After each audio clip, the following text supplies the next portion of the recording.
Dr. Ravi, until Mm. yeah, there was a little bit of a technical issue I'm having right now. So we will Okay. discuss with a regular discussion today. I think that Yeah. will be best. Um, Yes. Yeah. We can. We is can. there any special topic that you all were Mm, discussing about in the earlier that yeah. Yeah. In the previous discussion, we have been talking about the level of defilement, how they are fading away, and how do you feel whether your defilements are fading away or not. So likewise, so I asked few people about these things. They expressed in certain.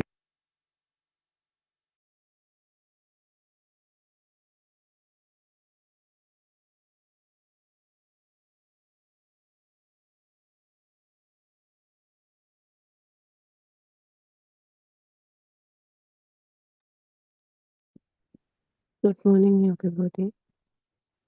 So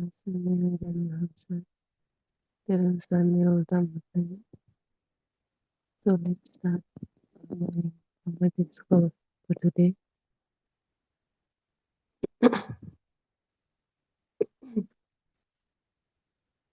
So, as we always discuss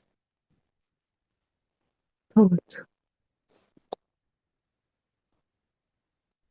thoughts are the main illusion that that concept that drives this illusion. Thoughts, they don't appear, they don't even appear as thoughts. The moment a thought appears, it really announces itself as a thought. A thought would never say, I am a thought, I am a mental formation, I am a mental construction. Never. Instead, it makes it gives us a feeling as if it is the reality itself.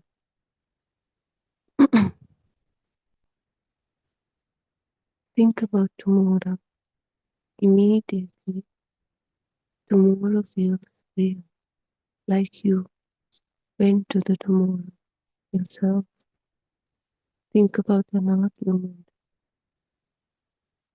Immediately, the argument feels present. Think about a person. Immediately, that person seems psychologically present. So, this thought quietly takes the place of the actual object. And this attention follows.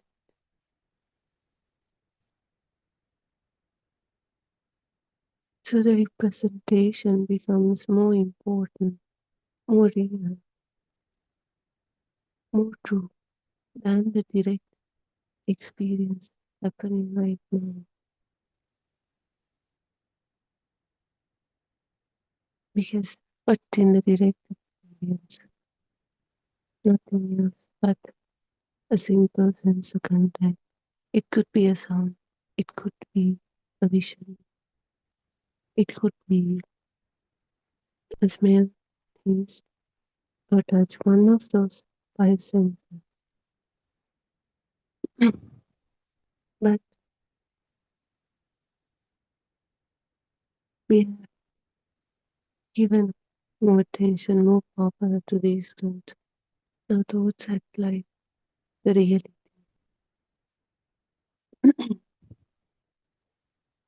We'll take a simple example. A chair, whatever object in front of you. So this chair, it comes as the reality itself. You would never see it as a mental formation, a thought, something that is created, something that is subject. You see a chair that is existing out there in front of you. This is the illusion of the mind. This chair we created in our mind.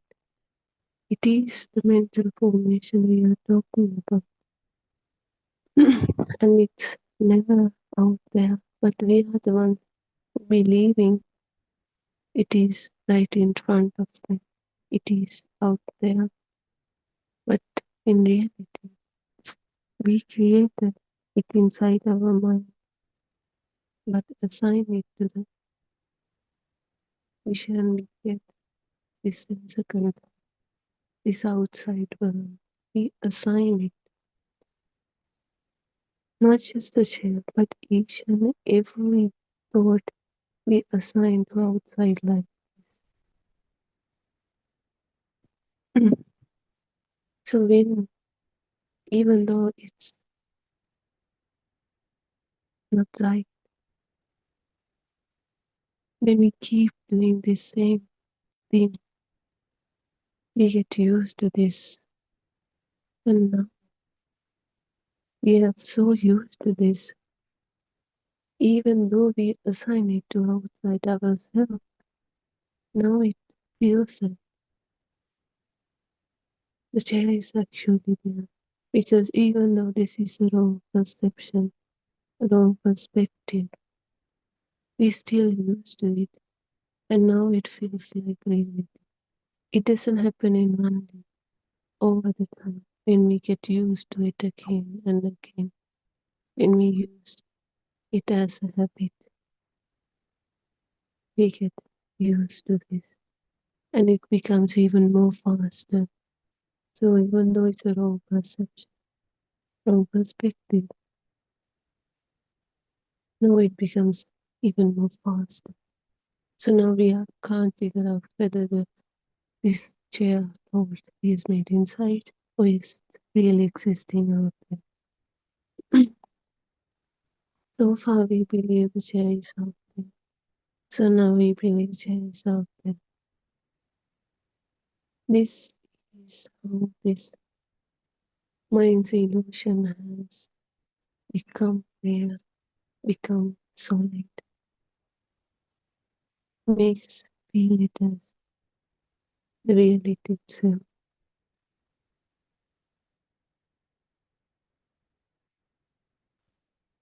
But each and every time, whatever you believe,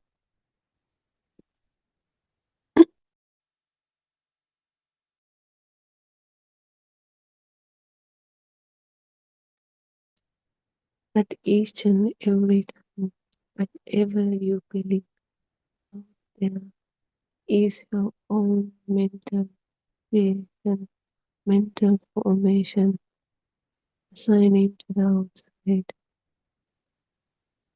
assigning to the simple sense of contact you get. That's what happens every time.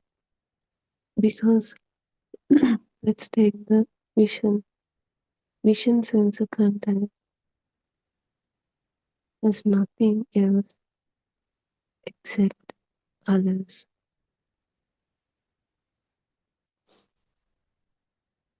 Just a bunch of colors seen occurring, and even that seeing is not the reality, not the truth.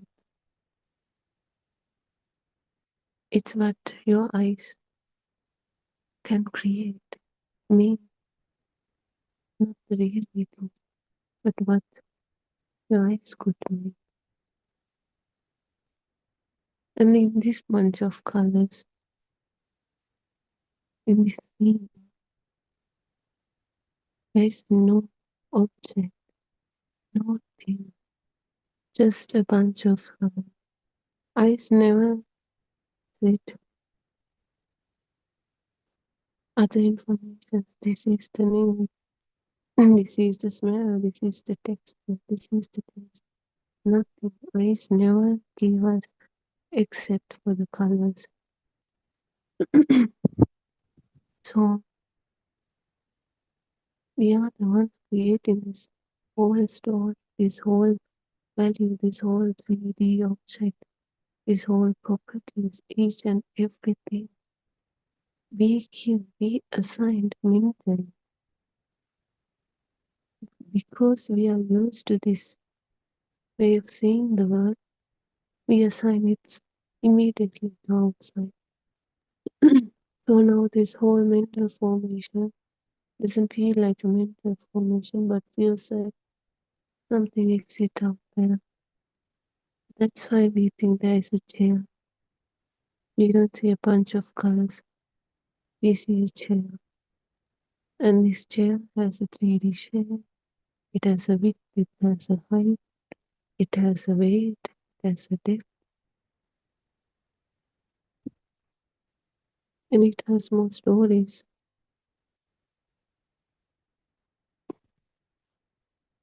More thoughts linked to it. It is made of plastic or it is made of wood. It is uncomfortable, comfortable. Many more thoughts linked to it. But we think all of those things came or exist outside. In reality, we are the ones creating all of those things based on simple sense content. In this case, which is a bunch of color vision that came from them.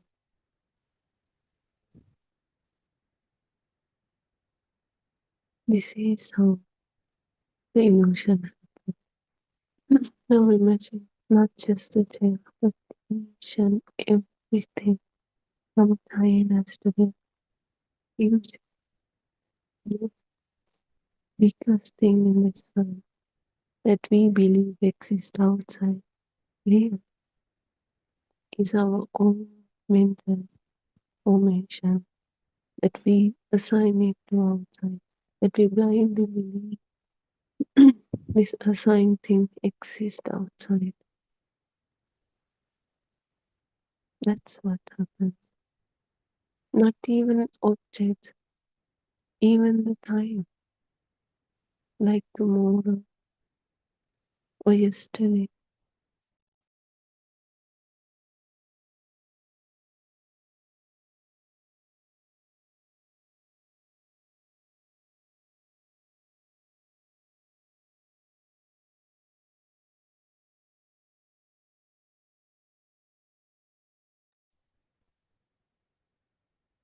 Even the thoughts of tomorrow, yesterday,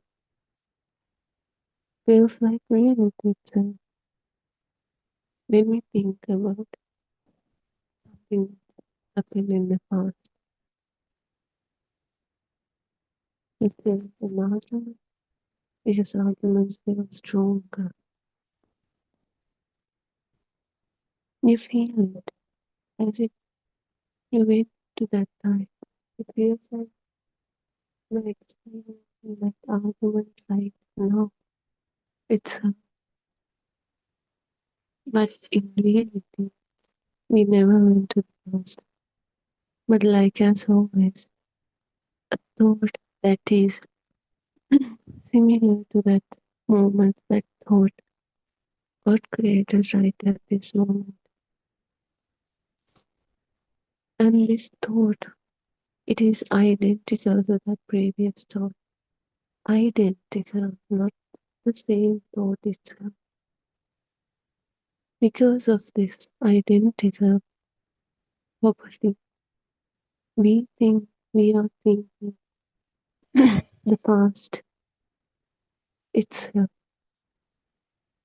We are thinking the experiencing this past, what actually happened there. But in reality, what really happened here was a thought similar to that argument, a thought, that situation, what created idea, something similar, something identical to. So we mistaken it as that previous argument itself is here. I am experiencing the previous argument. That's why you feel pain or sad or happy or excited each and every time you think about something related to the past or even the future. Because for you, this thought is the reality, not the mental formation, not the thought that is creating right at this moment. It's something that exists out there and it's something that is real. Even the thought of the past is created right at this moment. You feel as if you're thinking past it, or you have went to the past yourself. And if something's bad, you suffer. And if something is good, you get happy. But in reality, you're enjoying your suffering for your own mental formation. Because we never went to the past. We created something similar to that here, right now. You think that's the reality itself, then starts to suffer or get happy. Even the future, because we never know about the future. But we create something, yet we believe it as the reality. Because like we said, thought doesn't say, I am a mental construction. Instead, it gives a feeling of the reality. That's what we felt over those years. So now, those feels real. That's why, even though tomorrow, we never know about the tomorrow, still, when we create a thought about tomorrow, it feels real. It feels like we are to there, even to tomorrow ourselves and experience it. And it's not just a simple and mental formation, mental construction. It feels like the tomorrow itself is here. We are thinking about the exact tomorrow. That's why people get anxious, sad, shocked, afraid, because they think they're thinking about the tomorrow itself. They're thinking this is the exact thing that will happen. But in reality, it is none other than a thought that got created right at this moment, nothing else. If it's related to past,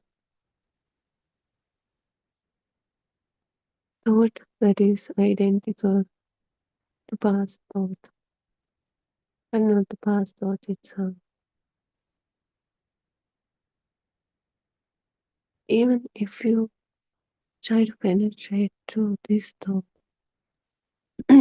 you would notice there's no all details of this past situation, this argument.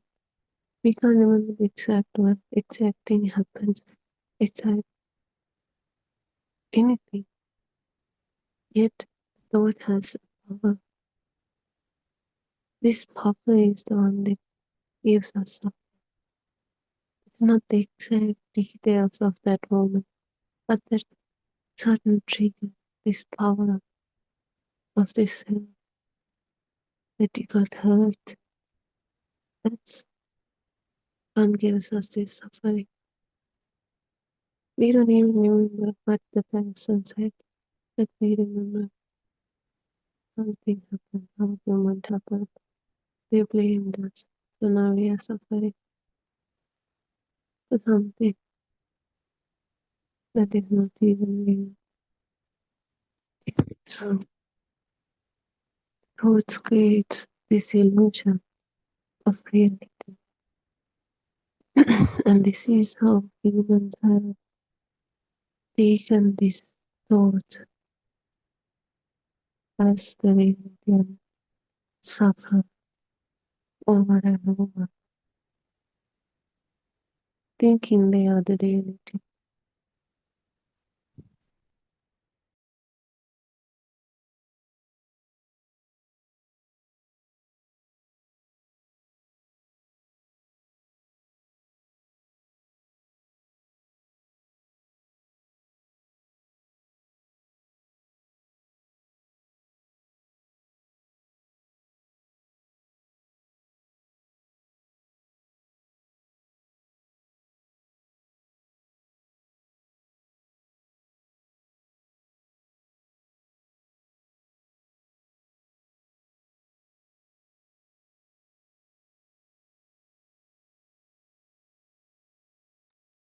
And now, once we have taken these thoughts as the reality, even right now, we might be doing something or we might feeling something else, but yet, if we take the thoughts as the reality, if we never listen to this sound, we have no idea if these thoughts are not real. Then we are trapped in these thoughts. We never experience the direct moment, but we are trapped in thoughts. And thoughts, they never end. They create one after another, one after another. So we create thoughts again and again. It could relate to past or future. We can even create thoughts, new thoughts. And we are trapped in our own mind. We never experience what is happening right now. Actually, we never know the consequences. But we are trapped in a mental formation. And we are diving deeper and deeper into these formations, this chain of formations, this overcomplicated network, believing it's the reality, not just simply as mental formation, but they feel it as reality. So we feel this is the reality. I am seeing reality. I'm thinking reality, and they think and dive deep and deep into this illusion. That's how people get trapped in their own mind. Their own mind.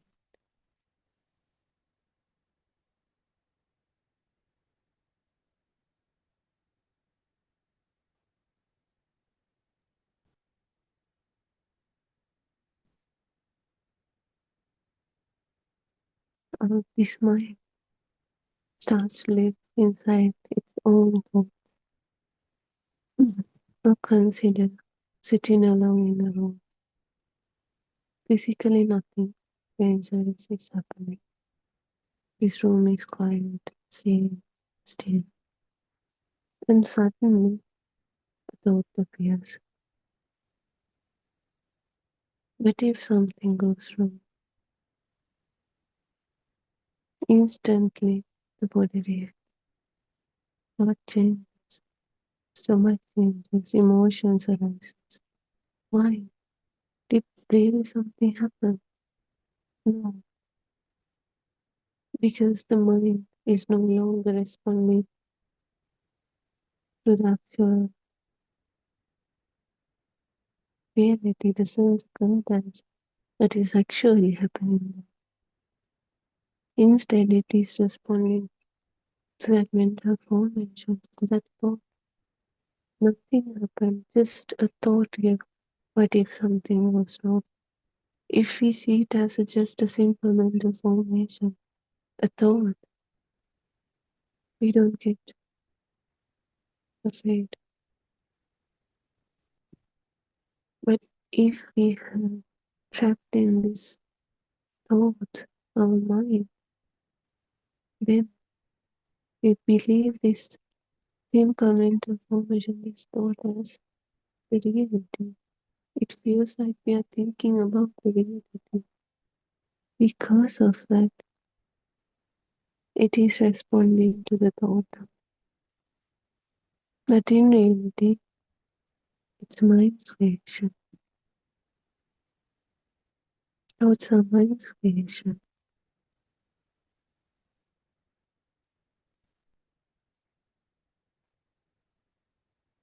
But the mind is no longer responding to the law.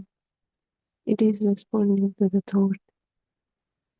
The thought has become a substitute reality. For that moment, the imagined world is being treated as though it were external, it were reality. That's why we get afraid, even for something we never saw, never happened.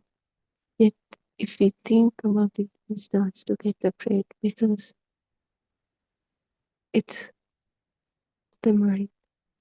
We have taken this mind's thought as the reality, as the truth. That's why we treat it as something external, something real. That's why we suffer, but it is nothing, none other than a mental formation, an illusion that we believe is the reality, an illusion that got created in our mind that feels as the reality.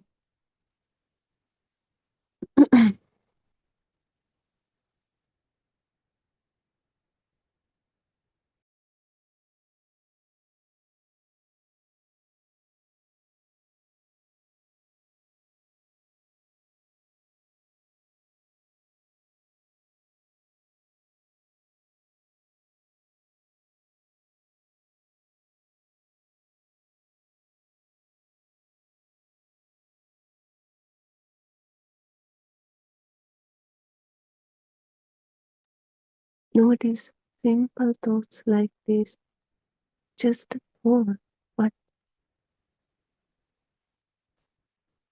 your body doesn't respond it as it a thought. It responds as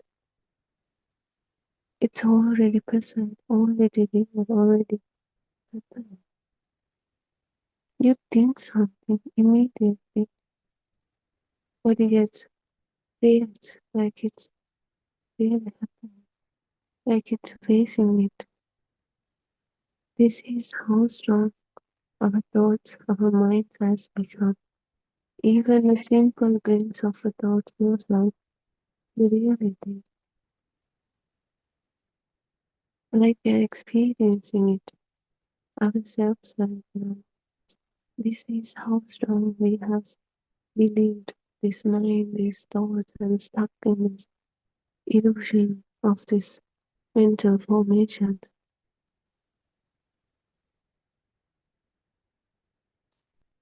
The thought has successfully disguised itself as the reality. Any thought that is not happening, that is actually a thought, any thought we treat this mind treat as the reality. Now mind is trapped in its own creation. It creates and it starts to believe it's the reality.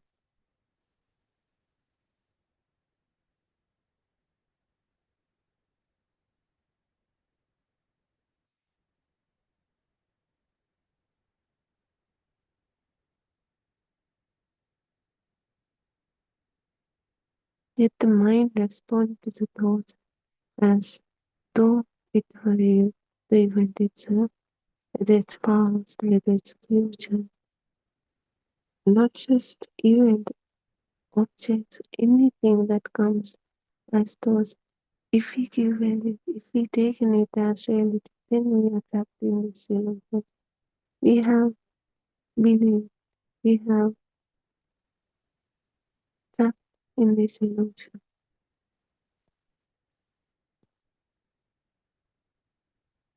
It's like our body cannot always distinguish between the actual thing and the vividly imaged thing.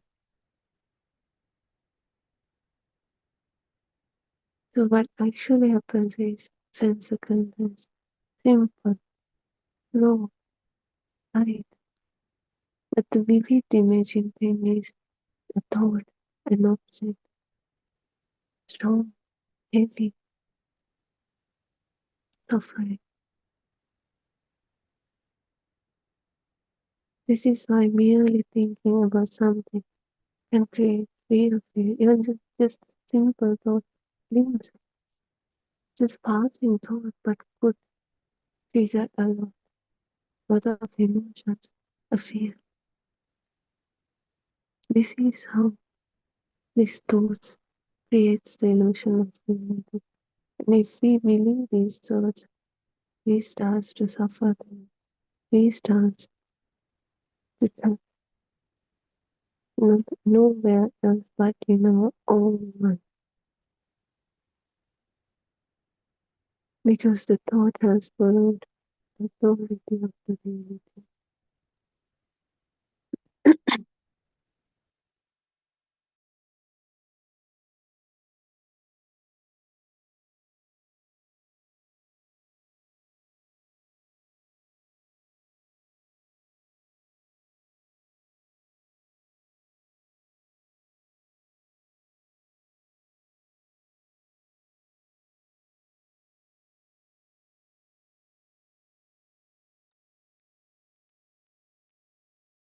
Look around yourself. Look around where you stay now. Predictably alone. This direct experience is actually very simple.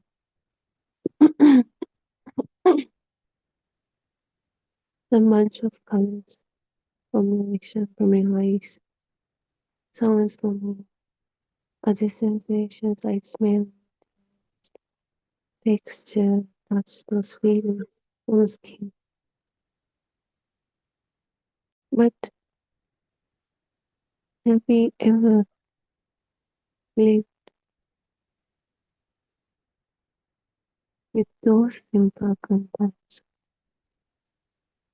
Instead, we are living with the interpretation, that story we have created based on those simple sense contacts. Now it's not just a bunch of colors, it's an object, a chair, table, not just simply object.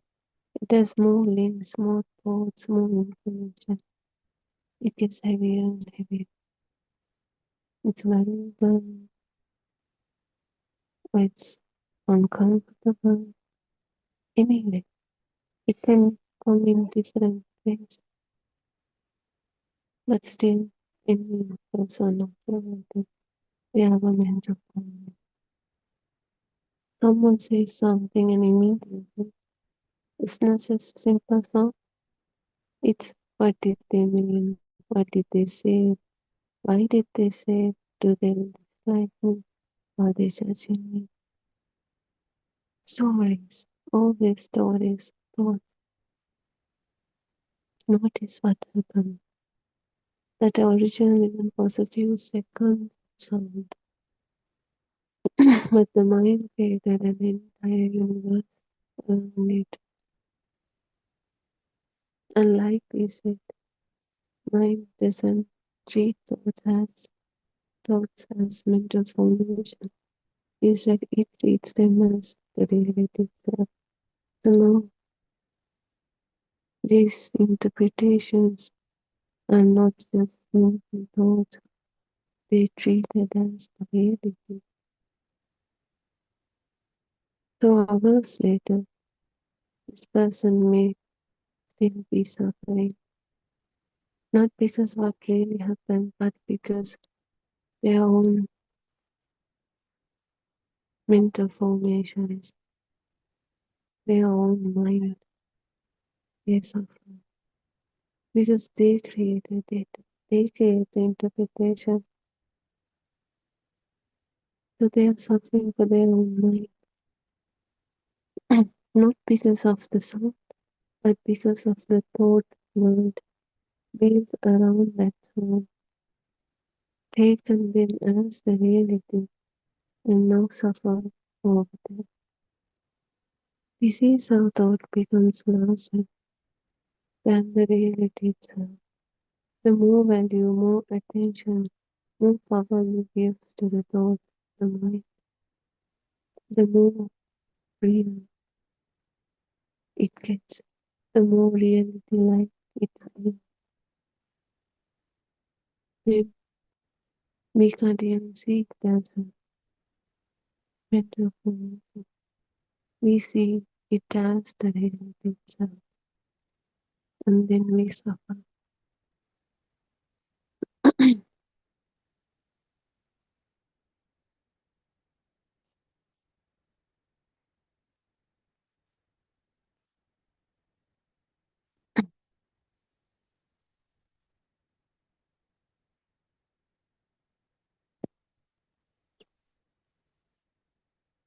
So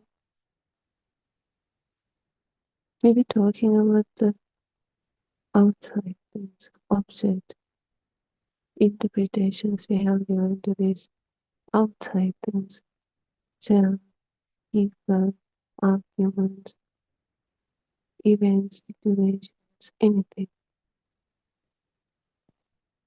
But there is another thing, another thought that assigned to India inside, which is I, me, mine, myself. It can come in any of those forms, but the same thought. Now this I, this sense of a self, we feel there is a self, a presence of a self here. What is this? Perhaps it begins with sensations. Now it has extend to memories, habits, preferences, stories, styles, patterns, plans, relationships.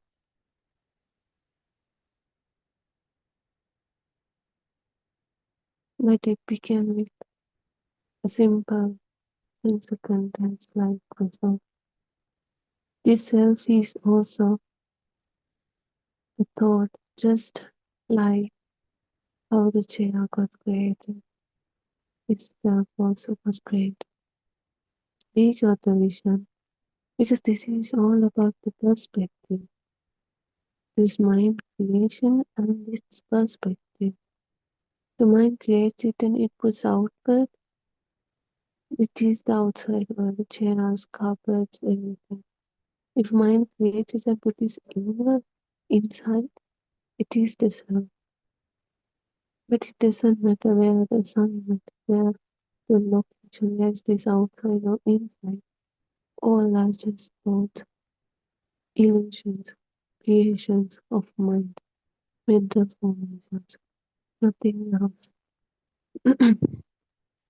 We get the same sense of contact each and every time. They have no different sense of contact for the self. We get the same vision, but the perspective is different. We believe the chair is out there, and the self is in there. We get the same sense of contact, same vision, and now it feels like chair is out there, and we feel there's a sense of self, a presence of the self inside there. We are mentally assigning it, but there is no self here. We have mentally assigned a self here. And even though it's alive, when we keep using it again and again, there's a self, and assign it again and again, it has become powerful. It has become powerful to the point we feel as if there is a self here.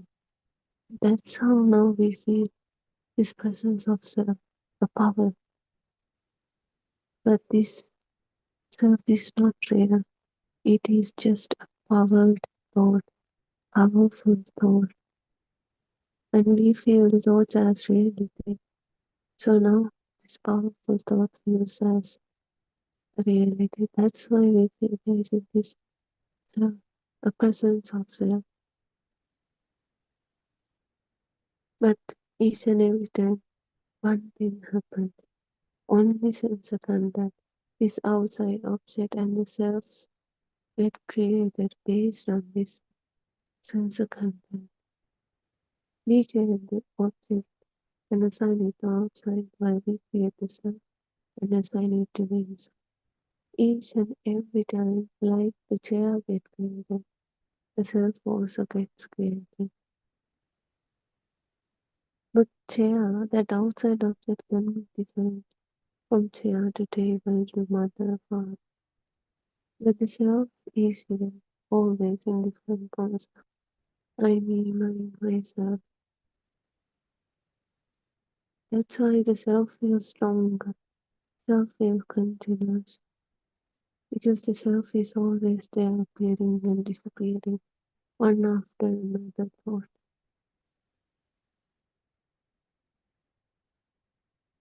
It got power again and again, to the point now it feels like reality. But it is an powerful illusion. It is illusion that got power to the point that gives us a feeling of reality.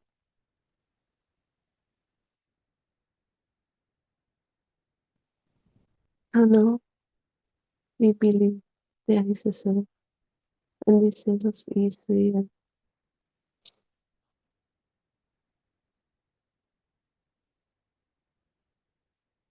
But it began just like others, sense of contact.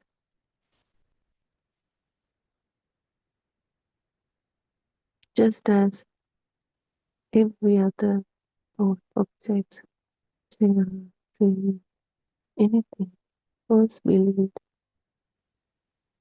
just as the future thought was believed, past thought was believed, the self thought becomes treated as an independently existing thing, just like chair exists, just like we exist. Yet it is also a mental formation. Yet it too may be a construction, a symbol for those conditions. Those are never reality. It's, those are always mental formations. It doesn't matter where we assign it, they are always mental formations, whether it's a self or in any object, thing, person out there.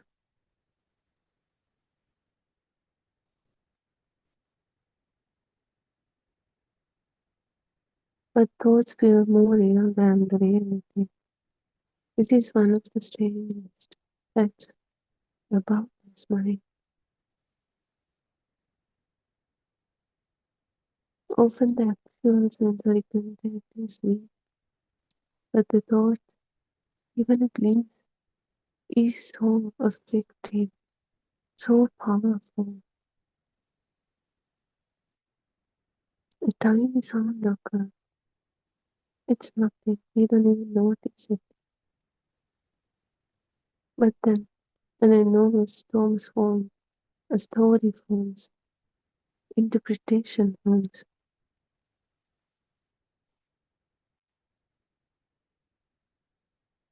It's like a storm. We give attention to that, we suffer for that, we believe it. A lot of things happen to that mental formation, that thought. Not just, it's not it isn't in there. Then our mental activity follows with that. Formations, suffering, argument, anxiety, happiness, sadness, anything. But those are thoughts.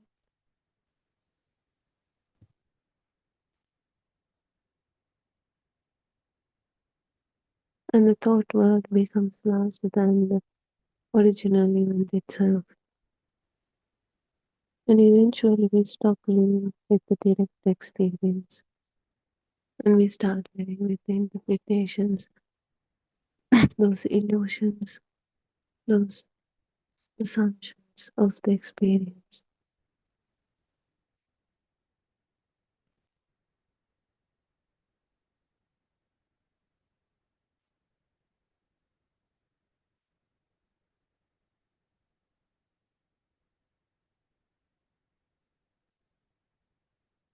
This is how the illusion was created. So in this time, this investigation is never about stopping thought, because we cannot stop thoughts. Now it has become a natural phenomenon. We never create thoughts in the first place. They automatically gets created.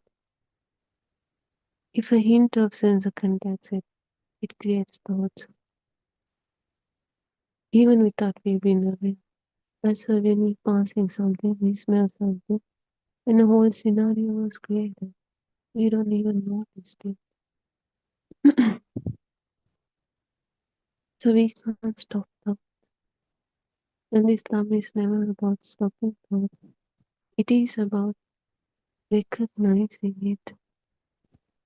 It is about seeing the real truth behind thoughts. Because now people believe thoughts as the reality and suffer over and over for them. They are trapped in their mind. So once you see these thoughts are not the reality, then it stops there. Then the suffering stops there. That's what happens. We can't stop thoughts, but we can't see them as not the reality and stop following this illusion and suffering over them. Then, when the thought appears, instead of immediately entering it, taking it as reality, we start to see through it the truth, the illusion behind it. And the truth is, when we see it as an illusion ourselves, then there ends the suffering of this fake reality. Okay? That's what happens. So it's never about stopping thought. It's about understanding the truth, the mechanism behind it, and not driven by this fake reality, this illusion in another way. These mental formations our own mind created.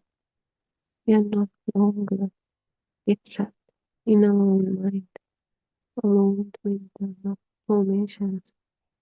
That's what happens. So rest, feel gentle. We'll end our momentum discourse for today. There was everybody.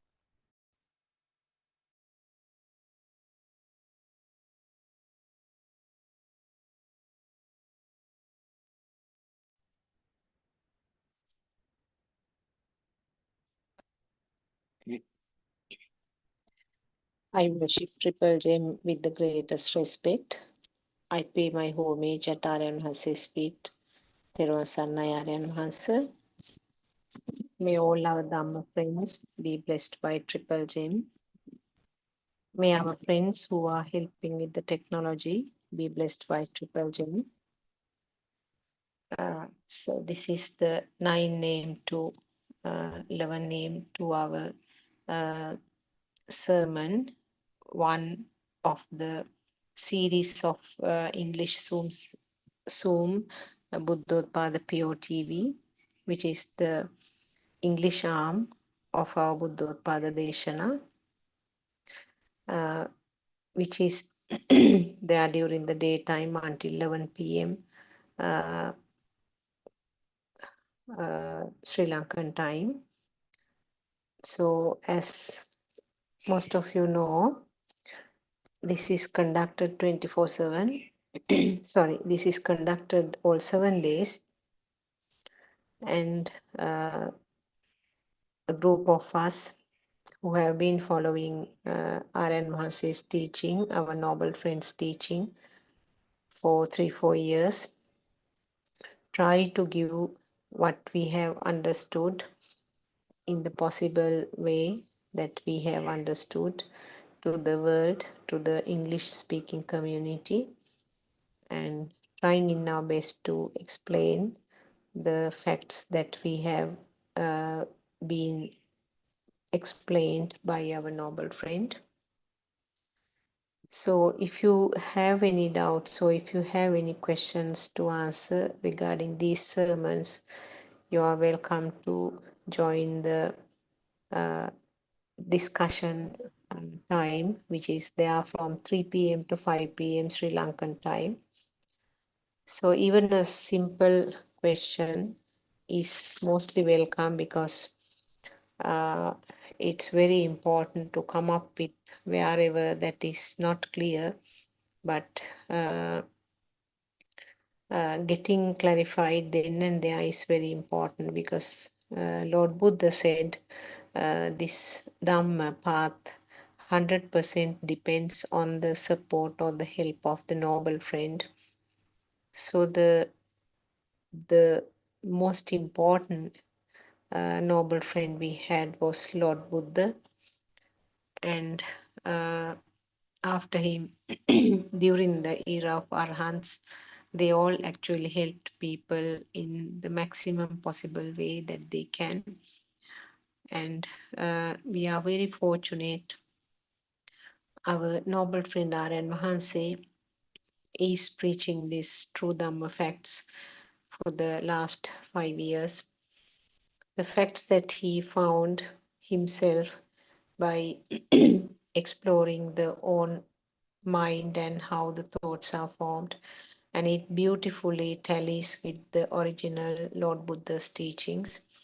In other words, in the sutras, which are the Pali stanzas preached by Lord Buddha, very clearly explains the facts that we are hearing from R.N. Mahase now. So it makes very very clear, and there's no doubt at all. There's no vichikicha. There's no doubt about this Dhamma, because you feel that it is being applied to the day-to-day activities, and feel that the burning nature of day-to-day life is coming down. So that is why Lord Buddha said, come and see this Dhamma. He said, don't believe because I told you. Don't believe even if you read it in a book.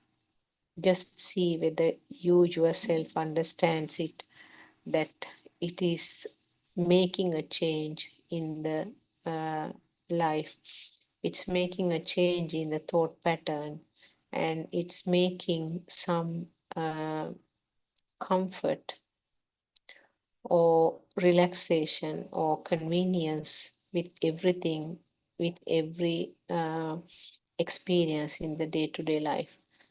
So if you yourself, or in other words, if the system itself understands that there is a change, then you don't need any other method to prove it, isn't it? So basically what R.N. Mahansi is trying to explain is that the basic truth that Lord Buddha revealed nearly 2,600 years ago,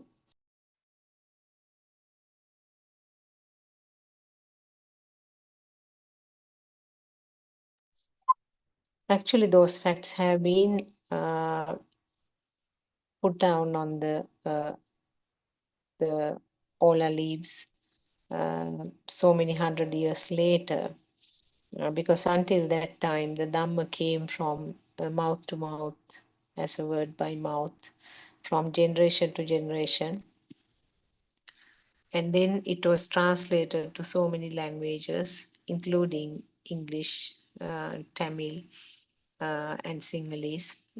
I'm sure it has been translated to languages like Japanese and Chinese also, where there are a significant number of Buddhist population is there. So during the translations also there can be certain changes occurring, because it depends on the person's ability to understand it, and also the person's level of inner transformation. So what we have to see is each individual has to see how it is felt and how it is understood and how it is applied to the day-to-day experiences. So that is the most important thing. Lord Buddha said that it is a Sandittika Dhamma, unlike many other religions where an authority, a god or somebody has told and laid some guidelines, and this has to be like this, and the followers had to listen and believe. But the Buddhism is not yet another religion, it's a philosophy. You can see with so many metaphors, examples from your day-to-day life, that it is being applied to every activity, every part of the nature. Dhamma is there. So what basically Lord Buddha tried to point out was that understanding the body, the mind. Sorry. Understanding the body has been done by the science. And also it is not that difficult, I would say, because it's something that can be seen, something that can be felt. So the scientists in medicine has been investigating about the body for a long time. They find about the various growth patterns, normal growth patterns, abnormal growth patterns, and how the organs are changing, how the organs are uh, formed in abnormal ways, what to do when the organs are formed in the abnormal ways, and various types of illnesses. They are divided as communicable and non-communicable diseases.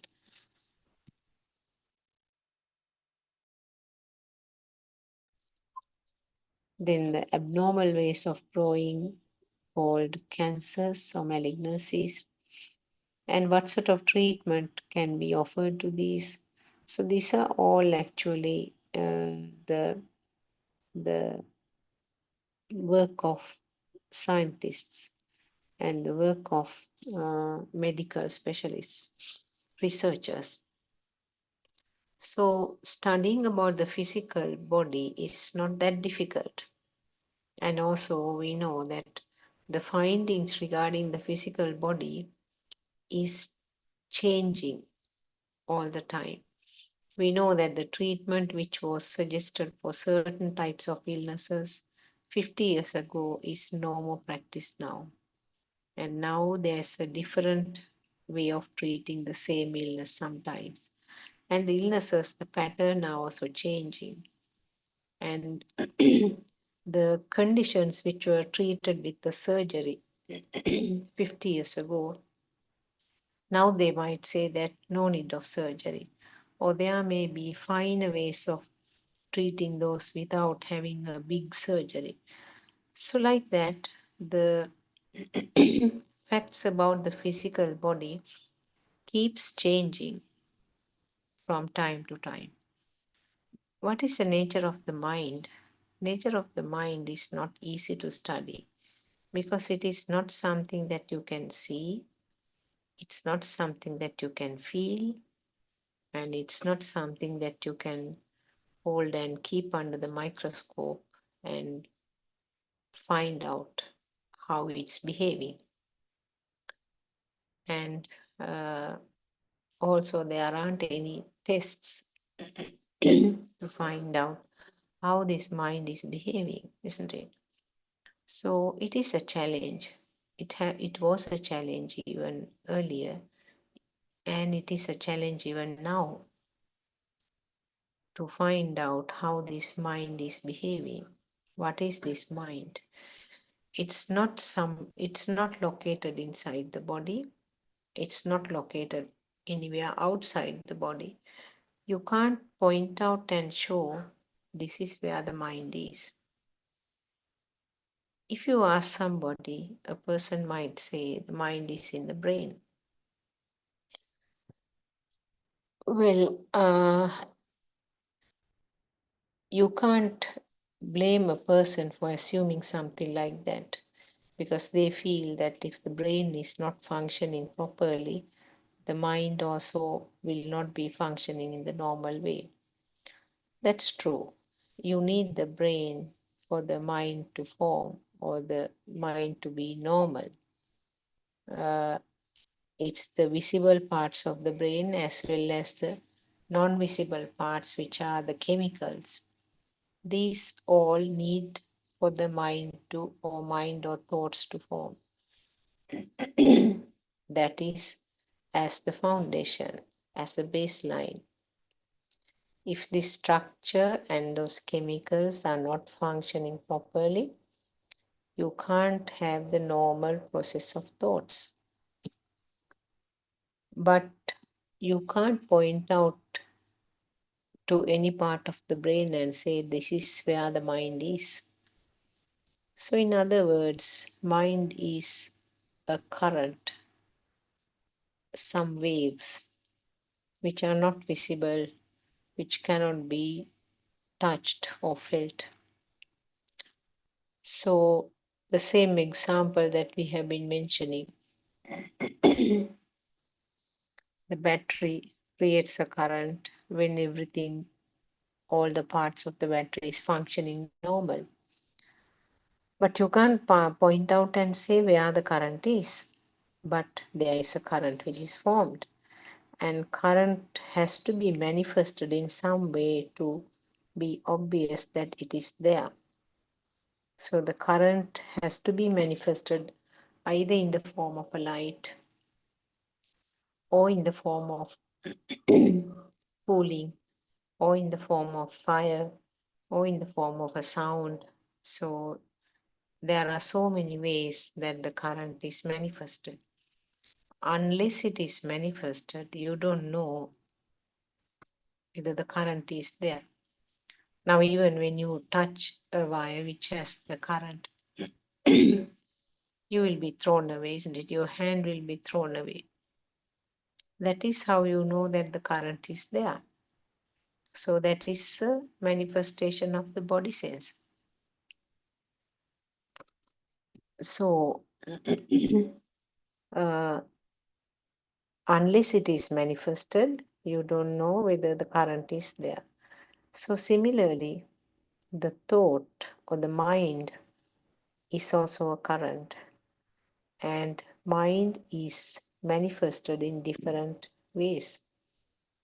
It's manifested as something seen, it's manifested as something heard, or something felt as a smell, uh, taste, or the skin sensation. So, Lord Buddha may have been the very first person who has done such a uh, deep research about the mind, because as I said, the scientists do not have that capacity. So it is a different type of eye that investigate the mind.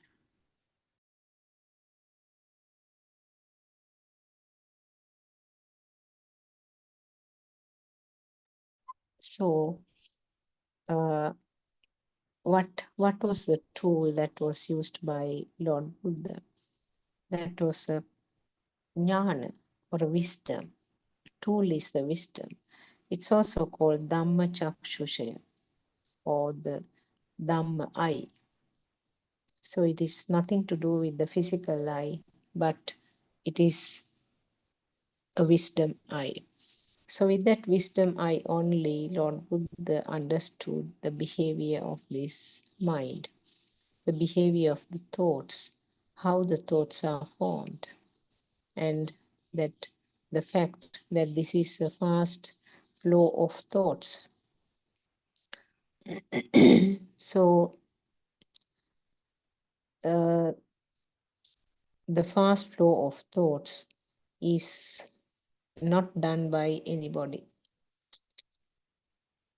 We know that I think that was a dialogue between the Dhammadinna Arhant nun and her ex-husband during her lay life, Vishaka.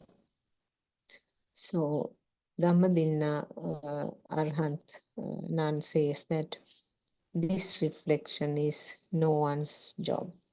Reflection doesn't mean actually the mirror reflection, but what she meant was actually any type of rupa or any type of vibrations which creates a rupa, a form. So we know that the rupa, when you use the word rupa or the form, it includes the rupa created at the eye level, rupa created at the ear level, that means sound, the rupa created at the tongue level, that is the taste, rupa created at the nose level, that's a smell, and the rupa created at the skin level, which means feeling temperature changes and also feeling the hardness, softness, liquid nature, and the nature of the air. So there are all kinds of rupa, rupa, Ghana Rupa, Shabda Rupa, Rasa Rupa, Jivha Rasa Rupa, Gandha Rupa, and the Pottabha Rupa. So they all are forms uh, which is created due to the fast vibration of that sensor. So this creation of Rupa, Lord Buddha explained, if not for that fast speed, the form or the rupa will not be created. So it all depends on the fast vibration. So the fast vibration doesn't mean that something visible vibration. It is a physiological function there. Wherever there is a fast vibration, wherever there is a vibration, that means something is happening between two opposite ends. And when two opposite ends are there, there is a current created.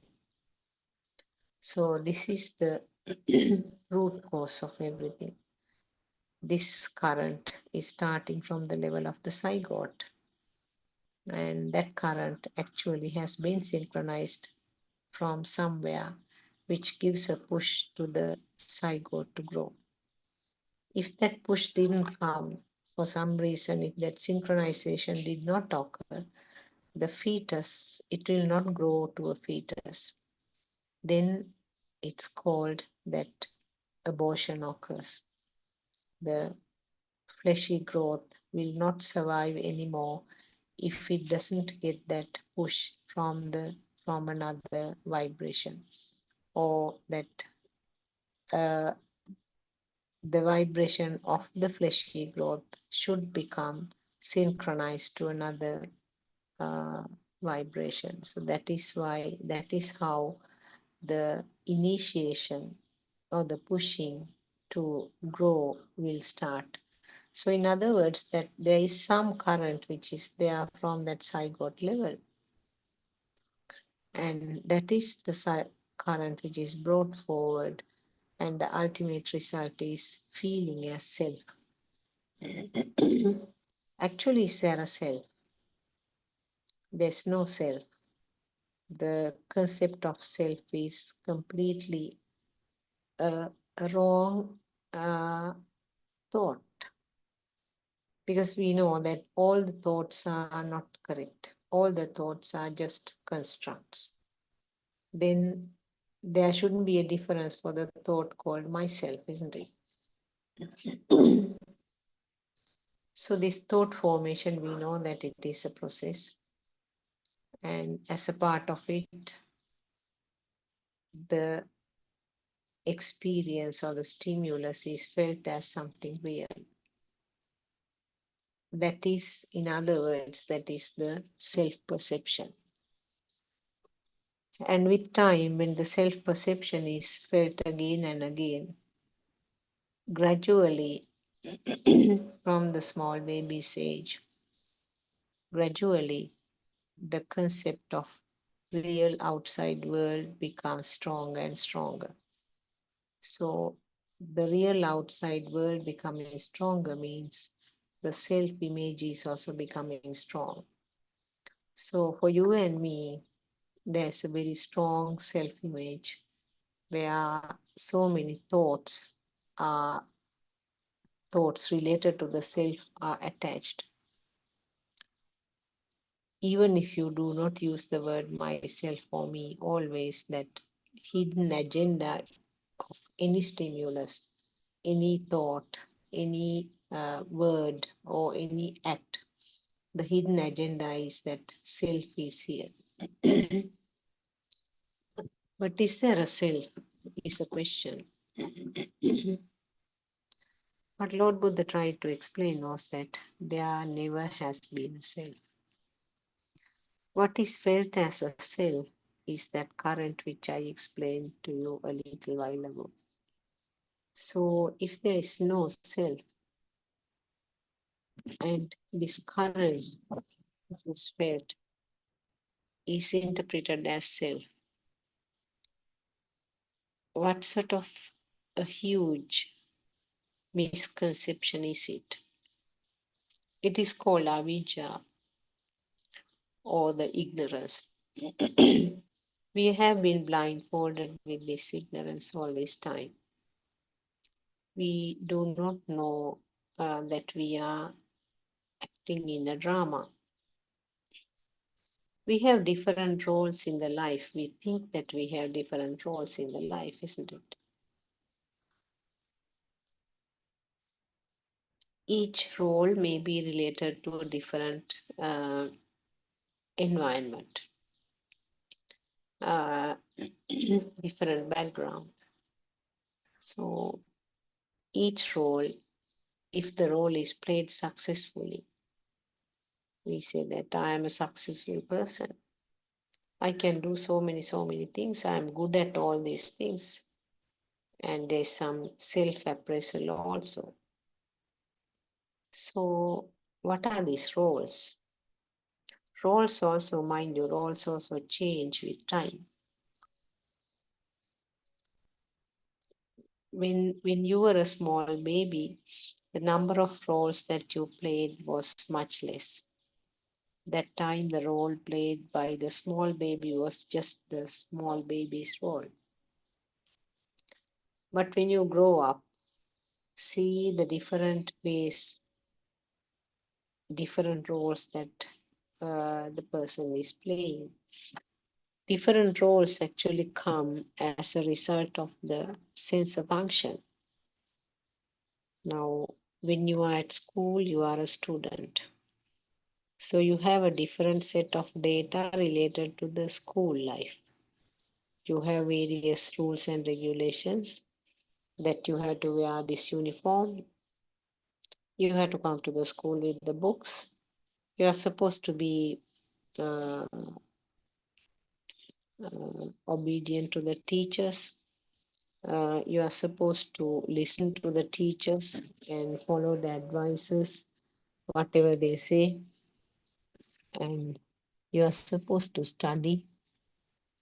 So this is a completely a different role, isn't it, as the student? When you come home, you are the son, or maybe you are the elder or the younger sibling to your brothers and sisters.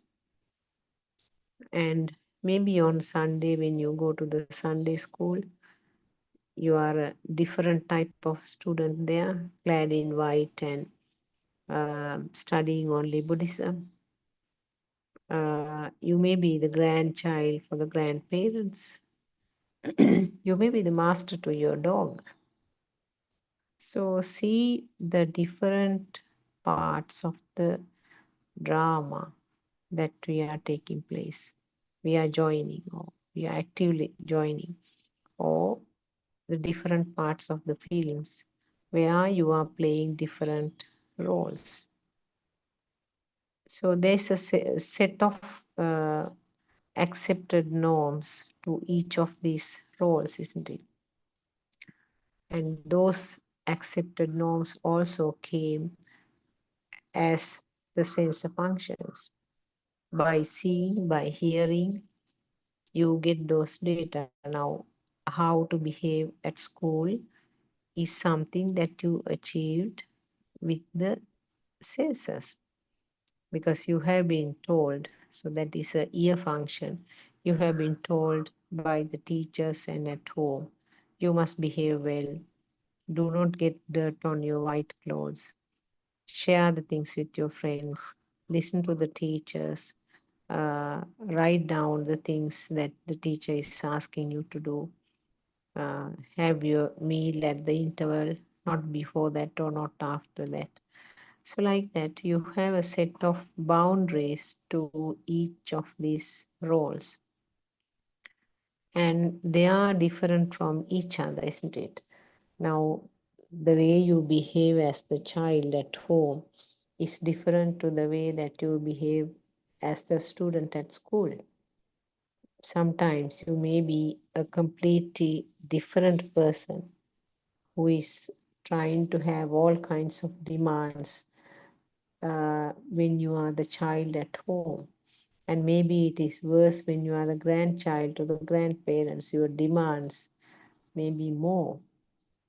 So, see how these characters are changing. In all of them, we feel that that character is true, isn't it? We feel that the character is true, and then we are playing in that role. So the whole life is a non-stop flowing film where you are playing different roles. So this was one of the beautiful metaphors given by R.N. Mahansi, playing the own drama or playing in the own film. And that is your mundane world level. The mundane level person is living in that role. The role is real to the person. He's living in the role, and because of that role, he's experiencing so many things like anger, happiness, sadness, all kinds of things are being experienced. So, how can you understand this? The Lord Buddha tried to explain this thing. Lord Buddha wanted to show the people that they are all playing their own role in this drama. So if you feel that this role is real, uh, then you are in the anusota stream. That means you are being floating, you are being forced down with the current downwards. So that is the situation for most people and all the living beings. This fact cannot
I'm extremely sorry. There was a power interruption, so there was a I had to I got disturbed. So we were talking about the thought formation, and Lord Buddha tried to explain this, how this thought formation is occurring, how this process is occurring.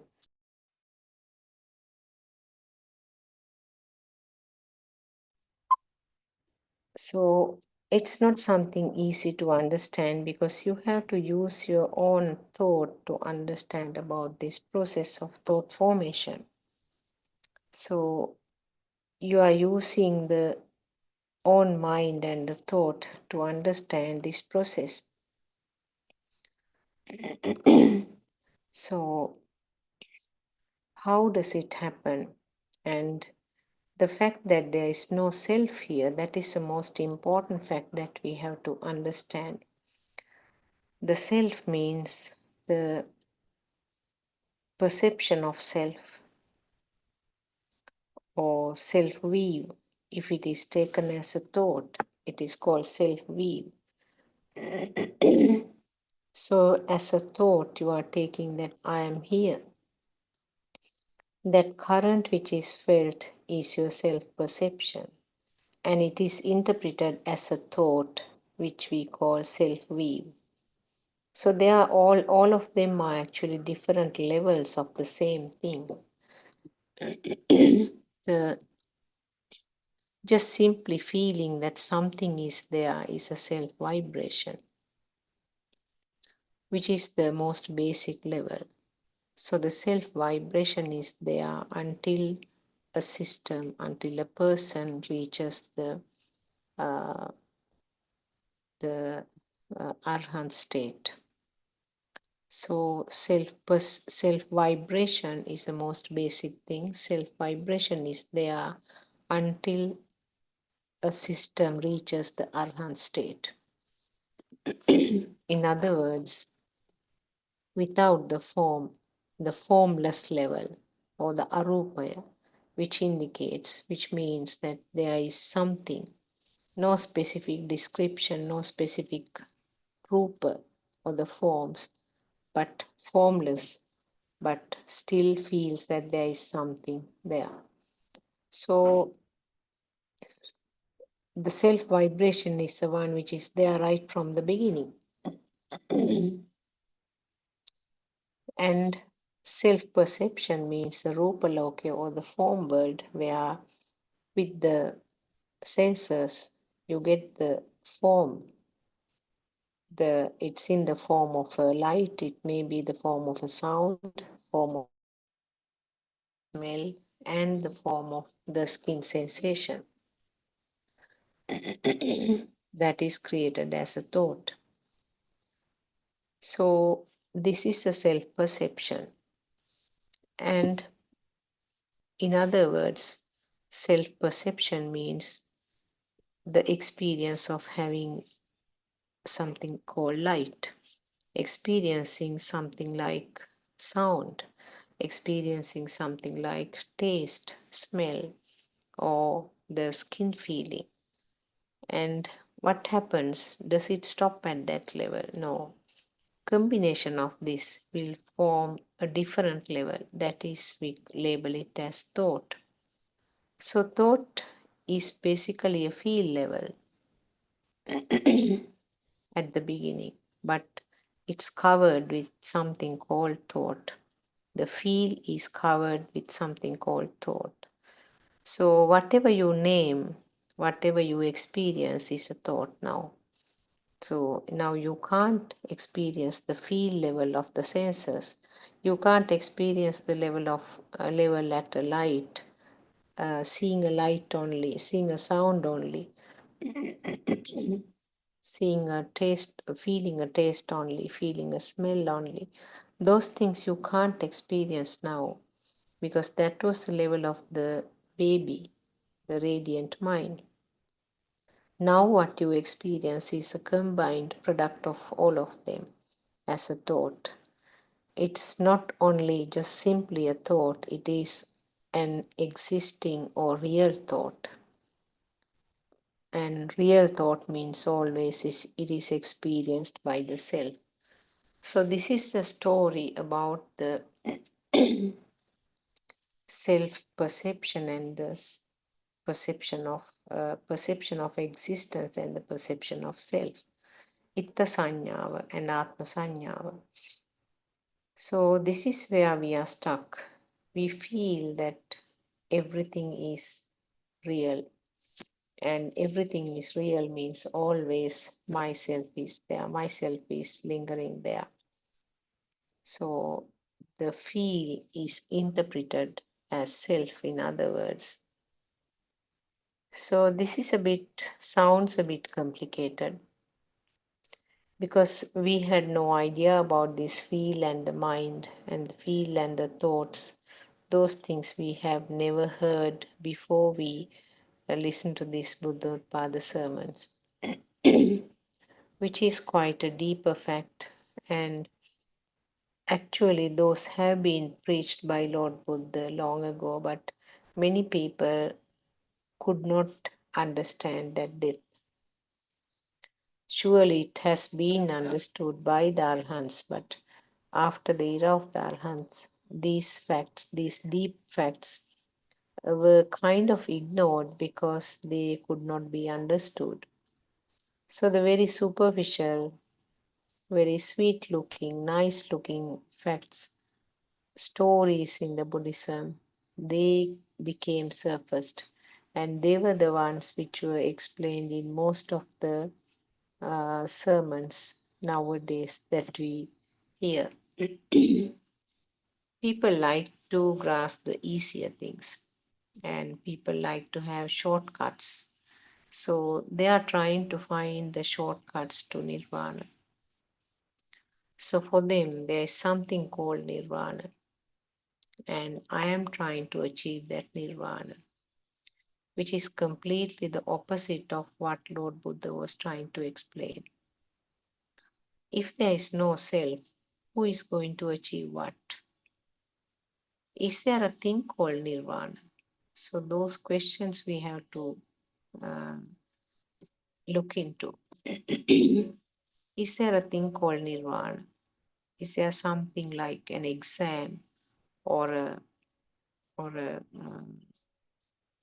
goal to reach called nirvana?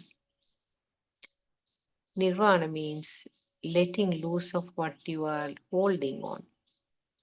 So if there is something called nirvana, that is completely the opposite of what Lord Buddha was trying to say.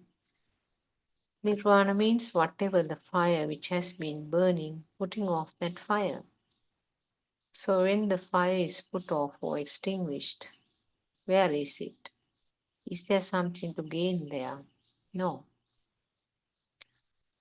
Nirvana or the nirvana in Pali and Sinhalese means that whatever the fire which was burning in the system has been extinguished. So can you say, where did the fire go? You can't say that when the fire is no more there, the fire went to this direction, that direction, upwards, downwards. Can you say something like that? No. Fire gone means there is nothing there.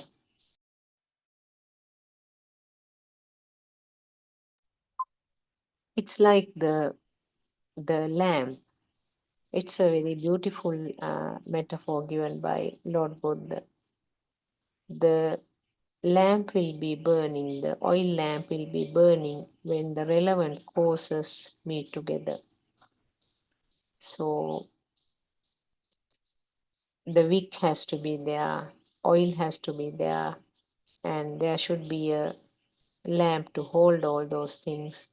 And also the fire should be there, and the relevant oxygen or the air should be around.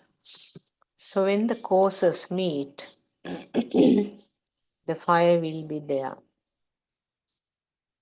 And if the causes aren't there, there's no fire.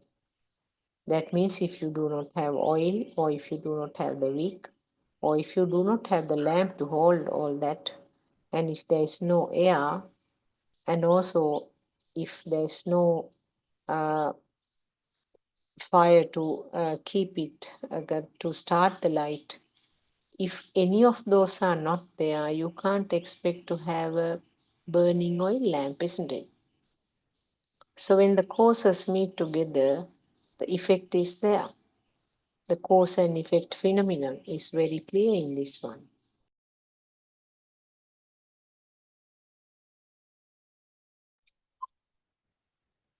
And when the cause is not there, there is no effect also. And at one point, if the causes meet, the effect also will be there. So when the causes meet, the burning oil lamp will be there. The moment you take off the causes, at least one of them, if you take them off, there will not be a burning oil lamp. When the burning is not there, when it is all over, if somebody asks, where is the fire? Can you show a direction and say that it went that way, this way?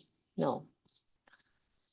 So this is an example to say, a metaphor to prove that there is nothing called nirvana. Until you reach the nirvana, you are holding on to something at different levels. Your grip holds, there's a grip. It may be a tight grip, it may be a lighter grip, whatever. Even if you are holding the nirvana as a thing, that is also another type of a grip. So if the grip continues, you can't talk about nirvana. So even the Dhamma is a thing. Even if Aranvase says, even he should not be a person, he should not be taken as real. Deyak kara ganima in Sinhala. Doesn't become a thing, doesn't have a value of something of real nature. So whether it is a material thing or whether it is a person, the feeling of how real it is or the person is, then there is fire. Then there is current there. So the moment that current is gone, that is that instant, in that stimulus, the nirvana can be experienced. So it is just a fraction of a second, just a flicker light. But at that instant, the system experiences the nirvana. That means no fire at that, in that thought. So that is the talk about the nirvana. Nirvana means switching off something, switching off the current completely. Then you can't talk about something which is there, which is reachable. Then talking about the other fact, I am reaching the nirvana, or I am understanding, I am realizing the nirvana. So that is the other aspect. What has happened? There never has been a person in this. I'm not talking about the physical body, because a physical body is experienced in so many ways. And you might say, how can I say that I'm not here? I can feel my body.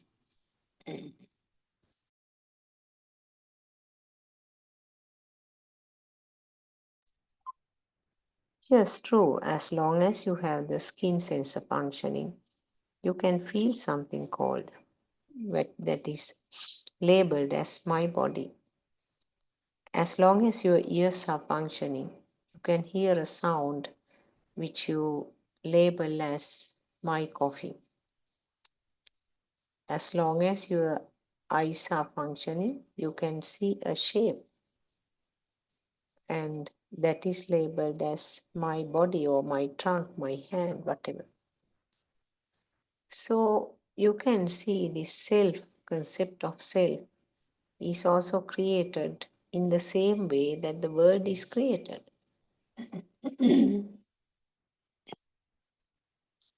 So, the world is also created in the same way with the five senses.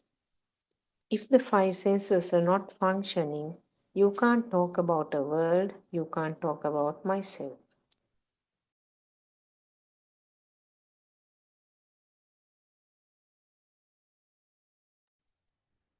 So then it's very important to find out how this self is created, isn't it? Otherwise, you are always trying to preserve this self and achieve various things in this Dhamma path. You are trying to get rid of all the defilements. I am going to be a person with no defilements. I am going to be full of metta and compassion. I am going to lose the bad qualities like anger, hatred, uh, sadness, all kinds of things. And also, I'm not going to have any cravings. So these are the ways that we use to explain ourselves.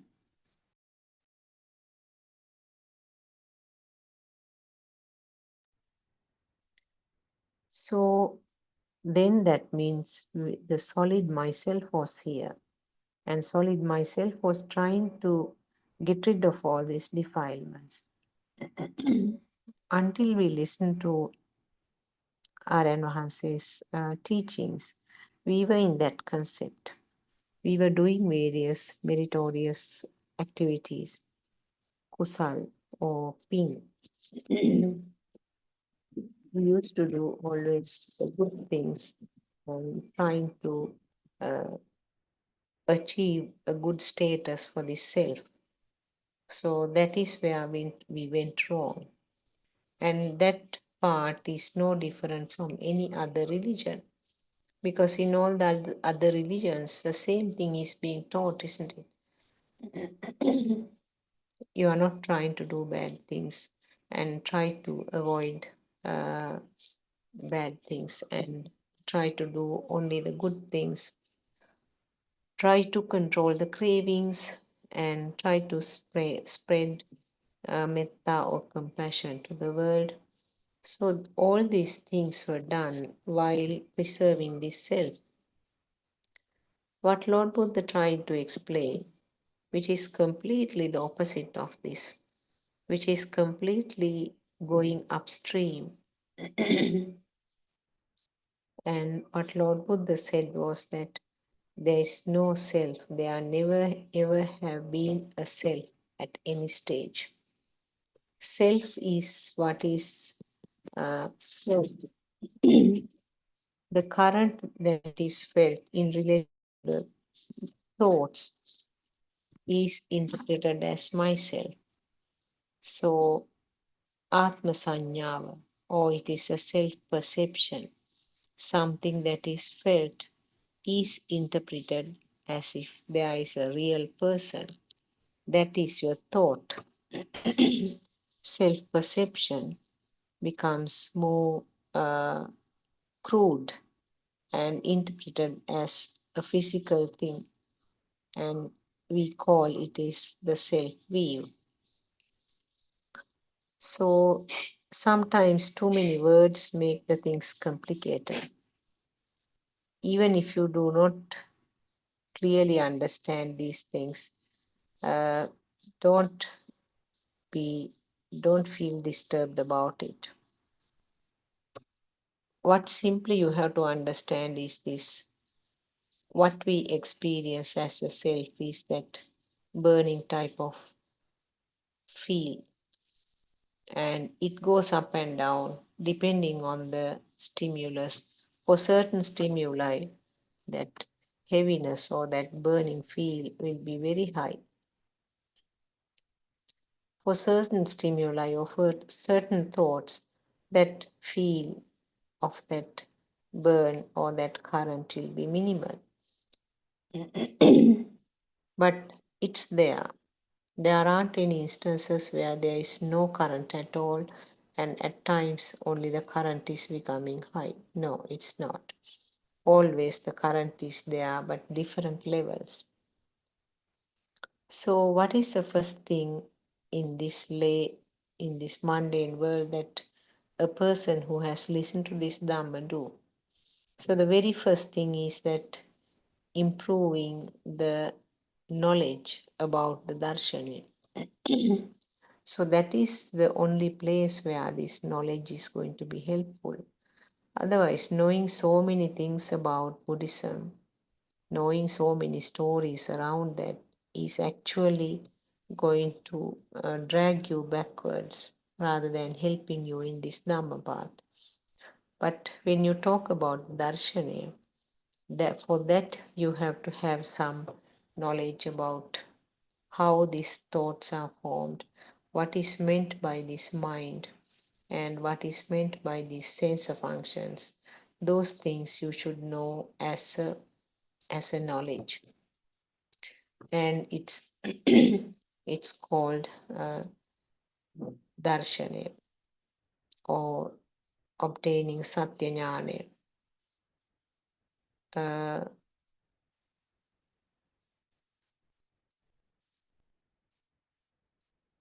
So satya jnana is something that you have to listen to various sermons, sometimes again and again, and get it clarified. We know that R.N. Mahansa has done about 12,000 sermons, and right at the beginning he did some very detailed sermons in very simple words, very slow speed, so that person who is listening will be able to grasp it easier. The main website is www.buddothpado-dhamma.com. www.buddothpado-dhamma.com. This actually has all the sermons done by R.N. Mahansa, and they have been very beautifully grouped under different topics. So it is not difficult for you to find the sermons done on the topic of Darshana. But this is of course in Sinhalese medium. For the English speaking community, the www.wisdomofasia.com. wisdomofasia.com. It's written as one word. Wisdom of Asia is written as one word. So these are some of the other ways that you can find more about these facts that we are discussing. So we were talking about the formation of thoughts. Thought process never stops as long as a person is alive, except at that very short period where the person is in deep sleep. Throughout the time, the thoughts are formed, because like 5 solar panels, the 5 sensors are non-stop flickering and creating a current. And that current is the one that leads to the feeling of existence, feeling of self. So non-stop the thoughts are formed. And as I said, the thought is felt real. If the thought is felt real, that has a stronger current. So the Arahant's mind, still the thoughts are formed. We know that even Lord Buddha's time, there are things about the decisions that Lord Buddha has taken, the advices given to various monks, and also deciding about the timing for a bath or to go for the arms round. So they are all thoughts actually. As long as a person is living, in this physical, with this physical body, the thoughts are necessary to continue the life. So therefore, having thoughts or trying to stop thoughts is not something practical. So thoughts are continuously formed. What is important is that whether the thoughts are clearly understood. If the thought is clearly understood, how the thoughts are formed, if it is clearly understood, the system, I use this word system rather than the person, because it is a system which is functioning. So once you understand how the thoughts are formed, then it becomes clear that thoughts are simply instant creations. Now I can see a banana tree in front of me. Banana tree is a thought. Why do I say thought? Until just now, few seconds before, I didn't have this thought called banana tree in my mind. I had something else. So that is why I said that this is a fast flowing uh, stream of thoughts, which is labeled as mind. So talking about the banana tree, it's a rupa to the eye. Rupa means the vibration at the eye level has been synchronized to a vibration somewhere. Nothing came from there to the eye, but synchronization, or the two vibrations have become equal. And then this system understands that there is a light or a shape. But still, it is not a banana tree to the eye.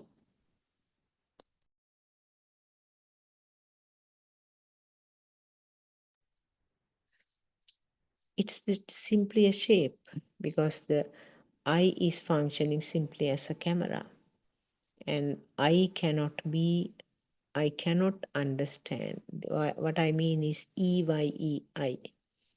So the structure called I cannot give any kind of naming to this shape.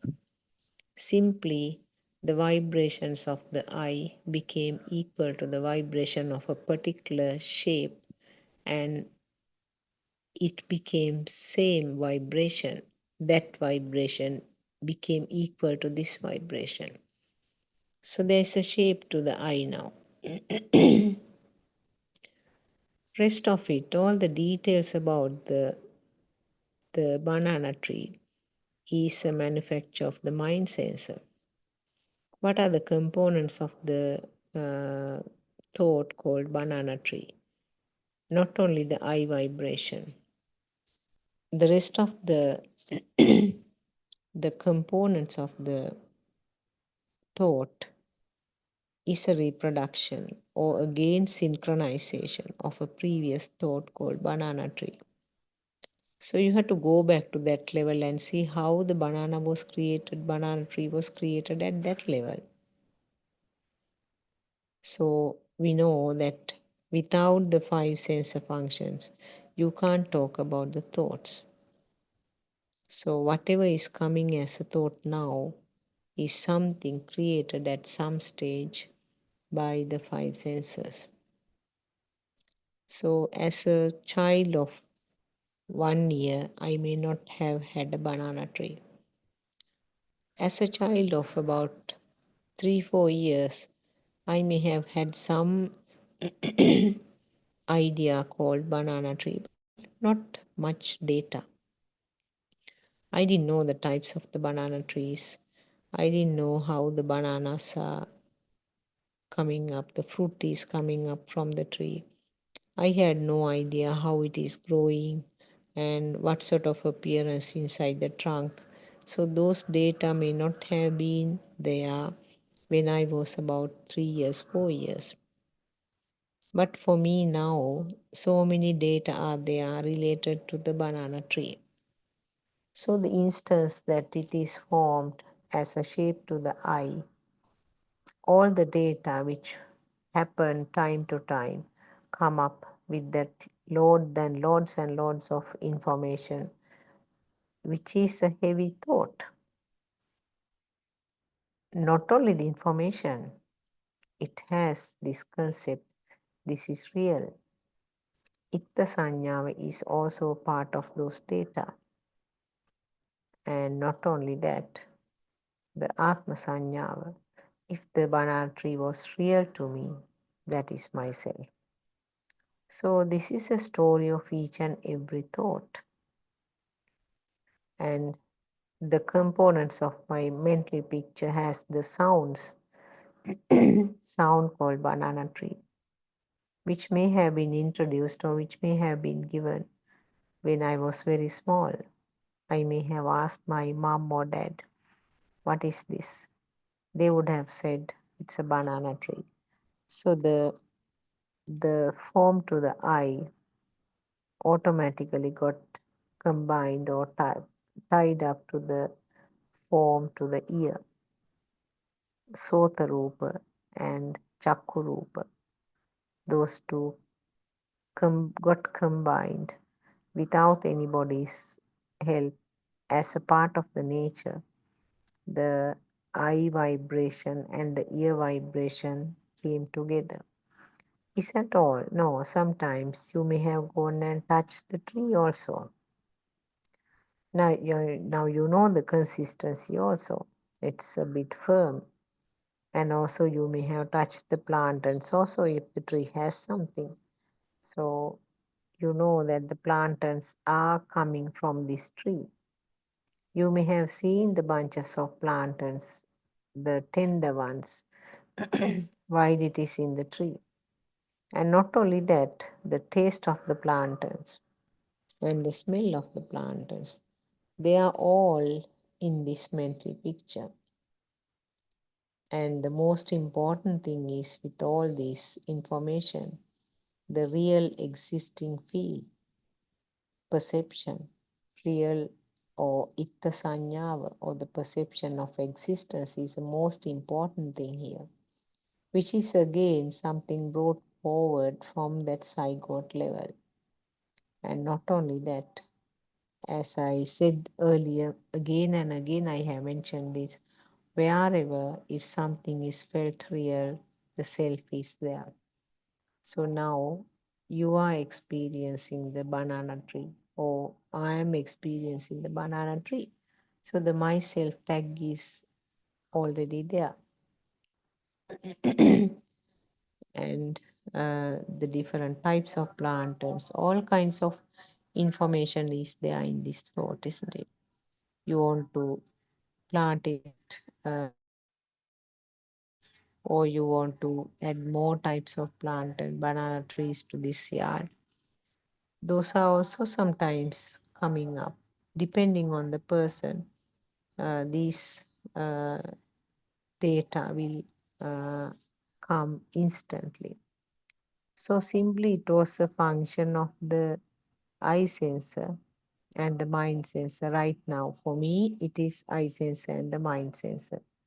But at the beginning, when you were a small child, it was a mind sensor, it was the eye sensor, ear sensor also, because the sound was given, isn't it? Showing the banana tree, the sound was given. So the sound, ear sensor, and of course, if you had a chance of touching it, that is your body sensor. And also the the taste sensor and the smell sensor also would have added uh, when you were told that these are the bananas from the tree, or these are called bananas. So now see how these thoughts are formed. These facts, can you experiment and find out uh, in the lab? No. So it was purely the Dhammachakshushaya or the wisdom I is the one which found out his truth. So, if not for Lord Buddha's finding, we would never have been able to understand this thought process and how it is creating all this havoc. So, the very first thing that you have to understand is everything is a thought. So, like the banana tree, you can work out so many things, things that you can see at this moment, the sounds that you hear, the smells that you get, uh, a taste that you get on your tongue, and also something felt by the skin. So work out and see how the sensors are instantly creating a complete mental picture. Right at the beginning, two sensors or more have to combine to form the thought. But once it is established, as if it is something real, now you need only one sensor function. Just with one sensor function, or sometimes purely as a thought, purely as a creation of the mind sensor, the complete picture is reproduced here. This instant, this moment. Now, can you take it as true? That is why I tried to tell you that the thoughts are all illusions. Thoughts are all creations right now in the mind. So, can you take a thought which is created like that as real? No, you can't take a thought like that as real. So, but still we feel strong about it, isn't it? We feel strongly that this is really existing. We do not feel that it is a mental creation right now, just with one sensor functioning. Now, if I touch, I feel something firm. It's a vibration of the skin level or the body. But instantly, the thought which comes is a chair. So, just with one sensor function, the rest of the picture is completely a creation. Completely creation, complete dream, complete illusion. And the next moment, it's gone. Now, when the stimulus, the focus changes, there's something. So, there's nothing lasting, nothing permanent. So, with these points, you can analyze more and more yourself. Try to dig deep into this and try to understand how these thoughts are formed and the fact that thoughts are not true. Thoughts are instantly formed and it's gone, and again it can be formed as a new thought. So, some of these facts actually you will know as knowledge, but uh, the convincing part has to be done. This is called Vidarshanava. Vidarshanava is the insight meditation. In Sinhala and Pali, we use the term Vidarshanava. Vidagana nuwana is in Sinhala, is the piercing type. You pierce the thought and analyze it. Pierce the thought and try to understand how that thought is formed. So, Vidarshanava is something that you have to actively do. So, you are using your own thoughts to understand this Vidarshana. One of the beautiful metaphors given by our noble friend is that if you study the line pattern of one mango leaf, then you know that all mango leaves are like that. So you don't need to pierce through each and every thought. Right at the beginning, you will have to do some thoughts like that. But certainly, you don't have to do it as a habit once you understand the principle. Also, he gives another example. cutting the mangosteen fruit and see. For our friends who have not uh, experienced what is mangosteen tree, it is a very delicious fruit which is grown in this uh, Southeast Asian region countries. It has a dark purplish maroon color outside, and inside the pulp is sweet and soft, and it's pure white. So, for a person who has cut open the mangosteen fruit once, knows how it looks inside. So, thereafter, you don't need to cut open each and every fruit that you come across to find out how it looks like inside. So, like that, you are not expected to explore or research about each and every thought. Then that means you are stuck on the pathway. If you study one thought in detail, how this thought is formed, that is enough. May not be enough with one thought, but you will have to do it quite a few times. But once you are convinced that this thought is something created just now, with the reflections that was received at the sensor level, then you know that all thoughts are formed in this way. So that is your Krutya Jnana. The moment you have this established knowledge, it starts getting applied automatically to each and every thought that you are experiencing. This is also just a creation. This thought is also just a creation. You don't have to think like that, even though I tell you like that. It becomes automatically as a feel that there is no value in this thought. It is something created just now, this moment. So, this is the more difficult part, I would say, because all this time we felt that the thoughts are real. There was a real banana tree for me. So the banana tree was real and myself was here automatically.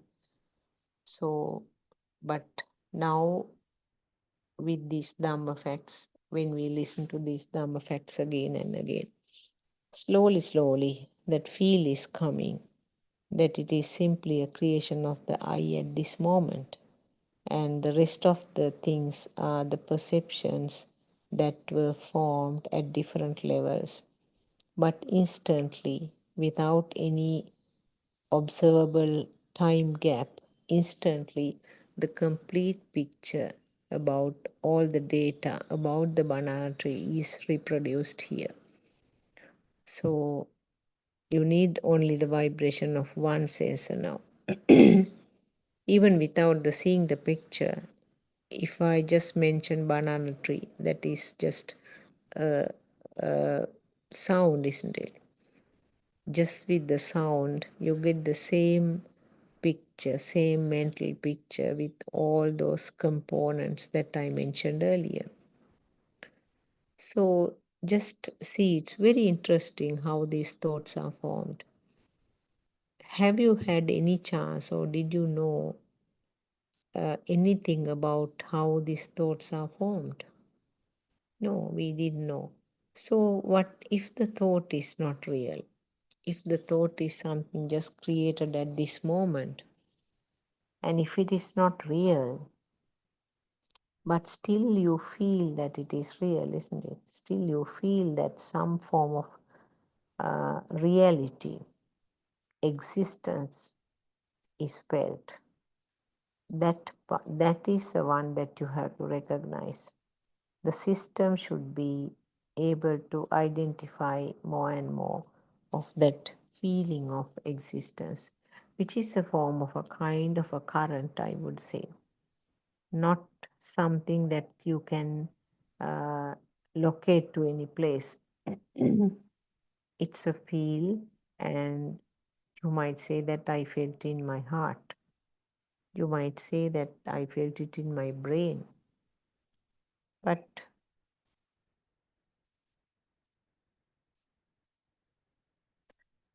that is how it is explained. But can you say that it's in the heart? If you dissect the heart in great detail, there's no place that you can locate and say that this is where the thoughts are. Similar about the brain. So, as I said, it is simply a current which gives rise to the feel which is explained or which is interpreted as myself. So, this with each and every stimulus, a flicker of myself is born. Remember, it is not all the thoughts, it's a thought which is felt as real. An existing thought or a real thought always has a flicker of myself. So, if the sensors are continuously non-stop functioning, and if the sensors are creating the rupas or the vibrations, and if there is an automatic combination of these sensors to form a different type of vibration which we call thought. So if this is simply a process, and not only that, along with the thought, the power of power of existence is also there. Power of existence is each and every moment it's occurring with each and every stimulus. So in other words, there is jati with each and every stimulus which is felt as real. Can you name something which you don't feel as real? Almost everything that is around you, you feel as real, isn't it? It may be the things which are seen, it may be the things which are heard, things which are smelt or felt the taste or the skin sensation. So, whatever is experienced, always that feel of self is there, because those thoughts, as long as you feel them real, the self is here. But what is the difference between the Arhat's mind and an ordinary person's mind, thoughts? We said earlier that even the Lord Buddha had the thoughts, because that is something that will continue to form as long as the physical body is functioning. So, what is the difference then? Every thought has a simple power, simple current is there. That is normal, or that is not something avoidable. As I said, as long as the sense, the thoughts are formed, and each sensor has a current of its own, and that current will combine to form the thought which has a basic current. That is something not negotiable or not stoppable. But the extra current which comes up with that, due to the feeling of existence or the perception of existence, that is the current level that we try to understand. In other words, if you feel that the thought is real, that extra power is there, which we call the itta sanya, or the perception of existence. And perception of existence, you can't forget the perception of self. So really existing tree, really existing banana tree means all three levels are there. Rupaloka, or the sensual world, uh, Kamaloka, sensual world, Rupaloka, form world, and Arupaloka, formless world. All three are there in the point where the banana tree is real. I like this particular type of banana tree because the bananas in that tree is very tasty. And I got this plant with great difficulty. During the drought season, I put some water and then looked after it. These are all the drama level stories about the banana tree.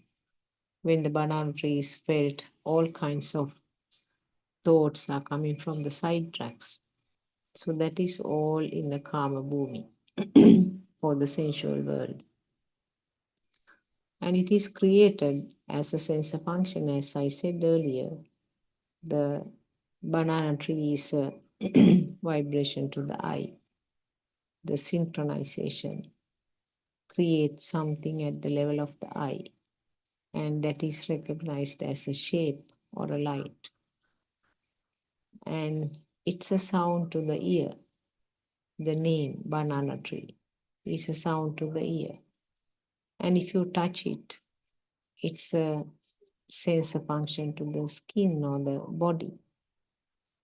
body sensor. So it is created as a mental picture now collectively. It's created as a mental picture called banana tree. So that is your form world. And not only that, I feel the system feels that this is a real one. There's something. There's a thing there. Even if you do not have that detailed explanation about the banana tree, there is something, a perception of existence. Without a formless level, something is there. So if the system feels that the banana tree is real, all three of these levels are there in that stimulus. So the banana tree is real and I am experiencing it. So simply, that is a story. So this is how in each and every stimulus that self-feeling is being promoted. Each and every stimulus, the self is hiding underneath. The experiencing self or the perceiver is here for each and every stimulus that is felt as true. This is not only for the five senses, but also to the thoughts also. Now, if I get the banana tree as a thought, I really feel that it is there. Now I have turned my back to the garden side, but I know that my thought is that there's a real banana tree outside there. So in other words, that thought is felt real, isn't it? Thought itself has the itta sanyava. So it's no different from any other senses. Whether you see the tree, whether you heard the sound, or simply you had a thought, simply you had just a thought about banana tree, that itself has all the components in that. So an existing banana tree is created in the mind as a thought. And again, it's me who is remembering about that banana tree. So these things actually we have explained so many times. I am sure you have heard the same type of explanations from the other speakers also daily. So it's something that the self has to investigate how these things are felt real.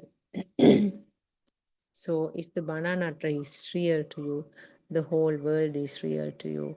Not only that, yourself is also real to you because yourself is a part of this world. So coming to all of them together, the thought process is something that we have to study very well. How the thoughts are formed. Take a little free time as a beginner. Just see how these things are formed, how these thoughts are formed. Listen to more and more sermons that will help you because when you hear the same fact from different sermons again and again, it helps you to have the strong basement or strong foundation about this Dhamma path. As a thought, thinking that this is myself is the one which is slashed right at the beginning. Because we are thinking that I am seeing the banana tree. I am experiencing this thing. I like it this way. And this is my way of doing the things. And this is my sister. So all these things are coming as thoughts. But we know that the thought is just an instant creation, and the five senses are responsible. Five senses create something because of the speedy vibration. Five senses will continue to function as long as the physical body is functioning, as long as the organ is functioning. So you can't stop this process, can you? You know that the two things, if your physical body stops functioning, but if the current is not switched off, then definitely this current will synchronize to another type of a vibration. It may be with or without a physical body, but there is a vibration. There is no switching off of the system. The vibration may not synchronize immediately, but it will synchronize sometime, somewhere. You can't give a time frame. So synchronizing sometime, somewhere, some point is definitely going to happen if the current is not switched off at this end. So bringing the physical body to an end is not going to end up the samsara journey. It is going to continue this birth cycle. So the switching off the current is the thing that is important. Even if the physical body is persisting, if the current is switched off, then it's like a dead person. That is how R.N. Mahasi is explaining. You are living like a dead person. What does it mean? The dead person means if you have to face certain stimuli that will give rise to various kinds of defilements in a normal person, nothing will happen here. It's like scolding a tree. It's like hitting a tree. And will the tree be shaken, or will the tree be of any responsive to that act? No. So this is what happens after the sopatisesa nibbana. That means the state of arhat. That means the switching off of the current of the system. But the physical body will continue until the end of it, which is called as anupatisesa nibbana. So the life of the arhants is in between these two. It's between the sopatisesa nibbana and anupatisesa nibbana until the physical body comes to an end. So there is no person to them. They have no person. They have no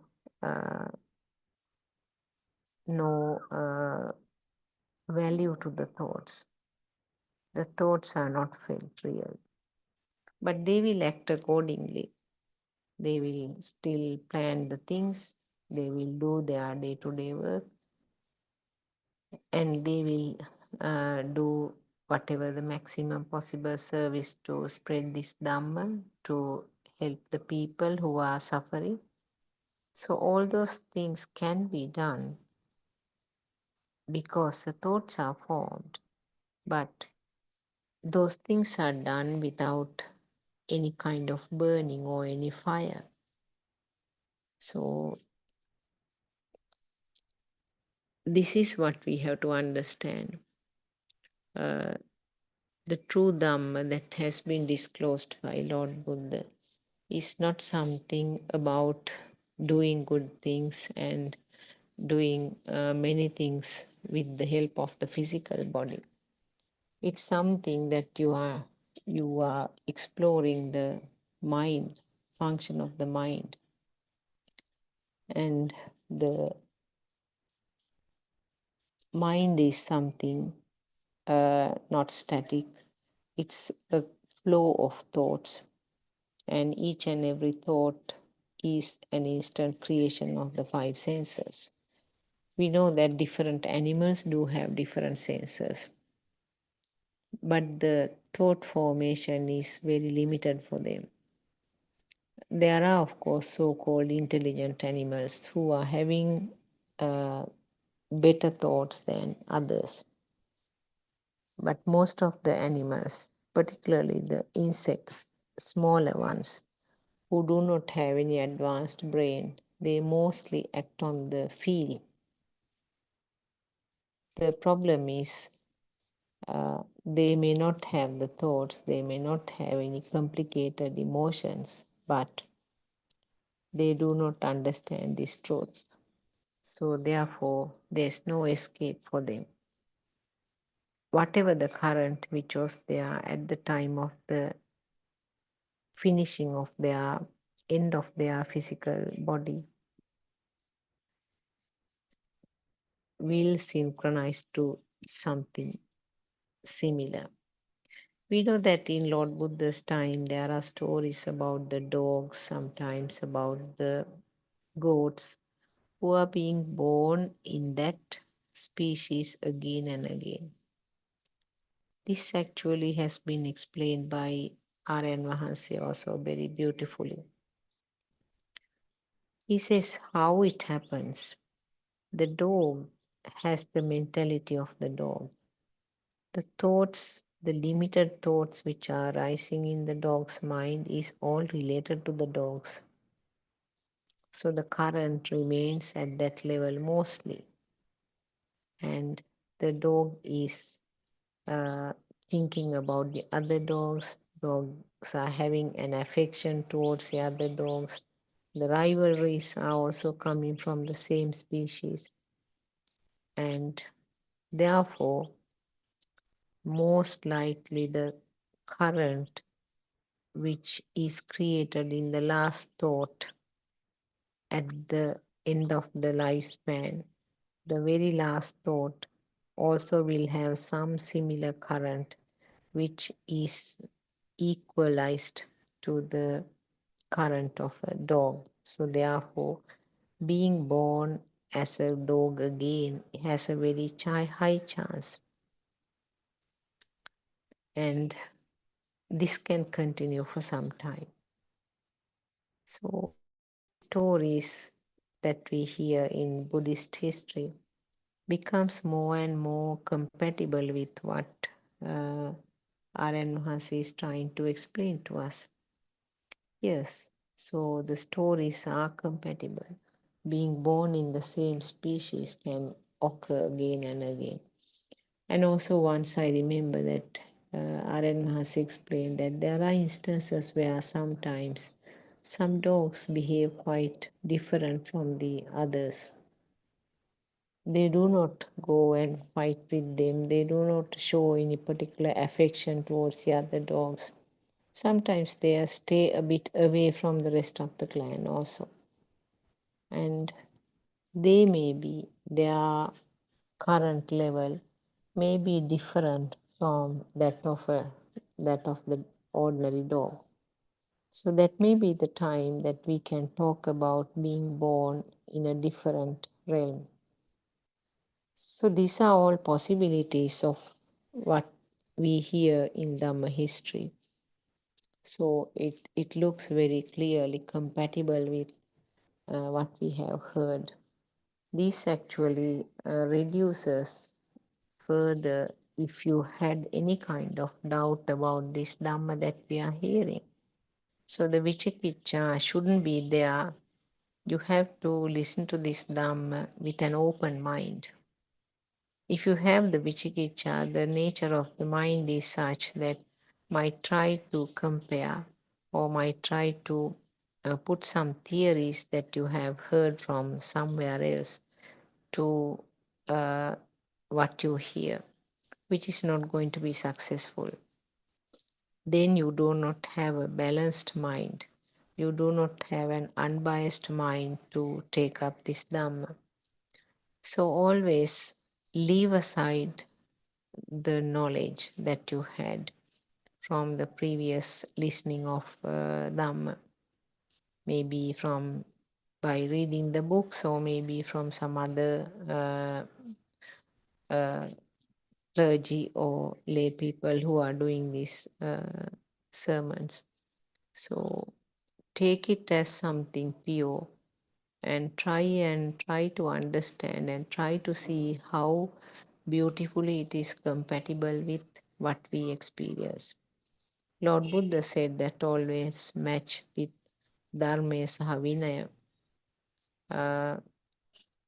Dharma Saha Vinaya. Dharma means see whether it is compatible with the cause and effect phenomenon.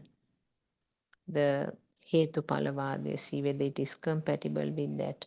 Secondly, he said whether it is matching with Dharma means the dependent origination, and also whether it is helping to reduce the defilements, the raga, dvesha, moha, whether those are, you feel that the current is going down. So if you experience those two with this Dhamma, then you are sure that according to the guidelines laid by Lord Buddha, this is a Dhamma which has to be true Dhamma that was disclosed by Lord Buddha so long ago. So if it is compatible with Dharma and Vinaya, then only you can talk about a true Dhamma.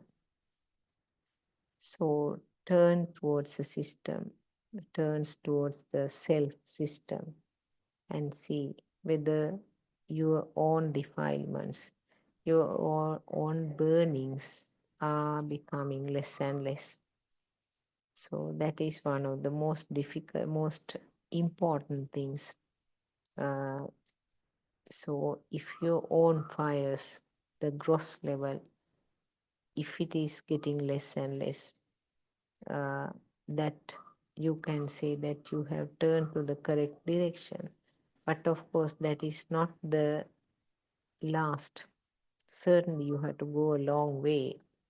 But right at the beginning, the grossly felt defilements, if they are getting less and less, the instances where that made you to shout at somebody, the instances which made you to sometimes physically punish another person, or the instances that came some burning thoughts within your mind, see whether those instances, see whether those defilements are less now.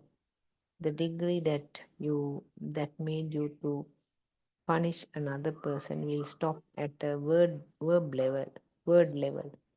So the kaya sankara will stop, and it will stop at the level of vachi sankara. That means the word constructs. So you might, the instances where you used to physically punish a person, hitting or whatever, will not happen anymore. Now you will shout at the person. That is your vachi sankara.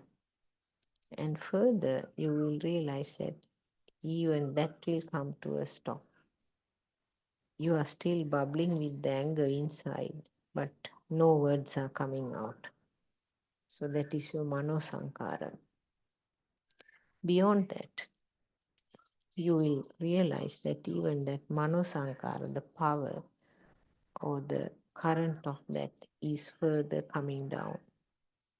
The fire that raged before is less aggressive now.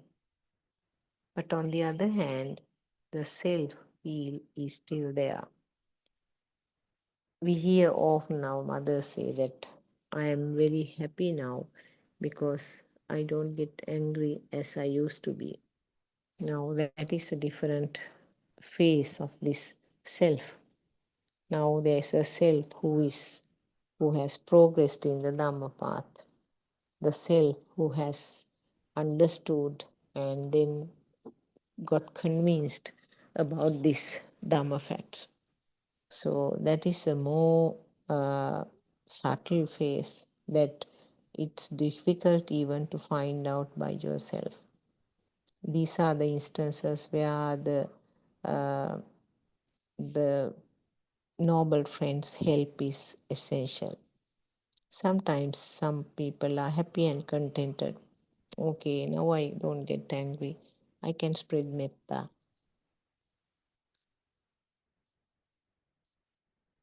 And I'm doing only the good things and I'm not doing bad things that I used to do.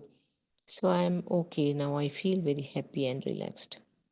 True, that level is an improvement. We are not saying that it is not correct. You feel comfortable, you feel more relaxed and calm down. But definitely that calm down self is here happily waiting here. So this is where you have to find out now the self who is happy. The progress has become a thing to the self. The progress in the Dhamma path, advancement in the Dhamma path has become a thing to the self now. Again, the self is preserved here.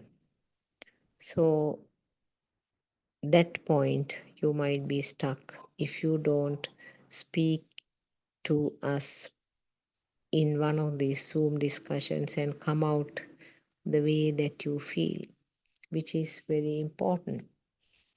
So different levels of this self-perception has to be identified. For that, R.N. Mahasi has introduced the 4 steps of contemplation, which we have discussed earlier also, but maybe again in another discussion we can talk about it.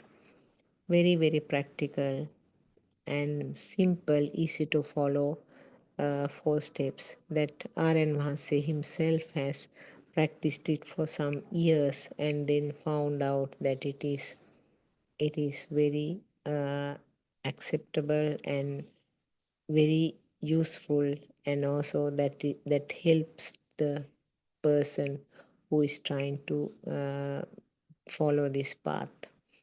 Maybe we can discuss it on a different day. So listening to these sermons more and more, revising by yourself is important at the beginning, and then try to understand what is meant by feel, and the feel is the one which directs you on this in this path, not the thoughts, because always the thoughts can form in different ways, different phases, and give the impression that I am fine now, I have reached, I have finished every task. That sort of thoughts can come, which is very dangerous actually. So identify the feel, which is the feel of self, and also we give the name defilement. So all those names are used to indicate that current which is created as a part of the system. So I will conclude the session. I respectfully worship Triple Gem. I worship R.N. Mahasi at his feet for all the guidance that he's doing as our spiritual leader. And may our all friends who are listening to this be blessed by Triple Gem. And may our friends who are helping with the technology be blessed by Triple Gem. Theruvan Saranai.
Dr. Ravi, until Mm. yeah, there was a little bit of a technical issue I'm having right now. So we'll Okay. discuss with the regular discussion today. I think Yeah. that will be best. Um, Yes. Yeah. We can. We is can. there any special topic that you all were Mm, discussing about in the earlier that yeah. Yeah. In the previous discussion, we have been talking about the level of defilement, how they are fading away, and how do you feel whether your defilements are fading away or not. So likewise, so I asked few people about these things. They expressed in a certain way that they said certain things. Actually, what is happening here is most of the people, they recognize some kind of entities as they became real for them. Uh, for instance, earlier that lady expressed that the if she hadn't white dress to wear to that particular place to go, so so she might refrain from attending to that uh, discussion. So that should not be the way that should happen actually. So she asks that whether it has been become a thing for her, the white dress. So what I gave the advice was the advice I gave was just don't concentrate on one single entity and take it out and see whether it has become a thing for me or not. Take the entire scenario, take the entire thought. So were there me? Was I there? There, yeah. Uh, had it become, had that only that single scenario, not that only the single entity, think as getting some kind of a holistic approach for that. Likewise, so were I there? Were I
I said, was I there at that entire scenario? Am I the one who were there? So was there my soul in that particular incident? So likewise, so people are trying to take it as one and different entities. But if we, through the Satyanaya, if we know there is no doer here for sure, so that kind of things would never happen. So what do you think? So we can't put whether the white dress has become a real thing for me, or whether the place where I wanted to go has become a thing to me. Likewise, we can't segregate those things. We can't separate those things, those entities, and see whether it has become a real thing for me. But overall, if at any point am I there? So if I'm there at that particular moment, so that is my ignorance. So we discussed in previous sessions as well, because if I feel, am I talking, I'm speaking with Harshi at this moment, Harshi is a real person, so that is my ignorance. So it should never happen. So it should happen. It is happening. This discussion is fine. This discussion is happening, but I should not be here, isn't it? So if I am here, so I am having defilements. I'm having defilements because presence of me implies in another way the level of my defilements. So it is some kind of an indicator for me. So if we know this, if we know, at least for the knowledge, there is no one here, nobody is here, there's nothing to be called as me, my mind. So what would be there? So if we are able to apply this understanding to each and every encounter in our life, so that is our skill, that is the kusale. So if we miss some points, that is our akusale. If we are not able to apply that understanding to even for a one thought, that is our ignorance. So that is our level of defilement. So that gives some kind of a measurement for us to look inwards and see the position of ourselves. What do you think, Harshi? Tirvan Saranai? Everyone, Sanai, Dr. Ravi.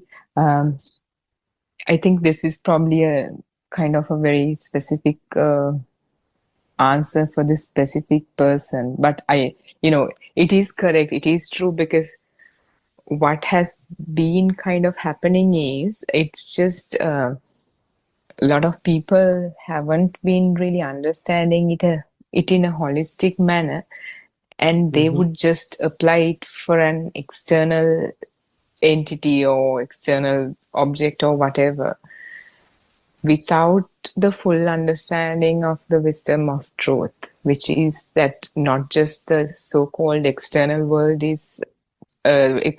comes into existence in this moment. With respect to it, the so-called self also come into existence in this moment. So if you kind of try to, it's not like one or the other, or it's a system that happens like right now in this moment. It's a maturing of a vibration or evolving of a vibration, even though it feels like there's this observer here and the observed on the other side, it's the product of just it, if I say one process, it would be wrong, but like, it's just one whole process. So Yeah. the way a lot of practitioners that have been listening to this Dhamma for a while has been kind of contemplating on this Dhamma when they kind of apply it in the moment, just on the external world, without the, like, even intellectually, without even understanding that the so-called self is also the kind of extension of this establishment of a so-called external entity or an object. Yeah. So Yeah. yeah, Absolutely. yeah, Mhm. yeah. So that had kind of given result in a person, in a self, to whom the so-called external world doesn't exist, yet the self perception is left. They continue to see the truth in the moment. Okay, so-called external world is not real. Sound is a sound, or whatever the contemplation that they do. They're Yeah. at the end, they're left with the self. So it is, this practical approach, the 7-day practical approach, the 4 karmasthanas, or 4 unique meditation instructions, they should be understood in their entirety. That is why understanding the Satyajnana wisdom, truth in full, is of utmost importance before doing anything. That's why we say for 4 foundations of mindfulness, or Satara Satipatthana. For a person who hasn't listened to wisdom of truth, there's no 4 foundations of mindfulness even, because they just do not exist. If you do not know that there's the so-called self and the so-called external world is an illusion that comes into existence moment to moment, what would they practice in 4 foundations of mindfulness? They would just practice something that already assumes this world exists. So but on the other hand, if someone just listens to this, like, without having any understanding of this context, that we are trying to correct somebody's practice, that this person has been doing it in a wrong manner, that person could understand this wrong this as a and adopt this as a wrong practice, because they are adopting it out of context. So yeah, absolutely right. What you said was true, because we have to. That is wisdom of truth. You have to fully understand, even intellectually fully understand, have the idea, because there's so many pieces to it, and how the sense faculties are formed, how that mind comes into existence in this moment to moment. There's no such thing called mind, or how the self is. There are many. It's not so simple. When you understand and realize it, yes, it's very simple. How it's so obvious. How could you not see this? But without the help of the noble friend, you would not have been able to see it ever. That's crystal clear, because we had the Pali canon all this time, and nobody was able to make sense of it, because it was just a recipe for them. Nobody made the cake using the recipe to have that practical approach. Now, with all that, we have the full picture. Now one person can explain to us with the experience, by realizing it within himself, that these are the areas of it. Yes, we say that this is an illusion, reality is an illusion. But why do we say so? Because of this is how mind is created, how senses are created, how what we believe is right in front of what we believe as existing Yeah. right in front of us. They are not existing, but you can't miss something and try to make sense of it and have a wrong picture and go in a wrong direction. So yes, that's actually Yeah. a yes. Yeah. As you correctly said, so we can't put this Dhamma to each and every entity, what we see, what we hear, what we listen. So first you have to make them very clear that there's no one here. So no person here to perceive, no person here to, at least for the knowledge, you have to know that should be clear within you. So then it will come into surface every time, even though I talk, even though I uh, make a mistake. So we'll say when I was driving, so if I took a wrong turn in a wrong place, so I feel some kind of a guilty feeling. But am was I the uh, am I the person who did it? No, it happened. So what? That's it. So that doesn't mean that without the self I can do everything in this everything. So it won't happen.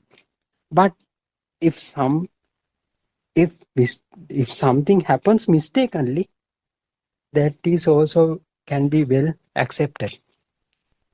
So so so as Aranwasi says, in the noble path, there is no right or wrong thing.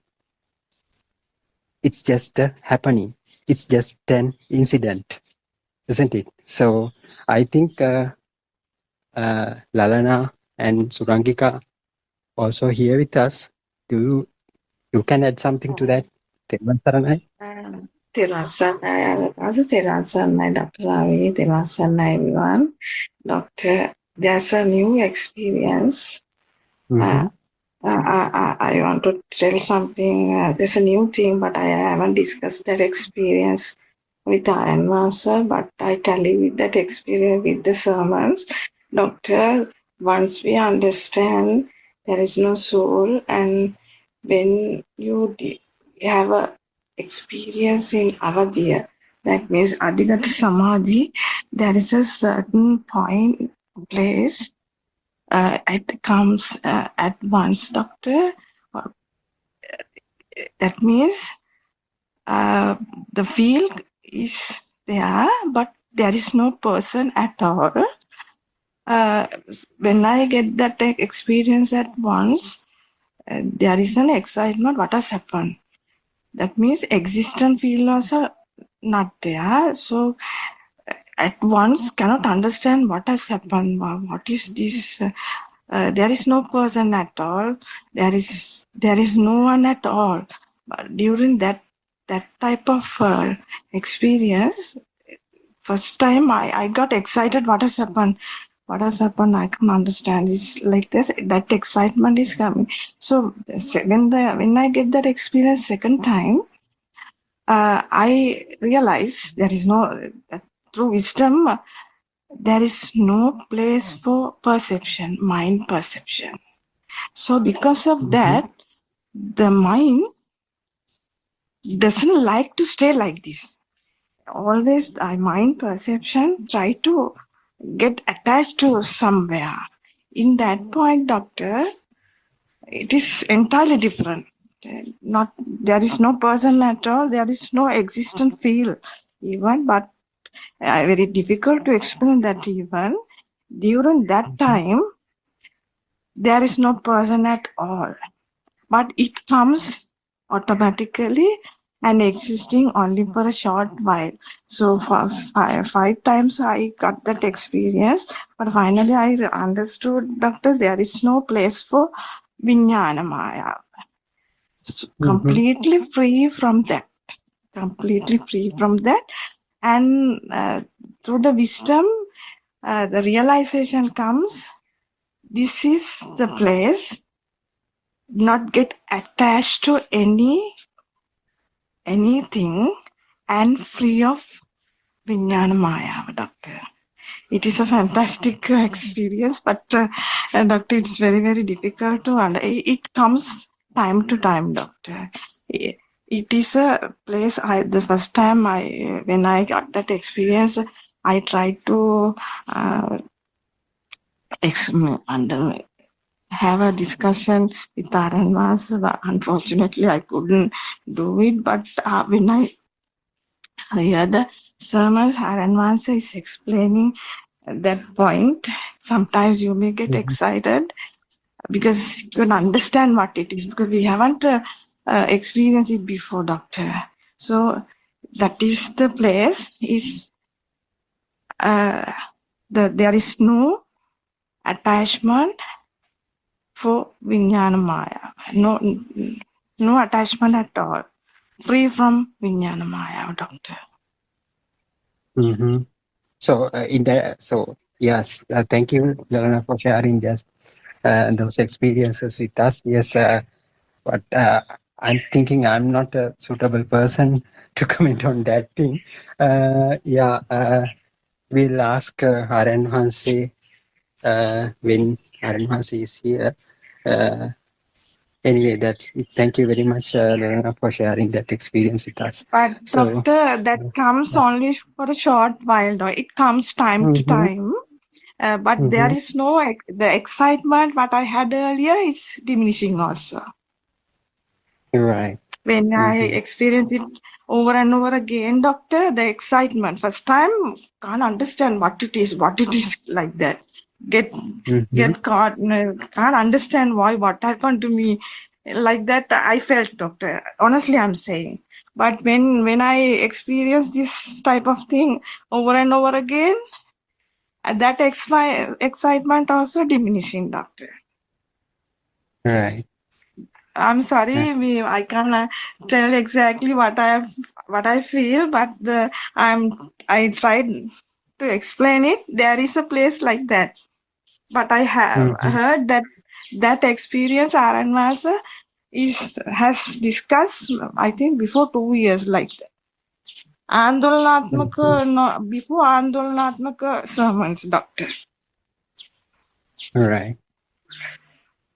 Anyway, do you have anything? Do you have some similar kind of experience also? I don't have. Thank you, Doctor Telvan Sannai. Thank you very much. Telvan Sannai. Yeah, Dr. Ravi. So, well, I cannot comment on that with 100%, assurance, because I myself haven't had that. So it sounds like, well, it's self-evident to her. Usually, based on how others have discussed about their non-self experience or non-vibrational kind of experience, it's self-evident to them that there's no self here and that there never was. I have an experience, but I think it's kind of the not the fruition. So and if because I'm not sure if it's self-evident to her, or if that angle was not there, it could be non-perception, neither what is it? Asanya. Perception, neither non-perception. Because the difference between non-self and perception, neither non-perception, is the self-identifying view. It's like there's like a very slight difference. So I think it's better for Lalana to have that discussion with Aryan Mahanse. Yeah. Or if Aryan Mahanse, I think I checked earlier, Aryan Mahanse is no longer, he might join back again. Yeah, so that is, you know, the non-vibration is the one that we can't say that we thrive for, but that is like where everything becomes self-evident to the practitioner. So, and all these practices, the practical approach, wisdom of truth, all that is to facilitate that, to create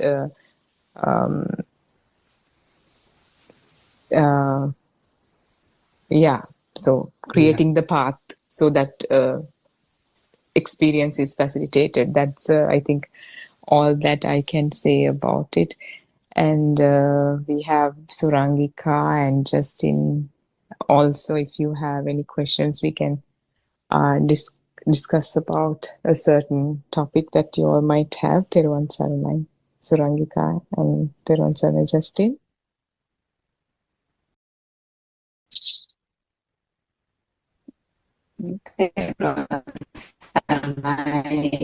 Archie and Theruvan Saranai to all our friends and pay homage to our answer.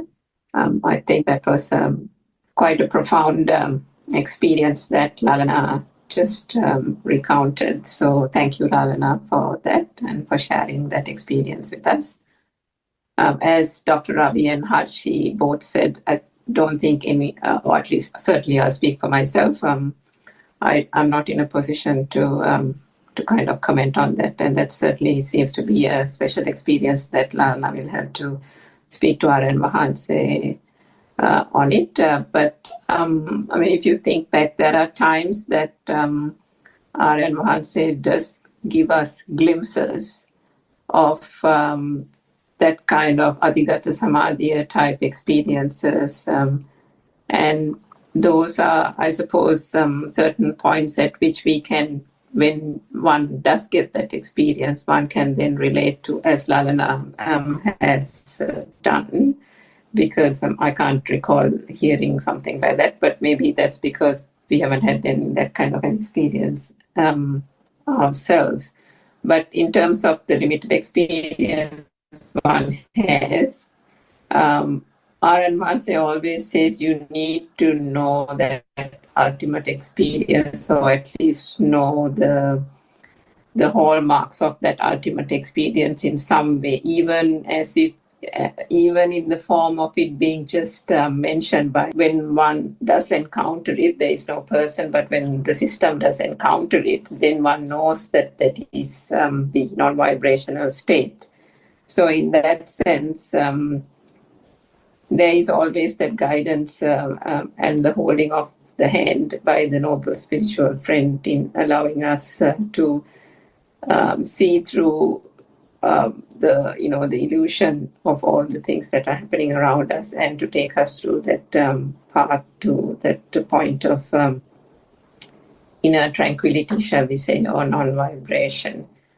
I just wanted to I think yesterday's Andolanathaka Desana, I think Aryan Mahanse was talking about the fact that people often forget the I-ness, and I think that was what you, Dr. Ravi and Harshi, were mentioning, that ultimate state of people forgetting that it's not just the outside world, but it's the state of mind itself.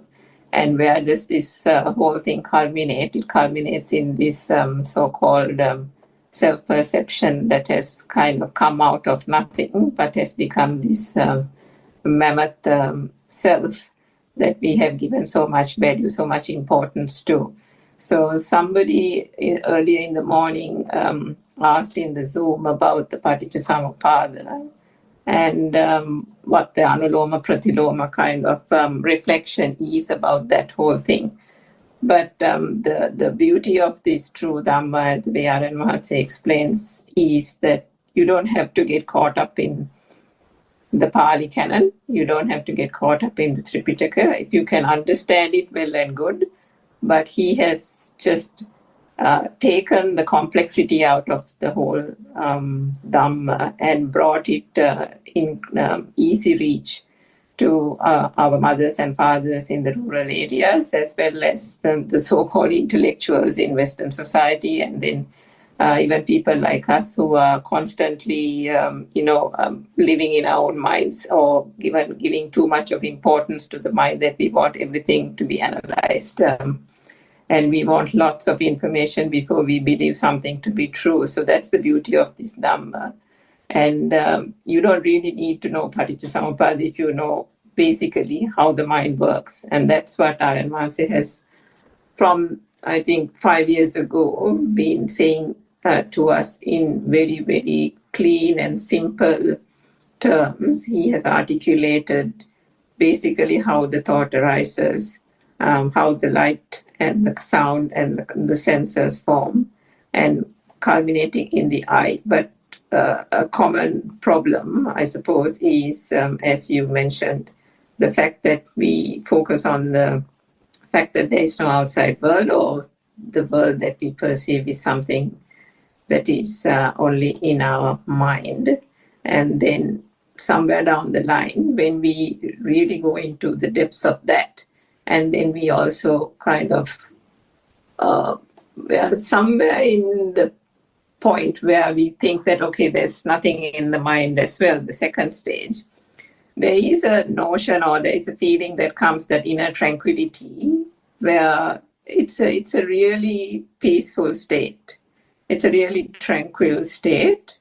And then you're almost in a, I won't say euphoria, but it's such a state of inner peace and calm that if one doesn't keep that point that Aryan Maharshi has propounded right from the beginning, that this is a non-soul Dhamma in mind, one can kind of almost stop there, or linger or meander in that state of peace and calmness, because that is also a nice blissful state.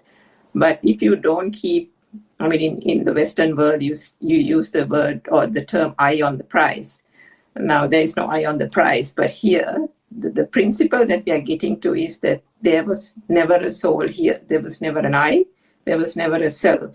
This whole thing is because of ignorance, because we start with ignorance, and this ignorance is the thing that is being gradually eroded through the listening of the true Dhamma, through the practicing and the reflecting on that true Dhamma.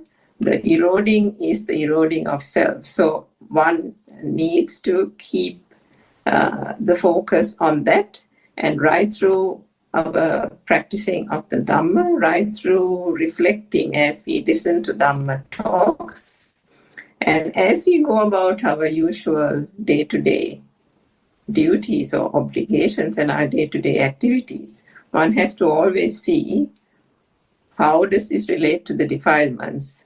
Are the defilements actually getting diminished? Are they still popping up here and there? Are they getting accentuated? What is happening? Because ultimately, listening to the Dhamma and the ultimate result is not something we can control, but we can listen. There is that reflection. There is the practical aspect that can be done. And by doing those innately, because this is a system and only a system, there arises almost involuntarily while ago, but at the same time, running parallel, is that diminishing of the defilements. And the diminishing of the defilements, to do that, one needs to know that this is a system, that there was never an I here, and understanding and being able to kind of be awake or aware, be aware of that wisdom, to be able to recognize that self of I that pops up when something happens, when somebody says or points out a fault in you.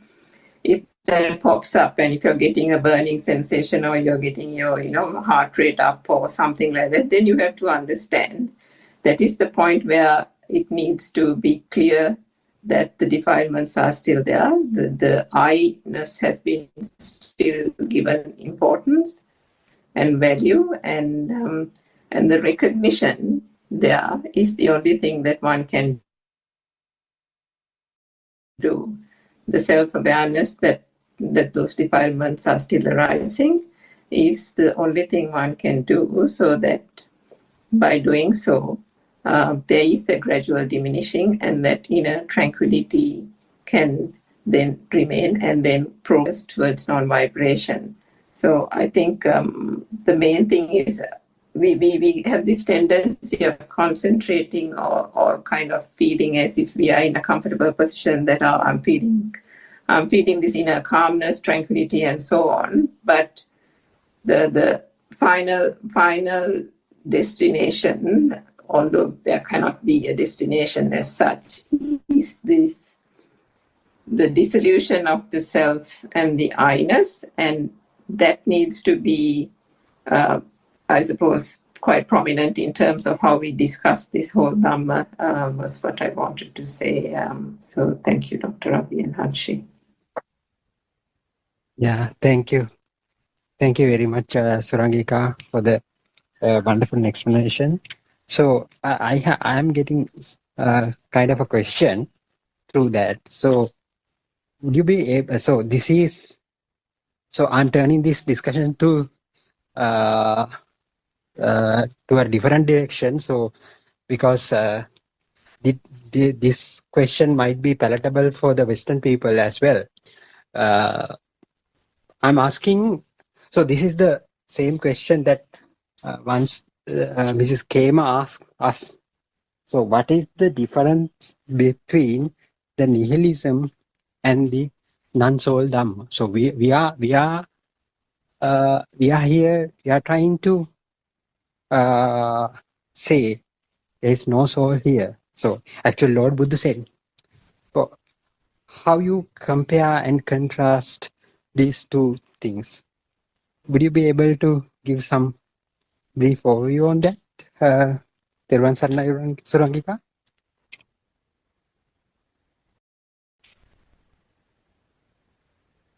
Oh, Harshi, would you be able to? I think Dr. Ravi, the question was, annihilationism and eternalism. Eternalism, yeah. Eternalism, and that how this Dhamma is kind of transcending the two, because it's been famously said that Buddha talked about Dhamma that follows middle path. So what we discussed about that day was that in the surface level, the meaning of the two words is there's someone that continues to live for eternity. That is one way of viewing this world, or how questioning this world or exploring this world, whatever it is. And the other view is, after this death, is there no one? There's no one. That's it. This is the only life we got. So that's two ways of thinking about it. And Buddha defies both of them, because both of them assumes that there's a self. And what Buddha says is, it transcends these two in one angle, is in one way to say it is no neither, because the so-called self comes into existence in the moment as a result of a maturing vibration, as a result of a system. This is a system that comes into existence when the necessary causes and conditions are met. That's why it's a cause and effect Dhamma. It's not something that is existing. And if we dig deeper into it, it goes back to Majjhima Sutra, and where even it talks about how the vibration comes into existence, where when there are two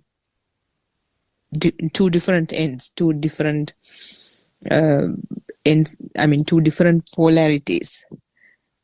Then it gives rise to the vibration, and this vibration, as it the speed of the vibration, as it continues to vibrate, there's a underlying power, obviously, that gave rise to the vibration, and as it vibrates, this underlying power accumulates, and as it continues to vibrate, it appears as there's something, and there's something out there, and the movement and all that gives that lively feeling, the existent perception, itta sanya, and that very same existent feel is the one that becomes the self perception as well, or the self, because it's the same process, but it feels like there's a duality. It feels like there's something existing and I am observing this, but it's the same thing maturing. It's like flower blossoming from a branch. You can't say the flower is different to the branch or something. I mean, maybe a poor attempt at trying to kind of make sense of it, because this is something that cannot be grasped by the mind, even though we intellectually understand this wisdom of truth. But when you come to the realization, what you realize is this has to come from some sort of a transcendental wisdom, because one cannot make sense of it. One cannot understand this by just analyzing, because even we try to get to that penetrative insight, and we try to make sense of Dhamma, the Vidarshana, but the realization is the one that breaches the gap, because that cannot be grasped with the mind. So the annihilationism and eternalism, in a shallow level, yes, there's someone that continues forever, versus after this death, that's it. This is the only life you got. But when we kind of dig deeper into it, not in the surface level, but it goes back to that, how the vibration is created, how it evolves into creating this duality and a seemingly existing world, and a seemingly existing self who observes it. And in between, this whole Dhamma is there. In between, the whole wisdom of truth lies. Dependent origination, Four Noble Truths, everything, 7 factors of enlightenment, everything. So I think that's kind of, yeah. Do you have, I guess that's how I can answer that. Yeah. Thank you very much for this wonderful explanation. So, yes, as you said, dancehall Dhamma means we can't say that there is a person or there is no such a person here. So, so we can't go to both ends. But if some conditions are met, when some conditions are met, there will be something. So if we take as a thing, so it will become existing. So this is the Dhamma that Lord Buddha announced to the entire world. So we can't go into two ends, isn't it? So we can't explain this Dhamma in that way. So as such, you took the example from Madhya Sutra. So whenever there are two ends get created, so there will be different polarities.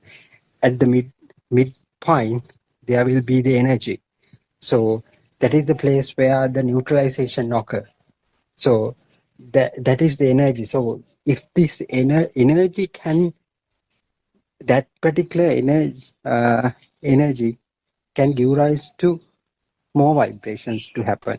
So that so if the vibrations continue to happen like that, it will give some kind of a signal that get existent signal. It is there. It is there. The presence.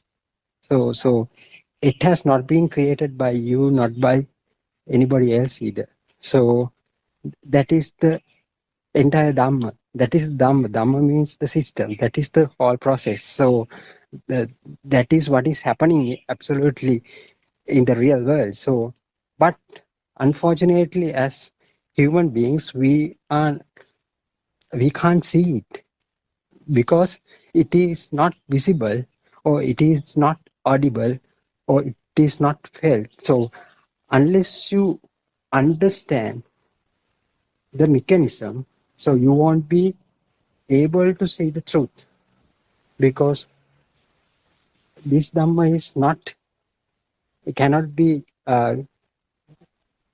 grasped by your six senses. So, but with the understanding only, you will be able to uh, comprehend what is going on, what is the absolute, what the absolute truth is. So then, of course, this understanding would lead you to would lead to diminishment of that particular energy itself.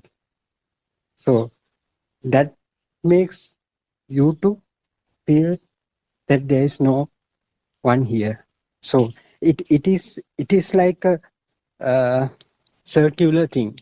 So from the understanding, it gives a negative feedback to the self-existence. So then the self-existence will dissolve.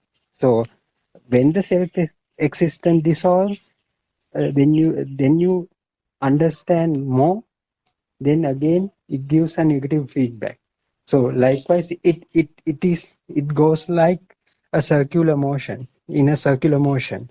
So what ultimately what is happening is, you will feel there's nobody here, no soul here. So that is the entire Dhamma that Lord Buddha wanted to express to this world. So I think, yeah, a lot of people are here with us today, so they can ask questions. Also, I can see Mr. Justin is also with us. Do you have something to add, Mr. Justin? Terwan Saranai. Teruvan Saranai, Dr. Ravid. Teruvan Saranai.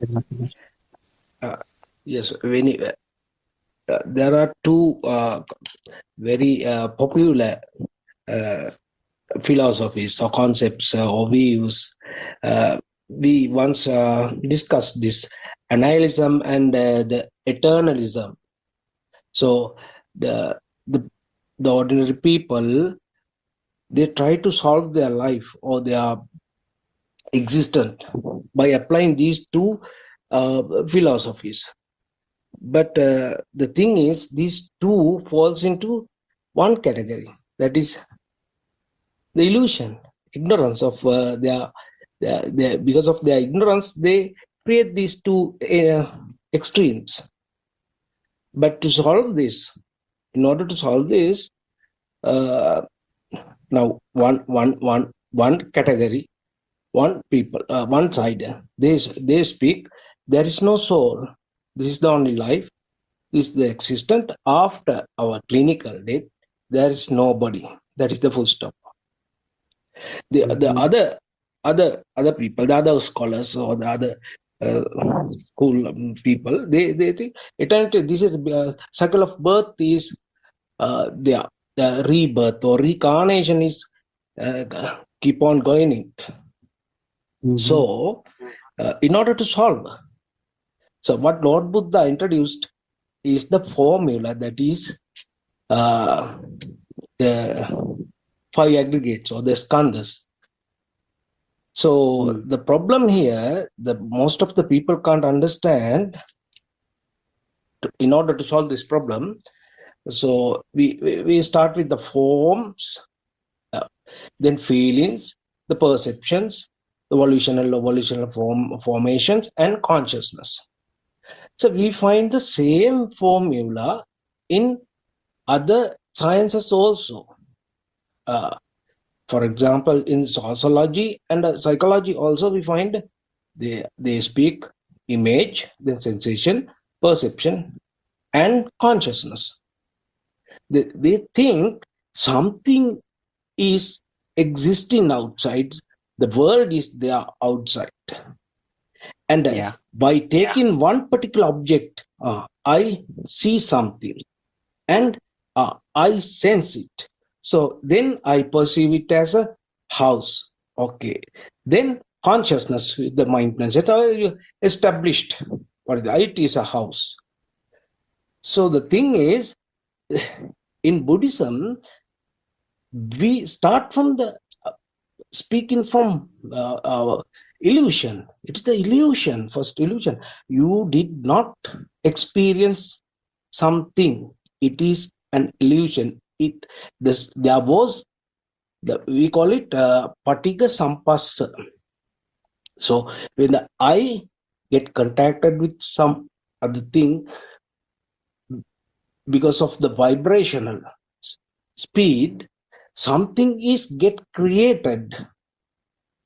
Therefore, we sense, we feel, we perceive, and with the volitional formation, ultimately we create, not we, the system, the mechanism, the process,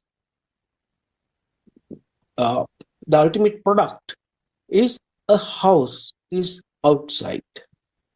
With the previous memory, as we called, there is no previous memory, but just to explain this, we take as an example.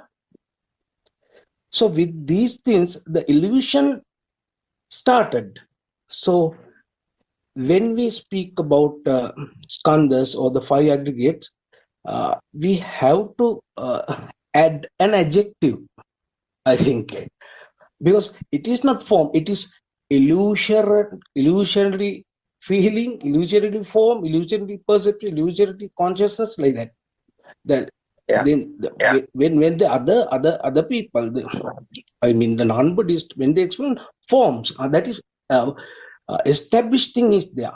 This is illusory forms. So therefore, when you come to understand this, what started? Spark. Then there, what emerged? A form, some kind of image that is not existed. Get created means not somebody or someone or outside produced it. Get created because of this fast vibration, manifestation of unimaginary vibration. So therefore, illusion, we start from the illusion, and there, that is why we apply this 5 aggregates. Then we speak about emptiness or nothingness.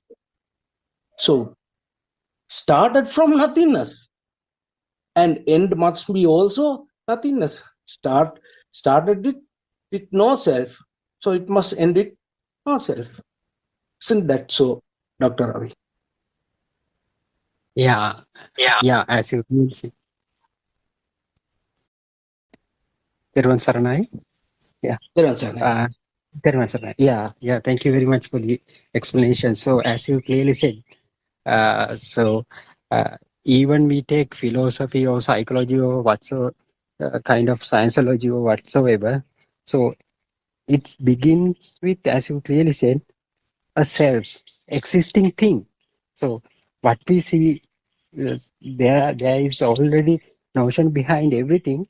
So we are living being. So what Buddha wanted to emphasize to this world is that that that existing thing, the way how this existing thing become into a kind of existing thing. So that means, so as you clearly said, it start. So that is, yeah, that is the philosophy, or that is the theory. That is, it is kind of a theory. That Paticamuppada is kind of a theory that is revealed by Lord Buddha to comprehend to how this existence happen. So everything, uh, every sciences have been built after that. I mean, after, so they think, even the philosophy, even the psychology, they think, they build their sciences upon the self. But Lord Buddha addressed the earlier part. So how this self came into such kind of an existent thing.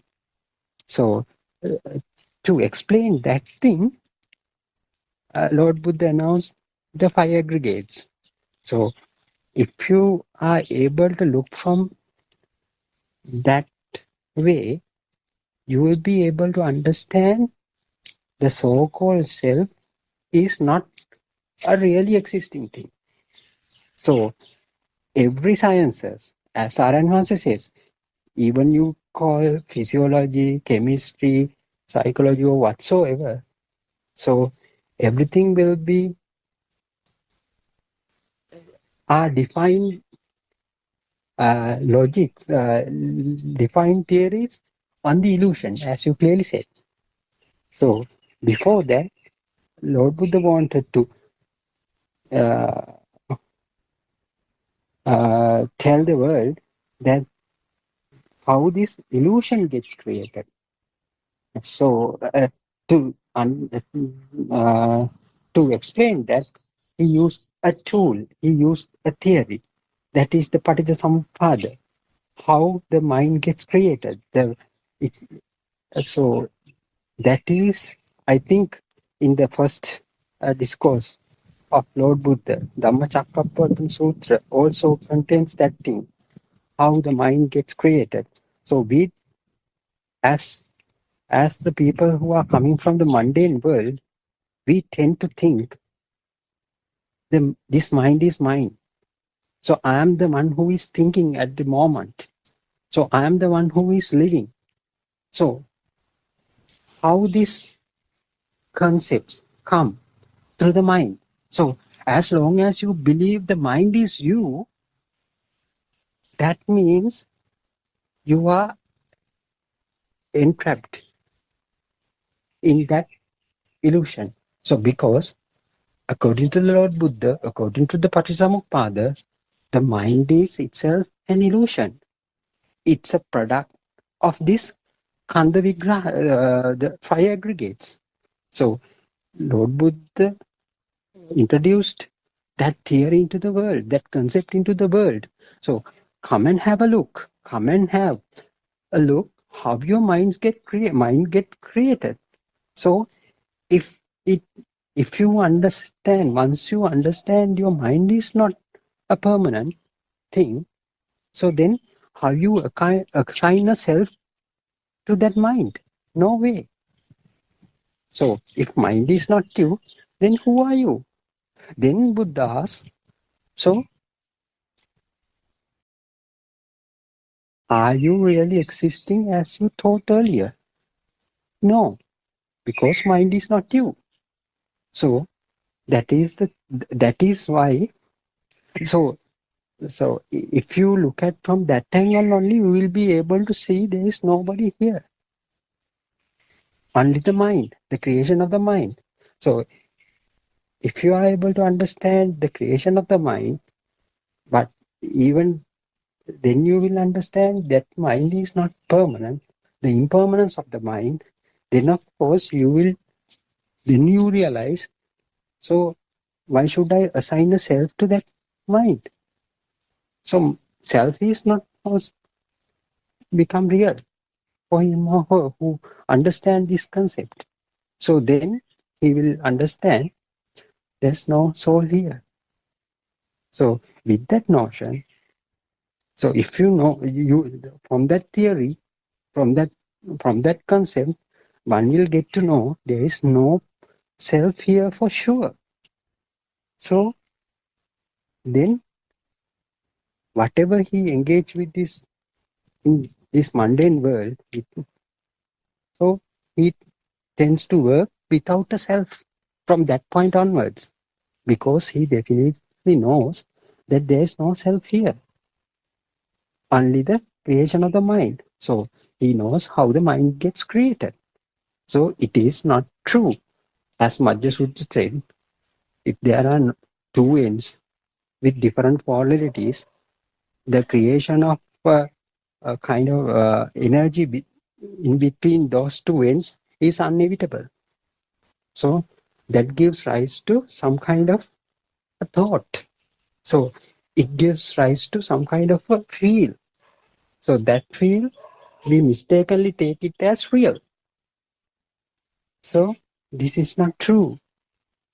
This is not true. That for that feel we call a kind of consciousness. So we believe there is people in the Western world also think that there is a permanent thing called consciousness, or like universal consciousness. But it is not true. It is also a concept. It is the consciousness. No, there is no such a thing called consciousness either. So what we are trying here to understand that illusion, as Bernard said, we have to understand the illusion. Then everything will collapse. The worldly perception we deal in our day-to-day life, with the understanding, we get to know that they are not real. So, as well as the self is not real. So, yes, Harshi, do you have anything else? So, anyone can ask questions if you have. So, we can continue our discussion. Tervan Salna Harshi or Surangika, can you add something? Yeah, Theron and Yes, Dr. Dr. Surangika. Sorry, Hachi, you go ahead. No, you go ahead, Surangika. Sorry. No, I was trying to talk to you actually, yes. Okay, so I think as Justin mentioned, and you, Dr. Ravi, I think the greatest deception is the fact that even these scientists and sociology and psychology and all these things, they base this whole thing on the existence of a so-called external world, isn't it? So when that happens, everything is doomed from that point onwards, because they have taken something that is not real to be true, and they run with that. Whatever they do, they run with that. So if we didn't come across the true Dhamma, all of us would have been in the same faith. So that's why it is so important.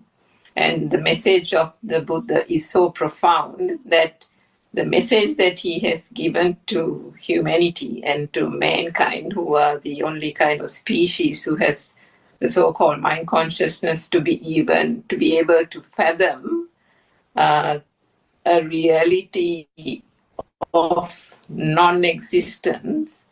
I mean, that's the whole beauty of it, because if not for that true Dhamma, and there won't be any escape. Everybody will be doomed to continuing this so-called samsaric cycle. And as to those different streams of thought, irrespective of what end or what extreme they take, it is still based on existence. If one says it doesn't exist, that means there is that other contrasting extreme as well. So I think when you think about the Paticcasamuppada, the concept, and where the senses work, and people, even in the Buddhist teachings that we have heard from our childhood days, the traditional Buddhist teachings, they also take this whole outside world to be real because of not understanding that whole concept of duality. It was Aryan Mahanse who actually said that the vibration itself is happening in the senses. There is no world outside without the senses. So that is so profound, because otherwise the Buddhist teachings in the traditional sense of the word have always thought that no, there is a world and then there is this mind and then you have to control the mind. But how does the mind itself form? That itself is the thing that has been broken down in this true Dhamma, and then we go into the ins and outs of it. Then we know that the so-called light is a perception of the mind. The so-called sound is a perception of the mind. All these aspects are just arising out of a vibration occurring in the sense faculties and then being interpreted by the mind. So starting from the light, the sound, the color, taste, touch and smell and so on, then to the next level, the chair, mother, father, temple, orange, whatever, that level, all these perceptions that the mind on its own, like So Rangika, it seems like you're having a keeps on signal issue. interpreting and keeps on interpreting, Okay. and then kind of keeps this current going. The power needs. Oh, sorry. Okay, in that case, I'll just. Can you hear me now? Yeah, go ahead now. It was the previous couple of lines you said. If you can repeat it, yeah. Yeah, what I was trying to say was that all these are fabrications and interpretations of the mind, starting from the light, the color, the sound, and so on. That very, very first perception in the basic sensors, starting from the light, the color, the sound, and touch and smell, and so on to the next layer, the mother, father, the combination of those senses to give us the notion of mother, father, world, car and my home and all that, etc., to the point of feeling that there is a sense of aliveness, liveliness, a sense, a self-existent feel, to the point that finally that there is an I here. All these things are just the fabrication of the mind. So it's the mind from the beginning to the end. If there was no vibration, there is no thought, and this whole sense of existence and the sense of I-ness that finally then comes about. But the duality is the greatest deception, I think, because when you talk about Rupanya and Nama and Rupa, form is always put to the outside in the traditional Buddhist teaching, whereas we know through the true Dhamma that the form, the Rupanya, is actually the vibration, the manifestation of the vibration occurring in the senses, gives us the notion that there is light, gives us the notion that there is sound. But the little baby in the cot didn't know that the sound was a sound. So that recognition, and then giving the weightage to that recognition and giving the value to that recognition, where does this happen? It's all happening in the mind. The mind consciousness interprets it. The mind consciousness then innately gives a value to it, and then attributes it and projects it to the outside. The reflection, which is something that's getting fabricated in the mind, is then projected outside, and then we think that there's an external world, that there are tangible things, objects, persons, and so on. And then through that comes the contrasting thing that there is an I here experiencing it as well. So that duality, by understanding the true Dhamma, the whole duality, the projecting to the outside and the interpretation that is happening inside, and actually that's not the case. Even that so-called projection is something that the mind itself is fabricating, then gets understood because the vibration doesn't happen anywhere else. If you're blind, you can't see. The sense, the light perception doesn't even happen if a person is blind. If you're deaf, that sound perception even doesn't emanate or arise. So understanding that comes only through the true Dhamma. And when you understand that, you know that the form is not something that occurs outside. The form is only something that occurs in the mind. And again, it's only through the speed. If the speed was not there, there won't be any power to that vibration, and it won't give those sensory perceptions by themselves to then combine and form color, share, mother, father, and all these things that we give value to. So the understanding, the realization of the true Dhamma, where one comes to a point where the duality, the sense of duality then gets lost, because the ignorance is seen as an ignorance. And then once you see through the fallacy, to see through that illusion, you no longer get deceived. And by understanding and kind of piercing that veil of ignorance, that duality, there was no duality. Duality was something that we thought in our ignorance. When one knows that there is no longer duality, one understands that it is only the mind, and there is no static thing called the mind to begin with. Just like as stream is just water. If you put your finger into a stream, all you touch is water. There is no thing called a stream. There is no thing called a river. There is no thing called a rain.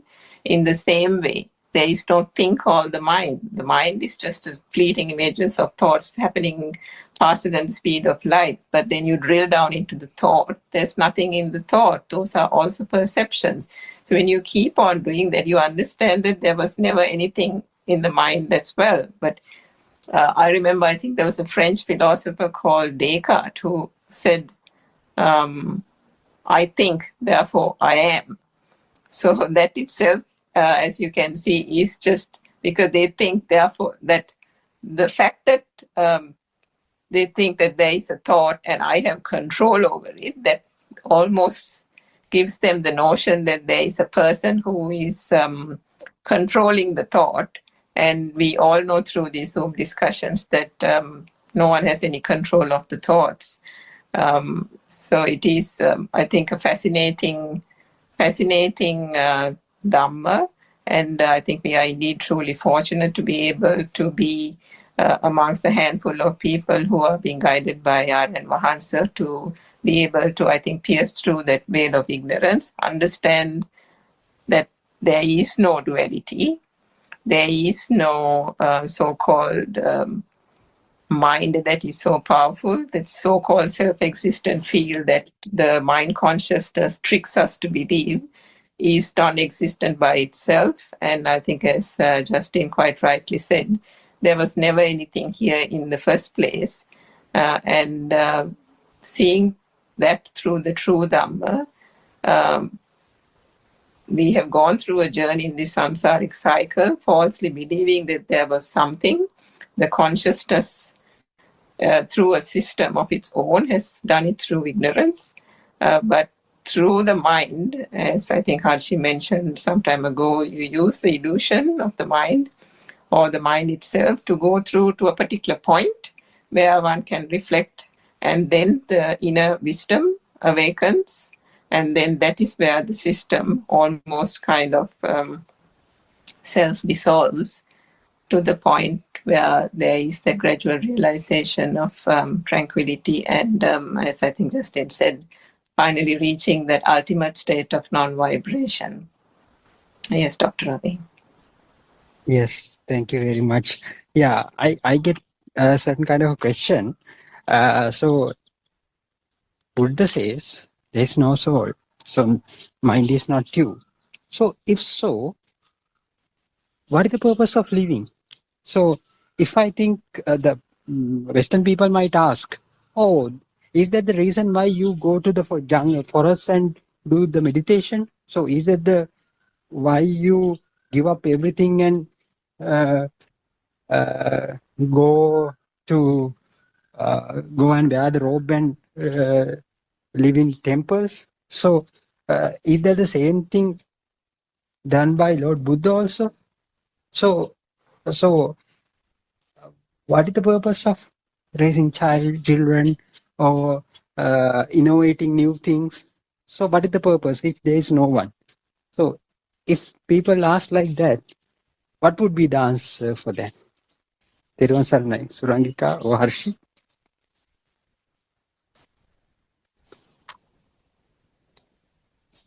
Surangika, you want to answer? Or?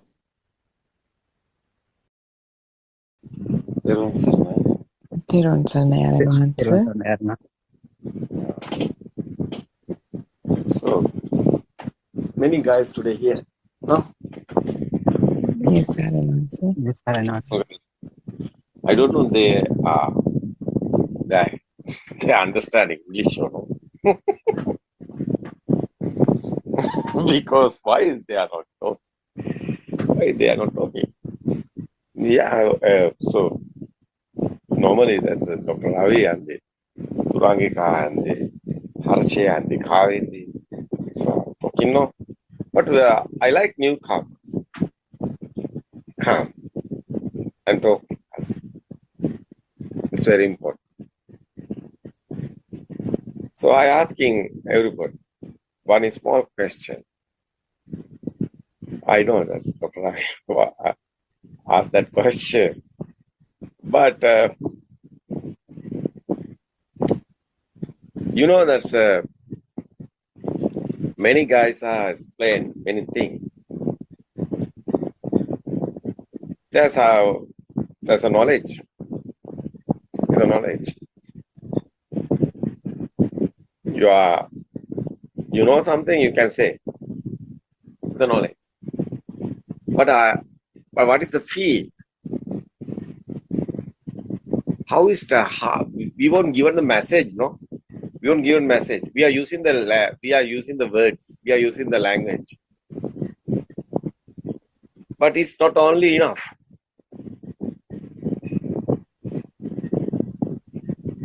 The message is very strong.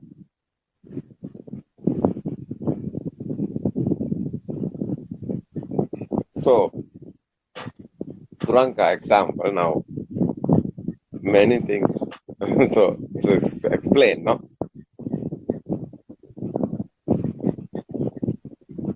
But feel is the so I would say we were given message. It's not a words, it's not a knowledge, it's a feel. You won't feel it. Someone is telling something. You are using words, but not enough. That words. What do you think about Kavita? What's the difference? RN was telling something. It's very. So RN is telling something that there is feel, no? Someone hearing that. He can feel it because I given my feel. It's not words. What do you think about Kavita? Are you asleep? ආරණ වහන්ස Kavinda hasn't joined. It's not joined. Yeah. This time. Okay, Harsh, what do you think about? Yeah, ආරණ වහන්ස, we feel when you talk about it because there's none vibration, whereas when we talk, it's Not only yeah. that. Not only that. Not only that. I'm transferring the field. What's that field? So, for example, no more words. We don't know more words. Why? You see this.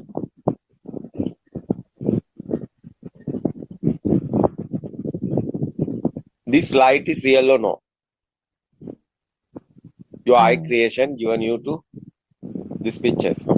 This light creations. Is real or no? No, ආරණ වහන්ස. What is this? So, what's your world? We are talking this world is not real. It's only the words. How is feel? Your eye creation. The light also not real because your eye creation, wherever various of living being have various type of eye. Snake, white and black. The buffalo, red only. Okay. So beings. 8 type of looking the style insects, other type. So various of type.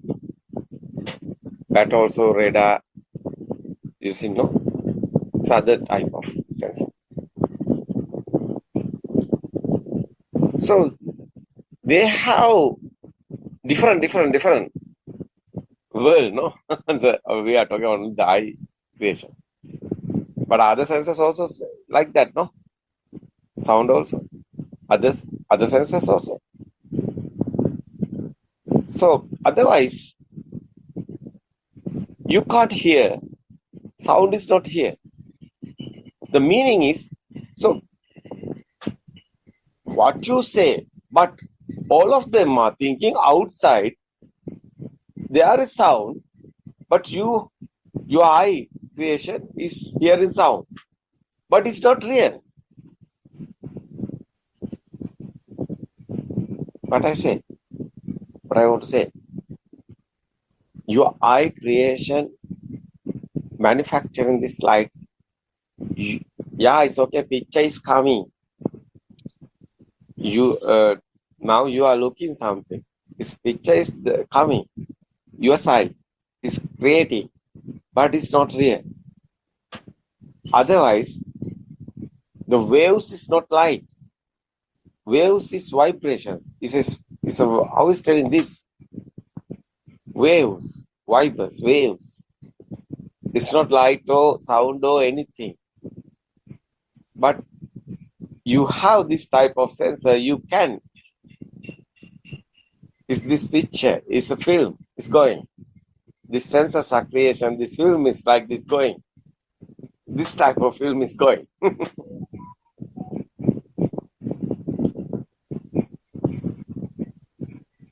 But what is real? Your film. Otherwise, imagine the power. You know, light also power, no? Sound also power, no? It's a waves, no? Otherwise, you see the power generating another power, no? What is that? Spark. Different end somewhere. There's the spark. That's the Madhya Sutra's meaning. There's the word. But not spark somewhere. No words. No word anywhere.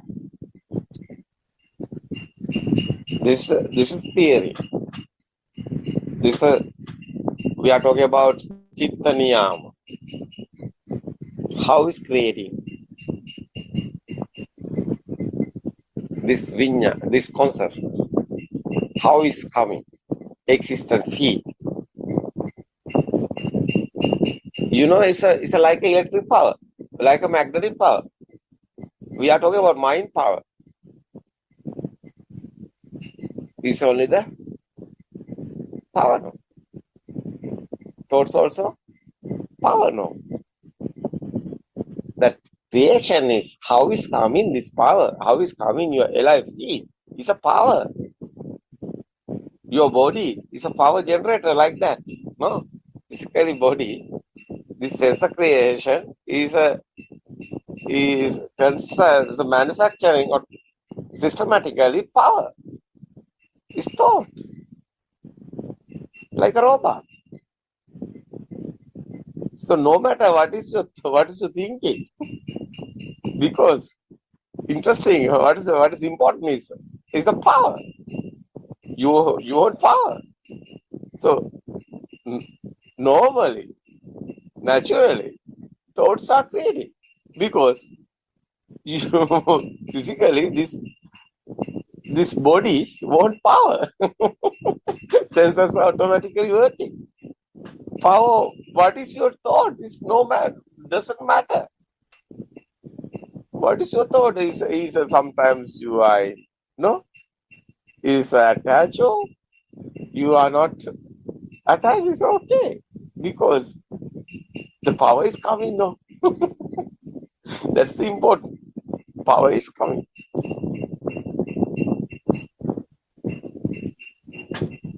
What is these thoughts? What is this silly mind?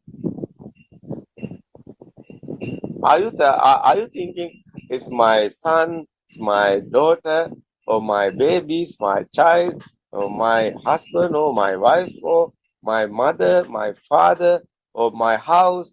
What is your? Is everything? It's thought. You are thinking no. I'm alive. I'm here. One day I die. What is this birth and die? It's thoughts.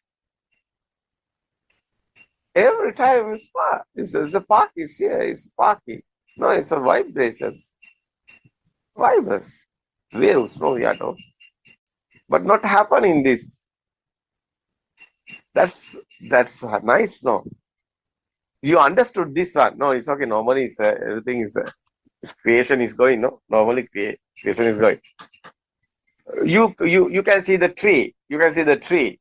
Example. The tree leaves. No, branches are moving, and the blooming flower. The trees have blooming flowers, and new leaves are coming away.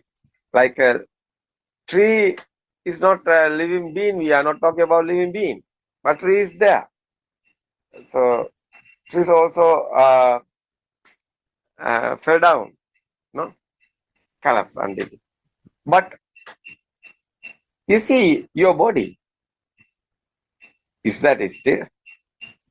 No, it's same. No.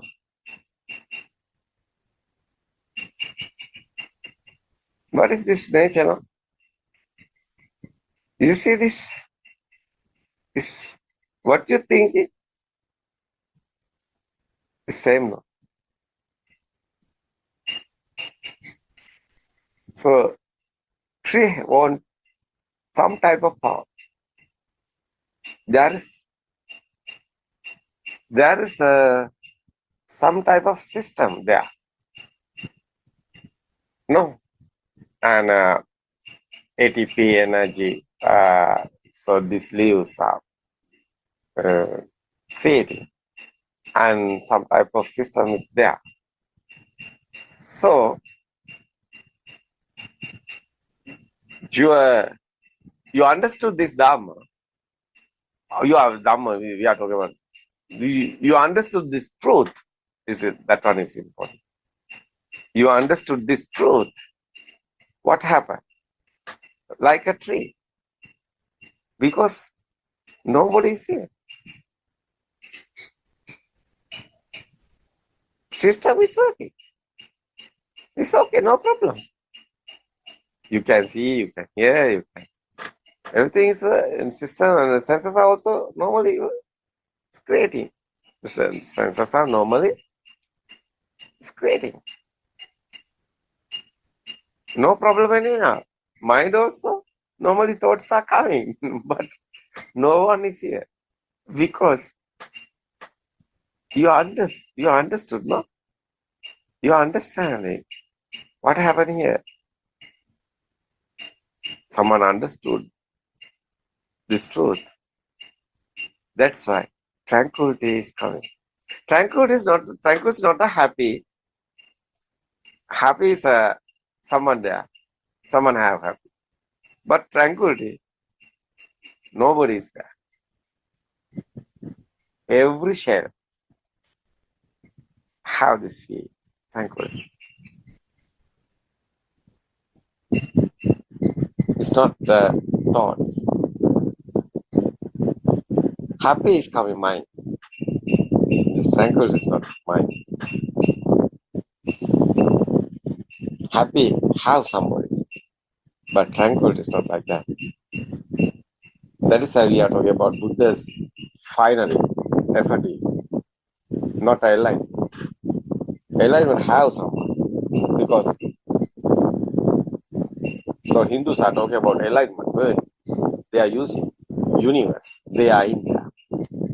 But Buddha is not. Buddha is not talking about. Buddha telling other. nobody, universe or anywhere.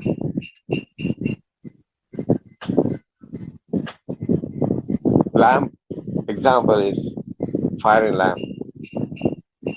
Oil is over and fire is over. Not anywhere.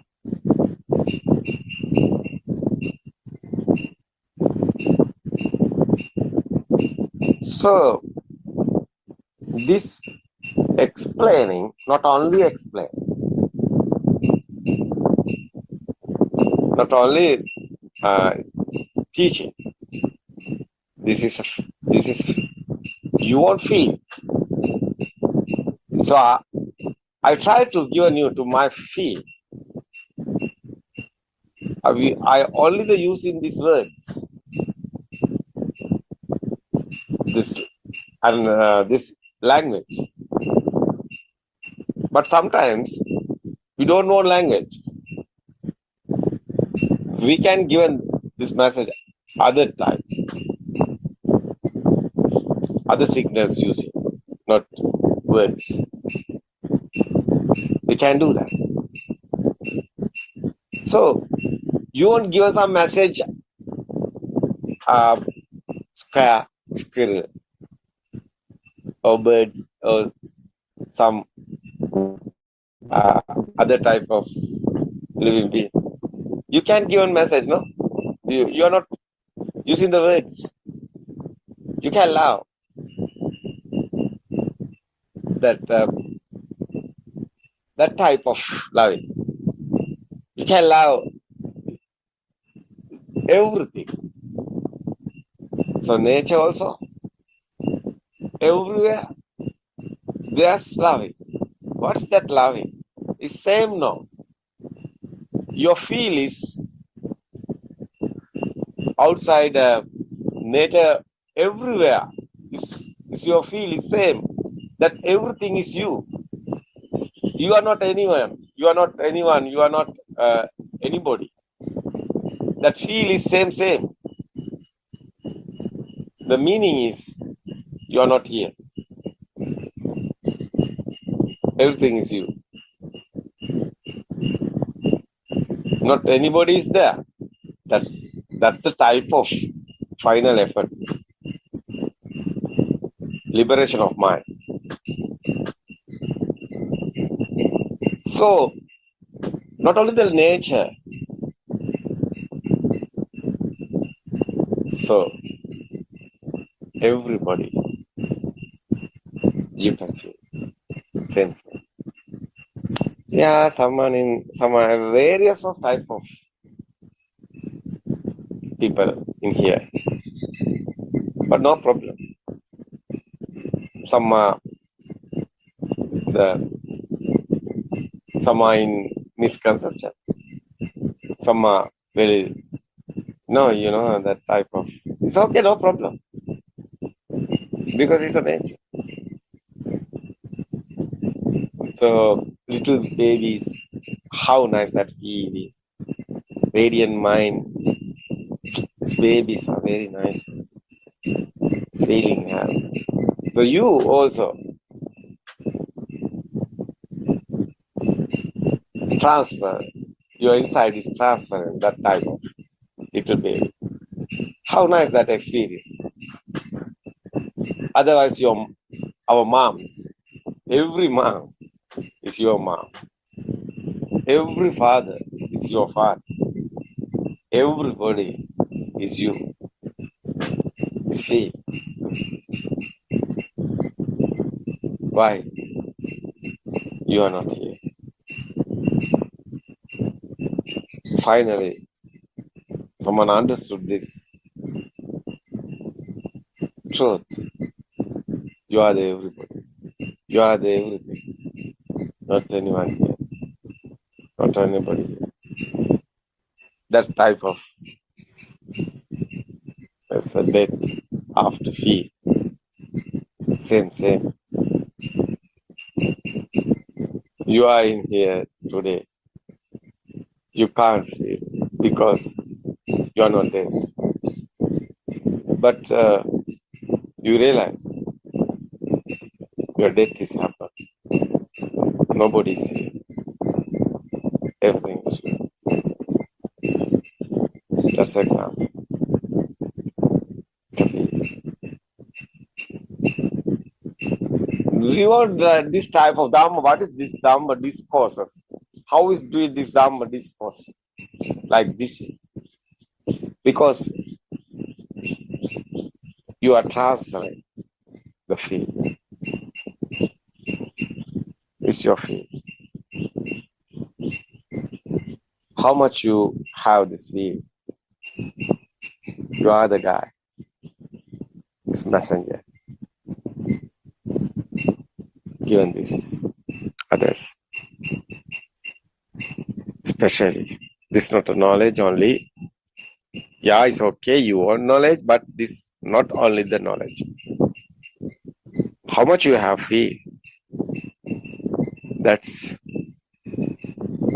how much your success, given this message. How much you have this feel, that's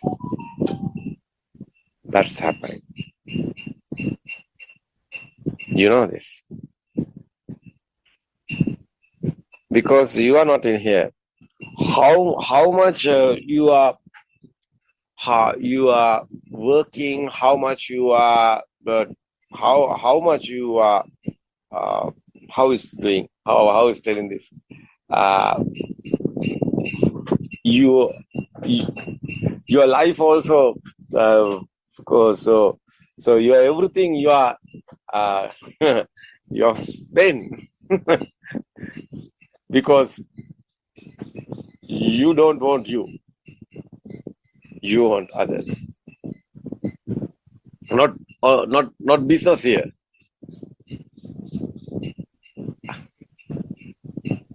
Is the tree like a grasshopper? Grasshopper have feet. So what happened doesn't matter. That's the feel, because nothingness feel like that. That's the Buddha's guys. That's the Buddha's sons. That's the real monks. Real monks don't want living. They don't want them because their journey is over. What do you think about Dr. Ravi? Yes, Arana, sir.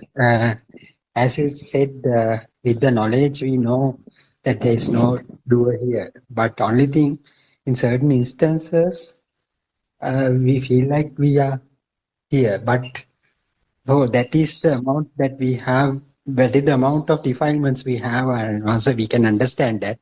So we can see ourselves. So it is kind of a, as you said, it is the noble research that we are doing. It's with ourselves. So identifying our own defilements is the challenge, RNA. But sometimes, if when we see our own defilements, we sometimes regret RNA.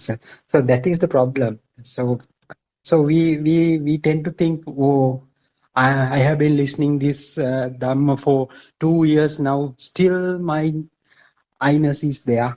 So what is the purpose of listening? So those kind of feelings come. But I think the amount Oh, that it is coming mind, doctor. it It's coming mind. is mine. Yeah, it is mine.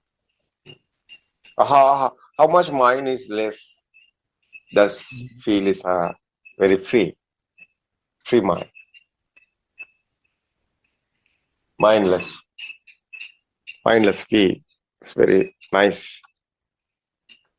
Mm-hmm. So we have many things.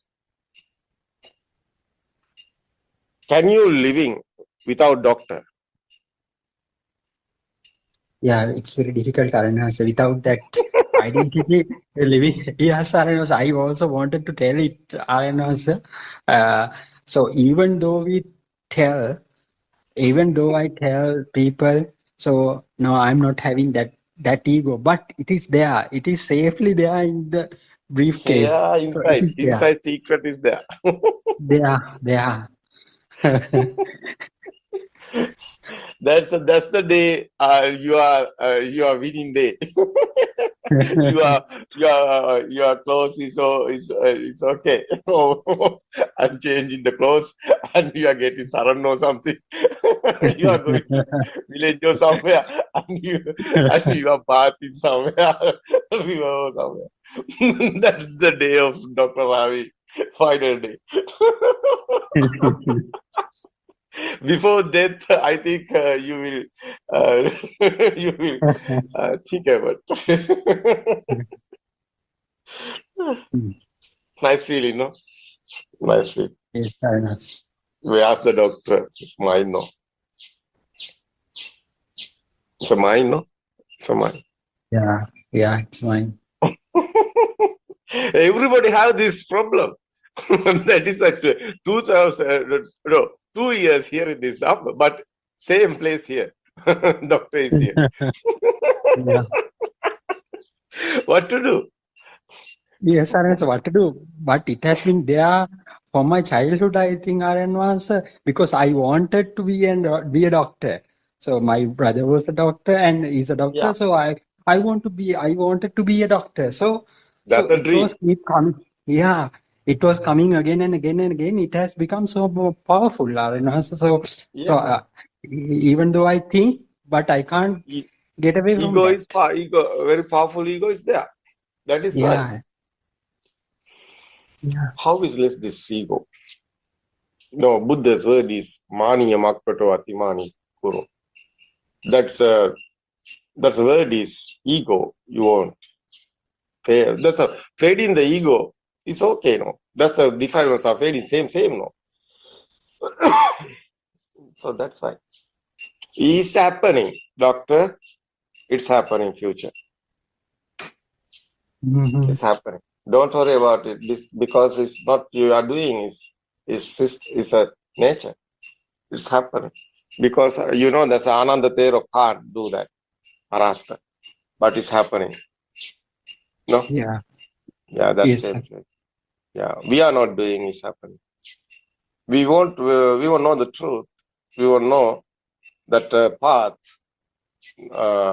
So it's okay. We are going that right way. It's okay. You have now right vision. You are going right way.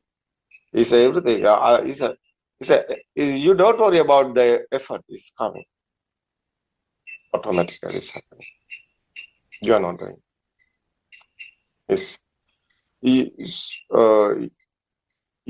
Nobody is want soul of when you are baby, when you are child. You are not thinking about the I'm coming that huge soul. No. You are not thinking. It's automatically coming. Yes, That's a sir. natural phenomena. No? Natural phenomena. Life and the soul grow up in, and ego is coming. You are not developing the ego. Ego automatically coming. No. That is why Buddha's word or dependent origination. That's sampaticca. As it's a Buddha's word is sankatam paticca samuppanam kaya dhammam vaya dhammam viraka dhammam. It's a sutra, Pali. What is that? Is everything is coming. That type of it's abhisankara. That's the meaning is. How is telling doctor? This abhisankara is coming ego. How is telling this? It's Again and again and again, and it's really happening. No, that's mind also creating. No, that's thoughts are creating. That more thoughts are coming, and together. That's why. No, ego is coming. More dreams there, no? When you are baby. That's why. Again, and you are thinking, no, more times. That's why your ego is coming. Otherwise you have dream. You want to be doctor. That's otherwise there is a doctor. There is a soul. Now that's type of coming this today. Everybody like this. Not only this is a system. It's a naturally happening. Nobody is doing. It's automatically happening. So today, this truth someone understood is fading that ego. It's a Shadamma, Vaidamma. Meaning is not, it's a little bit. It's a fading. That ego. Turn around. Other side. Anusota and Patisota. You see that? It's okay, no? Yes, Aranas. Yeah. Why are you silence? So it's okay. Others, what do you think about newcomers? Come and talk with us. Somebody's here. Unmute your mic. Few words. It's okay. Given us. Yeah, there was Aranas. Tell us. Yeah, I have been listening to a very, very interesting Dhamma portion. That is very interesting because that established the self is there. It is very difficult to shake it, move it. So little by little, the defilements fades. So if we try to put some effort, try to push, it won't happen. It will automatically happens. What we have to do is to listen to this Dhamma and practice. That is what I think, Aryan. Practice also we are not doing is happening. No, is important is we know that we know the true Dhamma. We know the is truth here. That's the Satyajnana. We want truth. So others are automatically is happening. So there's a path is okay. You are practicing. So beginning is okay. Beginning is practicing is okay. Newcomers it's okay. Newcomers won't practice it. After it's automatically way is going easy. Yeah. So the first time is difficult, but it's okay. It's a go. Let it go like that. It's going right way, right vision. Is there no right way? Is, yeah. Yeah, it's okay. There's this Suranga. What do you think about? Are you there? It's okay. It's okay, everybody. Other Zoom discussion is now is coming. No. Okay, Dr. Ravi. Yes. Yeah, it's okay. Thank you, everybody. Tomorrow we can join again. And yeah, nice explain. Nice Dhamma discussion is going here. This Dhamma discussion very important, everybody. Today is a Poya day, so 24 hours is going this Zoom. The doctor, you are in long time, no? Yeah. Yeah, very much. I heard that. Very nice. Yeah. Thank you so much. It's okay. Thank you, everybody. Teruvan Saranai. Teruvan Saranai. Teruvan Saranai. Everybody.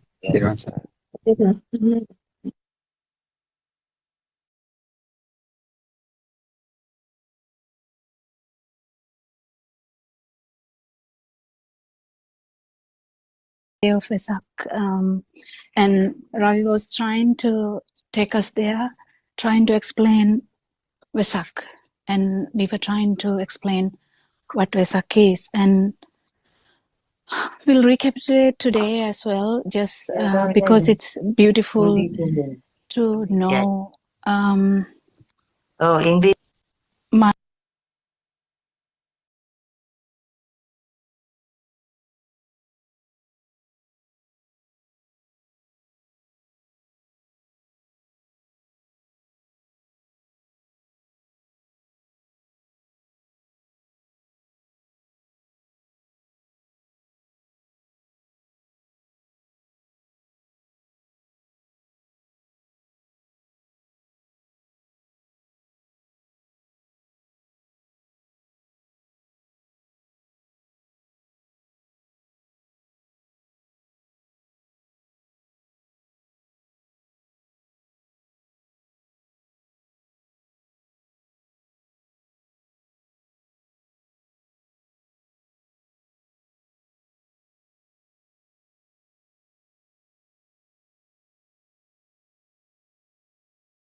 Mic එක mute කරගන්න වෙයි අනිත්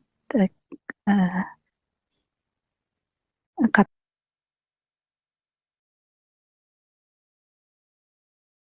කරන්න අවශ්‍ය නම් කතා කරන්න. That's okay. So I think we were discussing yesterday also how this Buddha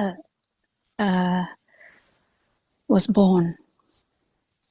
Well, we can't even tell that in the past tense, can we? We can't, because Buddha is a status of mind, and it's such a important thing, important message we are trying to give to the whole world, that to come and understand, to listen to this Dhamma and understand what really this is. Because status of Buddha, is it something that you can achieve in the mind? It's not. And when we liberate from mind, it's actually and when there is no vibration in this system, you are already in state of Buddha. We people are really, we have so much gratitude for Lord Buddha. We have forgotten, because we usually as children, I remember, we took as Lord Buddha as a person. I mean, I took Lord Buddha as a person when I was a child. So because when we see the statue of Lord Buddha, we thought, oh, this is an image of Lord Buddha. So we felt so happy. I can even remember as a child, I saw a monk walking on the street with some disciples, and I couldn't help crying. I don't know. I just couldn't help crying. It was just seeing a person and a robe, but he was a monk, and he was giving me such a beautiful, like a mind. I was in the mind. So, but that's what we knew. So the Vesak day was full of chanting, full of like lanterns, beautiful stuff. We give food to others. We go to temples. The family get together is really nice. I think it's really important to happen even today. But we were never told, we were never taught, or we never heard anything about Buddha, that what that is, and how to even, what Lord Buddha said, how to even understand that. So after all these years, now we hear that it is a state of liberation of mind. It's actually not a state of mind, it's a liberation of mind. So what do we understand about this world? What is your world? Do you understand your world? So how did the world arise?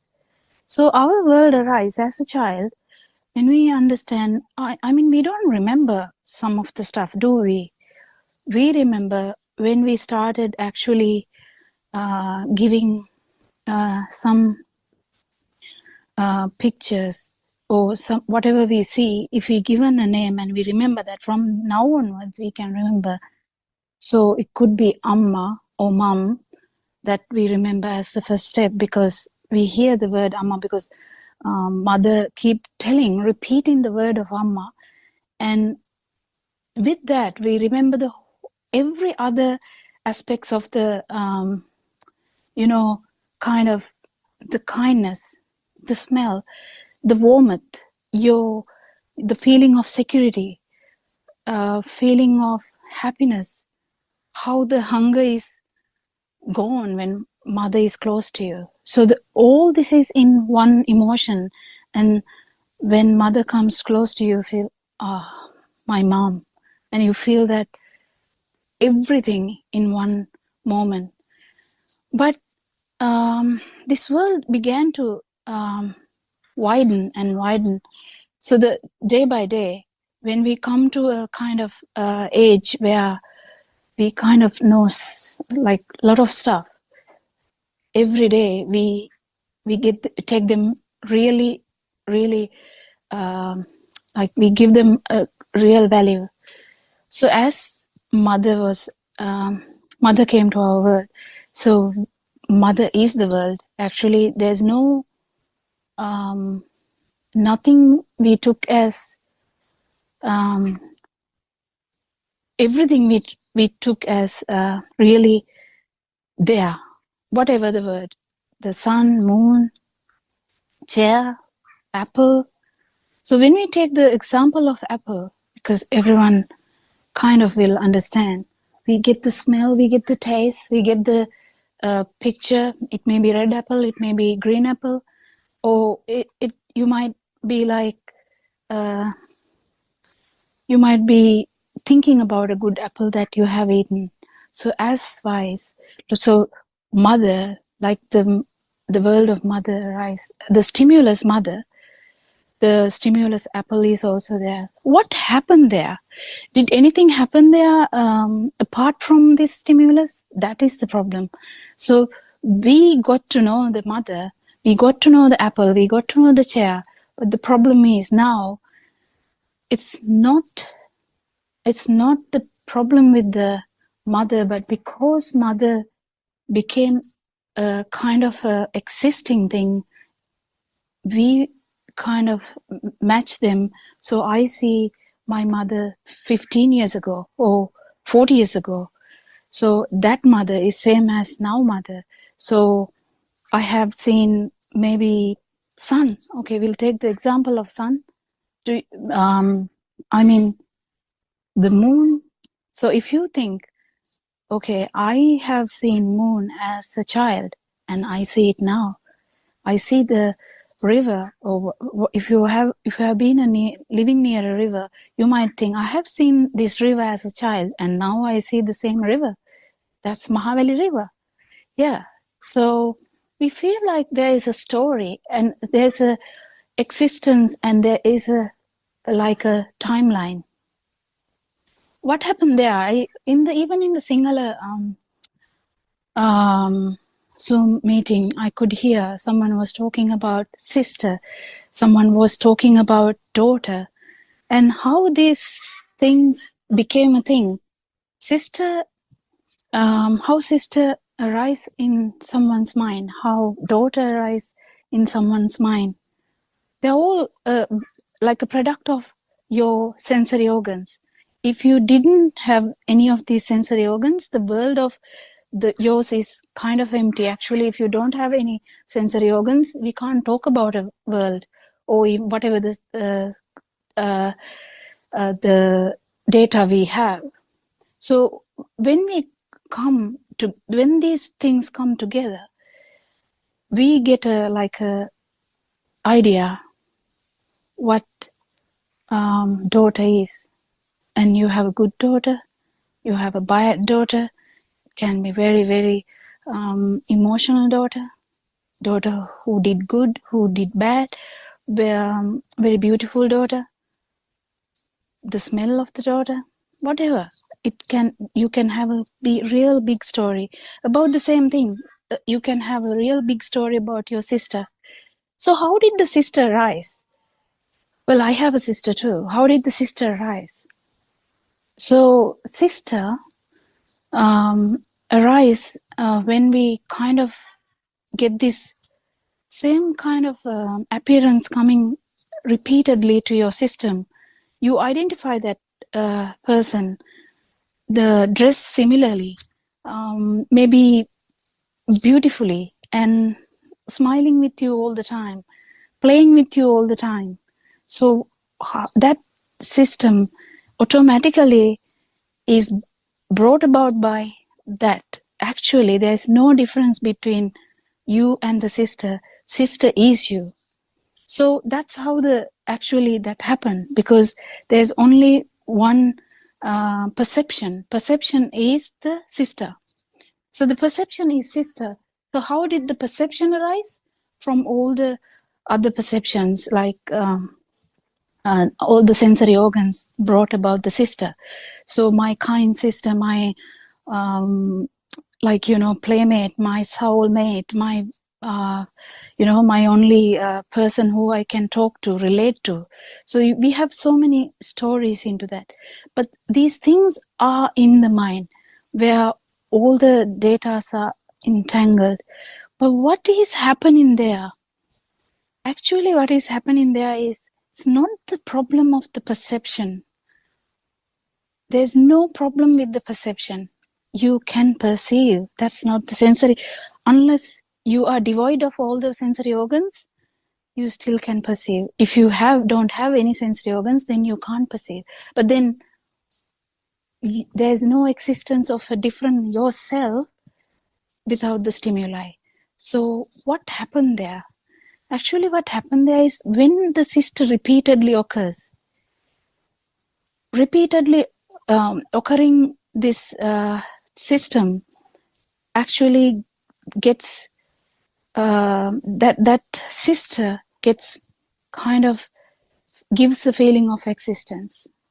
That's because the not knowing how this system is brought about. So if you hear this Dhamm only, you can understand, how did I get sister into this system?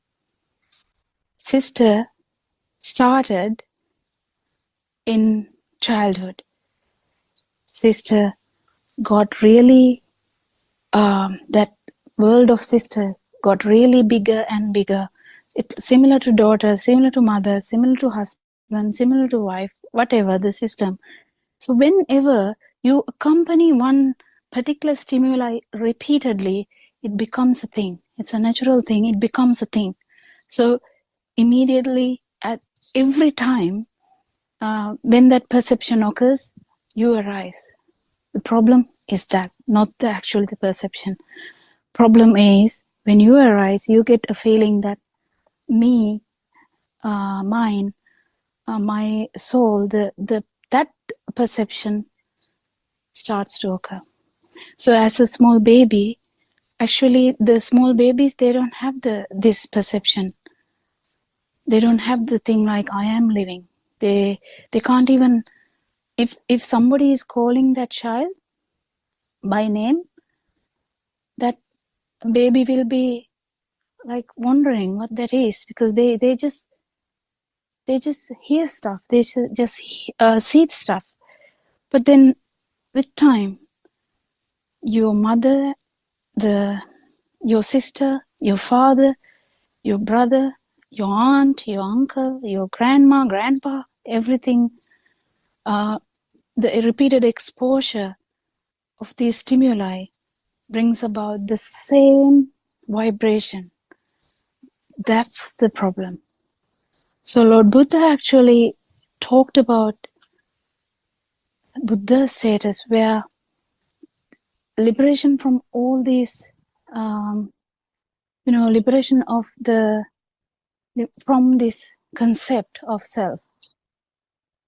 How do I liberate from concept of self? Only by knowing how that arises. If you just because you want to get rid of the concept, it will never happen. But what will happen if you repeatedly try to understand, how did this self concept begin? Because the very small child is kind of similar to like a small fly, where they kind of don't have the developed mind too much. So the sense of self is less, very less. It's not nothing, it's very less.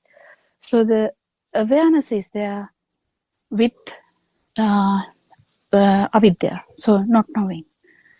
So if you understand how this happened, the perception, the self-perception, the self-vibration, and how this concept slowly got deepen and deepen. So when someone is like 8 years of age, they can't really If they hear Dhamma, it's so good.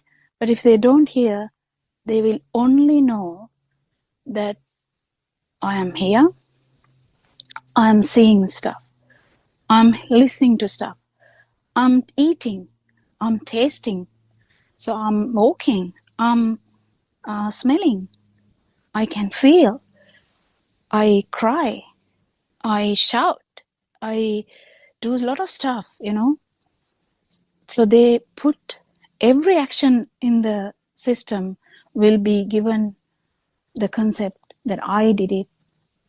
This happened to me. That happened to me. Someone blamed me. Someone shouted at me. Someone praised me. So these concepts are really deeply engraved actually into the system. It's unless you question them, you can't actually even find them. When someone says, I went to see my sister, but then I was crying with her, then I'm laughing with her, then I'm crying again. She already has listened to Dhamma, so she's questioning, what's happening here? How am I even doing this?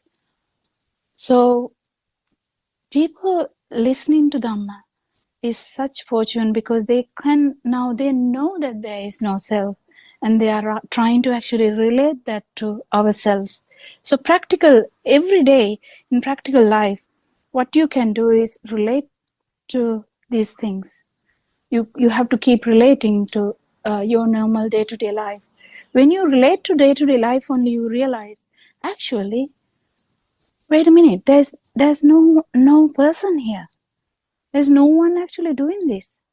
I just thought about buying ice cream. Now I'm starting the car. I'm in the shop. Now I'm back home. I'm now has taken a cup and I'm eating that. How did that happen? How did this magic keep happening? How do we not do all these things? So it's easiest way out is to think that, yeah, I'm here. I decided to buy the ice cream. I went to shop. I bought what I want. So the decision making makes them to feel like I made the decision. This is very difficult for some because you feel like you have taken a decision. Whether to go to Colombo or whether to go to Jaffna, you take a decision. Then you feel like, no, I took a decision to go to Colombo. But then, do you actually take a decision? That's the problem. So if you actually know how this system works, if you give a command to the computer, how would the computer know where to go? Would the computer know, or if they are given a choice, would they take a choice? So you have two robots, you give a choice to them. Would you go to Colombo or would you go to Jaffna? And they take a choice. How can they take they are given a choice and they will take a decision. How will they take a decision? They put all the data into that and take a decision. That's what they know. So what if I go to Colombo, it will be better because I can do these things. Better I go to Colombo today. But was there someone to take that decision, or all these perceptions come together and took a decision? That's because that particular system knows only to take that decision according to the data they have. That's it. If you keep thinking like this, whenever you think that you are there, then you can criticize yourself. What am I thinking? How can I feel sad? How can I feel sad? How can I feel happy? Or is this system actually tricking us? Actually, system tricks you to believe that. That's the concept. Concept is built. It's actually believed thing that I did the thing. If you take everything, actions are happening. We are not saying that the actions are not happening. Actions are actually happening. But is a self there? No. But then, actually, when you understand this Dhamma, you keep questioning all your things, and then really one day it happens. What happens? Whatever the Dhamma you heard, actually in a kind of a, it comes to action because there's no self.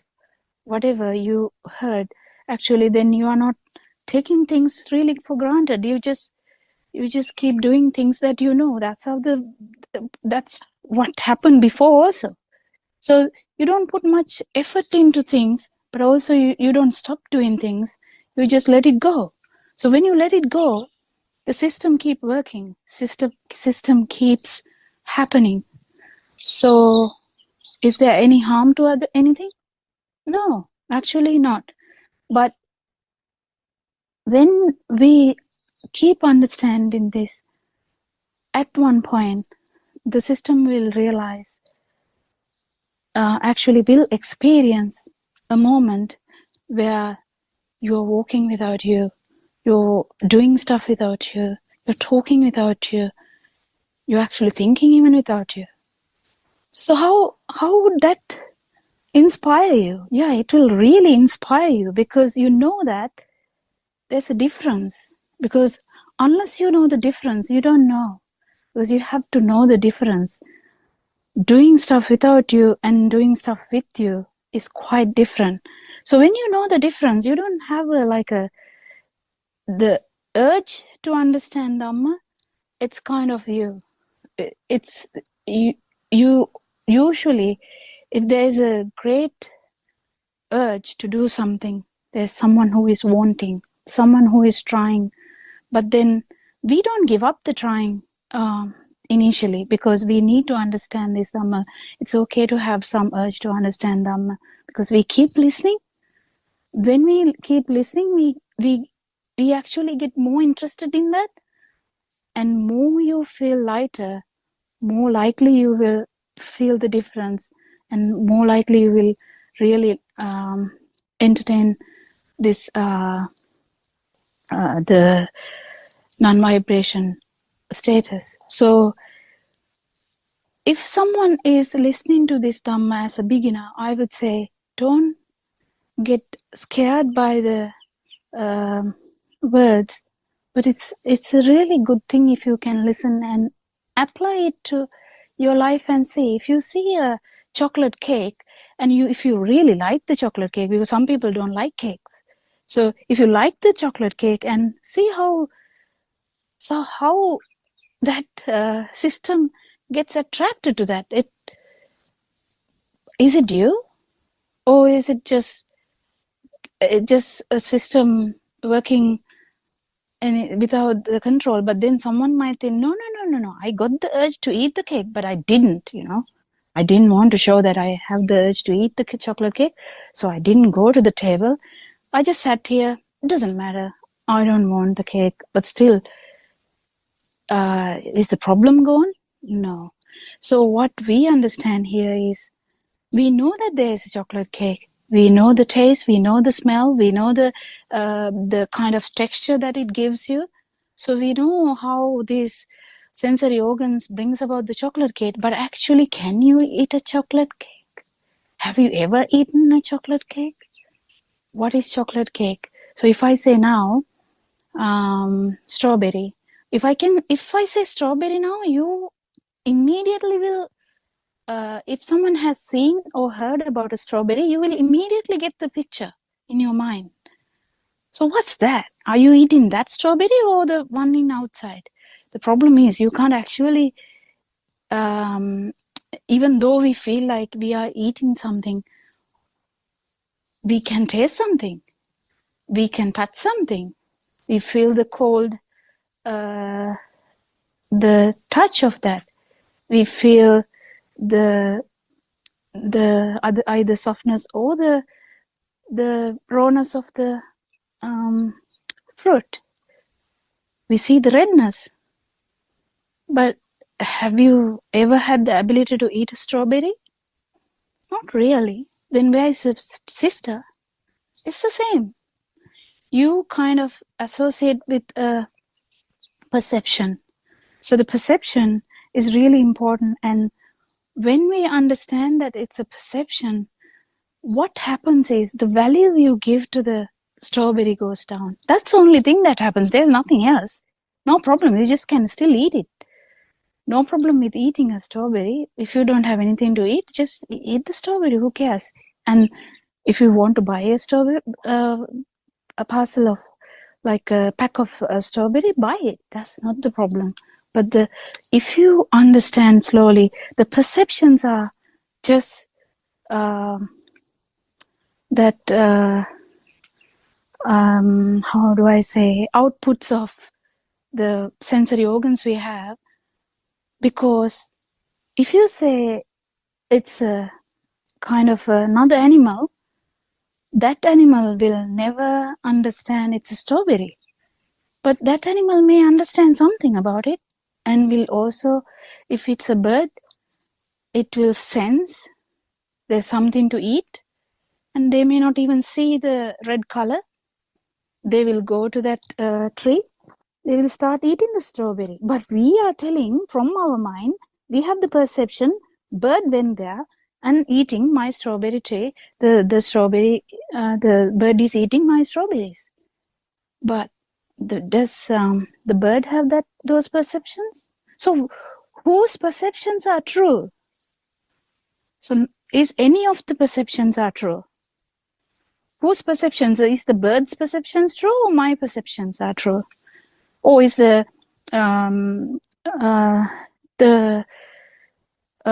or maybe someone like my mother's perceptions or my sister's perceptions? Whose perceptions are true? God might say, people might say God's perceptions are better than us. Is it? Or is it really in the mind? It's in the mind. So none of the perceptions are actually true. But is it a problem? It's not a problem. You just keep perceiving because you have sensory organs. You just can perceive. That's all that's happening. So we keep understanding this system. So perceptions are perceptions. So you keep understanding that. And so when we keep understanding that, the value goes down. So the burning goes down. When the burning goes down, you feel lighter. And day by day, the value of that particular strawberry. So you don't now actually cry about your strawberry anymore. You don't really care about the strawberry anymore. You can chuck it if it's unwanted. You can eat it if you want. You can give it to others. You can do whatever if you want to do anything with that. But the real value given by the mind to that is gone. But then comes so stuff like light. Because if you are actually not giving much value to the perceptions, then you might feel stuff like light. You feel like there's sounds. Or there's things that you feel like touch, temperature, pressure, taste, and smell. So what about them? Are they real? So is my perception of light the same as the bird's perception? Or is my perception of light same as to my sister's perception of light? Or my grandmother who has no perception of light sometimes with the cataract and all that? So which perception of light is true? It's actually a mirage again, because perception of light is brought about by the sensory organ. It's just another perception. So you keep understanding this, then value you give to all the perceptions begin to fade away. So you feel this fading. The fading of the value is actually the vibration you had, because what really happened was, whenever there is a vibration, what happened was you kind of resonance into this vibration. There was someone who was asking in Sinhala about this perception. No, not about the perception, about the vibration. And I was thinking about it when that question occurred to that person. The vibration we worry is about the self vibration. We don't worry about any other vibrations. How did this vibration of self occur? How did the vibration actually, is there a vibration of self? What actually happened is when the stimuli become a thing, there is always resonance into this vibration.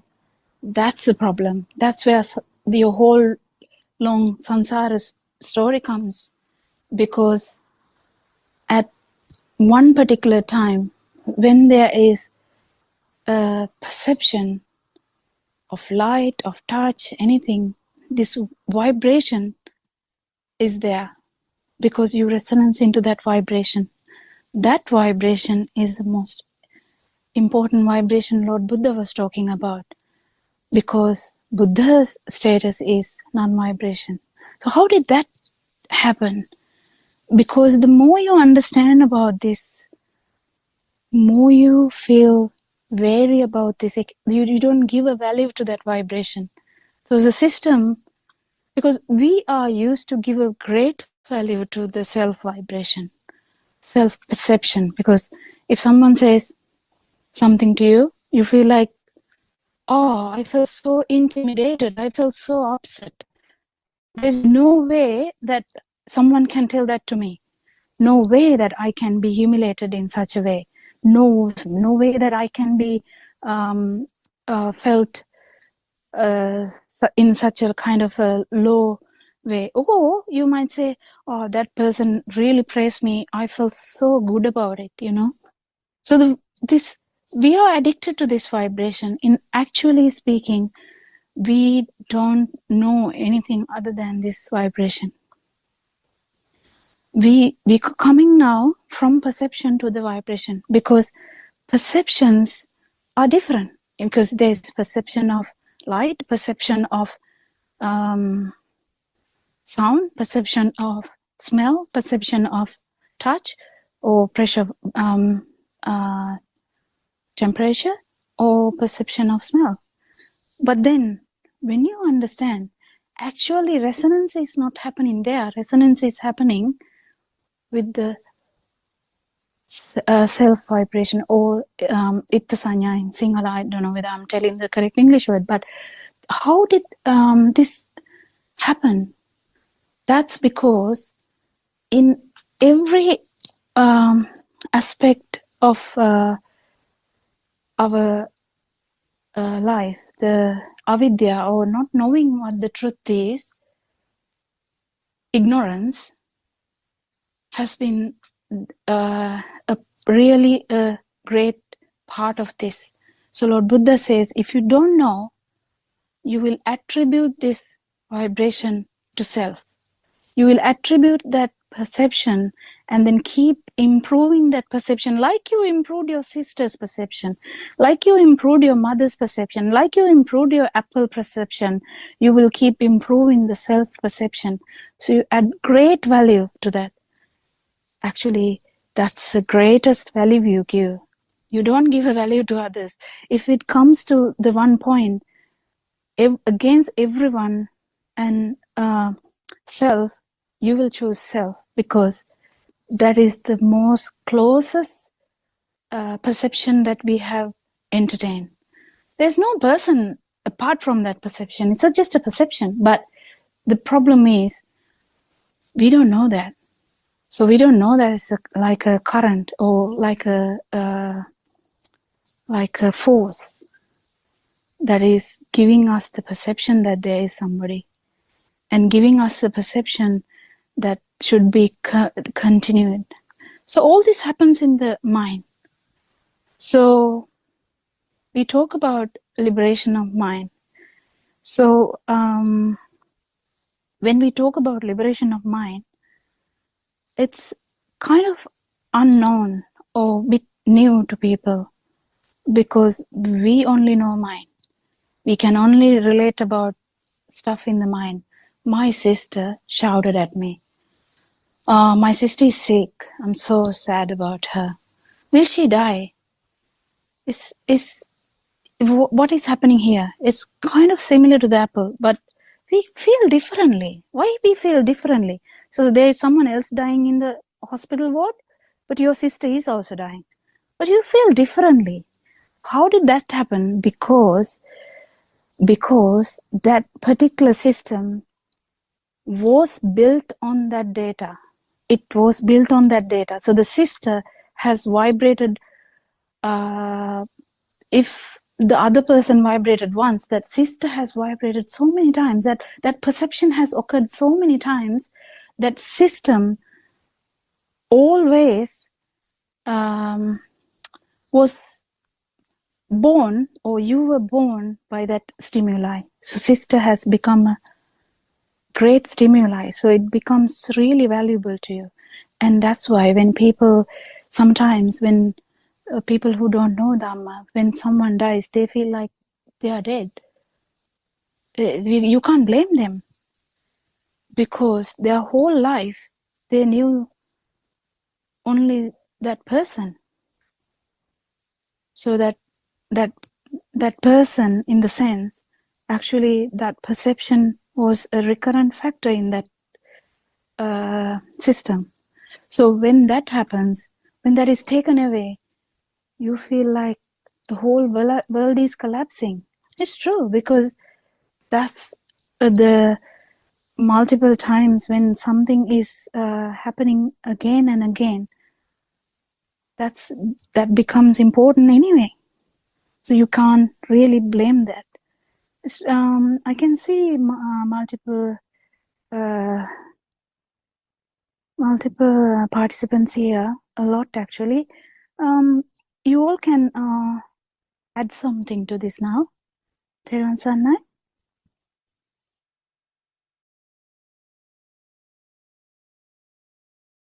There was Sanai, right? There was Sanai, doctor. Therwan Sannai. Dr. Kokila, I can add something what you mentioned, doctor. Finally, the ego that is going to be collapsed, but it is happening, doctor. Sometimes in English speaking people might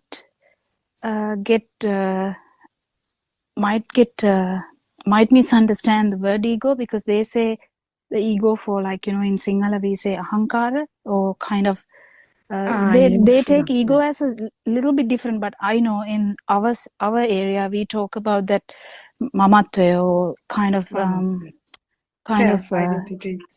self-identity. Yeah, go on. I just wanted to add, because there can be this English soon. Yeah, we are not talking about that kind of thing, but we are talking in a Dhamma way, where we talk about the self. Yeah. Yes. Giving high importance to the self. Yes. So it is a confidence that you are getting through this Dhamma. You are the one experience your egoistic, your self identity is gradually fading away. But doctor, in this part, doctor, we cannot think anymore. We cannot think this is what Aryan Master said. No, when you think this is what is no, it is not comes under wisdom. The wisdom is totally different, but we know. The knowledge is really important. The Satyajnana part also really important. When you understand and when you carefully see this, what is Aryan Master is explaining, gradually your self identity is fading away. That is the evidence you have. That is the evidence you have, but no one can say this is what I feel, because it is for you to understand. But to a certain level, we can say this is what Aranwas is saying, but it's really difficult to give the real message in words. Even doctor, the self identity is fading. It is totally different thing what we knew earlier, doctor. Now it is comes under field, doctor. You know this. Yeah. Therwan Sannai, actually, yes. For the initial beginners, we just start listening to this Dhamma, and then we slowly keep understanding the value we give to the perceptions is actually useless, then slowly your world, which was extending too far, actually this shrinks, and actually the world becomes kind of immaterial. It's kind of not giving you any vibration. There is a moment where you change this, when you really understand one particular stimuli. Then it can be your sister, it can be your brother, it can be your mother, or it can be even a chair, it can be a tray, whatever the stimuli. If you understand fully about this, there will be a moment where you experience the non-existence. So when you experience the non-existence, then you know the difference between existence and non-existence. Then we don't have to keep thinking. We know that it's a path of, that you're kind of sure, or the doubts are gone, because you have that one particular experience of non-vibration. So that is really important. But that's kind of a secondary part, where that's actually the fruit of the Dhamma tree, because we usually need to understand the whole system, how mind works, how self-perception occurs, how self-concept occurs. If you don't understand these, what happens is you still give value to the self-vibration, and then you can you might feel very light as well, because that can happen. But when you understand fully that there is no self, and it's just a vibration that happens through the perceptions of the sensory organs, because the sensory organs are still functioning, you will keep understanding how this system works, and the perceptions are not a problem to that system anymore. And then they feel, they actually start feeling moments of liberation of mind. So when you start feeling it randomly, it's really important that you understand it, because if you understand the mechanism only, that even that is not a great deal, otherwise everything becomes really important to us. Whatever the achievements we talk about, they become a thing, because still they kind of don't give, they don't go deep into the system and understand they all are perceptions. So if you understand beyond the mind, that's something really important, because then there's no talk of self, or there's actually, it's really beautiful, because that is actually the start of the path. But to come there, it's not easy, because you can't do this by force. You just have to keep understanding Dhamma and how these systems work. Because liberation of mind is difficult, because the mind is really powerful in some people, and the mind is addicted to keep thinking. So when you keep thinking, even if you keep thinking that this world is empty, you might feel like world is empty. If you keep feeling that the world is like there's no one here, you might feel that. But that won't be there when you don't feel it. If you feel that you are not there, you feel like you are not there. But then if you feel like you are there, then you are there. So that's where the doubts come. So when the doubts are gone, and you know the exact thing that what you're talking about, even momentarily, if you know there is a liberation of mind and there is non-vibration, then there's no big issue about it, because system follows. There's nothing you can do. System just follows. It was keep winding as a soft toy girl, or what is, I can't even remember the English Doll. word for the Bonica doll. Yeah. So like a winding of a doll, I have told this before, like winding of a doll kept happening in the whole life of us. At one particular point, unwinding starts. But there's no one who kept doing the winding or the unwinding. We just realized that. That's it. So the winding kept happening because of avidya, ignorance. And when the ignorance is gone, or kind of gone to a particular level, then that in that particular level, the unwinding happens. It might not happen to the zero, but we know Bahir Swamin Wahanse, the unwinding happened very quickly. Apparently, he's the fastest one who did it. But we don't have to worry about whatever there is. Unwinding can take time or may not take time. Who cares? Because there's no self here anyway. So unwinding starts when you don't have doubts. And that's the important thing. Not to have doubts, you have to experience at least momentarily this liberation of mind, or non-vibration state, where you don't feel the self. You just keep doing stuff. It's kriyasita. What is kriyasita in English? Functional mind. Functional mind. Yeah. Okay. Yeah. So the functional mind keep happening.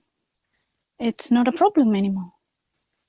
So that system feels very light, but be careful about thinking about it again and again, because if you keep thinking about what you're experiencing, that's actually the mind. So you can actually spoil this status if you're addicted to thinking. So that's where Aryan Hanse keep telling in Buddothpado Dhamma discussions, what we are trying to reiterate is, when you come to one particular level, stop thinking. Yeah, stop thinking. So if you really want to think, maybe sit down and I don't know, why do you want to keep thinking? Because more you get addicted to thinking, you try to think about all the experiences you get. That's what we did even in the winding doll. The doll who is getting winded, that's the pattern we had. We gave a word to every emotion we had. We gave a word to everything we identified. We want to separate. We want to know. We want to give a identity. We want to give an end. We want to know the end. We want to know the beginning. We want a story. We want the timeline. We want everything. Isn't it? We want everything.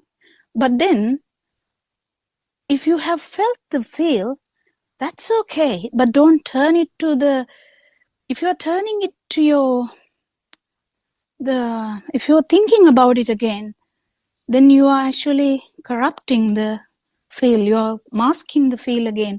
You are actually encouraging the mind, not the functional mind, the normal mind that we have covering the non-vibration. So the feel is actually nothing you can explain.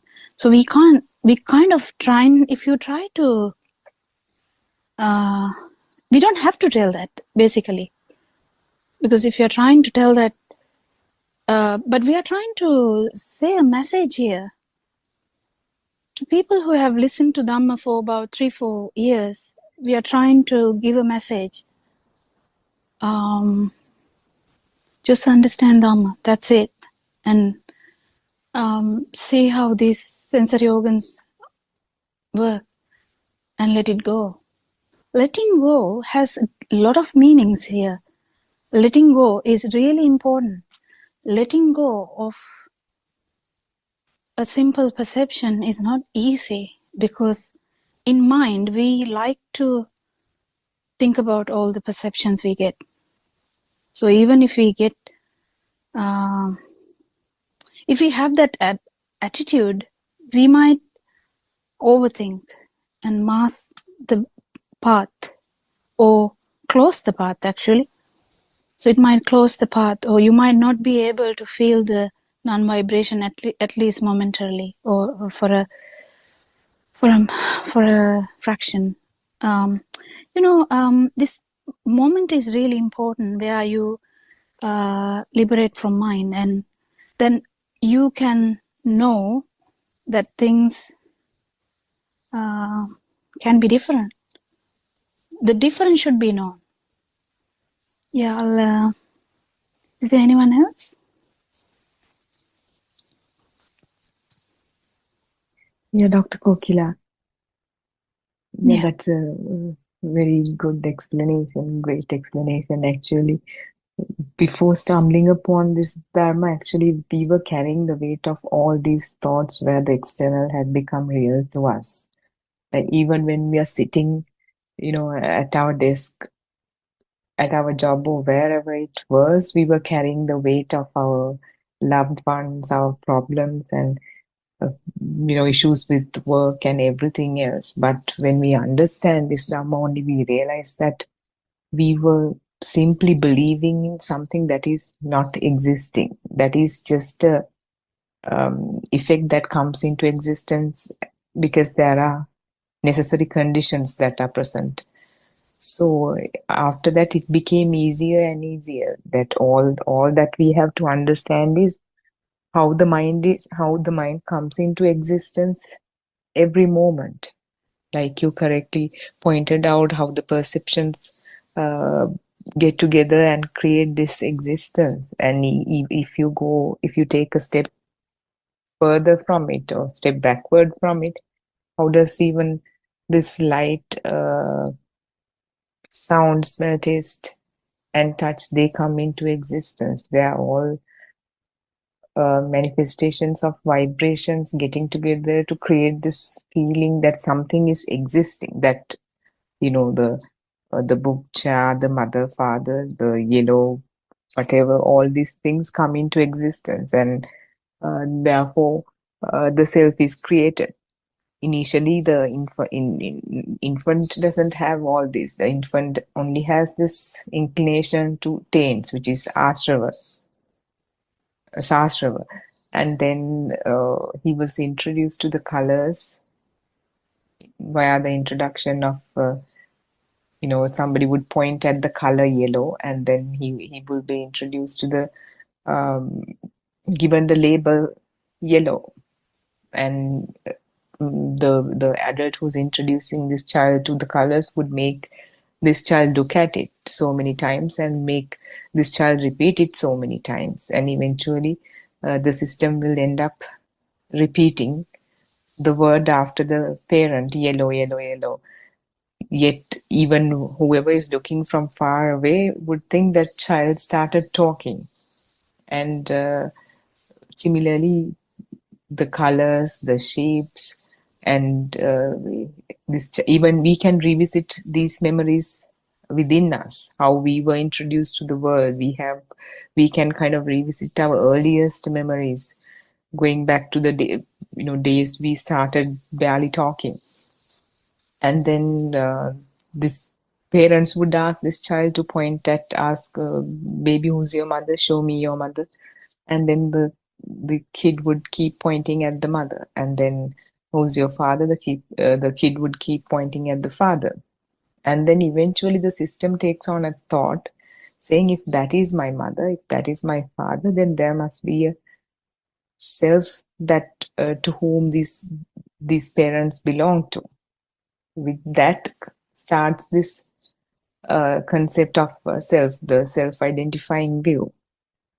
And it comes along with everything. Now everything is turned into thought. So if you, in the same manner, names are kind of names are entangled with other kinds of forms, the visual form, the auditory form, the olfactory, all kinds of forms. And then because as a result of the input from five sense gates, you have, and it has occurred so many times at a faster speed, it feels like there's let's take our classic example of the chair. It feels like the chair exists because we've been given the label and pointed at, we've been shown that so many times. So the chair exists. So if you now we talk about this so many times, like we've heard this so many times, but if you really pay attention to it, like you're pointed at the image of a chair, and image and the label that is given to you, the chair, which comes through as a sound, when they are entangled, it feels like the existing chair is outside. But if you take a closer look at it, the image that you can see through your eyes is not a chair itself if we don't have the label chair. Image is just an image and it's a bunch of colors. Is that a chair? It's not a chair. And if you pay attention to the label chair, the sound chair, the chair, that's just a sound that comes through the ear, chair. That there's no chair in it.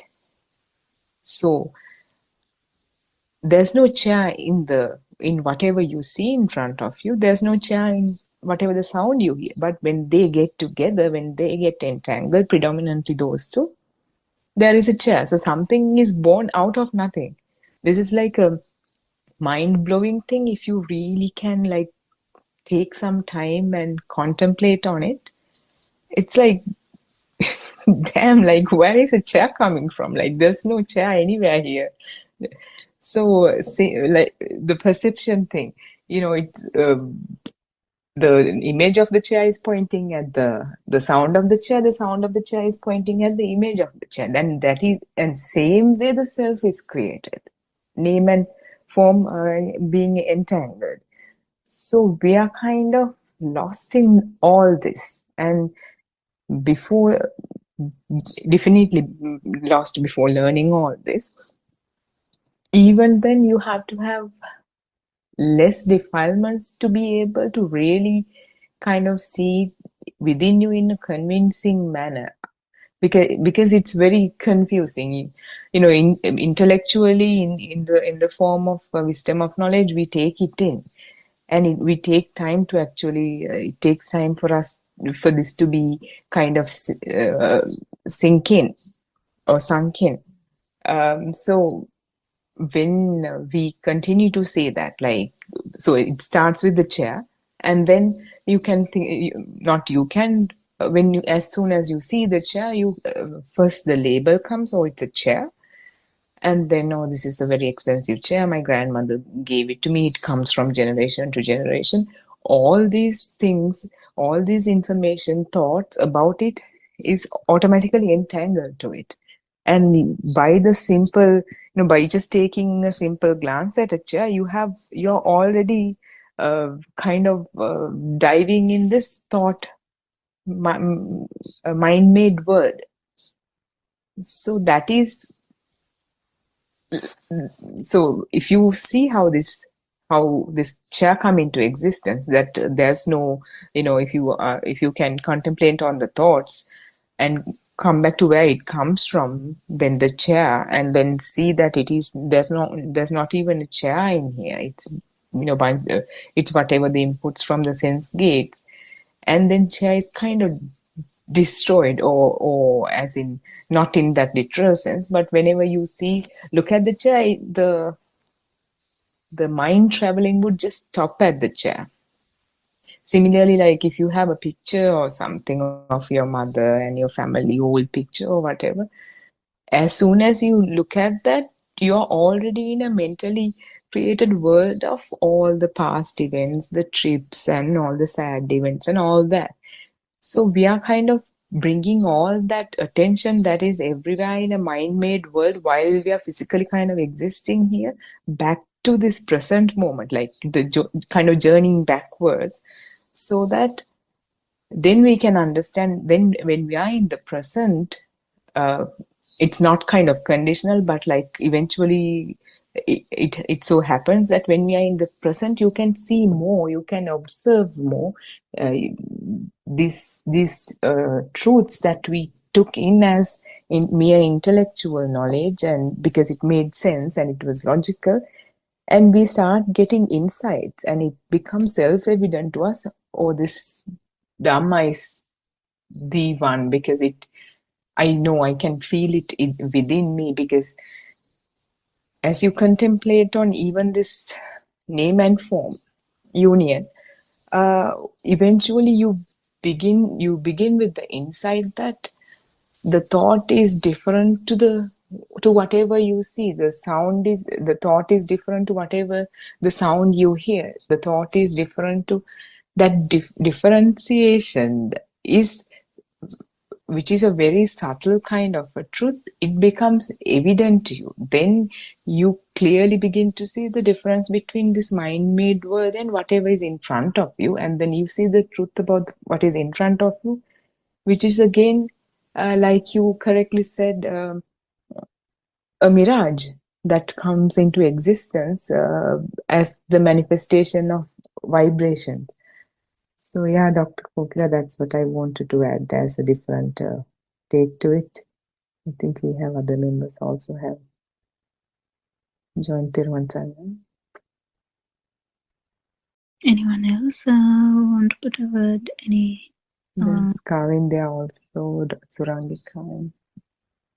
Yeah, Dhiran Saranai, Dr. Kokila and Harshi. Thank you for the great explanation about how this the self-existent arises and the ignorance create this mirage, which is the duality where there is a self to observe anything that perceive outside. So if I add the different perspective to it, I would say the thought that we talk about right here by Dr. Kokila and Harshi, we can interpret it as just a vibration. So it's the mind spark that Aryan Wahanse tried to emphasize. And this mind spark will arise with the power due to the union or the fusion of the name wave and the form wave. So that if the mind spark arises due to the ignorance, the suffering is inevitable, and then the higher the power of this vibration will create the higher suffering. So and then through the right vision, the Satya Jnana, one would understand how this thought arises or this mind spark arises. In order to do that, as Aryan once explained, we will unveil the truth, and then we will see how does this form wave arises and the name wave arises. And then how does this thought arises? At the end of the day, there is nothing existed before, or like there is nothing to be taken as something exists right now. So it is just a mind perception, and there is no one to perceive it. It is just the sensation arises through the our sensory organs or this sensor gates.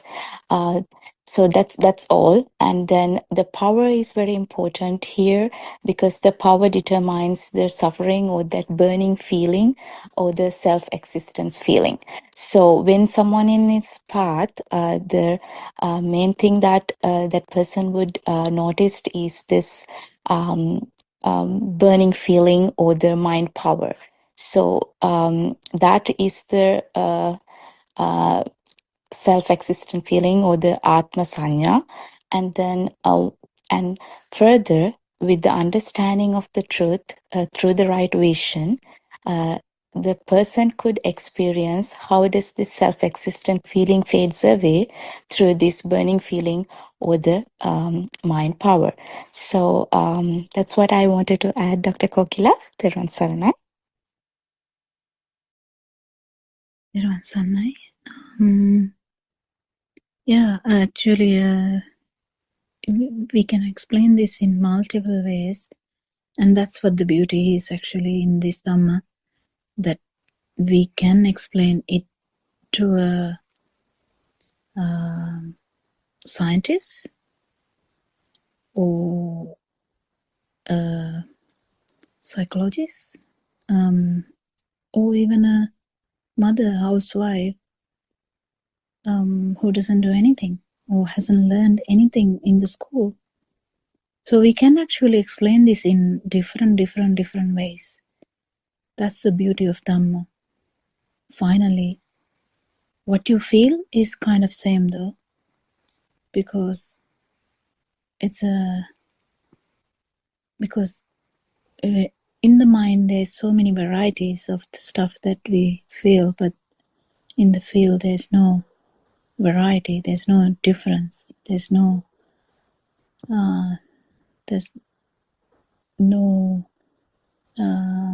entertainment of stuff.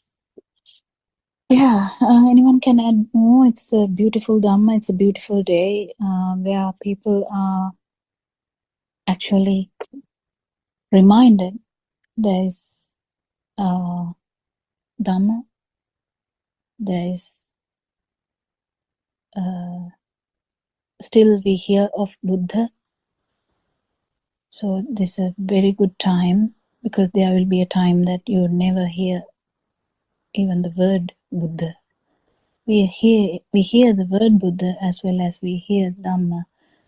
So you can actually not after death, you can understand Dhamma now and liberate from mind and be in supreme bliss. Yeah, I don't have any other words to say. Supreme bliss now, here, not in the next moment. So it's Vesak Day. I invite someone else to add some words if you have any. Theruvan Saranai, Dr. Kokila.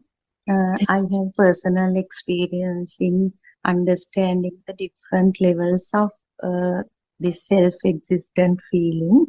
So if sometimes when we call that there are butterflies in my stomach or somebody's stomach, that we have to do a public speech, we have to do a if we have to do a presentation, if the person is a beginner, actually inexperienced person might get some burning sensation inside, and that is due to nervousness or anxiety maybe, so we call it that. And I feel that that is an occasion where this self-existent feeling was obvious. And then sometimes somebody is wearing a kind of dress, some maybe a sari, that we also love that color. So since we know this Dhamma, we don't go for that. We can at once, even without contemplating on that, we realize what it is there. But at subtle level, within we admire it. Maybe it may be self-existent feeling or this perception of self, or if we are thorough with, we fully understand that it is a system, this mechanism of the six senses, then that also diminishes, because we automatically, without any effort, we feel that it is the work of the system. So right now I'm experiencing such kind of things in day-to-day life, Dr. Kokila. Theruvan Saranai. So please explain. Yeah, if we take a small child, when they were very little, they can do anything. They will be in the center of the house, maybe naked, dancing up and around, doing all sorts of stuff. No problem whatsoever. And adults also don't pay much attention because they have they feel that it's a baby, But the actual, if you can become the baby's mind, that self-perception is not there. So he can dance, he can cry, he can even make a tantrum, like tantrums. They can do anything. They don't care. They whether the whole family is having a get together, that baby, they don't care. They just can make a tantrum or can even sing, But when we grow bigger and we get this self-perception,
Peruan Saranai, I worship Triple Gem respectfully.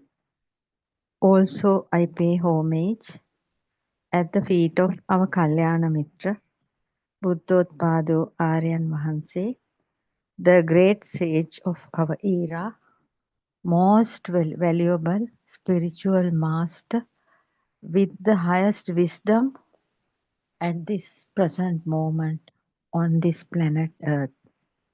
May Aryan Mahanse live long to spread this Dhamma all over the world to end the suffering of all human beings.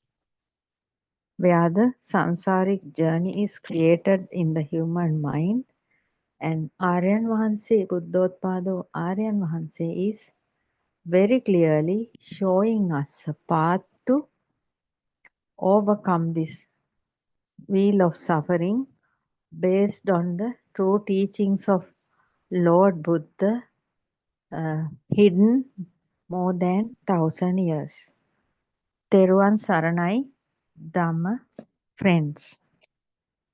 As usual, today also I am going to explain about Buddothpado Aryan Mahanse's one of the old sermons, Nissarana 5, self-translated Nissarana 5, the path to realization. A drop of water for the uh, sansaric journey where the people are suffering. In the end part of this Nissarana 5, Buddothpado Aryan Mahanse is giving us a stanza where all the Lord Buddhas who are revealing this stanza, summarizing their Buddhist doctrine, summarizing, and it is in this small stanza which we are using daily in our chantings. That is Sabba Papassa Akarana, Kusalassa Upasampada, Sachitta Pariyodapanam, etang buddhanu sasana. That means you may have heard about this Buddha stanza. All Buddhas revealing this to the world, summarizing their teachings in this stanza. All thoughts are sins, not true. That is what the first sentence, meaning of first sentence. Sabba papassa akarana. All thoughts are sins. All thoughts are not true. Actually speaking, this Lord Buddha's teachings revealed by Buddothpado Aryan Vahanse 6 years ago. Until now, Buddothpado Aryan Vahanse is trying to show us this first sentences with a big effort because Sabba Papassa Akarana. All thoughts are not true. All thoughts are sins. Actually speaking, this human machine is a six sense system. According to the true Buddhist philosophy, revealed by Buddothpado Aryan Mahanse after thousands of years. Thousands of years. And that without that true Buddhist philosophy, there is no Buddhism actually. The true Buddhism is based on this true Buddhist philosophy. More than 1,000 years, this philosophy was not there. That is why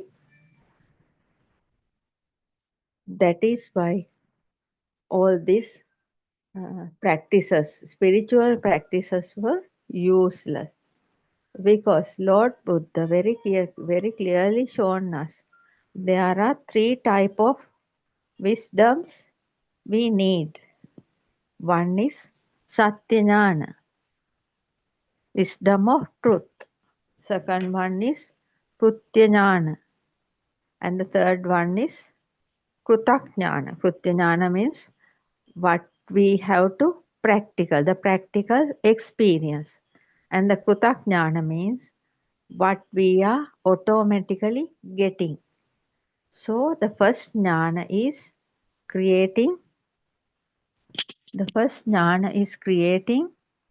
based on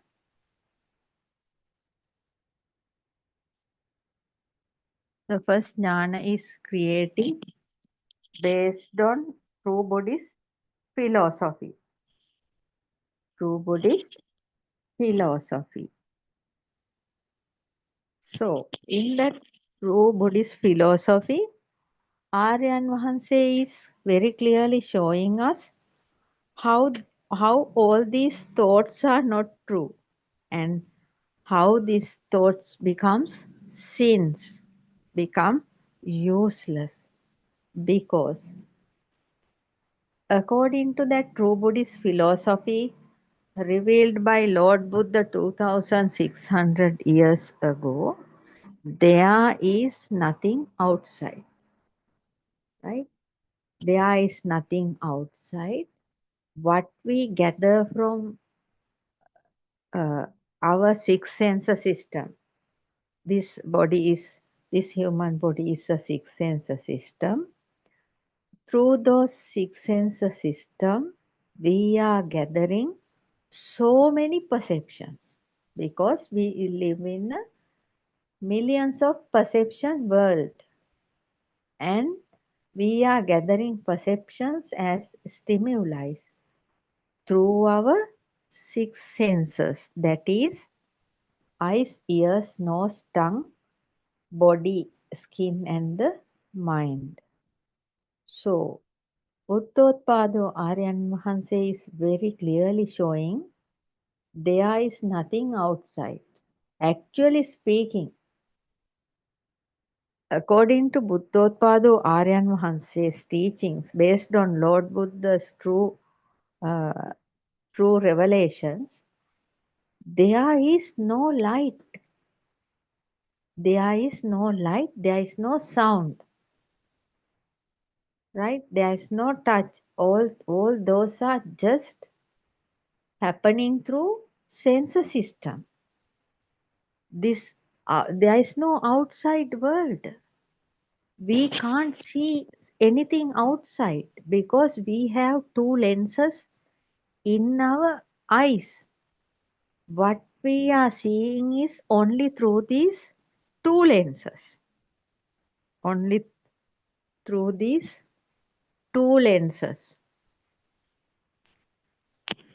So what we are seeing in through lenses means they are only reflections, only shadows, not the original.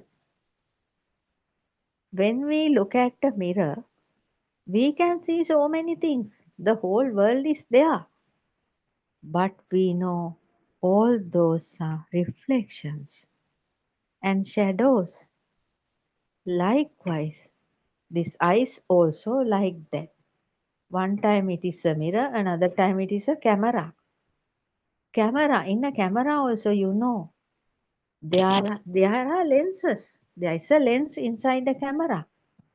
We are taking a photo means we are capturing that something through that lens only. It is actually a mirror image, nothing else.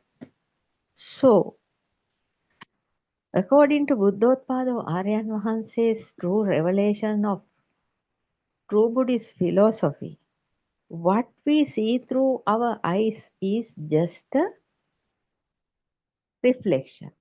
To see this reflection even, there is another scientific theory is happening. That is, actually speaking, there are only light vibrations around us. Light vibrations. We are living in a vibratory nature. Everything around us and everything inside us, we are also vibrating. Each and everything in this cosmos is having this vibratory nature. So, when the light vibration is there, that is the light vibrate when the light rays are vibrating. So our eyes also happening to vibrate.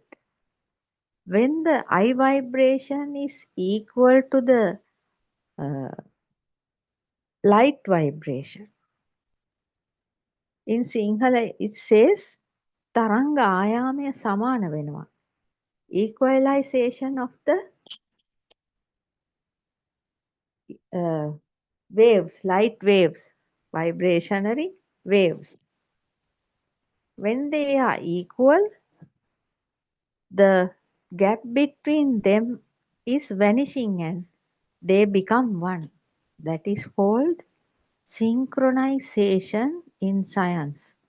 Lord Buddha is revealing this science before 2600 years ago. So synchronization is happening with the light vibration and eye vibration first. Then they become one. Then the light is occurring in the eyes, occurring on the surface of the eyes. That means light is occurring on the lenses of the eyes. Then again, some stimuli around us. They are also vibrating. When the eye vibration, light vibration now synchronized into one, when that eye plus light vibration is equal to the stimuli around us, vibration of the stimuli, they all become one. Three of those become one. That means the gap between that is vanishing. and there this synchronization is happening.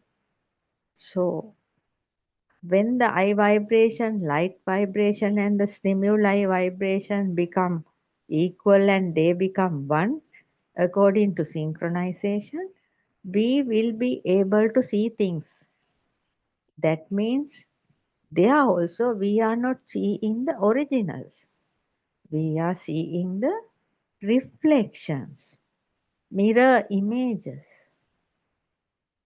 shadows of what is around.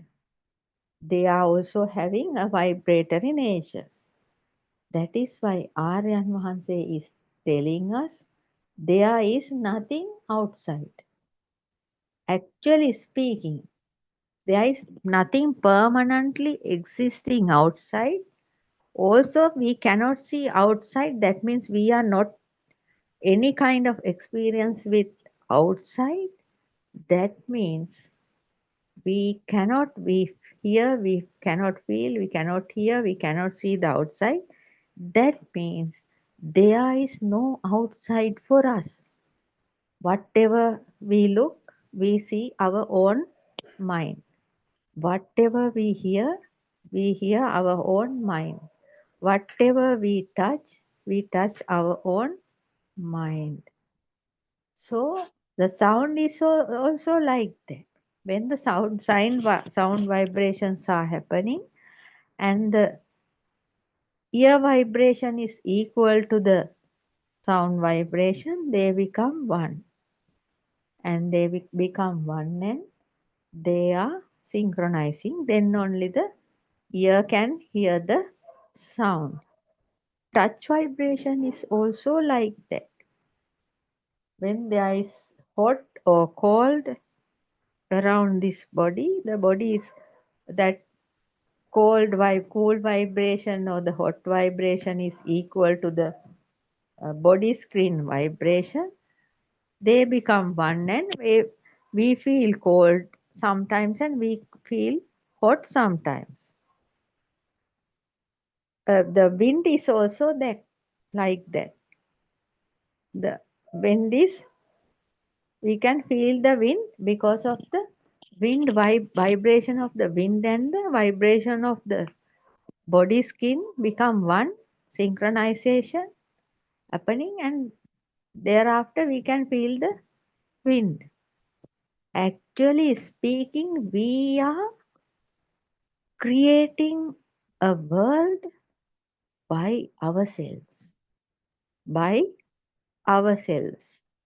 That is why a blind person cannot see the world through his eyes. A deaf person can't hear any sound. So there is no world creating on sound for him. For the blind man, there is no world, colorful world creating for him because he is blind. This is only a sensor creation, sensor-based creation. So we always see our mind. We always hear our mind. We always taste our mind. That is also like that. The body skin, the tongue is also like that. When we eat something, we feel the touch of that food. That means the tongue vibration and that food vibration become one. We feel the taste. That is also a sensor activity. So the smelling is also like that. When there is a smell, when the smell vibration is equal to our nose vibration, they become one and then they become one and then we can feel the smell. So this is how we create a world inside our mind. We create our world inside our mind. So all those are actually this world is creating with thoughts. So when the perceptions, stimuli are coming through these six sense system, they were divided into two sides. One side is name, naam, and one side is form, rupa. So we see things as light, shape of light, vibration of light. We see shape of light. We hear things due to vibration of sound. We hear in sound form. So touch, body skin touches tongue, nose and body skin. Because of the touch vibration, we feel the touch. Then the forms are coming as rupa, the forms. So touch form, hearing form and seeing form. Three types. Then according to those forms, there are names inside the mind. Those are conceptual conventions fed to us from our early childhood. So when some kind of form is appearing in the mind, suddenly the mind consciousness says, oh, this is the name. When we see a pussycat, suddenly the mind says, oh, really, that is a pussycat. When we hear a nice music, at once mind consciousness says, that is that singer's song. When we feel perspiration, the mind sensor says, oh, it is really hot. That is why this feeling is coming.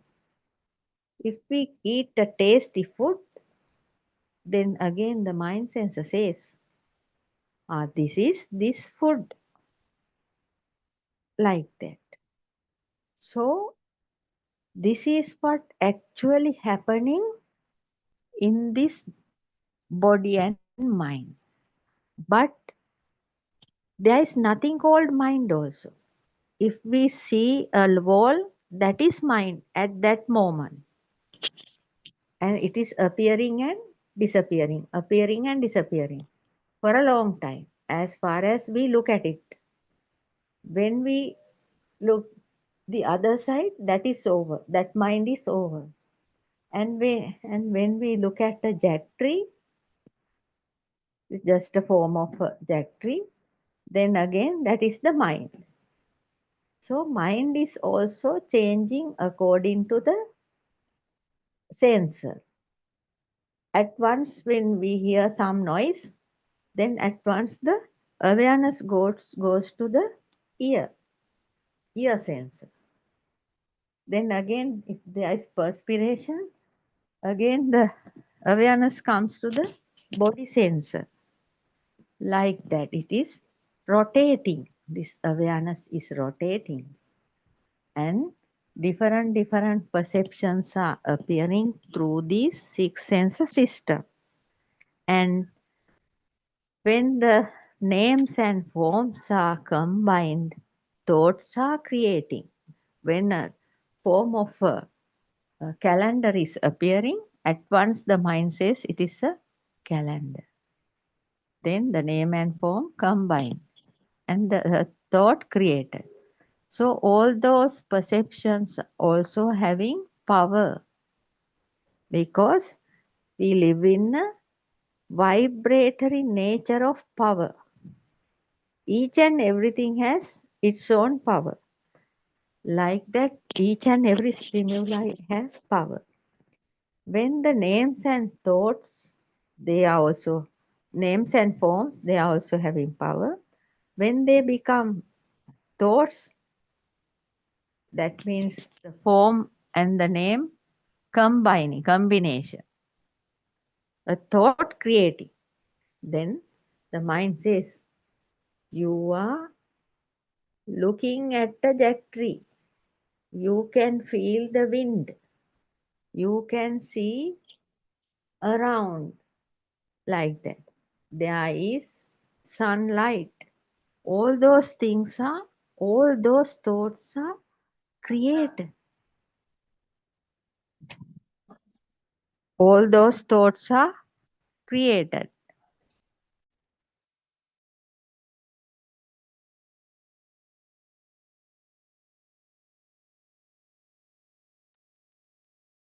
So that means all these thoughts are created by our mind consciousness. That is why Buddothpado Aryan Vahanse is telling Sabba Papassa Akarana. All thoughts are not true because there is nothing we are seeing. According to Lord Buddha's sermon to the hermit came to see him, Lord Buddha said, Bahya Daruchiya. There is only a seeing. There's nothing seen because there's nothing is there to see permanently. Only a vibe we are seeing only a vibration which is appearing and disappearing. Lord Buddha said, Bahya, there is a seeing, but nothing is there to see. Therefore, nobody here is here to see anything. Nobody is here to see anything. So, sound is also like that. Lord Buddha said to Bahya, Daruchiya, Bahya, there is a hearing, but nothing is permanently there to hear. Therefore, no one is here to hear that sound also. And again, Lord Buddha said, Bahya, there are feelings, but there is nothing permanently there to feel. Therefore, there is no person here to feel anything. And also finally Lord Buddha said, thoughts are flowing, but there are nothing to thoughts are flowing, but there are no permanent thoughts to see or feel or anything. Just thoughts are also just appearing and disappearing. So there is no person here to think. That means this is like a automatic bulb. This seeing, hearing, feeling, and the thoughts are appearing through the mind sensor. Everything is like automatic bulbs. Then that is the meaning of this first sentence of this stanza. Sabba papassa karana. All thoughts are not true because all thoughts created by the mind. There is no mind, there is no outside, there is nothing, no perception, no stimuli. There is nothing permanent in this world. All are impermanent. Only a fraction of a second is there for us to feel the world. That means feel the feeling, feel the seeing, feel the hearing, feel the touching, and feel the thoughts. Only a fraction of a second only this world is creating. Then again in the next fraction of the second, the world is disappearing. That is the actual nature of this world. So the thoughts we are creating by looking, hearing, and touching, all those are not true. Therefore, all those thoughts are sins, because people in this human realm taking those thoughts as true, and they are creating a thought-based world inside their mind, and they create thoughts according to what we see, what they see, what they hear, what they feel. Then what?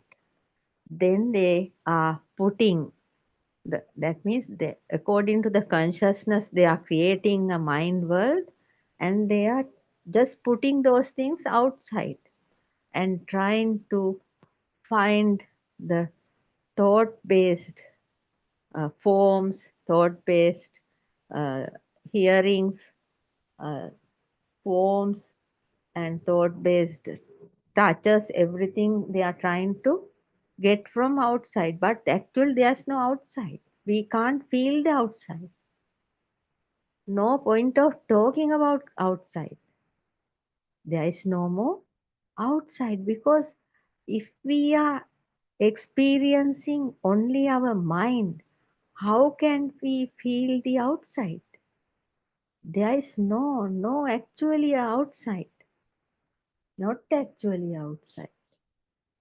So if we are creating thoughts about this and that, they become sins, because we are creating defilements on those thoughts. We are creating defilements on those thoughts, because human beings are trying to fulfill their sensual pleasure. That means they are trying to fulfill their desires through these six senses. So that is the end of the calmness, peace of mind. That is where the suffering begins. When the little baby on the cot was peacefully sleeping until 2-3 years, then by the time of 3 years, he used to go to the preschool.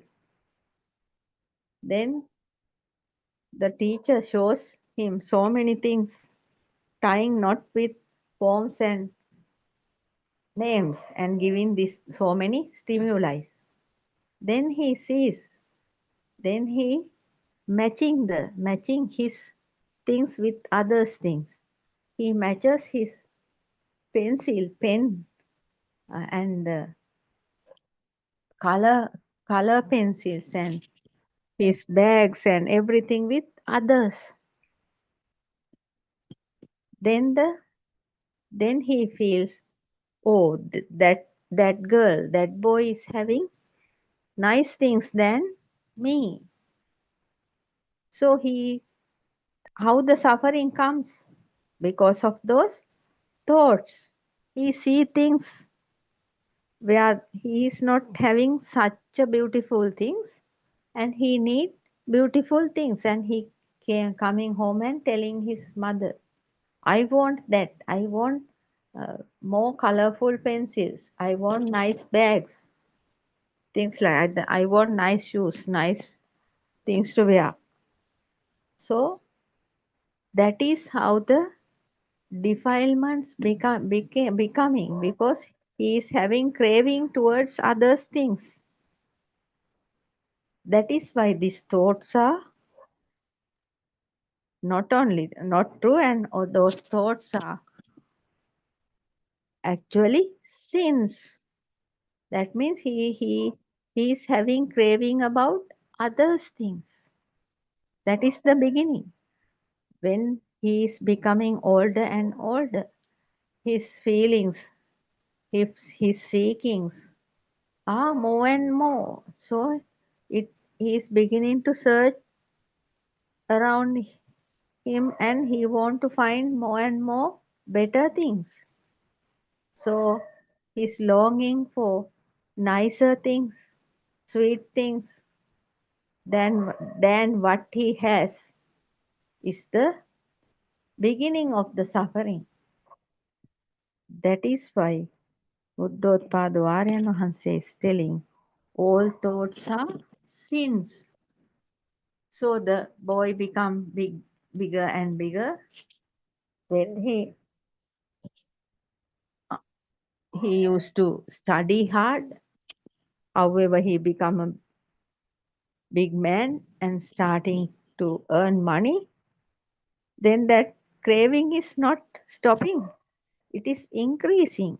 His thought patterns are more and more appearing. Then the craving is becoming higher.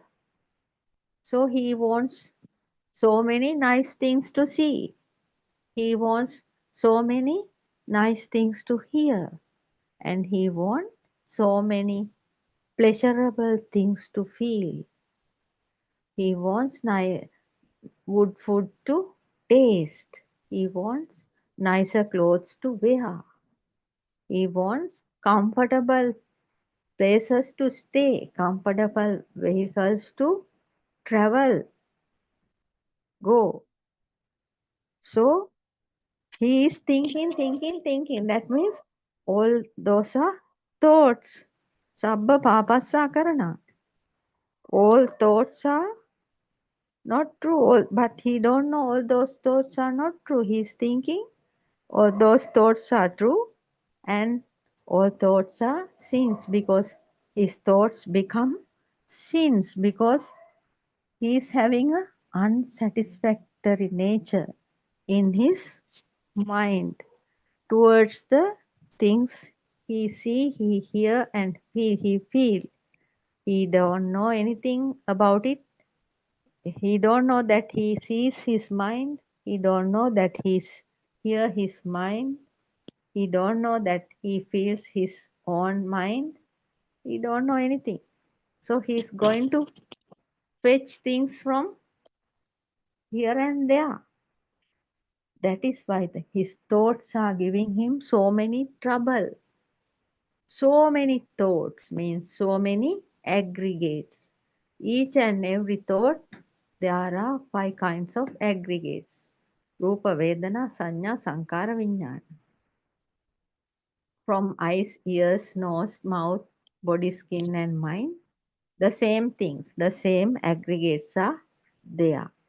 So when he think, so many heaps of thoughts are giving him trouble, pressurizing him. He doesn't know anything about it. The mind sensor is pressurizing him. He don't know nobody is here. He think the mind sensor is he. And he's trying to fulfill the mind sensor. And that is the beginning of the suffering. Without end, he is trying to feel pleasure. But finally, he can't do it. He only gain pain. That is why all those thoughts are sins, because from all those thoughts human beings are getting sins only. Because they do not know the true nature of those thoughts. Therefore, this Sabba Papassa Karanang, the stanza first sentence is very true. First line of this stanza is very true. All thoughts are sins and not true. Kusalassa Upasampada.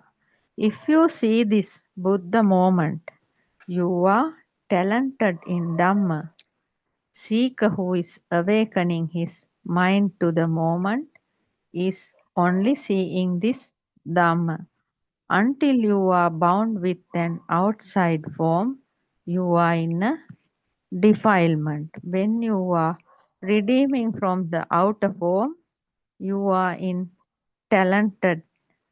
You are in kusala, talented in dhamma. That means kusalassa upasampada. So you have to overcome these thoughts. That is why Lord Buddha and all the Buddhas are telling. Aryan Mahansa is explaining. Now you know all those thoughts are not true and all those thoughts are sins. Kusalassa upasampada means you have to be talented to know the true nature of these thoughts, and you have to become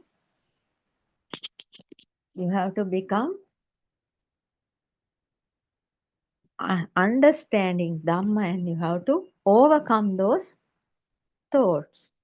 Now, as I explained, you know how these thoughts created.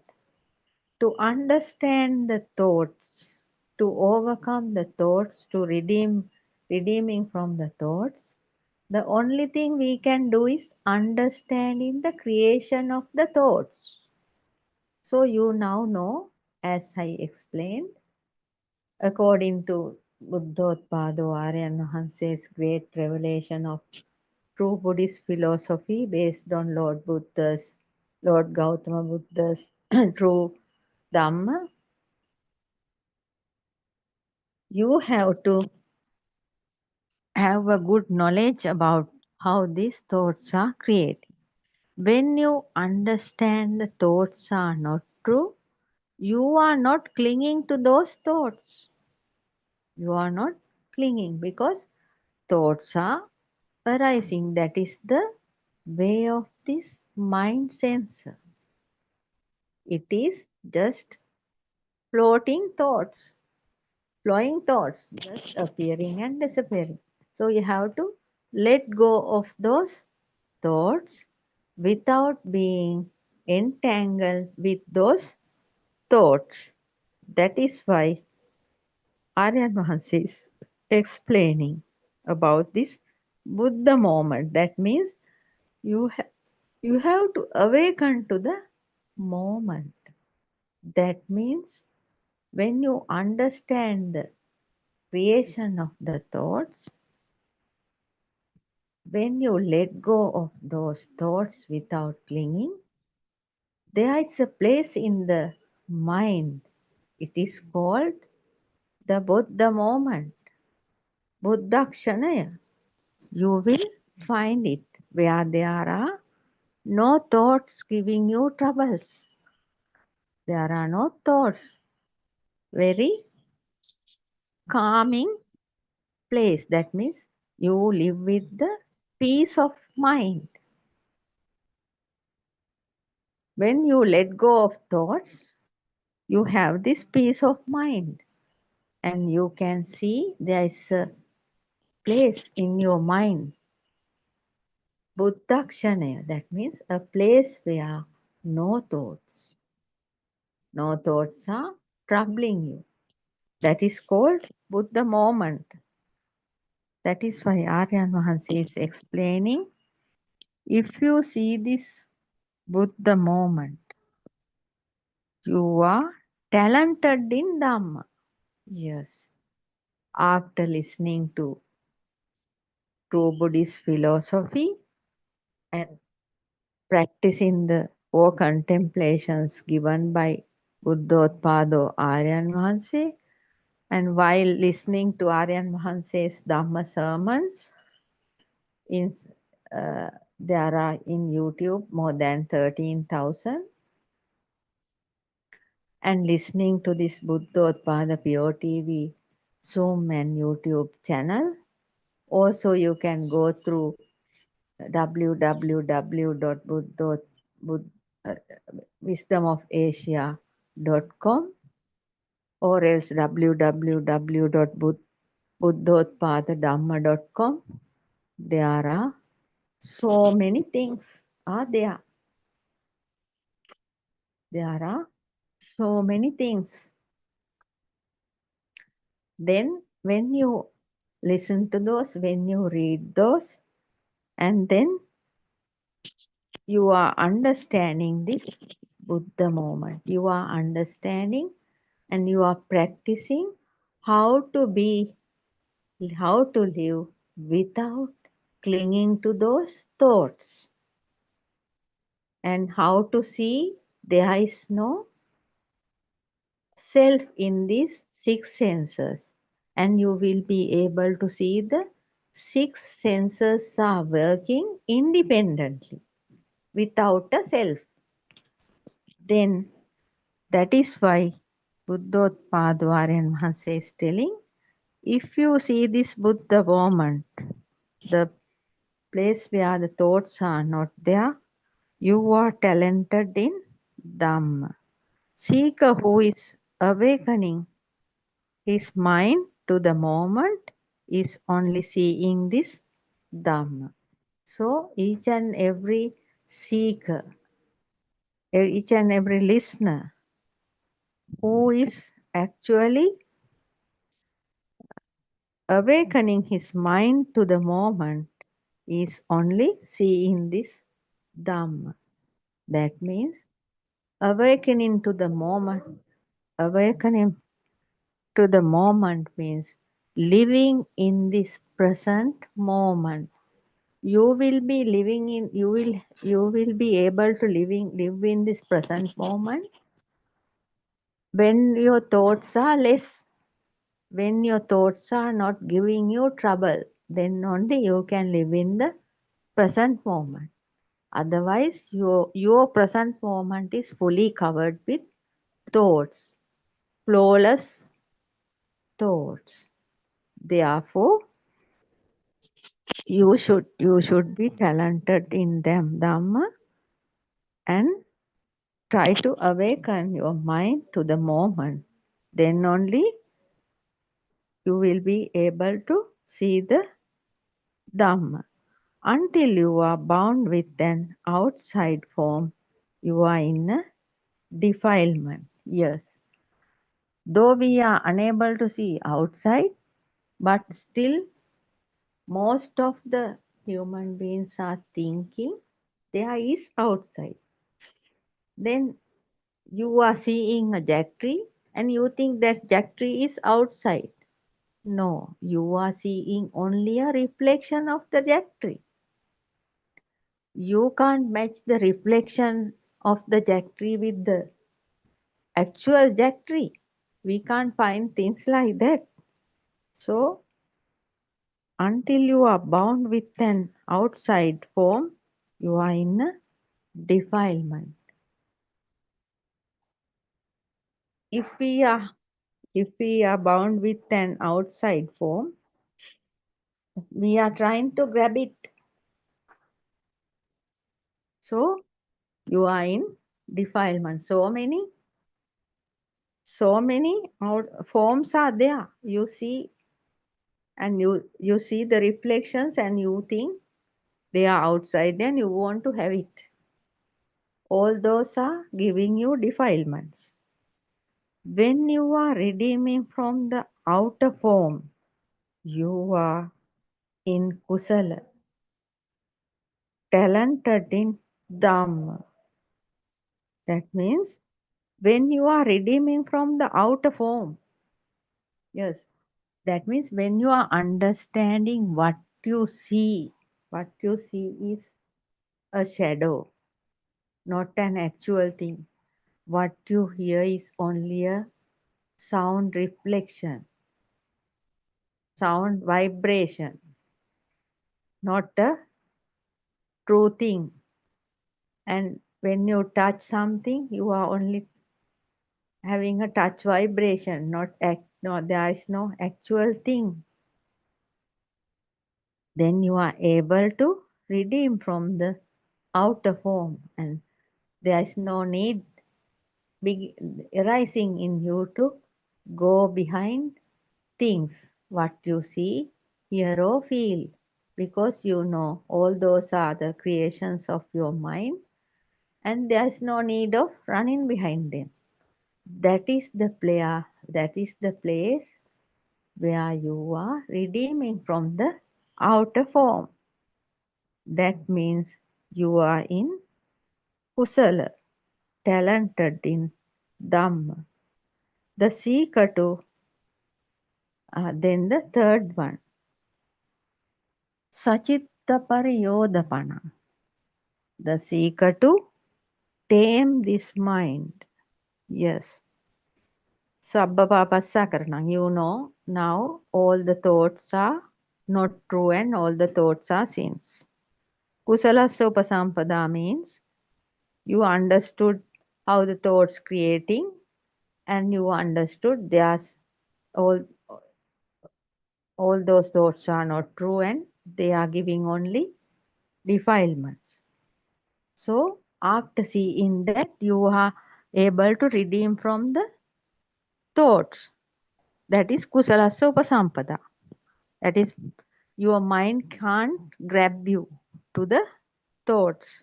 Your mind can't entangle you with the thoughts. So the third one is sachitta pariyodapana, the seeker to tame this mind. That means when we understand the creation of the mind and the thoughts and the world created inside the mind, Sachitta Pariyodapanang is naturally happening. That means the seeker will be able to tame the mind because otherwise the mind is telling us, no, go there, have that, buy that thing, this is not good, buy a new frock or a shirt, this food is not good, go and have good food from a new place. So this place is not good, go somewhere like that. So many things are telling you. Now the seeker knows this consciousness is misleading you and all those thoughts are not true and they are just uh, coming, the stimuli coming through this six sensor system, and based on this six sensor system, all these thoughts are creating. Then the seeker is not running behind the mind or the thoughts. Then what will happen? Sachitta Pariyodapanang will happen. That means the seeker is not dancing according to the mind. That is what is called taming the mind. So now the mind can't trouble you. The mind can't control you because you know what your mind is, how it is creating, just appearing, arising and disappearing, and giving you so many troubles, telling so many stories. All are not true, all are false. So you are not running behind the mind, you are not doing what your mind asks you to do. Then the mind is automatically tamed because what the mind says, you are not taking any kind of interest. It is naturally tamed. So, etang buddhanu sasana. That is what all Buddhas come into this world and telling all the human beings. Sabba papassa akaranam kusalassa upasampada sachitta pariyodapanam etang buddhanu sasana. All thoughts are not true, all thoughts are sins. If you see this Buddha moment, you are talented in Dhamma. Seeker who is awakening his mind to the moment is only seeing this Dhamma. Until you are bound with an outside form, you are in defilement. When you are redeeming from the outer form, you are in kusala, talented in Dhamma, and the seeker has to tame his mind. That is Lord Buddha's Dhamma instructions. So, to do this, there is a path. We cannot just do it.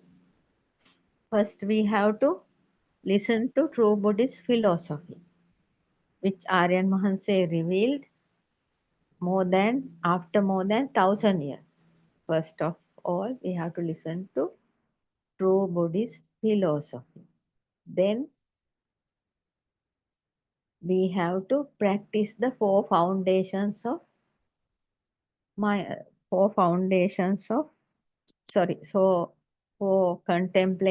of practices, practical experience.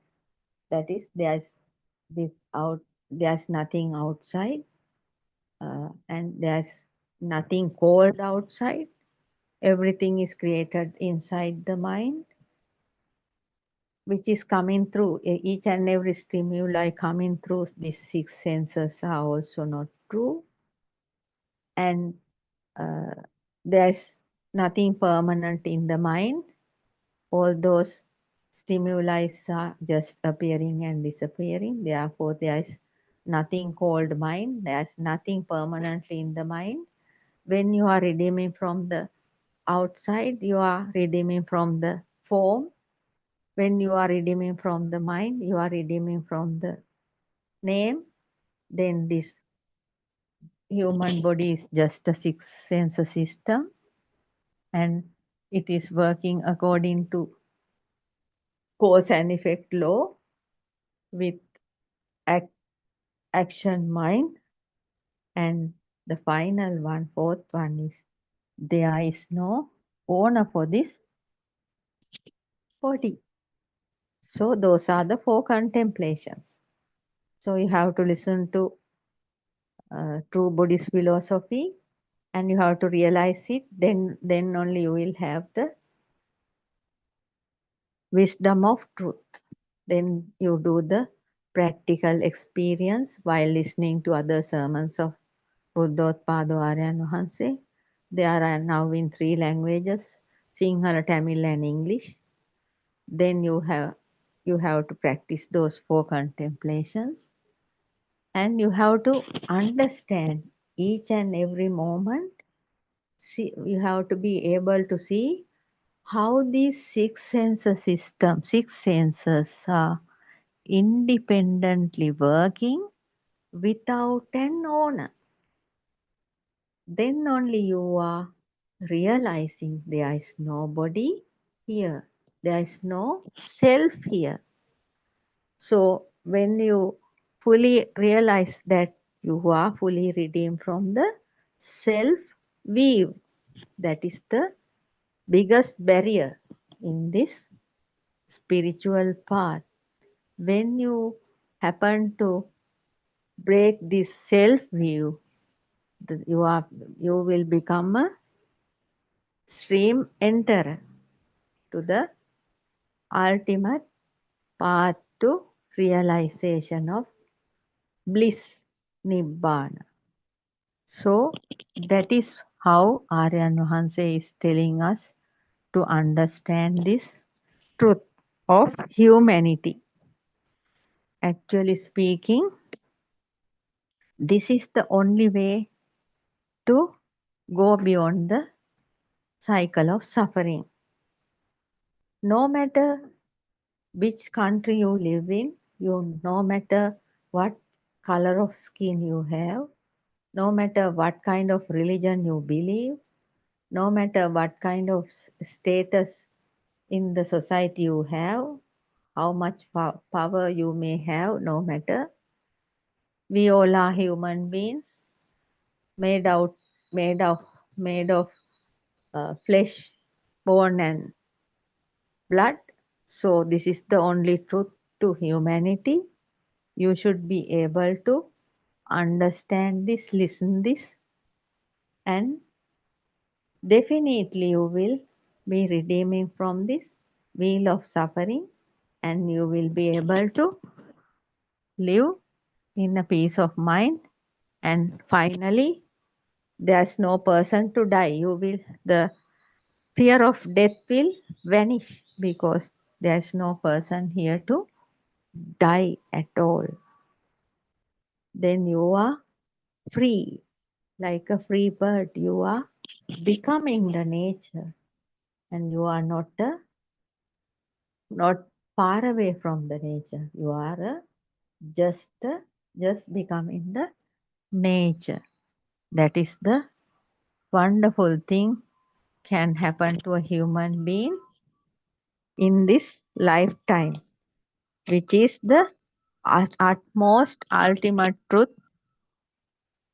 Lord Buddha revealed 2600 years ago, and nowadays the only one spiritual master with the highest wisdom, Buddothpado Aryan Mahanse, the wisdom of Asia.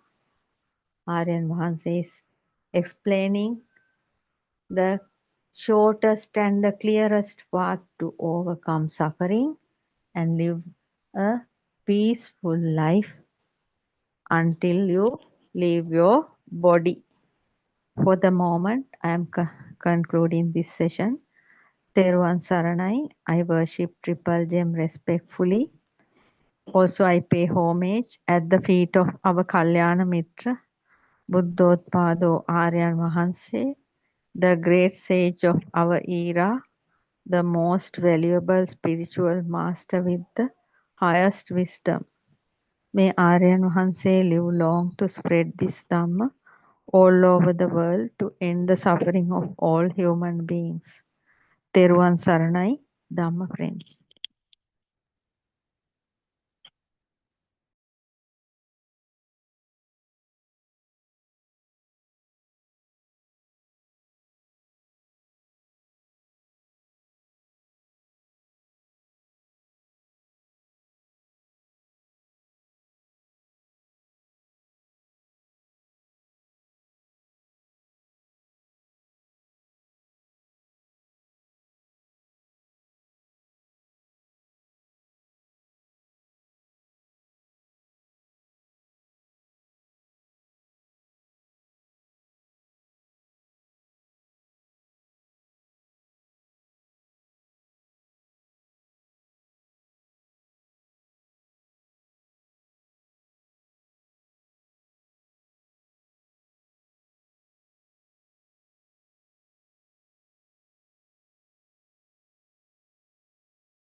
I worship Triple Gem with the greatest respect. I worship Aryan Mahansa at his feet, Tiruvasarnaya Aryan Mahansa, and we are ever so grateful for the strength you are providing and the guidance you are giving throughout this time. May our friends who are listening be blessed by Triple Gem.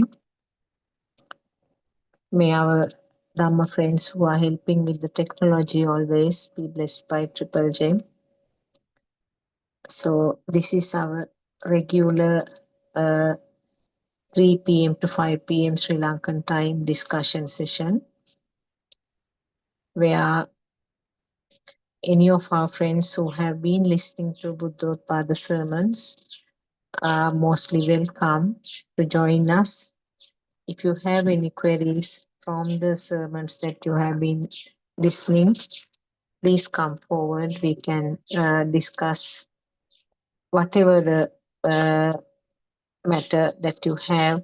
It may be something very simple, and also you may be a beginner also. So we do not expect any broad knowledge on these Dhamma sermons. Even for a beginner, there might be something to ask. So we can start discussing whatever the level, whatever the thing that you have to talk with us. So as usual, friend of Dhamma friend Champa has joined.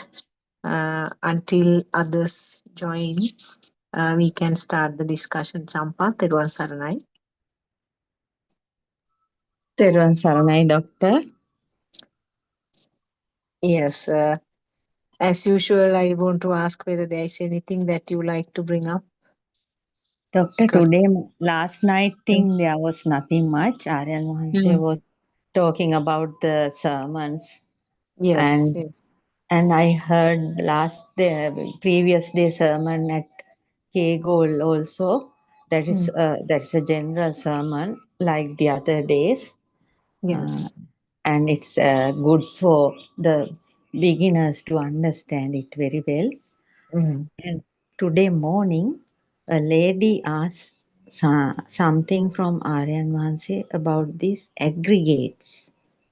And he gave some kind of a explanation about aggregates. Yes. That I have. Okay. Do you want to discuss it now, or do you want to wait until Dr. Kokila also comes? What do you want? How do you want? Yes, it's better now, Doctor, with all others. Don't know Yes. whether Sudharma may also join. Yes. She has some commitments after 4. Yeah, if she's joining, she should join Yes, within. Yeah. Until that, we can just talk about aggregates, Doctor. It's as a common thing. All right. Okay. What did you understand from that? What do you feel about the aggregates? Anything that you can start with? Yes, aggregates means Rupa Vedana Sanya Sankara Vijnana. That means forms, feelings, perceptions, and mental formations and consciousness. All these are combined, and a thought is creating. Yes. Each and every thought has these 5 things. And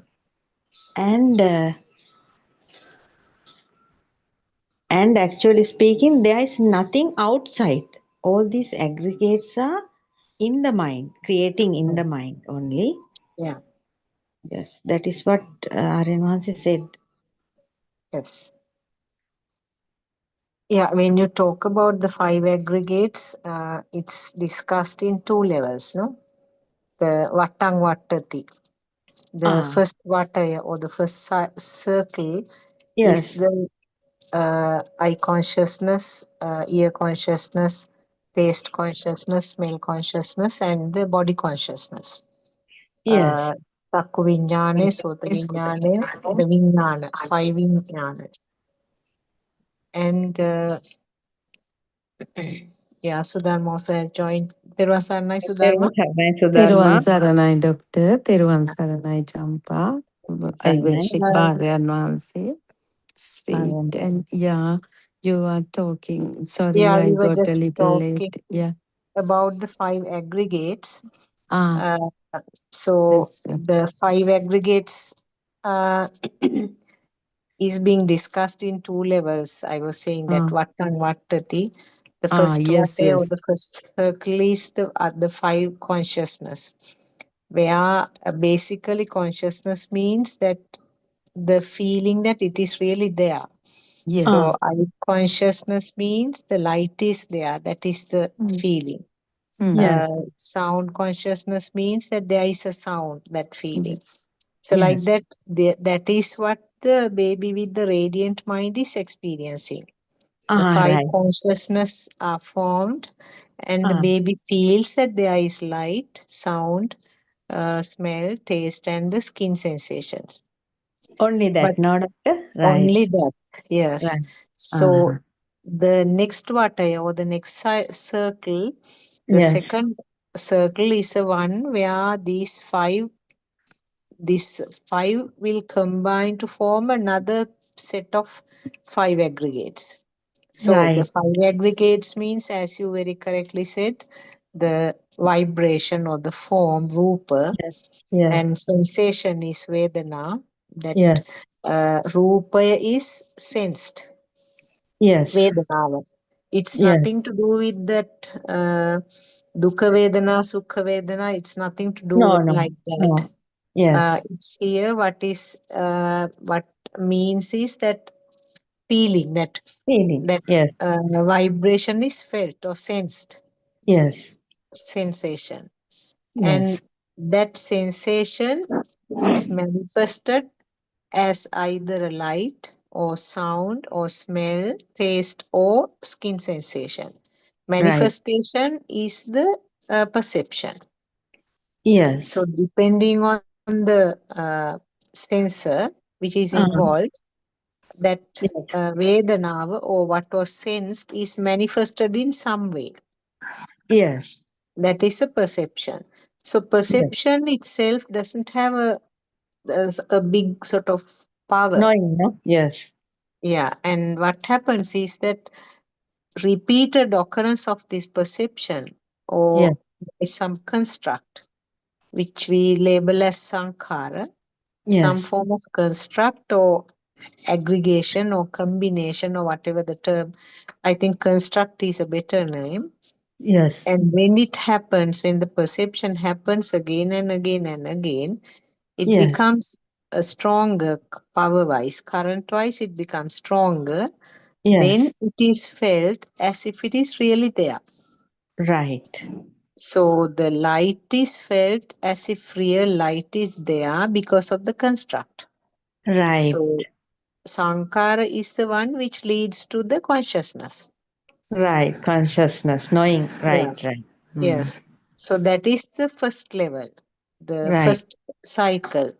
And Yes. then it doesn't stop at that level when it comes to the older child.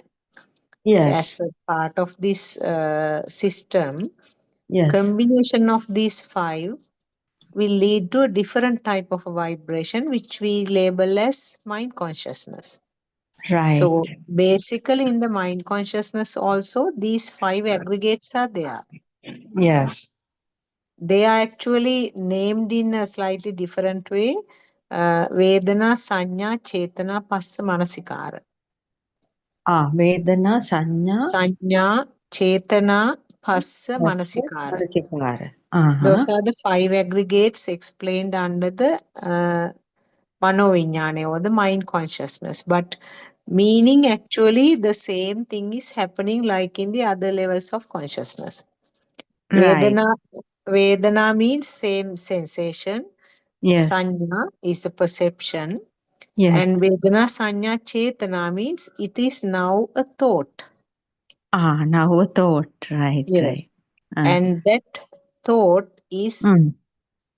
Passa means I Touch. don't know what is a Touch. yeah. Touch. Passa. Is Sparsha. that the Yes. term we are using? Yes, okay. Yes. So that thought is repeatedly touched, Yes. Chetana, Yes. and with the Manasikara means focusing. Yes. Now you have a thing called jack tree. You have a Yes. thing called cup. You have Right. a person called sun. Right. Because that thought perception, that thought is Yes. repeatedly focused, and then now you have a solid thought which is felt as real. Yes. Right. So, Right.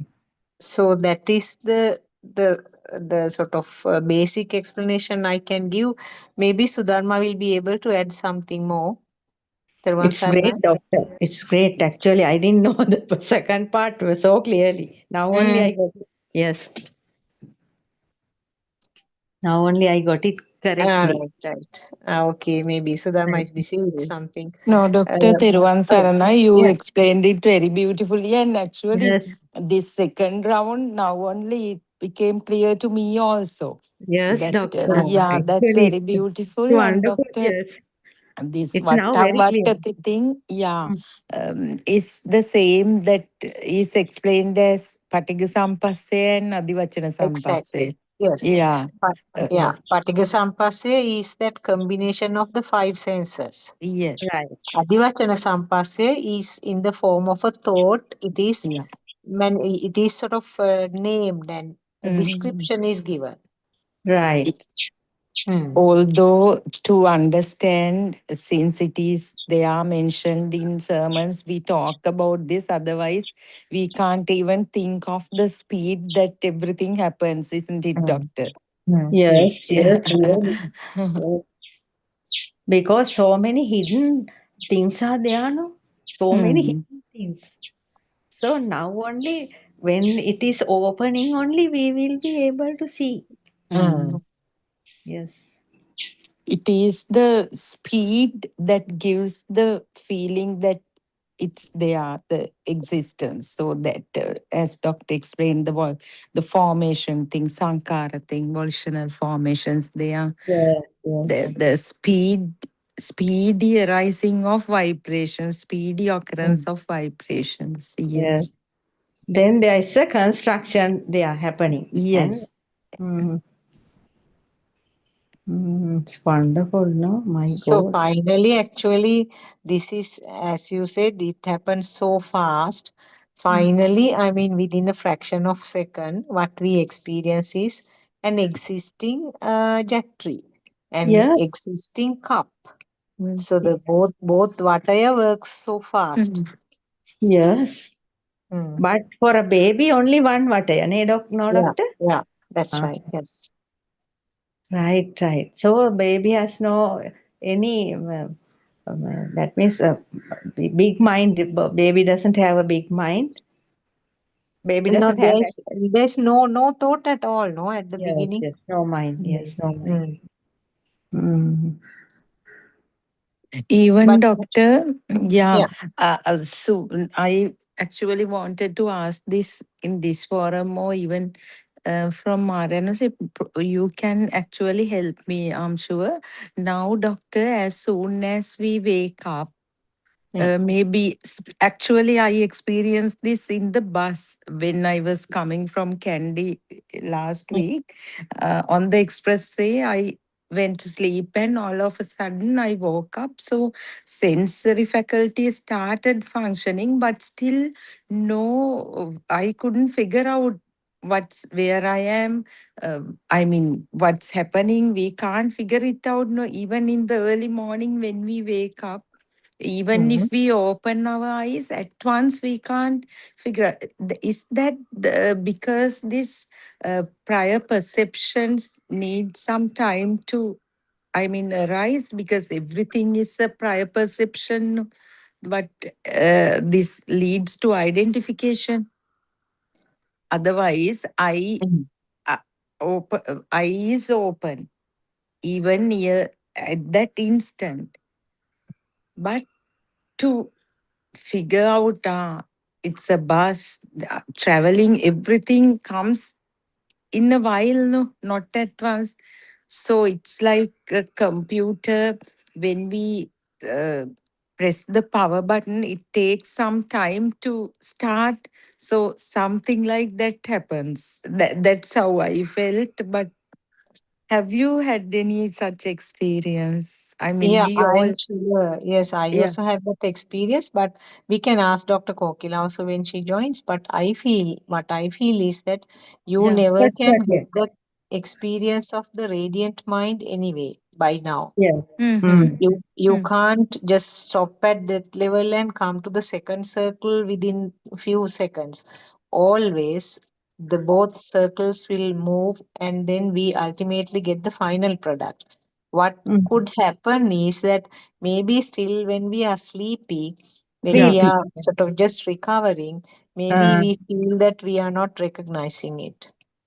That may be Ah. the reason, because there's no way of doing it halfway and achieving the rest of it later on when it comes to the level Mm. where the thoughts are formed.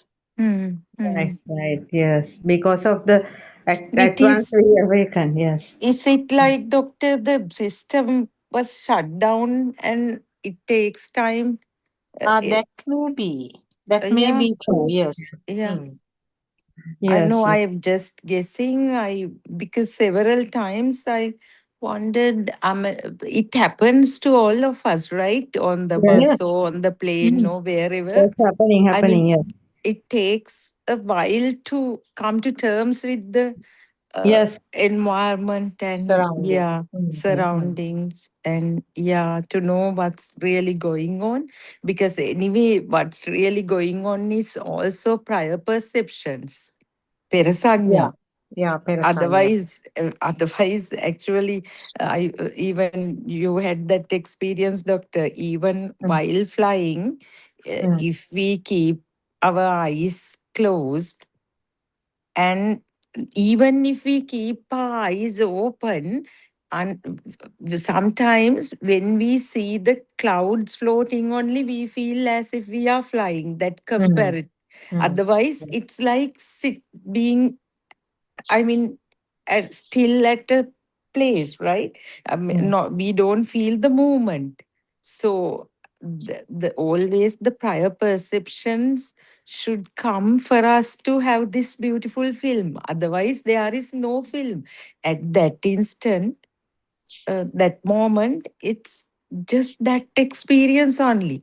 Now we are flying or traveling from Kandy to Gaul, all that is the part of the dream. All come with the prior perceptions. So mm, we cannot talk about a life or existence. We feel level. It's there. Anyway, we feel that we are there and everything happens to us. That feeling is there. Now, since we know the stories, since we have listened to sermons, we can talk about them. But the life feel is there. But still, that film is not as thick as before, because now it's evident. It's always the prior perceptions that fabricate this story for us, mm. isn't it, doctor? Yeah, yeah. As you said about that confusion, Mm. now very obviously all of us experience. Now, for example, we last like 2 months, like we were changing the places that we now very first few weeks we were staying in my daughter's place, and then Yeah. later on changed to Sunside, and then after that we came home. Now this happened very often in the night. Sometimes when I wake up to go to the washroom, Yes. I Yes. wake up, You can't I just just need think few where are you? minutes. And not only that, where the door is. Now I and Ah, because and for sure, doctor, you must be feeling in the morning when you wake up, you still feel you are at your daughter's place.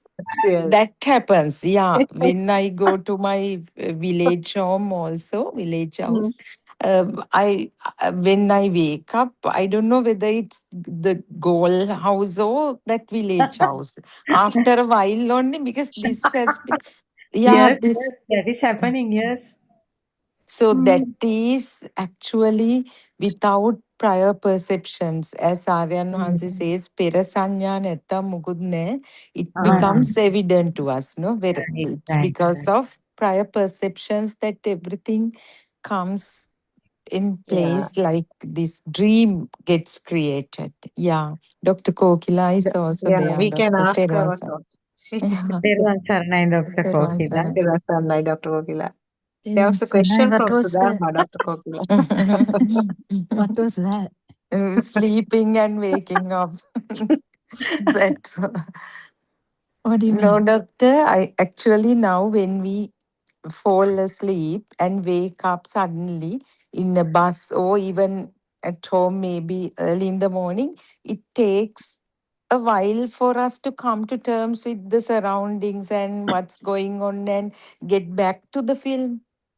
Mm. Otherwise, it's difficult for us to figure it out. Last week, when I was traveling from Kandy on the highway, the expressway, I fell asleep, and even after waking up, I didn't know that I'm on the bus even for a while.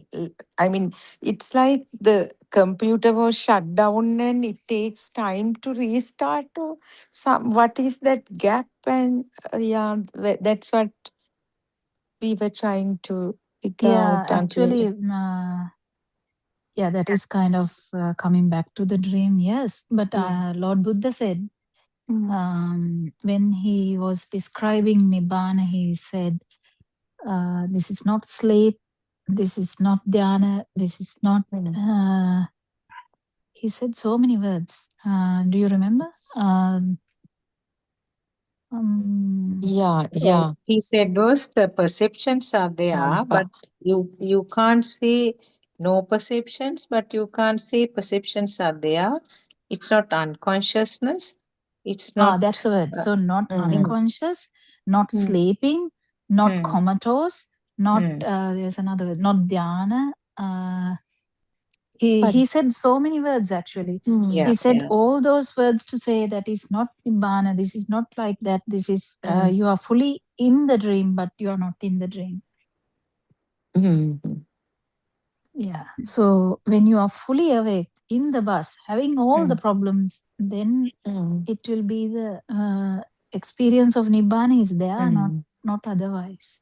I listened to a sermon, Doctor, today, which is titled as Walking Without the Involvement of the Mind. That was the title.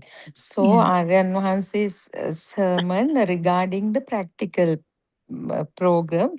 Now, you must have listened to it, Doctor. It's something that I have missed.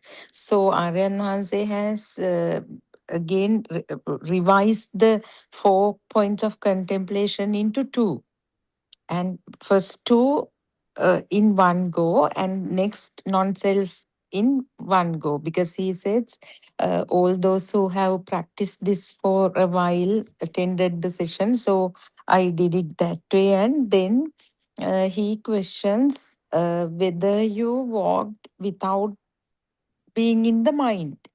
So people are answering, and Aryan Maharaj says, now I can see how blindly you are doing everything, including us also. He says, now they say, some say some relaxation was there. It was so good. Then Narayana was telling, no, that is not there. Then someone was telling it's like I don't know, floating. It's not there. Then again somebody said, I felt when I went to the sun, I felt that heat and everything. So it they are also, everything has become a thing for that person. So what he said was, ultimately it's everything happens, you see, you hear, you have to avoid the cows and oxes over there, and then walk carefully, but that doesn't become a thing. So there is no irdi or floating or anything. It is like you involve in walking meditation just like you do normally. You do day-to-day things without making it a thing. So that was his explanation. Yeah, it was something that I didn't know. Now the practical program is Dr. Sakuntala might know in Candy also. Is it the way now he does it, Doctor? No, actually, that was just done temporarily only that day. Really? He didn't advise to continue it in that method. Right. Aryan Okay. Mahansi just But he did decided it again recently. I think Champa might remember he did that again in Tomagoda, didn't he? maybe. Yes, doctor. Yes. That So, day he told us to remember the 4 at once and then just work without thinking anything. 4 at once. the beautiful thing is, he laughed at when people said I walked without the mind. How can you do that? He's telling mind is always there. Even Lord Buddha had that, but this is a different experience. So what he said was, still we haven't got that properly. Doing without the mind does not mean you are in a trance or you are in another world. It's just being normal and simple, kind of thing. Yeah, that's what he explained there. Now we think mind is a big barrier, no, all the time. So don't be scared of the. They say the thoughts didn't arise. how can you walk without being, without thoughts being, it might happen. It is so natural to have thoughts. That's what he said. He said, No, there is a don't look. tricky thing there. Yeah, When you yeah, say thoughts did not arise, even this seeing is a thought. yes. So this thought word is tricky there. That's the problem. Now, when Lord Buddha explained Dhamma, it is stimuli, but everything is a stimuli. So skandha is taken as a chitta, but the problem is the explanation can make it very tricky. So there is no stage where there is no skandha. So when you come to the skandha level, the whether we are talking about this manovinyana thing, that is also it's inevitable kind of thing where it will happen. What Aranhan is trying to say is it will be powerless, but it is happening. Yeah, It exactly. is happening. He So said the the very Anidassana same thing. Vinyana also the same thing. Anidassana Vinyana means Vinyana, you can't say Vinyana is not there because until the breathing is happening, until the sensory organs get blood, until the sensory organs are functioning, there is a consciousness. So the consciousness is there because you know it is a tree, even though there is no power. This is a very, very tricky area that people has to feel it. There's one good area where he talks about this in different angles. So if you have heard Aran once talking about that, he talks about becoming the elements. So if the mind is actually not powerful, it's like you have become the elements. So actually the feel is different. That's where this whole talk is about. That's where you can't actually explain it. It's like salt. It's like salt because you can't explain how salt is. Even if I try with 1,000 terms or 1,000 letters or with 100 idioms, whatever try I would do, no one can actually give the taste of salt to someone else. So they have to feel it. They have to taste it. Still, even if they touch the same salt separately, still they can't say what they felt to the other person. They can keep saying, yes, I also know what the taste of the salt, but you can't say because the actual feel is different. So the power is a feel like that, and no power is also a feel like that. So the mind is also, whether you are in the mind bubble or not, is also something like that.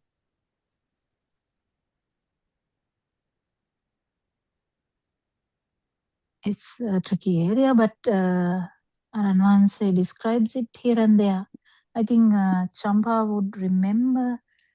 He tried to say that in Dombogodo also. He tried to say that in Paniviti also. He tried to say it in everywhere, I would say. Yes. Actually, I have missed because he didn't come for the 7:00 one last night, I think. Yes, he didn't come. Today morning, Today morning, there was a very good part that he did. He was in such a straightforward mood, and he was took it talking off. about. I took it, taken it today morning thing, the small part. Small part, yeah, you can actually tell that. Right. Skanda, he talked about Skanda, that lady from Australia asked, Skanda, aggregates means a thought. Aggregates is in the mind, not anywhere else from outside. Skanda, aggregates means Rupa Vedana, Sanya, Sankara, Vijnana. Form, feeling, perceptions, stimuli, mental formations and consciousness. Light occurred due to fast vibration. Light means vibration. Feeling light means feeling stimuli. Sankara. Mental formations means happening this again and again. That is the speed, spark. Then creation of light. This is happening again and You have to again. be careful there. It's not mental formations in the baby. Yes. So if you're only talking about the light consciousness without Yes. the mind consciousness, that would be actually Sankara. We don't say it is mental formations, it's just formation. Right. Formations. But Formations. if it is Or, involved in the second round, yes, that is mental formation. or you Right. can call it constructs, no? Construction. Aggregates or Construct. Yeah. constructs. Yeah. Yeah. Construction. Mental constructions happening this again and again. That is speed, spark. Then creation of light. This is happening again and again. There a power is arising, and that is consciousness. When seeing the same thing again and again, it will become a power. Demonstration, forming, creation due to the fast vibration. Now, This in us as adults, after about 1 year of age, in us it is completely in the mind now. Light yes, is in the mind. yes, So that's slightly different to the little baby where there is no mind. But yes, now we can't actually drop the mind part because it's already has formed. The vattang vattati will happen whatsoever. yes. Dr. There's Sakuntala. no change in that. Butter can't be changed back to the milk. Yes, Butter is formed. So the light has become a mental perception now. yes, Okay. yes. Description of aggregates is a sense faculty activity. Catching from outside and talking about aggregates is a big confusion, delusion, because four great elements are also a demonstration of fast vibration. Actually speaking, it is an experience coming through the six sense system. There are no four great elements also. There is no light, there is no sound. If we see the phenomena, all these are forming, generating, creating through the sense system. For different animals, creation of eye is different. World is an activity of sense system. Aggregates shows by the sense faculty. Form, feeling, stimuli, mental formation, and that construction, I think. And consciousness means eye consciousness or else ear consciousness, nose consciousness, tongue consciousness, or else body consciousness. Otherwise, mind consciousness. Nobody will find any other aggregates. Do not try to find aggregates from outside. Satar Sutra says, na patavi, na vayo, na tejo, na apo. Seeing this is a wonderful story. If somebody says, aggregates are outside, he who do not know the truth or the Buddhism. There are nothing outside or inside of aggregates. We are in a wrong view, in self view. Sakkaya means existing view. Outer world become true is a wrong view. If somebody think the light and the sound is existing outside, it is a wrong view. But it can be felt when going deeper only. Such person cannot be a non-returner. Light and sound is existing means he has a world. A person who is in the existing perception has gati nimiti, karma nimiti. If he has a world, there is birth for him. Sunyato loko avekassa means not a small story. Lord Buddha said to that priest name. Four great elements, light and sound, cannot be true. If so, cannot be a no returner, non-returner. Form means rupa rammana, a visible object that is perceived by the eye. Varna rupa, shabda rupa, rasa rupa, gandha rupa, sparsha rupa. Rupa rammana means stimuli coming from senses. These forms are not anywhere. Yes, that is all, Doctor.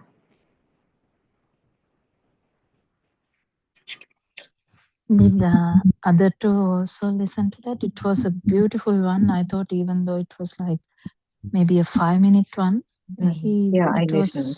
it was so beautiful that is the thing, you know, when we talk about the film, that's actually like we are like becoming very childish like in Dhamma, because the film is actually after light becoming true. You know, light has become true, sound has become true, then the film has come. So if you're talking about anything about the film, actually it is like we are like still touching them as like, you know, like very very premature in Dhamma, I would say, because Yes. the film actually is film is in the sensual world. Yes. Isn't it? What do you think, Dr. Sakuntala? Yeah, actually, that part that we listened was very good, because within a short period, Aranahase mentioned that fact very fast. He explained, Yes, but very that fast. was yeah. So, in other words, what is explained there is how the thoughts are formed and how the thought is felt as real. And no, there is another point that he was trying to tell that mother. How did you get that champa? What is the message he is trying to give that mother? Actually, that she talked something about this aggregates, I think. Aryan said there are no aggregates outside. We can't find aggregates outside. Those are actually aggregates means the thoughts. So we have to understand how these thoughts are creating. It And has to be felt. He used the word there. I don't know whether my memory is bad, but I think he classically told that it's like Rohitatta, don't try to find the world from outside, try to see it through your mind. It's actually a complete experience that he is talking about. And if the light is still true, that means it is a problem. If the sound is still true, it's a problem. If the touch is true, it's still a problem. So it has, the skandha is nothing to talk about. Skandha is something you have to feel. Yes. That's the message he's giving to her, because she was talking about skandha. Talking about skandha is actually useless because it is an experience. Salt is an experience. Touch is an actual experience. Light is an experience. The consciousness is actually the experience. So the understanding that it's actually a creation is, I think it is critical here. Yes. That means we have to very clearly understand there's no light, there's no sound, there's no world, nothing. Yes, the form world is, if the form world is true, anyway the sensual, so if the sensual world is true, anyway the other two is true. So there's no talk about that. Yes. If the son is true, daughter is true, the America is true, the Sri Lanka is true, Australia is true, everything. There's no, actually the light is true, sound is true, there's no And talk also about that it, right? lady was saying that I am experiencing skandha. So that was another thing that Aranhase corrected. She was saying that I am experiencing the fast happening of the skandha. Yes, yes. That's the thing. Then you have to be able to tell, like, I'm experiencing salt. It's Yeah, now in that like case, anyway, saying that. where is myself now? I mean, I am experiencing Yes. skandha means the creation Skanda of the power is the actual self. this self. Yeah. Skanda power, the powerless skanda, you have to feel it. That's the thing. There's so much things that Aranhanse suddenly says, and suddenly comes out in different angles. Yes. It was so fast. I was like, wow, Aranhanse. Kind of thing.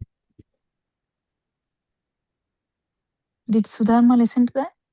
No, doctor, I didn't listen to that. But when you were telling that, mother said I experience this skandha, the speed, I have listened to some other explanation given by Aryan Vasi for such an experience. So what happens is, doctor, now we know the story now. With the Story, explanation, yeah. speedy occurrence. So the mental images of vibrations also arise in some others' perceptions. Like Yes, I think I remember once when I joined in the 5 a.m. one. Yeah, there was someone who was talking about Vega in she was talking in the same way. She was that's talking right. in the Yeah. same way. I can't remember now. Lot Unfortunately, I of can't them remember do, the. doctor. Lot of them do. Yeah, it was as if it has been a thing now. Now Yeah. that is a thing now. Now there must be another soap to wash that stain now. It's really difficult. This everything becomes a stain. That's why I keep repeating to Champa, because වචන නොඇසේවා අදහස වැටහෙවා, because otherwise it becomes a stain. Now another whole lot of things has to be told to erase that. Even now we have to erase the skanda also. Skanda didn't stay with us. Skanda maybe a king. I mean, I don't know, I'm just joking, but you know, that like some word, right? But now, because we have heard so much about Dhamma, so much about Pali words and everything, now they are also becoming things. But the thing is, none of these words we talk, none of them are true. And only few from...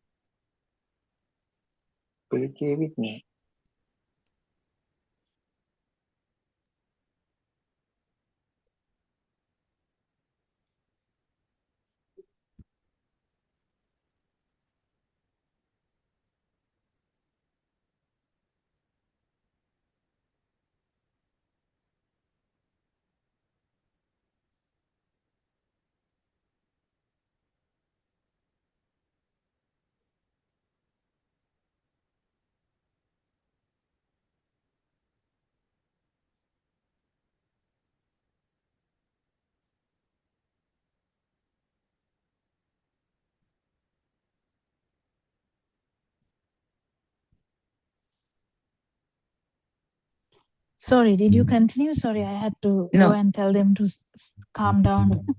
That happens. So what was I telling her? Sorry, I forgot that. No, how mothers make vibrations and all Dhamma points things, and they see mental images of everything. Yeah, that's why it's dangerous. In Gaul also, in the sessions, there was a mother, whatever we say, they say, it's a company agnomis, it's a chitta company, something. For everything they use that word, and so it's a thing now. So same way, as you said, people say now we see skanda, now we see speedy occurrence of skanda. So they are also illusions. Yeah, doctor. That's what you were explaining.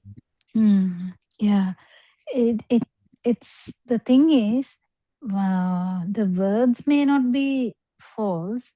Whatever saying may be not false, because skanda means a speed, yes. But the thing is, how the power has come to this skanda is because the skanda has become true. So the chair.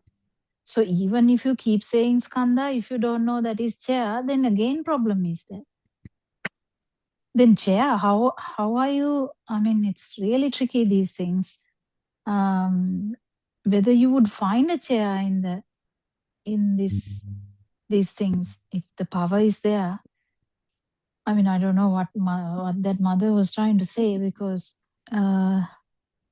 they may be like, I think, joining some experiences to the words. So that's what happens, right? We have experience and we put some words into that. So I can say, I draw a car. That's kind of an action that we have put some words into. And now, if I really feel that actually that action was this word, then there's no Dhamma in there. So we are actually reversing this trend, trying and understanding that mind is a actual sound vibration, right? Mind is a kind of a sound vibration with everything in it. So when we say something, if we say Middle East, so it's kind of having a heaviness. It has a meaning. How did that happen? How the Middle East now having a meaning? So how it has a strength, how it can give you a burning in that sense. I mean, four of us will not have burning. I can say America, then one will burn. another one can say Australia, another one can burn, right? Like simply like that, very easy. But none of us will feel if we say Middle East, because what's the problem with the Middle East? No problem with the Middle East. Yes. But the thing is, there is always no problem or yes problem. Still, there's a heaviness in that. There's a truth in that sound. How did that happen? So if you say, I do this, I do that, if there's a connection, if there is a connection, because Lord Buddha also can say, I remembered Anuruddha and I thought of going and talking to him, right? Yes. So the same words. I remembered I had to go to shops and I went to shops. Same words. I have to go to, Lord Buddha went to, see a girl who may understand Dhamma. Yes. So, of course, there is something, right? So there is a mind fraction which is working. Yes. But is this really true and combined? Only one know. Only one will know. Can't really understand that the like someone like Aran Hanse can maybe feel it the way that we talk, because the way we talk sometimes gives us away. That's why we should talk, so that it gives you away. Yes. And actually can understand that what is happening, right? Yes.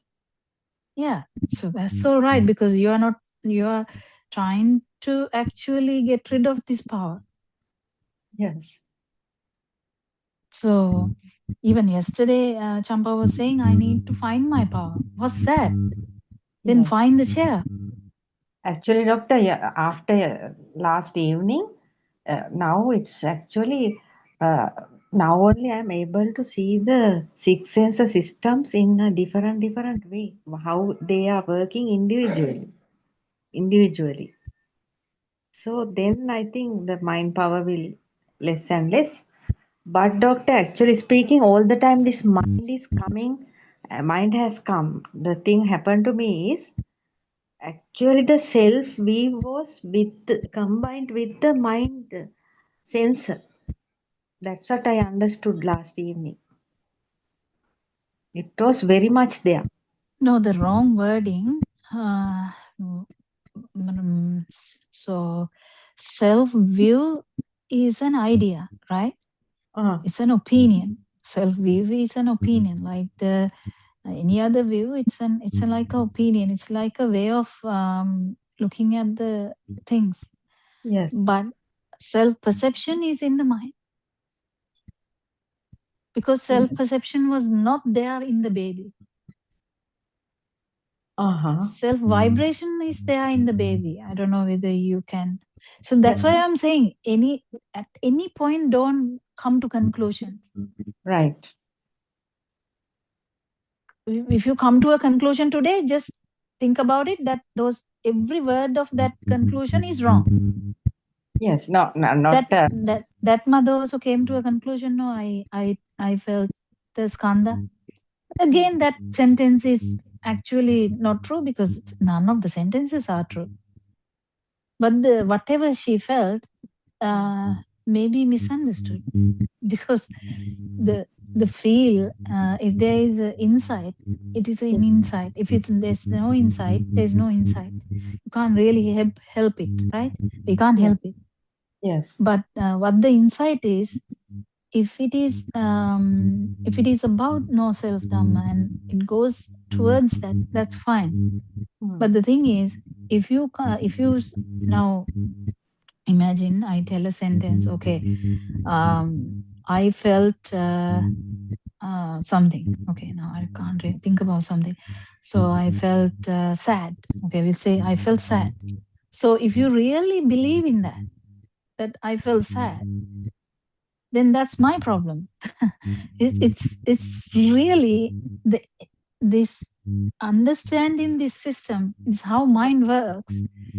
Is that mind keeps talking, mind keeps telling things. Mind, this vitakka vichara will come down definitely, right?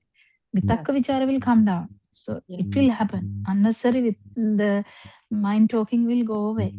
But mind is never going to go away, because mind is there. But that's natural for the human being, because light wave and the sound wave and the touch wave, everything coming together, there's a new wave now.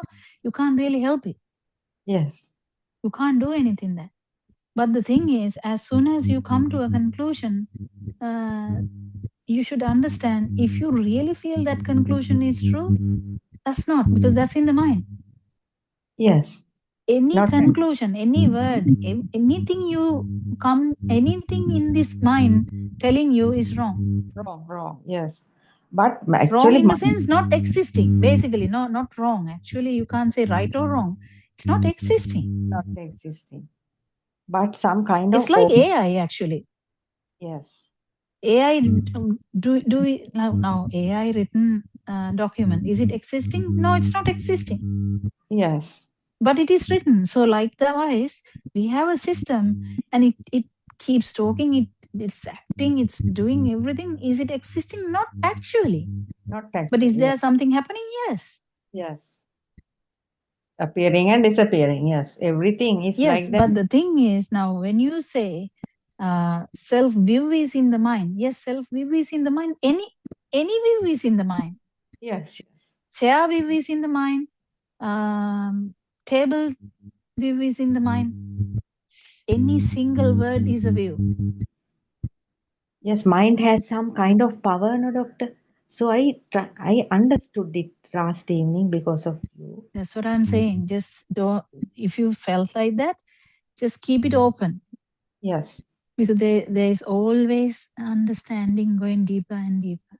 Because that's my experience. It never stops. Actually, this understanding.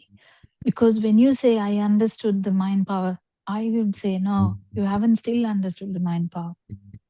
And Aranansa will come and say, Okla, you still haven't understood your mind power. And that's how it works. Because this goes on and on, because it has so many aspects. So the sensual world is the power of this mind, and as you say. But what about the form world? Form world means light, sound, touch. Yes. There's no story there, but they are real. Yes. So what are you talking about that then? Yes, That is also skandha. That is also mind, because you now have now. I told you the the light consciousness, pure light consciousness, is not what we experience. We experience actually through the mind, because we have a mind. Sorry, the light perception. Yes. So the light perception actually has no light. Yes. So the experiencing out of mind experiences are completely different. So what is the importance of is keep understanding that even the light perception is actually still, it is the mind. Yes. Still in the mind bubble. Yes. So when you talk about a bag, now imagine that beautiful bag maybe you have in the, I don't know, does someone have a good bag? So if someone has a good bag, we can say beautiful bag, and that is in the cupboard, and that is only taken for weddings or something. Yes, yes. And then you know that bag is there, right? Yes. Yeah, so that's what I'm saying. So the existing feel, Yes. child is in America, Yes. someone else is in downstairs, another person is in the other side of the garden, there is another house. Yes. This is Piliyandal area. Yes. Piliyandal area is actually in Sri Lanka. Yes. Sri Lanka is in Indian Ocean. Indian Ocean is in the earth. Yes. Earth is in floating around the sun. Sun. Don't you actually feel like it's happening? Yes, yes. Mental images are there. Yes. Yeah, but I mean, it depends on everyone how to what level they are true. Yes, yes. Can you even understand how true that would be to me, and how true that would be to Dr. Sakuntala, how true that would be to Sudharma, how true that would be to Champa, how true that would be to someone else? Yes. How? It's a very if you talk Dhamma only, it will actually come out. Yes. So if the story is becoming true, you slowly get tagged with that. Yes. Imagine a friend comes and keep talking and talking and talking and talking endless. There are some people who can talk endlessly, right? Then talking. Suddenly you find like actually you are in that dream now. Yes. now Dr. Sakuntala went to Australia, right? Yes. She was totally in that dream. Yes. And then trying to understand whether she got burnt or not. I'm joking, actually. What do you think, Dr. Sakuntala? Yes, yes, yes, yes, very true. I was identifying the burning. I mean, trying to identify my burn. Yes. Yeah, and that's the thing. So she's in a different world. She's trying to see the dream is not true. But am I burning or not? I don't know how to put that now into the system, because if the dream is not true, what is the big deal about the burning then? Then it is a bit tricky, isn't it? I don't know. It's a bit has bit areas to settle, I think. Yeah.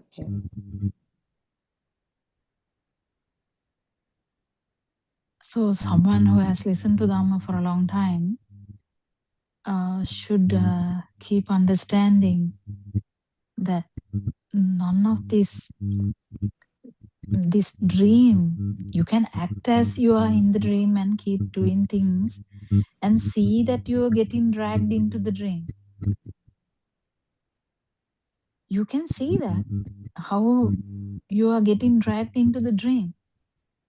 Now, long time ago, Champa said how she went to a funeral house, and I was listening, and she was like talking nicely about how the 7 bodies were there and how the people were crying, and I was like really interested about that, and I was trying to talk. But then to see, actually she was in that. She was in that. Yes. Even when the toad jumped, she was in that. Yes. So we find ourselves in the dream suddenly, and we are getting carried away. That is actually Lord Buddha, according to Lord Buddha's words, the getting carried away by the river downwards. Yes, yes, yes, doctor. So when we are in Siya, or actually we can't say Siya, super awareness only, that we are going upwards. Otherwise, all the time it is downwards. Yes, most of the time, yes. Most of the time we are getting like carried away by the downward trend, if we are doing that. But as soon as the bulb comes, there's no self, the bulb comes, you're suddenly guarded. Now, what's that? Why am I getting involved in this dream now? What's the big problem here? But the beauty of Varanwansi is actually he's acting as in the dream. Yes. But he's never in the dream. Yes. So super acting, actually. But we can't actually say anything by these things. We can't say anything by looking at a person. So that's the thing. You can't actually you can watch yourself. That's all you can do. Yes, doctor. What do you think, Dr. Sakuntala? Yeah, in fact, there is a question also that I want to ask you. I was waiting until you finished explaining to Champa. Now, I have a gray area. Now, as I was trying to explain yesterday also about that experiences in Australia. Now, if I explained about how I feel, one thing, obviously, the fire which came up with certain stimuli are certainly less. I know that the same stimuli are coming up, and I can feel that the burn which started and also the duration of the burning also is significantly less. And also, even with very simple incidents, I can feel the current which is coming up, and as if somebody is pointing out and saying, there, it's coming up or something like that. There's some form of pointing out and showing and indicating that there is a little bit of fire in relation to that stimulus. So that is quite, how can I say, that fact that the ability to recognize or ability to pick up that fire even in the small scale is quite easily happening. But I feel that I am stuck at that level because the system recognizes whenever there is even a little fire, slight fire, system recognizes, and it seems to be static at that level. I don't know whether I expressed correctly. What do you think of what I said? Yeah, actually, that's what I was trying to tell yesterday also. Because you have been listening to Dhamma for a long time, I would say it's high time you get rid of this the mind consciousness and the mind, all the emotions in the mind. So I don't know, if you are telling that is burning, that is burning. Yeah, actually, burning in the sense it's not there are very minimal, trivial things. You can't actually call it a burn, but I can Now feel tell that. me an example. Now you said about daughter being stressed. Yeah, not that much. I think not. I would say that they are more significant ones. Very mild situations, I No, can we don't feel have that. to talk about mild situations. No, mild situations. Yeah, mild situations. Do we have to talk about it? Yeah, there of course there's nothing to talk also. Yeah, that's what I'm saying.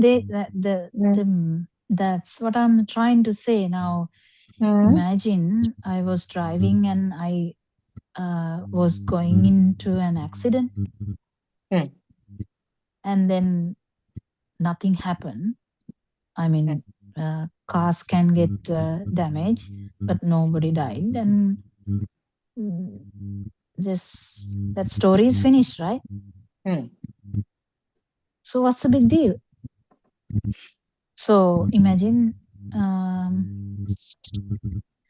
somebody told you something, and then you felt uneasy about it. So what?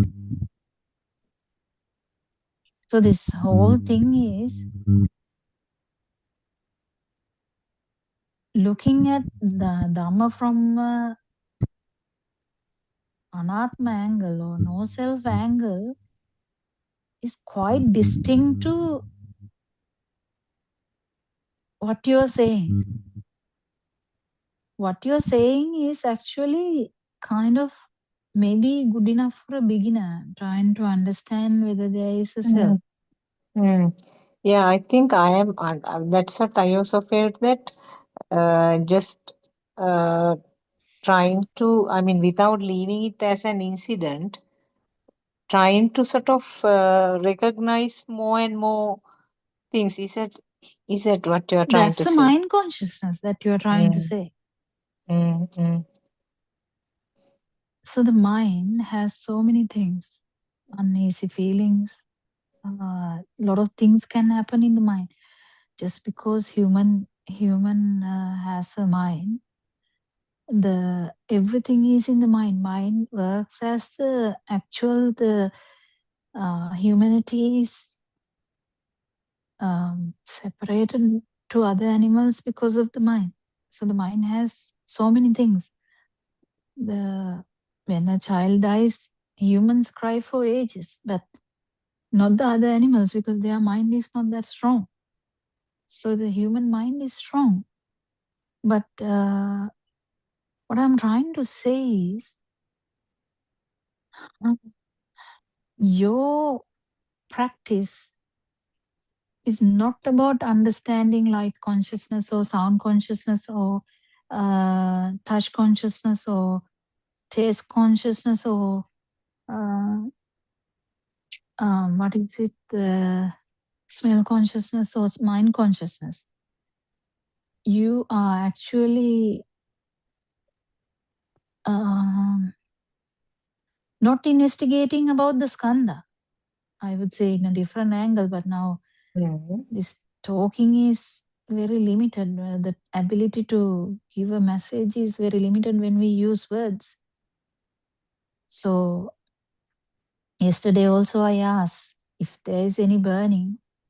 What is the underlying reason for the burn is the only thing that if you really want to investigate,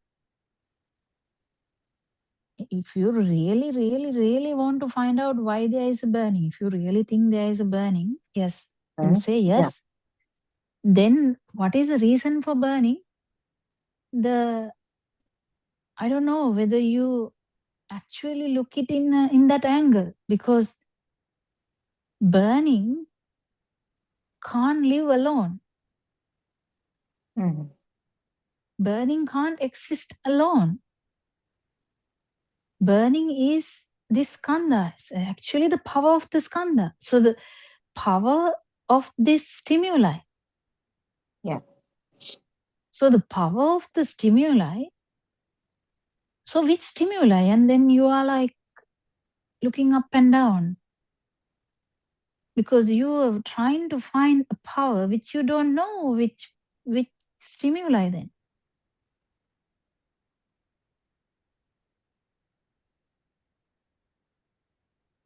Yeah, actually, the things that should be seen as incidents only, I am trying to analyze them. That is something that I felt.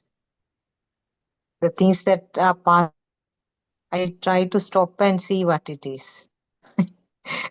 No, why? Why is actually because of the view. Why in the sense, now again I will try to say this again because of my inability to say this is coming. So pardon me, it's now. Excuse me, doctor. I am just connecting this to your explanation. Can't we take it as penetrative insight? Once in a while, analyzing things.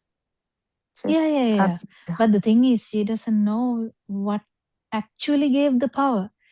So the power of the chair, power of the train, power of the crow, power of the son, power of the daughter, power of the brother-in-law or sister-in-law. So what? So if you actually investigating, what are you investigating? Because there is no self. So which stimuli are you talking about? That's my question.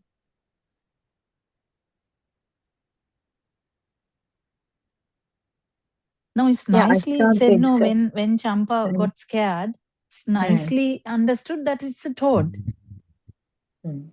Power of the toad.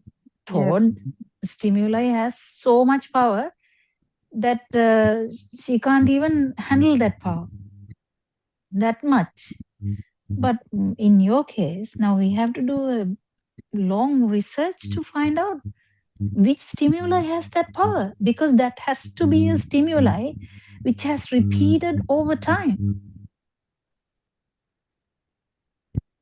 If it is not your husband, which doesn't seem to be because you're not talking even about him, if it is not your house, if it is not your profession now, if it is not your daughter, if it is not your son, if it is your daughter-in-law, it is your son-in-law, what is it? No, there is no such, I mean, I can't take any of them like a kamatahana, something that is strongly making me feel it. Then is it chair? No, you can't say that. What is then? No, no, no. I am not talking about any serious type of now. This incident, this No, when then we, you can't talk like that. No, then we actually mm, get we again go backwards if you keep saying mm. that. Because you're talking about a fire. Now I'm asking which stimuli? No, even though I use the word fire, No, uh, I know you were talking about your mind consciousness. No, but mm, still mm, we have no fear of death. mm. If you don't have fear of death, we don't have to discuss like this. You are an arahat, no? Yeah. So if we have fear of death, there is some stimuli which is giving you power, right? So that means you don't know your kamatahan.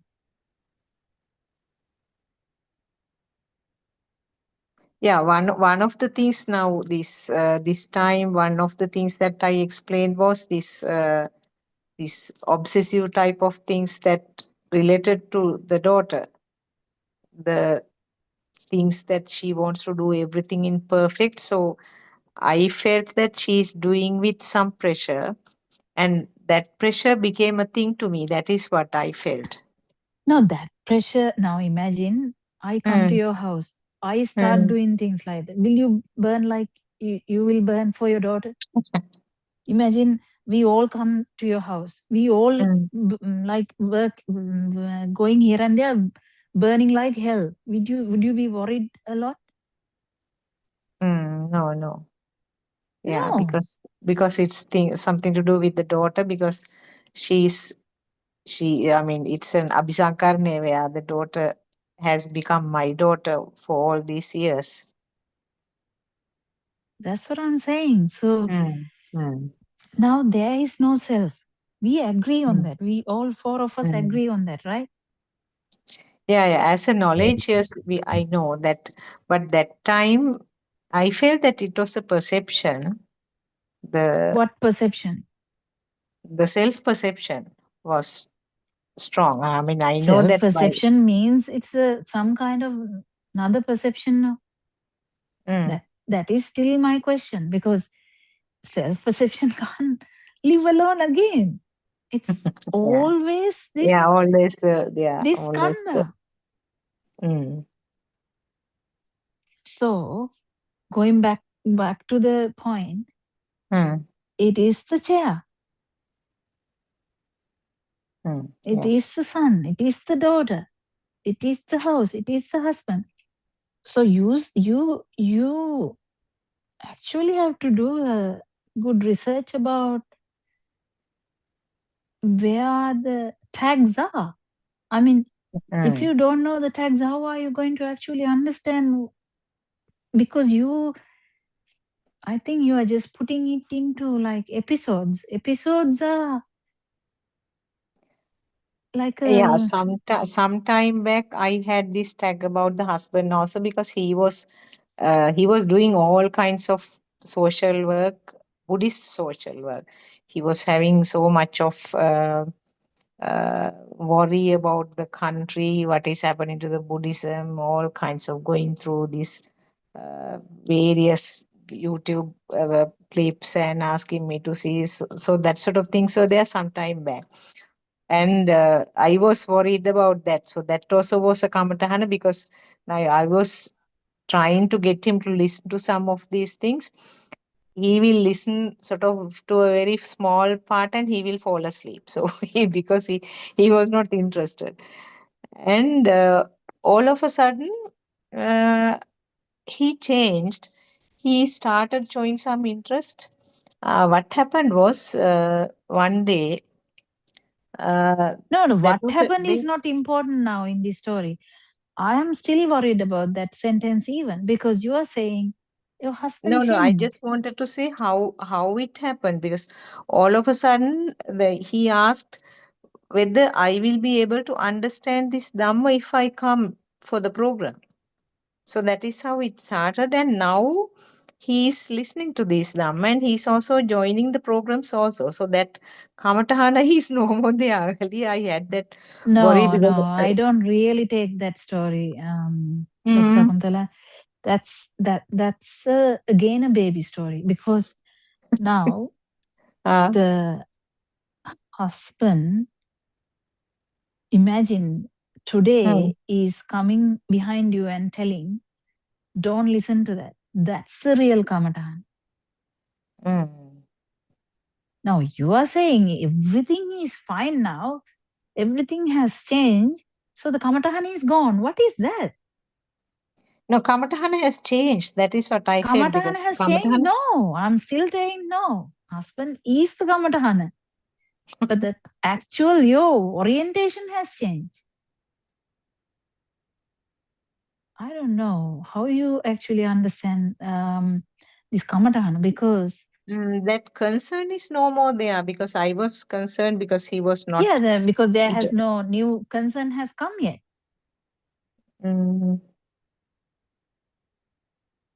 So only new concern has to come now. I have to explore a bit more and see. No, that's not the way. Actually speaking, everything is kind of similar. What I'm trying to say is, actually I wasn't planning to say all this. What I was trying to say from the beginning was, start investigating about the mind sensor. But no one actually understand this Dhamma until you understand or see through all the 6 sensory organs. So if sunlight or light is a thing to you still, then still a problem. If the sound is still a thing to you, it's still a problem. Imagine you going to a house and you see something and it's becoming a thing to you. That is the film. No, Film that can is what change. I was trying to say. Now, if something becomes a thing, I mean, some incident or something I have seen is felt as a thing with a value, that those are the things that I could identify within me. I mean, within me in the sense it is just a self. The incidents that you were asking about, the incidents, now I can't offhand remember any small things such. Incidents go backwards, and there is always a main reason that why you are worried.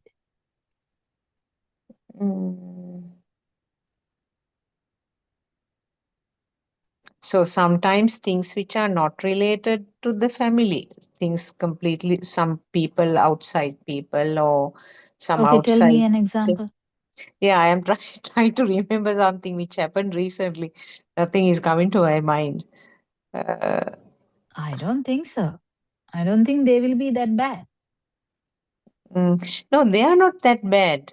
They are not Yeah, that's that what I'm bad, but saying. I can feel that it became a thing to me. So yes, film is Sensitivity still a level of thing to you. threshold has gone down. That is what I feel if I use a different term. That's not good enough, because we have listened to the Amma for a long time, right? Yeah, that's all we can say, because I'm not saying I'm better than you or anything. That's not the point. I'm trying to understand which one is having power. If you are saying every single thing is a thing to you, that's a lie. I don't think so. Sorry, say it again. Every single thing. Every single thing is not a thing to us. No, certainly every single thing is not a thing. That is clear, yes. That is clear. So then what is it? And then you are like, I don't know really. That can't be, because you are actually, it is such a beautiful way you are judging your burning, because you are saying husband wasn't listening before, now he is listening, so the burning is gone. What's that? That's not the life feel. That's not the self-perception. What burning are you talking about?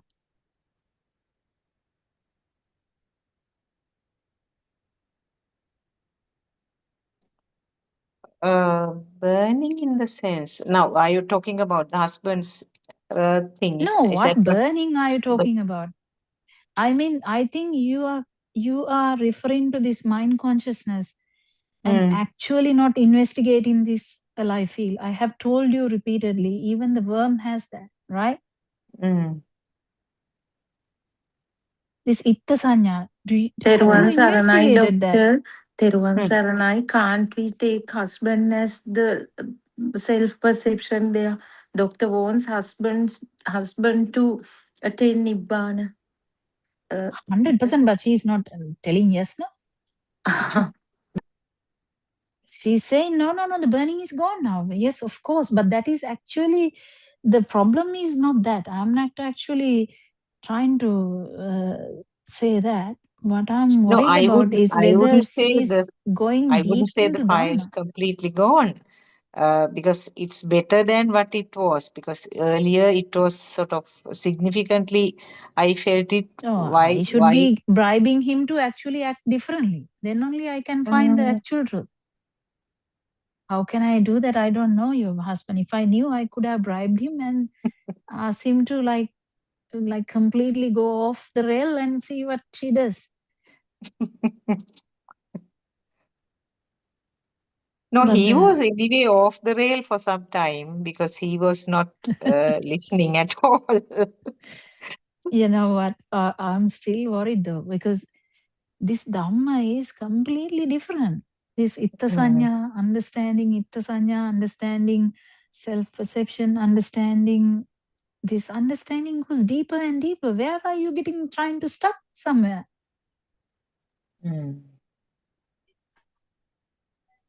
Why are you taking it so superficially?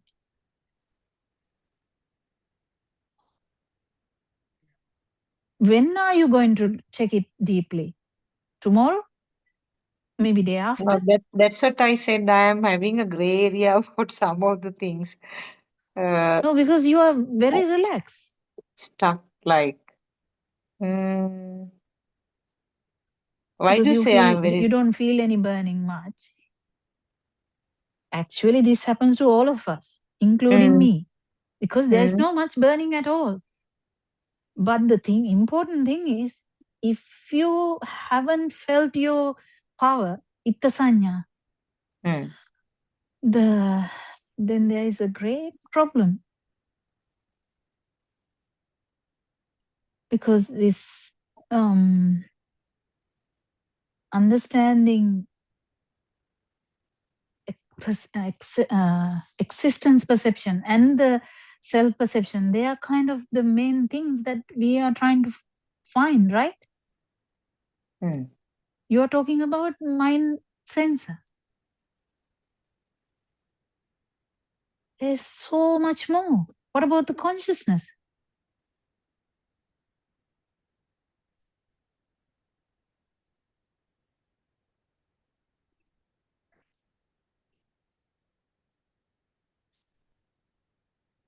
It's like MBBS and the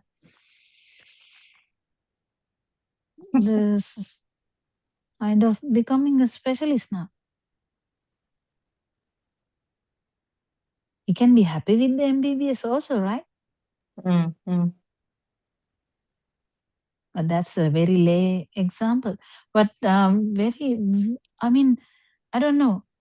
I should, this will be in my head now. It will come in a different angle again, because today it doesn't seem to work. Because now this relaxation can happen to everyone, because the burning goes down anyway. Do you feel that I am quite sort of looking satisfied and I am relaxed? Like, is that what you're saying? With Dhamma, Yeah, of that course. really, I didn't feel so, because I wanted to actually get this gray area, because I feel that I'm stuck somewhere. You are stuck somewhere, but the thing is, why you are not extending this Dhamma knowledge to the depth? Because I can't say that you don't know what I'm talking about. Do you not know that this Dhamma goes deeper? Yeah, definitely, yes. Yeah, that is what I felt, and that I am stuck at that level. I'm just sort of recognizing this self-perception going up and down. So I felt that definitely I'm stuck there. But as a knowledge, I know that it has to go deeper and deeper. No, but still the thing is, you're not actually dissecting yourself. I don't think so. Maybe, yeah. Because even yesterday you were not clear that you were worried about daughter. I told you, no, you go to 1,000 houses, spotless 1,000 houses, and see all the housewives so stressed about keeping the house clean, you won't be bothered.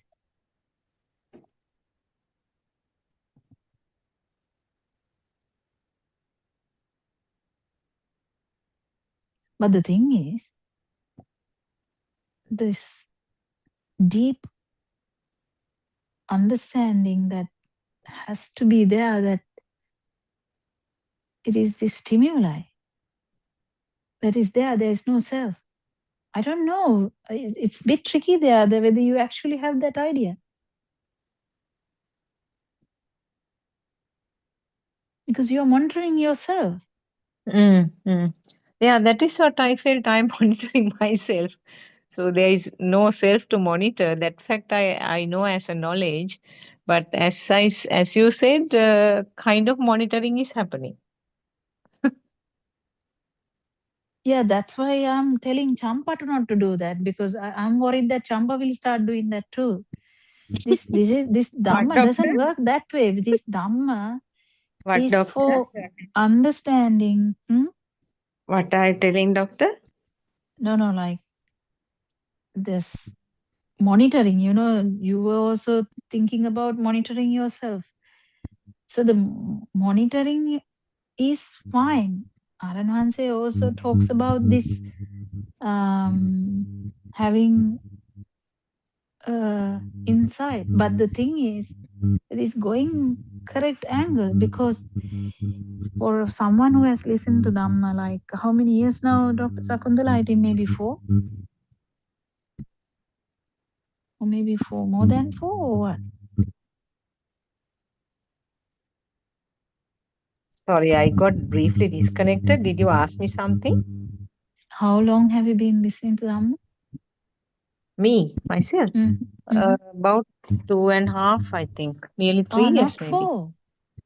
No, not yet. Okay, we'll say 3. So for 3 years, you have been listening to Dhamma, and you know that there is no self. Yeah. And you know there are 6 sensory organs. You know there is a live field because of the 6 sensory organs speed, right? Yeah. So what is this monitoring of the burning? Because you are clueless about even the burning. When I ask what stimuli is the burning, you don't even know. What's the use of monitoring the burning if you don't even know which stimuli is having the power? No, stimuli, they are not major ones. That is what I mean. Even though I use the word burning, then it should be chair. I feel myself. I mean, yes, something like that is self-view. Like no, that. That's what I'm saying.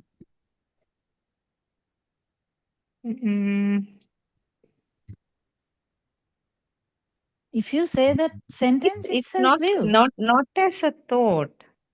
I don't know, the way that I'm expressing may not be clear enough, may not be conveying what I really want to say. As long as you keep thinking this sensor work is you, that is going to be like that forever. That's why you are stuck. Let this sense, so the mind sensor has some features. Light sensor has some features. So let it be. And you have, the investigation is to actually feel that there is no one here. Not to keep understanding that there is one here. Who is that? Yeah. That is You're doing true. it other way around. Yeah, true.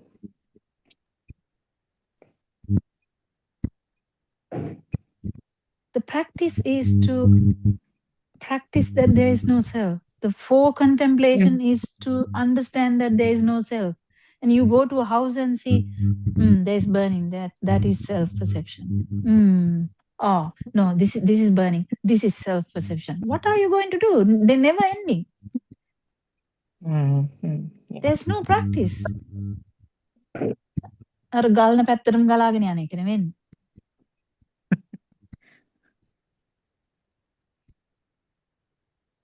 This is why the virya, the effort should be there.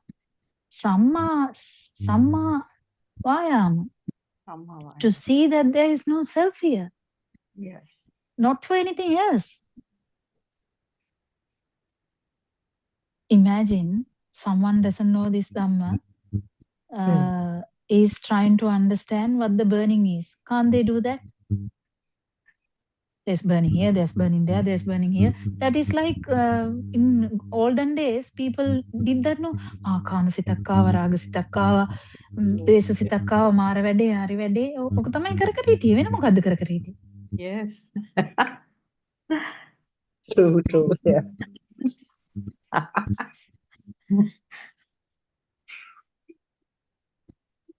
ඉවරයක් වෙන්නේ නැහැ anything. කවදාවත් ඉවරයක් වෙන්නේ නැහැ. අරකාව මේකාව අරකාව ඉවරයක් වෙන්නේ නැහැ. The practice is to see that there is no self here.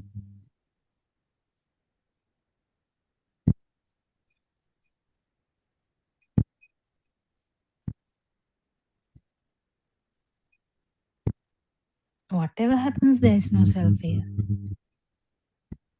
That's the difference, actually.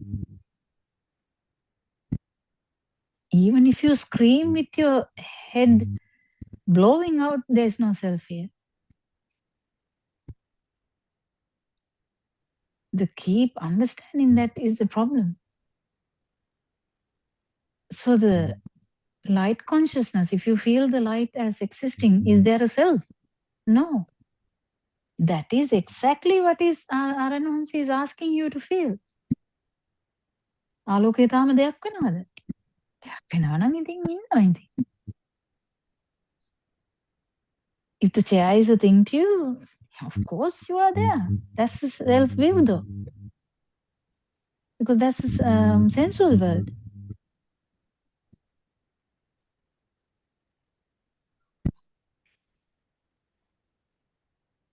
What do you think? No, I understand now. Actually, this keeping monitoring when there is no self. But yeah, but I got what you said, because I can feel now. It's clear now that kind of monitoring system is going on, and it goes on, and I am actually going backwards, like. Yeah, ask from Champa. Champa is a master of Chittanupassana. That's what she did for a long time, even before listening to this Dhamma. Yes, doctor. No, I know that with Even that you can add something, yes. we have to, as you said, Dr. Sakuntala said yesterday, you know, we need to look at the six sense systems. So I should do it without self, without thinking about self, or without realizing about self, just to see how these six sense systems are in. That means working on their own. How this mind system now, without the mind, how do you know your daughter is pressured? That is all in the film now, in this mind, this sensual world. Daughter suffering, son is happy, without cleaning, everything is in the dream. And you go into that dream and you are also trying to understand whether there is a burning there. That now you have fallen into the dream, and you, in another way around, you are trying to see whether there is burning. But that's not the Dhamma. Dhamma is no self-anger. There is no self here. That is the main thing that should be felt everywhere. Even when you keep looking at your daughter. Even when you keep thinking about your daughter. Even when you're angry with your daughter. This system has these tendencies to do that. That is a mind sensor, isn't it? Yeah. If you don't have the mind sensor, worm is not angry with the other worm. But that worm also has a trouble. No, you can't go to that trouble if you keep looking at your mind sensor.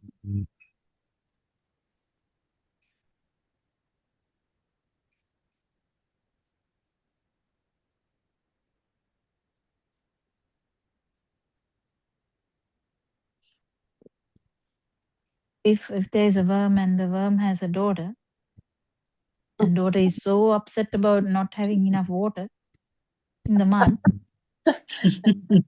mother will be like trying to tell the daughter, don't worry, there will be a rain, calm down, right? But that's in the worm dream. If this all happens, it will never happen. But what I'm trying to say is, every one of us has dreams. In that dream, we kind of become the actor. One time you're the mother, one time you're the grandmother. Are you a grandmother, Dr. Sakuntala? No. Not yet. So you haven't become that dream yet.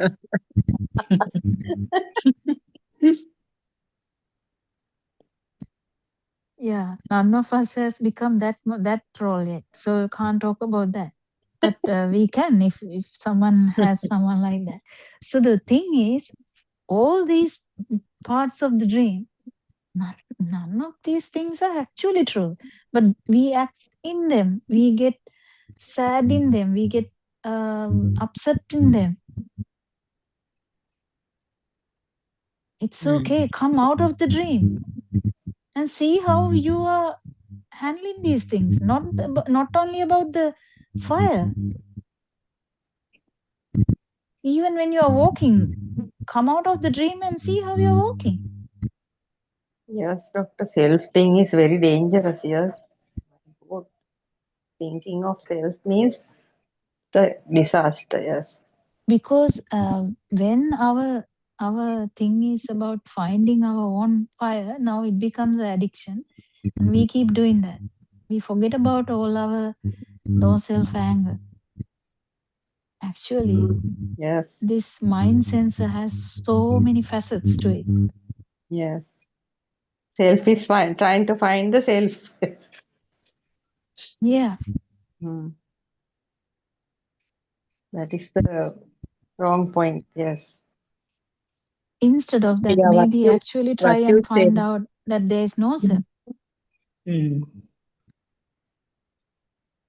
If you don't turn that investigation into that, it will be a different thing. You know, I will tell you an example. Short time we have. For about long time, monk thought that monk is an arahant. And someone put a cannula and he got angry. Nurse put in a cannula and he got angry. So he thought, your self is there, no? Can't you see it's the self-view? Yes.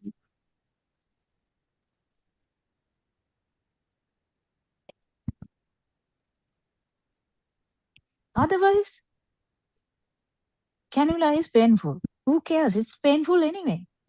Yes. Who likes pain? No one likes pain. So painful, yes. And the mind doesn't like it. Yes, who likes cannulas? Yes. So what's the big deal? Now, is there a self in that? Now, why did that monk go back to the self-view? because it is residual. It's there as a residual taint. No, it's there. Yes. That's why Aran Hansi says, as long as you are in the mind, if you haven't become the elements, Yes. fear Today. of death will be there. Yes. Fear of death will be there. That is actually the extreme. But at least, if our effort is to actually understand that there is no separation, this mind separation is actually not true. Yes. You feel separated, but actually it is not true. Yes. We are not separated, yes. But we feel separated. The rala මුහුදෙන් වෙන් වුණාම රල වලට හිතනවලු වෙන් වෙලා කියලා. It's not separated. Yes. It's the same thing. This consciousness, mind consciousness, that's what it does. Yes, it separates. It shows us we are separated, yes. So our effort is to actually become non-separated. That is an arahant. Yes. But if we are in that path, then if we are in that path, our path has to be very clear. Yes. Not about getting obsessed with the mind sense of power. Yes. We have to fully realize that mind sensor is there. Who cares? Mind sensor. If you are in the mind, of course there is power. Yes. Self-perception is there anyway. Yes. That's what Aran Hansi says. He shouted at me also. Remember? I don't know whether you remember. So if you are in the mind, whether you are in the rupa or the nama, it doesn't matter. You're still stuck. So come out of that complete bubble. Yes. That's the invitation. So you need to keep understanding. You need to keep understanding this no self angle and no self dhamma. And becoming elements is not that easy. Then everyone will be arahants. But the thing is, even people who became elements had the self anger, they come back. They keep coming back. Yes. Like that monk. Yes, yes. Suddenly thought, what's that? That's not how an actual anagami person would think. That's not.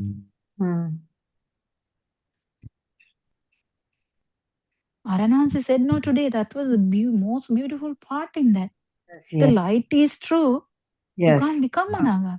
Yes, if the light is true, sound is true, you can't become a non-returner. Yes. Yeah, very, very clear, because that means you have to actually go through the form level. Yes. Form level means light, sound, Yes. touch, temperature, smell. Not even the daughter, not even the film. Film is completely in the actual sensual world. What do you think?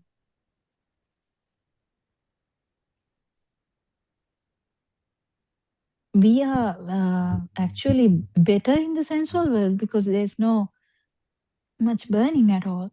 But we have to keep moving. In the sense, there's no someone to move. I mean, even those words are really wrong. Yes. There's no way to talk here. Yes, doctor, that is really true. What do you think, Dr. Sakuntala? No, it's clear actually where I am stuck now, because I have been, as you said, investigating still something that is just a part of a system. I am trying to investigate. So, in other words, the self is coming up again. Yes, yes, that is right. Yes.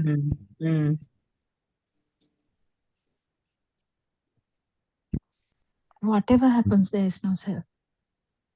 Yeah, yeah. Your whole body is burning. and you're shouting in pain, there's no self. Self again. You're very hurt. Someone has hurt you so much. Someone has told you the biggest lie ever. And you're hurt. There's no self. Self, yeah.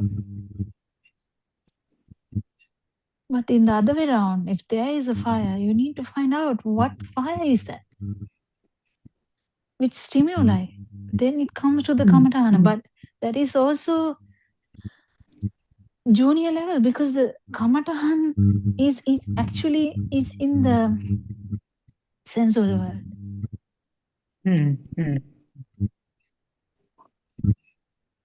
When it comes to the form level, it's actually much more subtle than that. It's the light, it's the sound. ආලෝක සංඥාවට අපි කොච්චර ඇල්ලලා තියනවද කියලා අපි දන්නවද? මුකුත් නෑ වගේනේ අපි කතා කරන්නේ. Yeah.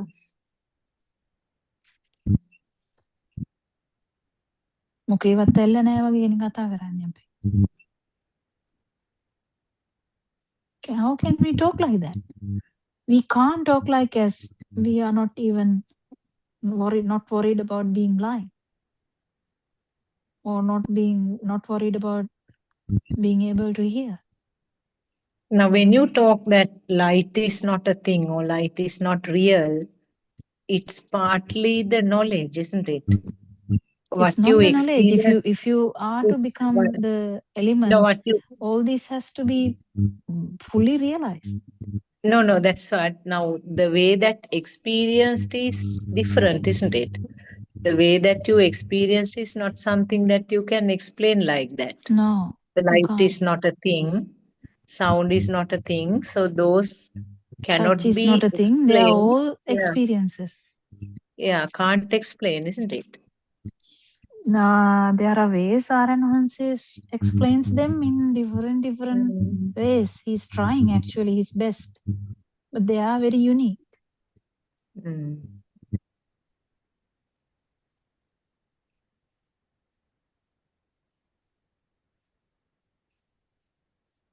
ආලෝක සංඥාවේ ආලෝකය නෑ. You have to feel that. Yes. That's why this is having a path. But if you are just monitoring your power, then we keep saying, that's self-perception, that's self-perception, that's self-perception. What's that?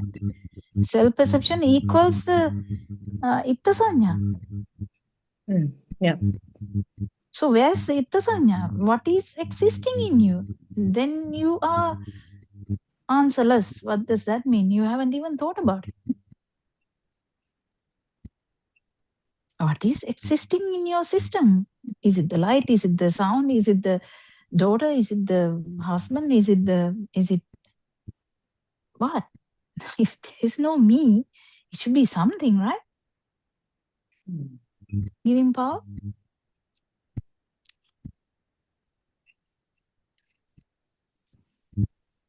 Especially if it's the mind sensor we are talking about, definitely it's a some kind of perception. Can't be light perception, because light perception is actually in the form level. Feel is completely in the non-form. There's no talk about perceptions at all in the field level.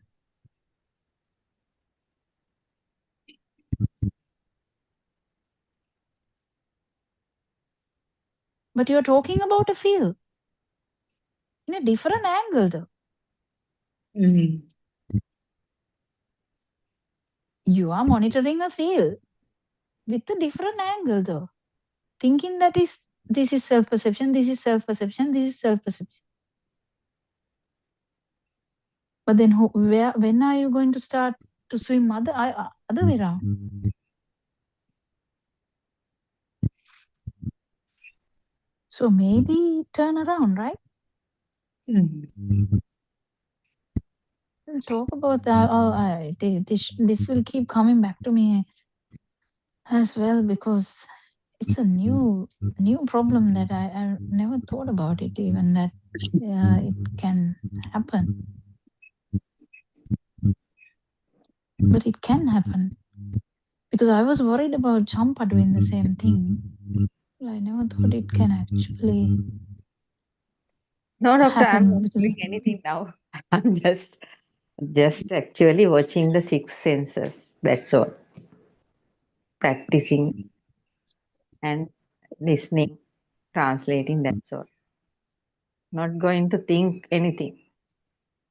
Because I understood this mind sensor controls this system so badly. That is what all the time the power is there. yeah, That I understood. mind sensor is a very difficult thing. But we have to turn it around. We can't be just judging by the mind power. The mind sensor has some own features also. Yes, Now, now when Lord Buddha came to the place, everyone was shouting. Did he not say everyone to shut up? yes. So does he say that like laughing? No. No. So then everyone can say, no, Lord Buddha is burning. So No. if in Sakuntala's story, then Lord Buddha is burning. No. So the self-view has to be broken completely. You can't get stuck in the mindset, but it's very common. Yes, must very carefully understand this mind sensor. When it's telling something, at once I'm understanding mind sensor from last evening. So it's now it's a bit relaxing, like yes. Even because actually, what Dr. Sakuntala is doing is not wrong also, but the way she looked at it is the only problem, because she was actually feeling. But the feel, again, there is a feel in the mind. Yes. All the emotions are just related to the mind. Mm-hmm. But if Yes. we get stuck there, how can you investigate the other sensory organs? You can't.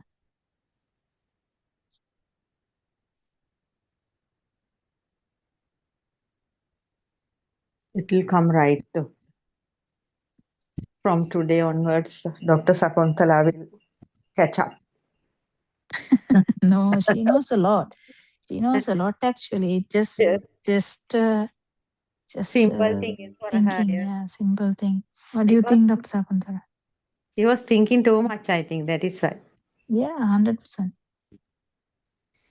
Yeah, it can't be a simple thing also when I got this explanation. You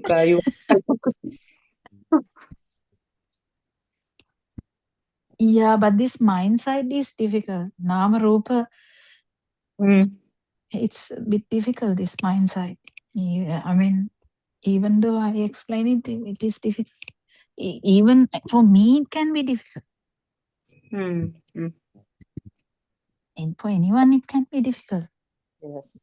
But to turn around, we are trying to turn around. We are not giving the way to the mind. Yes. That's what we have to remember. Mind is trying to overpower. There is no self in the mind. There is no self in the mind. Yes.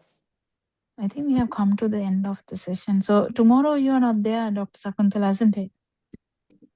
Oh no, you're there. I won't be. I'm not here. Yeah, okay. Champa is not there. Right, okay. I'll be there tomorrow. Yeah. Thank you very much. Thank you so much for both of you, and also Sudharma also putting everything together and helping me. All the Dhamma friends, both No, of you. actually it's not helping kind of me, but it's But like all showing. Dhamma. Yeah. All good. Thank you, Arahasa. Friends.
Teruvan Saranai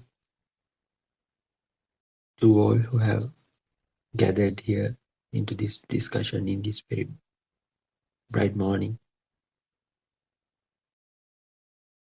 May we all be blessed by the hour of true Dhamma. So it's truly a privilege to be here engaging in these valuable discussions and guide us towards deeper understanding of this spiritual kind of awakening. Before we dive into deeper discussions of Dhamma, as usual, we'll begin our discussion by reading few pages from the book series called True Dhamma Has Awakened book series. So this approach provides a kind of foundation to our discussions, so allowing us to reflect on the teachings in kind of some sort of structured manner and offering very fresh perspective as we engage in these discussions. So I think it's very worth to have such a guide always with us. So at the same time, as usual, I encourage all of you to visit our main website, that is www.buddothpado-dhamma.com website. So there you will find many more insightful books that have been written by our noble friend, the Buddothpado R.N. Wahanse. So there are so many books that have been written in Sinhala, Tamil and English languages. So we are reading out loud the English series. The series consists of 6 books. So we are focusing on the volume number 3 at the moment. And I invite all of you to visit the website and download these books and read them and read them attentively actually. And if you get some questions or the reflections, you may bring them here and we can openly discuss them, and that will enhance the understanding of this Dhamma. So with this understanding in mind, we can focus on the practical steps to move forward on this path.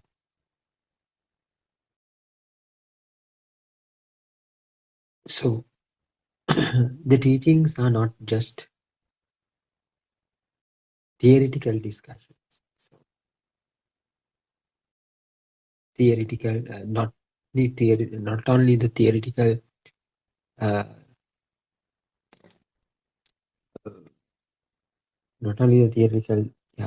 discourses. So they are meant to be applied in our daily lives. So that will guide us towards the life of wisdom and the liberation from the suffering. Before we go into the proper discussion, so I'd like to recap some important points that we have discussed during past few discussions. So these insights will help us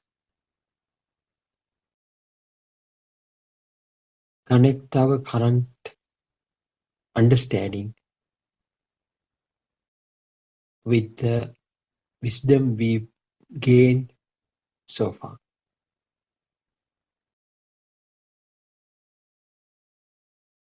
Surely this understanding will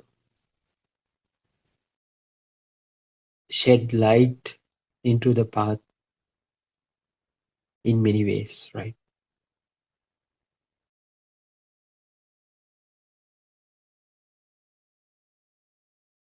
One of the key aspects we explored was the nature of the present moment and the transformation of actually the internal transformation of one's we can say it's kind of a thinking pattern or the internal transformation that occurs within that particular individual. So when one realizes this arising and passing away of these aggregates, at the same time you will understand the non-existence nature or the impermanence of the self. How you identify these things? By understanding the impermanence nature of this, the mind. How you understand the mind is not permanent? By realizing how the minds get created. By now you know the mind gets created by the thought. If you know how the thoughts are get, getting created, you will eventually get to know how the mind is get created. If you know there's nothing to be taken, nothing real in the thought that you get into your mind, that will make you convinced that your mind is also not permanent, or the impermanence nature of the mind. So that is the wisdom that arises when you see this arising and passing away of your thoughts. As a thought arises, at the same time, if you could understand that the nothingness or the impermanence nature of the thought, the power that has been generated within that thought dissolves away.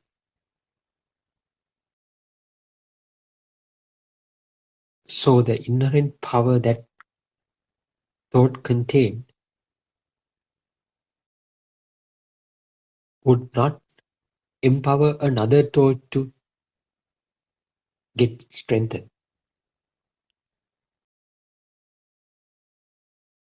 So that's how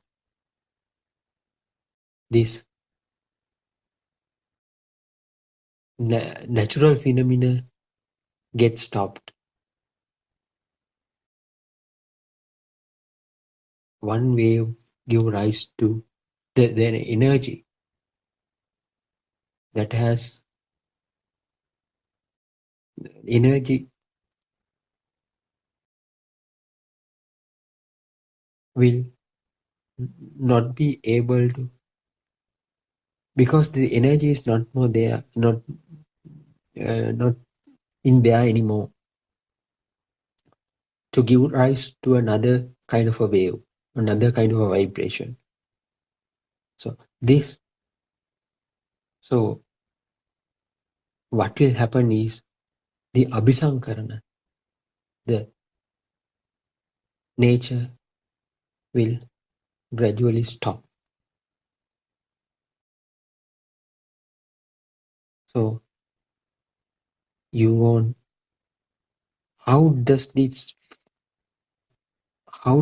how do you feel that? That you will feel the amount of defilements that you have are now getting dissolved, because the abhisankarana nature will gradually diminish. So that will lead you that that will make you understand that you are not existing anymore. That is the feel, actually. That is the feel that you get through the understanding of this Dhamma.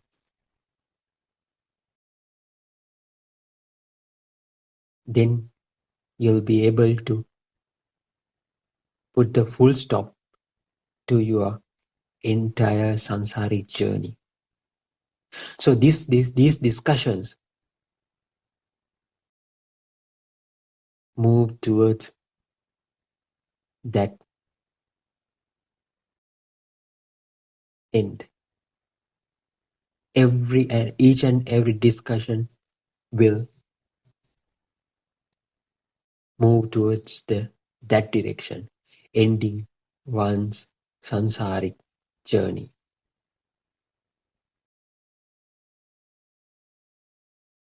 So the most critical part here is the recognition of the mind. The recognition of the mind, especially when you are engaged in your day-to-day activities. This is not the concentration or the awareness that we have used to talk before.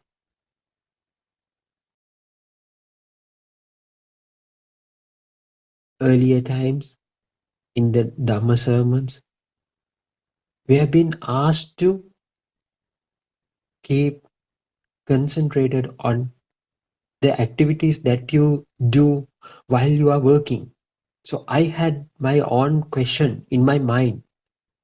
If I am truly engaged in some kind of an activity, how can I keep focused from another direction towards the same activity? But now I understand this is also possible. It is not done by you. So we can't keep equal kind of concentration in a certain activity in two directions.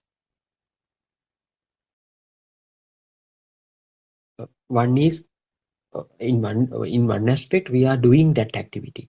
In one aspect we have to keep eye on our mind, how that mind gets behave during that activity, how that mind behaves during that activity. It is very difficult. Earlier it was very difficult because I tried to do intentionally. But if I focus on my mind, my work, what I'm doing, I messed up with that work. If I engage fully in the work, the focus towards my mind gets lost. It was very difficult. But now, with this understanding through Dhamma, the keeping eye towards your mind automatically happens. That is the awareness that we get through this understanding. We know even though we engaged in some kind of activity at the present moment, that is not done by us. That is even not done by us. So that is the most beautiful kind of most beautiful aspect of this true realization of true Dhamma. There is that is the internal transformation that occurs within us through this understanding. That is the super awareness. We tend to see the nothingness or the impermanence of the mind in each and every thought that arises then and there. That is the Udayabbe Jnana. So that is the transformation that will achieve. Actually, at the beginning, that state won't be constant. That state won't remain constant during our day-to-day activities. But when we start to practice these things, if that awareness comes every time, it will remain constant throughout our day-to-day lives. That is the super awareness. That is kind of a static nature. That gives kind of an static nature of the super awareness. That for that we call the Adhigata Samadhi. So now we are clear that it cannot be achieved intentionally. It has to be developed within ourselves. We should let it to grow within ourselves. It cannot be done intentionally. That is the internal transformation that occurs when you fully comprehend, fully realize this true Dhamma. If you are aware to that moment, if you are awakened to that moment, is there a room for the suffering? No. The suffering of your life will be ended. That is the true liberation from your mind. That is the true liberation from your mind. So I think this is very, very, very important. Without understanding, even though you keep focusing on your mind in any means, without knowing this true Dhamma, without knowing this impermanence nature of this mind, if you keep on concentrating your own mind, that suffering won't get be ended, won't get, So it cannot be done intentionally. With the understanding only, you get this liberation. That's why Buddha told that Sankitte Nibbidaya. This liberation should only be achieved through this true understanding, through realization of Dhamma. That is the internal transformation that will happen to you. It not has done by you, it not has done by someone else either. But it will take some time.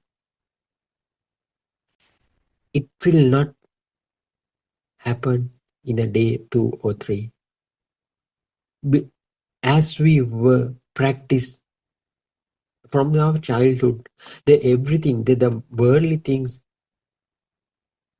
each and every worldly thing have become a real for us from our childhood.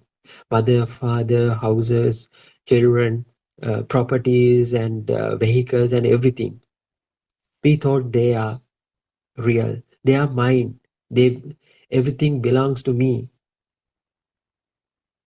My children are under my command. So they are mine. So we were in such an illusion. So now we can, through understanding this true Dhamma, will let you to understand that, let you to realize that they are not mine.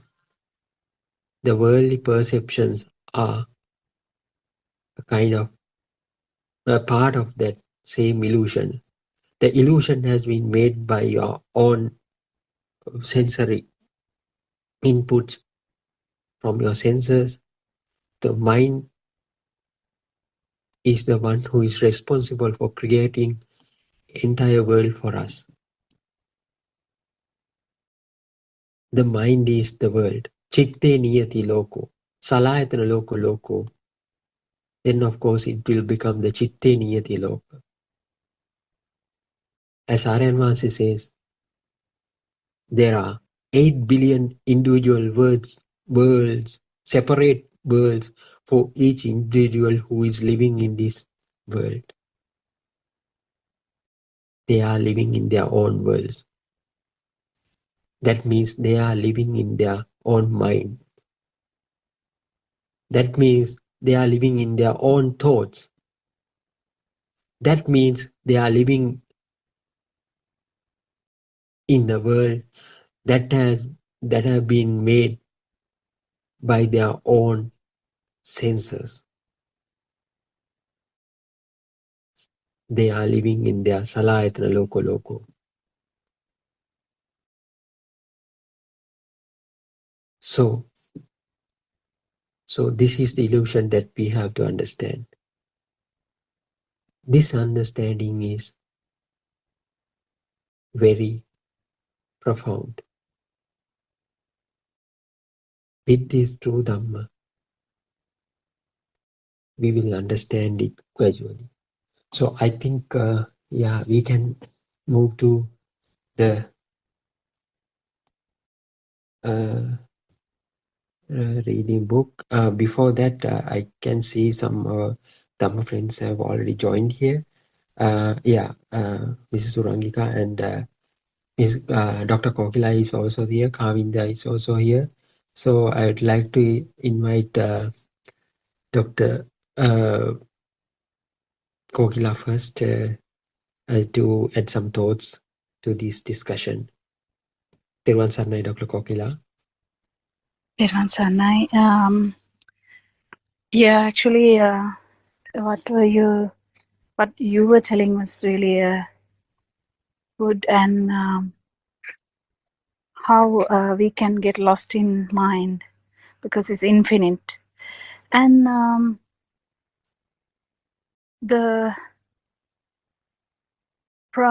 was trying to say something last time, that how English, some well-known figures in the world who speak only English or some other languages, they don't know much.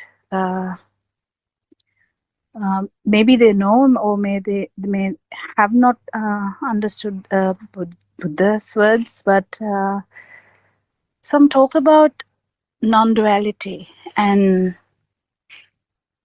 infinite consciousness. I'm sorry.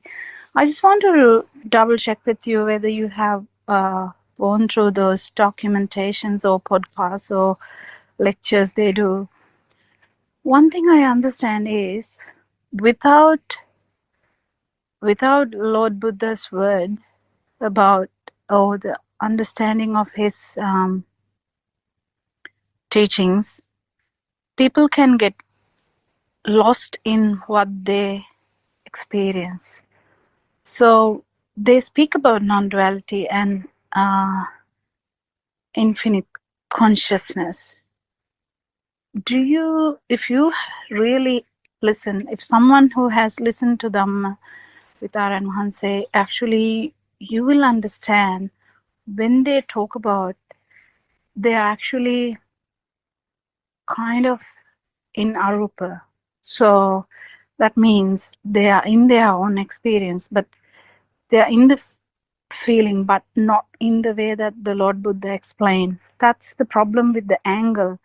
That's the problem with the Satyajnana, where you can actually feel that the whatever is available is only a consciousness, and then you feel that the whole consciousness is kind of similar, and it's only one consciousness. Because I don't blame them, because that can be felt if you are there, and basically you telepathy into anything, and if you're actually telepathy into consciousness, that's arupa, and then you kind of tend to believe that it's all one consciousness.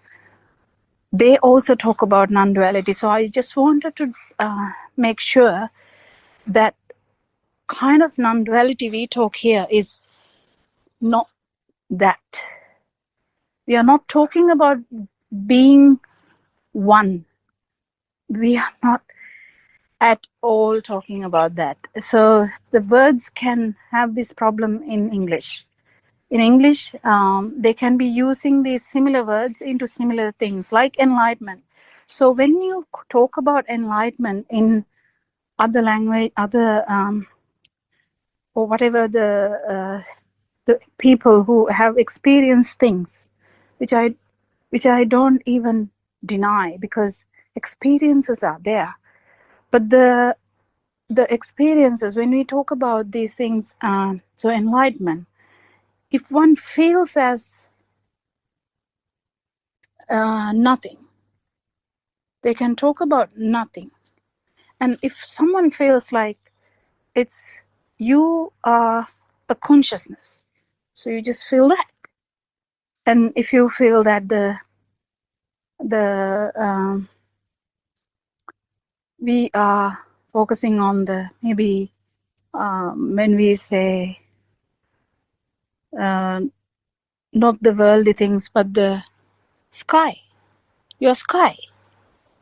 But the problem here is the angle we look into this is actually not what Lord Buddha is teaching. Because even Uddakaramaputta, or whatever, the people that he went to had these things. So the problem is, if someone actually get into this habit of focusing into arupa without Lord Buddha's teaching, actually can have a problem in going back, unless they have like a really good intention to go back into the thing and say, okay, am I doing this correctly, or am I not doing this correctly? Because they also can talk about non-duality, because they have become a thing. So it's not different to what we experience here, because we have the sun, we have the in the normal world, we talk about having the sun, having the moon, having the trees, having everything. We are like doing a job, eating, and sleeping, and all that. So that's actually, we talk about the Kamaloka, but so everything is there. That's kind of a different thing, because we feel a duality there, so that there is everything. But in the other sense, the people who talk about this non-duality can actually experience only the experience, so the feeling what we talk about. The problem is the Sakkaya Ditthi. Sakkaya Ditthi, that means the validity of like whatever you're feeling is the feeling, or the you feeling. Even though they talk about there's no different entities, but the problem is they talk about a universal entity. That's a universal entity, or universal consciousness, or universal, there is only consciousness, even though they talk about a non-duality. So I'm just like trying to tell a different entity into this, because if you keep listening, as the way that people talk about the chair now, because they might be like, is the chair there? Then what, if the chair is not there, what are you sitting on? Like that, the people develop some arguments. In the same way, if you're not really thorough with your Dhamma, you can be shifted. Okay, he's talking about non-duality, so he must be an Arahant. not really. The thing is the angle that we look into this, that the actually even the consciousness is just an experience. It's nothing fascinating about it, because if you concentrate on the consciousness only, you will have the consciousness. So there's always that effect. But the problem is, if you don't have the Sakkaya Ditthi, the whatever the understanding about this Sakkaya Ditthi, and you have suspicions about it or the doubts about it, you will be like a small tree which waves according to the environment. To become a solid thing, you need to really solidly have an understanding how even the consciousness occurs, because it's a kind of a thing that arises. It's not continually there, and that understanding, if you don't have it, then you can get dragged into things. These things can happen to people who actually listen to a lot of podcasts. If I see that website, they have about 500,000 subscribers. So people actually looking into these things. People actually trying to find the truth. The problem is there are so many angles to it. And if someone says there's only consciousness, can we blame that? No, we can't, because they have actually looked into what this is. So they have gone beyond the Kamaloka. But the problem is the Sakkaya Ditthi. So I really reiterate, the angle we look into these things, that there's no self, there's no doer, there's no actual thing to cling into. Otherwise, we can get everything complex, and actually you will end up confused. I'll let someone discuss questions today. Teruvan Saranai.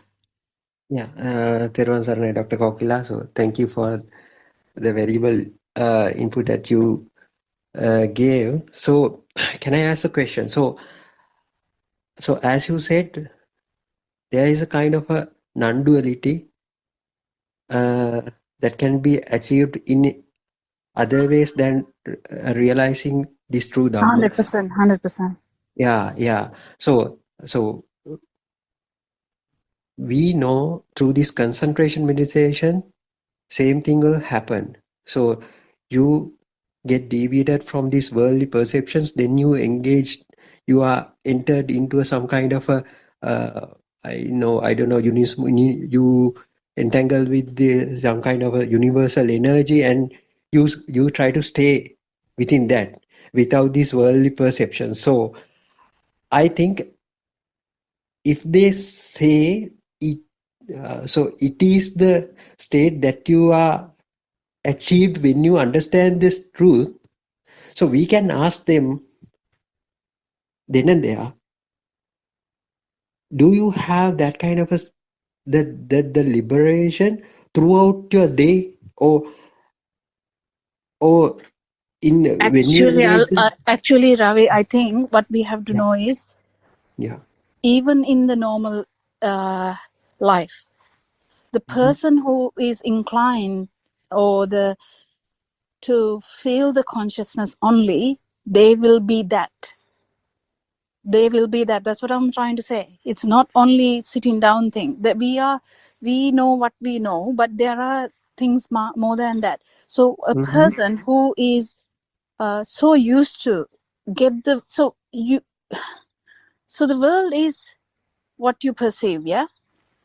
So world you perceive, if it's only consciousness, and the person is so trained into that, you can feel it everywhere. That's where, even in the dead, that person can actually be in Arupa. That's what I'm trying to say. But their vibration can be really, really low. And it's not like in normal life. They are not getting, because they have become the consciousness. They don't they don't feel the worldly things, but the problem is they feel that it is there. If I can really relate this to you, they feel the consciousness is there. You know what I'm trying to say? Yeah, yeah. So they are in that, but that can happen. That's what I'm saying. Even not in meditation, because the world you perceive is the world you know. So they talk about non-duality, and it's not that they are sitting down. They can perceive it even when they are in a train, when they are going somewhere, when they are living, because their mind is now in that level. Right. So it's not just sitting meditation. I'm talking about the world. You can any system, if a system, whatever the focus, that would be their world.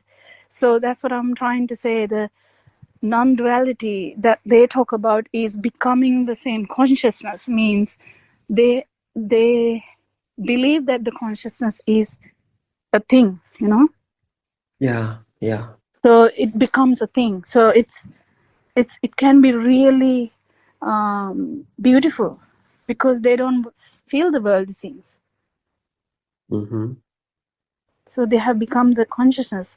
So if they actually, so they talk about that, if they actually feel that what they are talking about, I don't know, I'm just a onlooker. So what I'm trying to say is it can happen, and it can happen even without sitting down for a meditation. So but that's where the problem is. Even who listen to this Dhamma, if they don't get the proper angle, they might feel really light, really good, because they don't focus on the chair or the sun or the moon or the kids or the whatever. Because they can also feel that, because it's kind of, they know that it's nothing there. But the problem is, don't stop anywhere else. Don't stop anywhere else, because the angle here is not to get the even the. So the what Lord Buddha said was, you just you see, I don't know how to tell that in English, but you know, the ditte matang. In that one, the last one is consciousness is just consciousness, you know. It's nothing there more than that. But if you feel that the whole world is the consciousness, that means you are actually feeling that. And I don't blame that person, because it can be true to them. But what I'm trying to say is, even that is a sankata. Even that is like a something arising in this system, and it's not you. Kind of, it's nothing. It's nothing important, because if you stop there, you stop there. You can't go to next step. Yeah. So that's the misleading points that can happen. That's what I'm trying to say. Yeah. It's a very good point. So, yeah, if it is the case, so how we convinced then there is a kind of another teaching with in Lord Buddha, that there is, you have to get rid of this Sakkaya Ditthi thing. Or so what is the difference that you achieve at the end? So if not at the end, it should be from the beginning. That's the problem. From the beginning. Yes. It should be from the So it should be from the beginning. Otherwise, you will actually end up as a person who is in what is it called? There's no sanya. The person, there's no place where there's no perceptions, because you have become that. So the person is feeling really good. Yeah. Because there's no trouble at all in that, and you are actually enjoying that. So you're not enjoying worldly things now. It's not nothing olarika, you know, like nothing really things. But then you feel the consciousness, or you feel the, so akasanyayatane, vinyanaayatane, I don't know the words after that, but whatever the words that they talk about. So if you don't have so that's what I'm trying to say. If you don't achieve that first thing, you can't talk about other things, and you can be really trapped as well. So that's where we should only concentrate on the satya jnana, and not concentrate on really other stuff, because if you feel that you are getting stuck somewhere, just leave it, just let it go. You can't let it go if you are enjoying that. You know, when person starts enjoying the consciousness, they can't let go. How can they let go? If you are enjoying the akasanya, then how can you let go? Yeah. Without our knowledge, we can enjoy things. I don't know whether I'm talking sense to you. Yeah, it's very nice. So if we go and try to convince them there is some kind of liberation rather than what you feel, so we can say that he might ask. So If I'm someone is actually in Arupa Dhyana, they can't come yeah, back. they can't come back. Yeah. Because whatever we say, they only appreciate that Arupa Dhyana. Yes. So that's Because why it's, Aranman keeps on telling that it is very dangerous, right? yeah. So It's very difficult to come back unless they realize that it's not Nibbana. But if the person is not aware about Nibbana, then no one will ask the teacher, because there's no teachers here. The people are just trying, you know. I don't blame them. They're yes. trying. Because if there is a teacher and the teacher knows that it's not Nibbana you're talking about, you are enjoying that, whatever the thing you're feeling, that's not Nibbana. You can't be enjoying anything. You can't be a doer. You can't be a observer. You can't be like a feeling person. Like the Nibbana is not feeling, because it's the non-vibration. If there is a vibration, only you can feel, you know.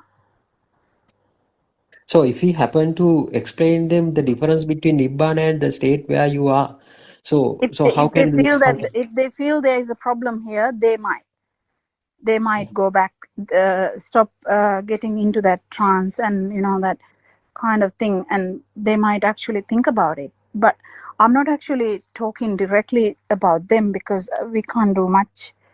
But I'm trying to say, someone who is actually listening to our Dhamma and who didn't get the correct angle yet might trapped into the feeling that you enjoy, because I hear them sometimes. I feel so good now, you know.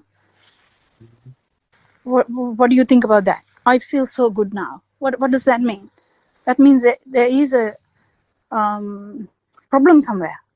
When you say I feel so good now, that's not what it is. So we have to be careful, because you actually feel good, but if you stop, that's not that's just a side effect of the process. That's nothing to concentrate on, nothing to focus on. If you focus on that, that means you're actually enjoying that. Yeah. Side product, I would say. I don't know. You know, like it's it's nothing achievement. It's just a product, because before you had so much problems in the worldly way, but now you don't. But that doesn't necessarily mean you are an arahant. You know what I mean? Yeah. So one should know the difference between the arahant and the actual world. And that's where the sotapanna comes. But I'm not trying to say any words about this. I'm just trying to make you aware that these things are there, because sometimes you might hear non-duality and you might be like, wow, they know that too. No, it's not really. They might. Sometimes they might. But what I'm trying to say is, every word in English has so much meanings. Don't get carried away by that. Yeah. Because the enlightenment, the non-duality, the infinite consciousness, these words, they actually have a meaning in them, and to some people it can be really important. And we just have to understand that these views are there. But the Lord Buddha's view was actually not having a view. Yeah. So if we happen to convince them that the correct angle is what Lord Buddha says, so if we We want to can only understand by the way they talk. If you listen to a podcast, you will understand. It's the way they talk. They talk as someone is there, and that is the infinite consciousness. Or someone might say, I feel so good, I don't feel anything. And still that angle is there. And I don't know whether you can correct them. I'm not even trying to. I'm just trying to say the people who actually listen to this Dhamma should be corrected in the mode of thinking, because otherwise you will fall into that trap and you won't be able to come back. But when we talk about these things, in these forums, actually people will realize, at least the people who listen to this Dhamma, and will realize, okay, there is a point there that can happen, which then you will stop entertaining, you know. If you are entertaining something, that's not nirvana. Yeah. So can't we show them that there is a risk of getting back to the mundane world at any point in your samsaric journey? You can, if someone is listening. Yeah. Yeah, of course. But the problem is then you have to go from the beginning. Who will listen? It depends on the people who actually keen to listen, having an open mind. We never know. But if someone is feeling so happy in that, whatever the plane they are in, it's a risk, because they feel that bliss. Yeah. Because So bliss is a side effect of this path as well as any other path. Like, because when you are not worried about the stuff, you anyway feel some bliss, yeah. So that's a kind of a similar thing that can happen. Yes. So that reminds me, once a person who discussed with you in one Australian Zoom discussion. So he was not ready to accept whatever even RN1 says, right? So there was a person. Yeah. You can't blame that also, because when you feel that whatever the experience you have is really important, that means the angle is gone. Angle is whatever you're experiencing is kind of a sankata or something that has arisen. That's nothing. Yeah? I mean, that's nothing to be happy about or be sad about. It's just another thing, you know, like but if someone is actually focusing on whatever the experience they have and think that is the best experience, then that angle is completely wrong. But then you can't really prove that to that system, because that's already corrupted. But that's not a fault of that person. That's not a fault, because that's how it is. Unless you are an empty paper, you can't write anything in there, can you? Exactly. But at least if a system is open to be an empty paper only, you can start putting something there. But unless if it's already clouded by stuff, you can't really change that. And I'm not even trying to, but I'm just telling so that all of you are aware that the words I may use also can confuse you, because they are in the websites, they are in the podcast, they are in the YouTube, they are in the internet. If you Google, you might see something and you might say, oh, she also talked about an unduality. Maybe they are all talking about one thing. No, not really. It's like the enlightenment, because if you are there and if you are enlightened, that's the end of it. Yeah. Exactly. And I will give a chance to some. As our other Dhamma friends are also joined with us, Mrs. Kavinda and Surangika is also here. Is there anything to ask Ms. Surangika or add some? Yes, thank you, Dr. Ravi. Tervan Saranai to all of you. I think it was very interesting point that Dr. Kokila raised. And I, of course, haven't heard of these podcasts. That's because managing the 7 Zoom discussions itself is a bit of a challenge. But that's not to say that I have not seen Facebook posts and things like that here and there. I haven't come across the non-duality aspect, but certainly infinite consciousness.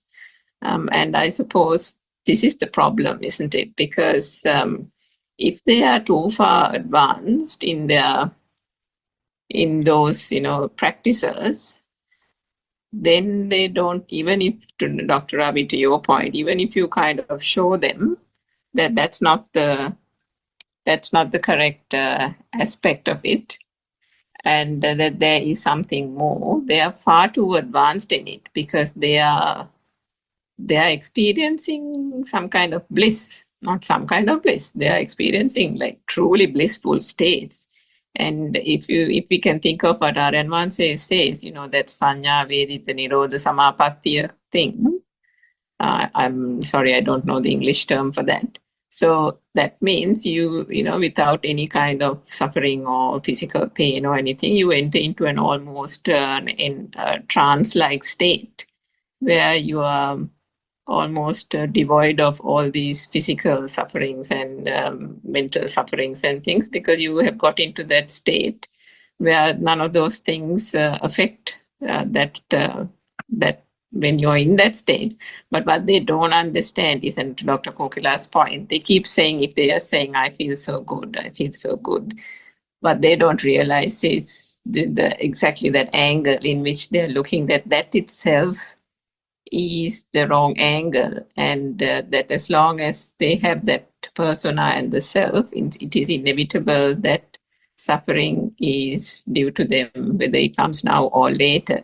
So the now or later portion is the difficult thing to convince, because even if they call it infinite consciousness, it feels to them as if it is infinite, isn't it? Because as Aryan Mahasi has said, and I've heard this elsewhere as well in Paramartha teachings, that the infinity, the so-called infinity, is in fact finite.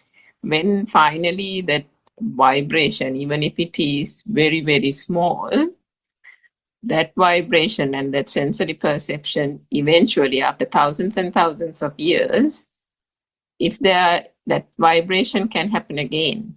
And when that vibration happens again, and why that happens is because they still have the Atma, unbeknownst to them, they still have the Atma, the soul, the ego, that persona, that concept. The I-ness has not gone away because it is not true Dhamma that they are following.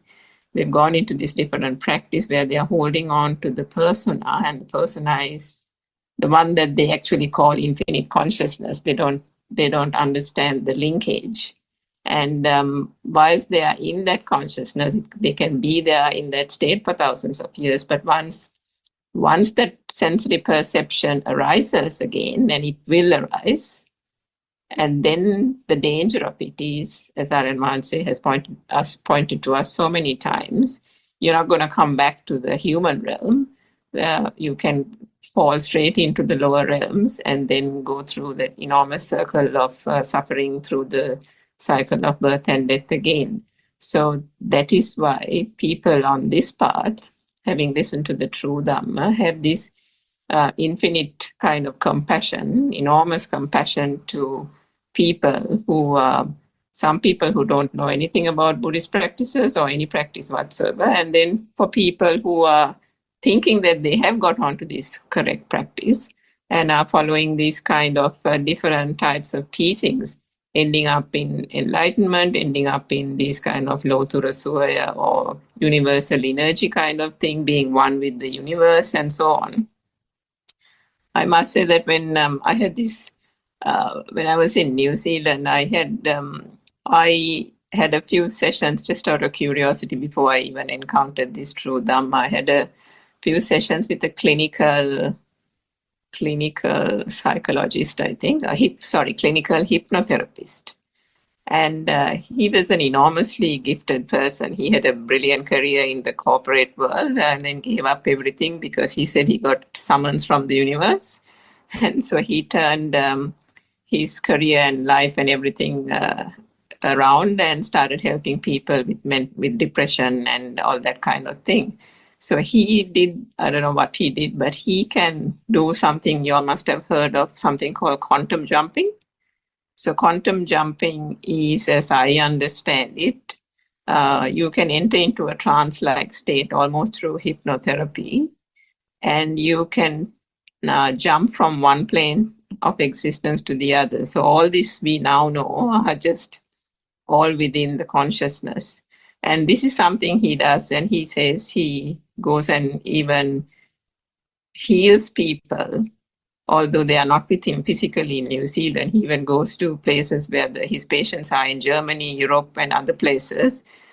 He does the quantum jumping thing, and you can Google it. There's enough of material around on quantum jumping, and goes and helps people. So, if you take a person like that, he's enormously satisfied with his life. He's enormously satisfied. He believes that these things are possible. He believes all this, but then he also believes that he's there, and that then the people are there, and he's able to help these people through this exploration and advancement of these different types of consciousnesses.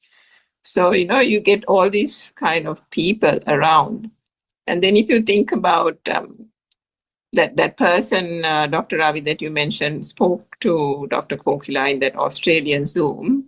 Again, we can't really fault them, but at the same time, the issue there is now, if I again give an example of myself, I followed some of those dhyana kind of meditation sessions as well in New Zealand, but that's because there was some kind of actual certain amount of logic in that particular teaching that sat behind the meditation. It wasn't meditation alone. And that was so much in stark contrast to the traditional Buddhist teachings heard in Sri Lanka that I thought that was it. And so I followed that for about 2.5, 3 years, I think, or 2.5 years. And in that, so whilst understanding the so-called Satyajnana at that time, and we did that meditation as well, focusing on Nibbana. That's the kind of thing. And then you get that blissful state. You get those 2-3 hours that you can sit at a stretch, and you are in that blissful state. But what that gentleman who called that they didn't understand is that when you're not in that state, and when you come back, as Aryan Mahanse always says, you come back to this suffering again. You come back to the fact that there is a person here, that the world is real, things are happening. It's not as if it's really bad, but certainly when things happen, because you have taken the world to be real, everything then, just arises with you again. The ego comes up, and before you know it, you are, in this whole suffering cycle. So that's the part that I didn't get. That's the part that I was kind of, turning around in my mind and thinking, this can't be right, but I didn't have any other choice. But if a person, and there are so many people out there who are searching for the truth, so if the person is not wedded to a particular practice or teaching, even if they have gone through those different types of teachings with different monks, you can still have an open mind. So what I'm trying to say is there is hope for people like that who are in this kind of podcast with all those subscribers that we're talking about, and even to other people who are there and our listeners who are even contemplating or trying to think what's the difference between that and this Dhamma, is that your focus should be only the truth. What is the truth out there? And the truth, finding the truth, doesn't have to be, it's not about caste, it's not about race, it's not about religion. Buddhism is not a religion.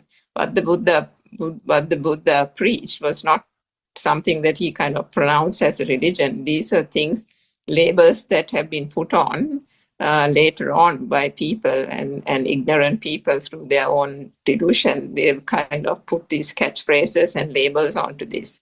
But what the Buddha actually preached was the ultimate truth. And if one is actually in search of the ultimate truth, and to that extent you are having that open mind, then there is definitely hope for people out there, even for people who have been following these wrong practices for years and years, to then, when they hear the true Dhamma, to kind of awaken from that almost trance-like state and feel that, oh my, yes, of course, that so-called infinite consciousness or that so-called practice, true, I had a few hours of bliss, or I may have a few, so many years of feeling great, but ultimately, is that suffering gone, or am I not experiencing nirvana now? What is this kind of, what's the end result? And as Dr. Kokila says, they don't understand that nirvana is here in this moment. And that's also the difference between these other practices and this. So I think if people are open to that, there is hope for humanity. And because there is that hope for humanity, that there are people out there, it might be a very, very small portion of people from this vast human population, but nevertheless, there are people out there who, if they do hear the true Dhamma, are able to take it and understand it and then proceed on this path. And to that extent, that is why Aryan Wahanse and all of you, and I think Dr. Kopila, everybody in our Zoom sessions as well, take so much trouble to kind of expose this Dhamma so that anyone out there, any person who is suffering can then open themselves to the truth. So yes, I thought I'll just share that. Thank you, Dr. Ravi. Yeah, that's really true. And to add into that, actually, yes, they can change. And also, unless they feel something wrong, they might not search, that's the problem. But we try our best. The problem in English is the language has so many meanings into that. So as soon as they hear the thing, they might say, oh, I know the non-duality, like someone who is so close to nirvana would be so far away from that because they are stuck in the meanings of the words. But some are really good, and so they might actually feel it, that maybe this is not what is the final one, because the final one is different, because someone has to understand that it is there, something beyond the mind is the non-vibration. Because if you are in the mind, you can actually go into any mundane plane. It's not a problem. But what I'm trying to say is there is always a possibility you can go into any plane. But the if you really understand that it's actually the problem is with that, the appreciation of whatever you feel is the problem, that's a kind of a passion in us, kind of a inherent thing in us that we tend to enjoy. So the whatever the feelings, whatever the feeling, so that we tend to enjoy. That's the problem of the self or the mind. The mind has all these extremes. So this enjoyment of the senses is actually inevitable. So it's difficult to explain, but we are trying our best. And I don't know how far we will get into, but if the people are there, and if there are people who are open to understand that there is something beyond that, because people actually search or research in that sense.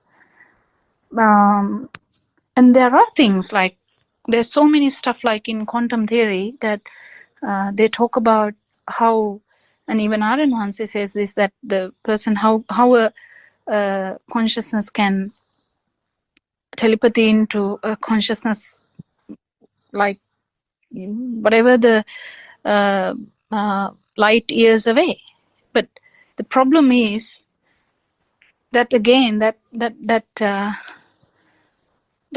there's something beyond that is really important. And one can say that when you know that, you know, someone can say about infinite consciousness when they know that. That's not, we can't say it's not true because someone has felt it. But that means, that's what I'm saying. If you feel the peretea, you can't really say the peretea is not there because you're training into peretea, you know. So the whatever the tuning can happen, and it there, but there's something always beyond that, something always beyond the mind. So there is hope. I really appreciate what Suranka said. There is hope. Yeah. Yeah.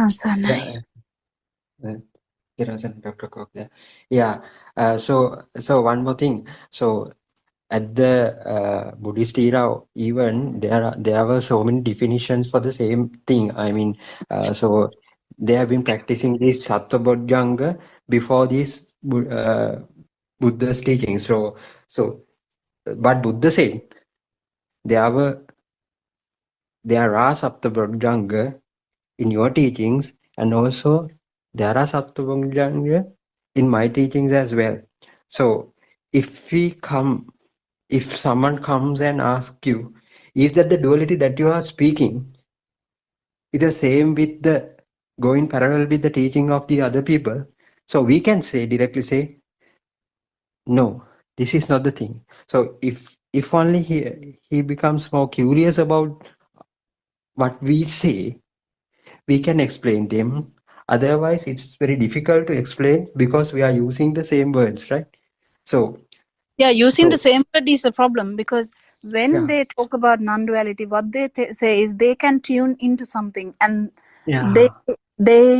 they think that is the truth. So if someone is tuning into the consciousness only, so they only concentrate on consciousness, so they don't concentrate on sun, moon, or kids or whatever, but they concentrate or focus on the consciousness only. So what they can tell is what they experience. So they experience the consciousness and they tell, okay, it is one consciousness, you know what I mean? So then it becomes a problem, because they also talk about non-duality because they feel as a one, but that's not what we are talking about. That's not what we are talking about. Is actually becoming the experience, not becoming same with the other stuff. You know what I mean? I don't know how, whether I'm bringing up it correctly. We are not talking about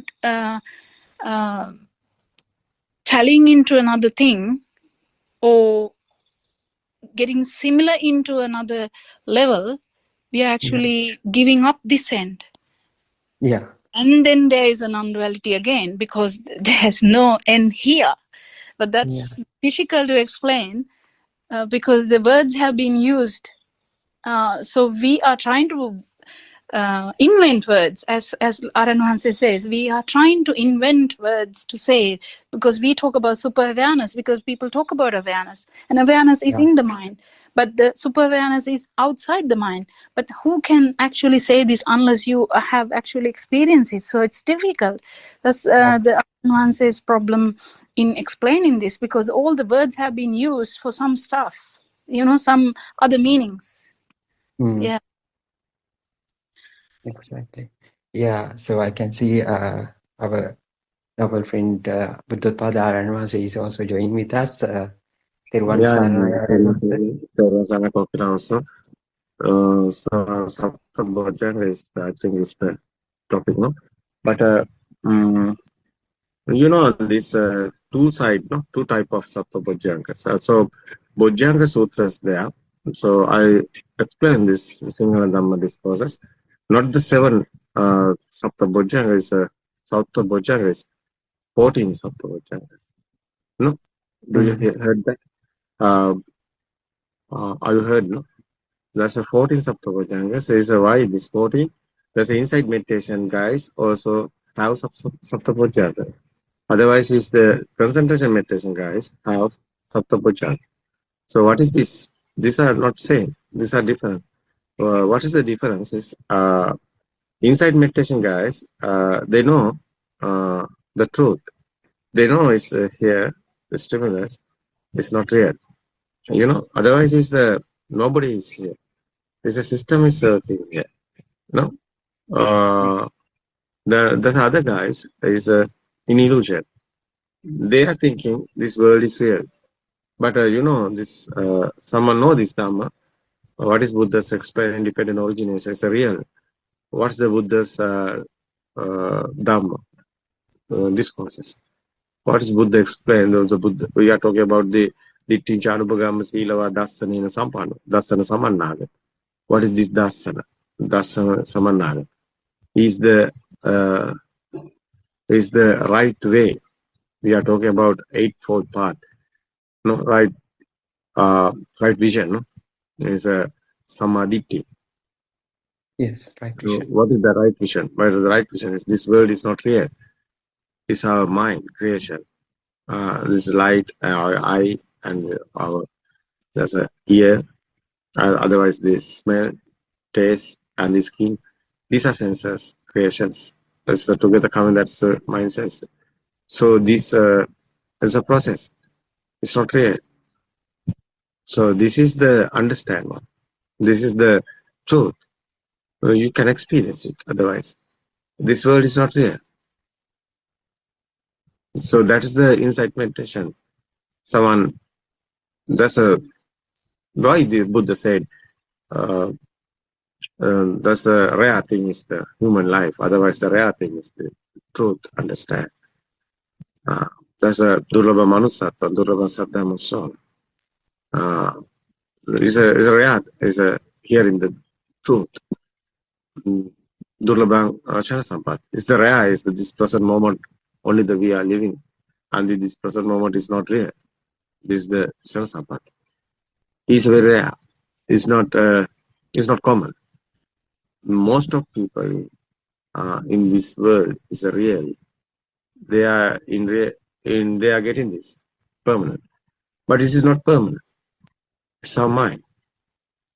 It's difficult to understand. Yeah, this truth is very rare. It's not common, but truth is the truth. No, very interesting is this. Durlabha manusatva, durlabha saddhamma sravana, durlabha sanasampadi, durlabha patirupa desavasa. What's the meaning is pratirupa desavasa? It's not anusat. It's not outside, it's real. It's outside, it's not real. Someone understood. That is the Pratirupa Desavasa. That is the real Buddha Dhamma. What is the real Buddhism? What is the truth here? Because today also, someone understood really this dependent origination is our mind creation. We are living only this present moment only, but it is not real. It is illusion. What is that final effort? You know this your eye creation also. Various of type of living beings have various of type the eye creations. You know, buffalo have only look in the red color. How is this? How is that world? Buffalo's world. How is the insect? Bees, honey bees, and most of insects. They have 8 worlds. They are eye creations. Doctor, you know this? No. Yeah. Yeah. That's our censoring word, no? Sensuality word. What is this? No, I think this is very interesting. Explain otherwise. This is someone don't know this truth. How long he living is not necessary. No, Buddha said this. Someone living the 1 second no with the truth is the best. No. Yeah. Yes, sir. So that is the difference of Bojjhanga. Otherwise, what is the real word? Is English word? Is Bojjhanga? What is the word? Kokila, you know? Harshi sometimes no. Is here? No, I don't Harshi. know, sir. Today no. Today is Saturday. Kavindya, Yeah. are you hearing here? Kavindya? Kavindya is here. Yes, I'm here. Yeah. What is But the I'm not Kavindya? sure. Are you realize that what's the Bojjhanga English word? My mind. Factors of awakening. When I check Google, that's Seven factors of awakening. Factors of awakening. Is awakened to the moment. Seven. No, What is seven? Seven. Factors of awakening or factors of enlightenment. That's what the Google says. Factors of awakening is the other meaning, I think. Yes. Factors of awakening. Well, someone is here. I know the factors of awakening is the Saptabhujanga. Chandani, are you there? Sometimes. No, I don't know, sir. Yeah, it's okay. It's okay. It doesn't matter. We know this. The Buddha's word is Sati Dhamma Vijaya Virya Priti Pasadi Samadhi Upekka is the seven. It's a Sati is awareness. It's okay. So Sati Dhamma Vijaya is the Dhamma understanding. Virya is the encouraged. No? What is the Virya? Is encouraged. No? It's okay. Yeah, go with me. Yeah. Sati Dhamma Vijaya Virya is encouraged. Effort or advance. Effort, yeah, it's okay. Effort. Sati, Dhamma, Virya, effort. Pasadi is tranquility. Sati, Dhamma, Virya, Pasadi is tranquility. Sati, Dhamma, Virya, Preeti is the happiness. No? Sati, Dhamma, Virya, Preeti, Pasadi, tranquility, and the Samadhi is the what's the word is Samadhi?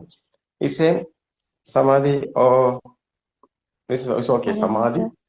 Concentration is the word that we use. The name of seven factors of enlightenment, the Bojjhanga. Yeah, seven factors of enlightenment. There's seven factors of enlightenment. Seven factors of enlightenment is, I think, is good because seven word is here because Sapta Bojjhanga. That is why Sati Dhamma Virya Priti Pasadi Samadhi Upekka. Upekka is what is the word is Upekka English? Equanimity, I don't know. What? Equanimity. Equanimity. It's okay. That is the is Nibbana otherwise.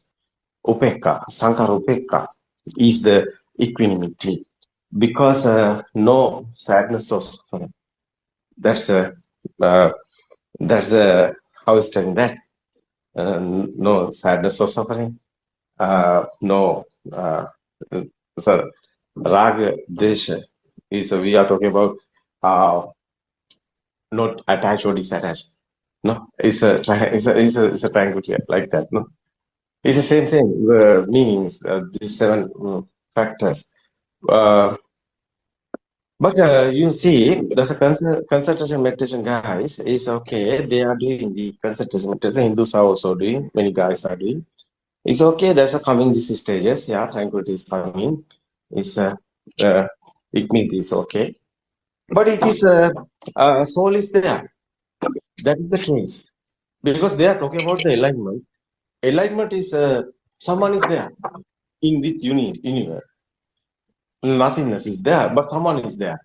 Someone have nothingness. Is the meaning. But it is not a Buddha's explaining. Buddha is telling other one. Here, nobody is here. Nobody is here. Everything is a natural phenomenon. It's happening. It's a nothingness is the result. Oh. අර මෑණියන්ට call එකක් අරන් දෙනවද අර කනාමුරේ? What you doing? ආරෙන් කිව්වා එයාලා සම්බන්ධ කරන්න කියලා Zoom What you එකට. doing? Why your silence? Fight awareness, what you doing? Call එකක් ගත්තා දැන් ටිකට කලින්.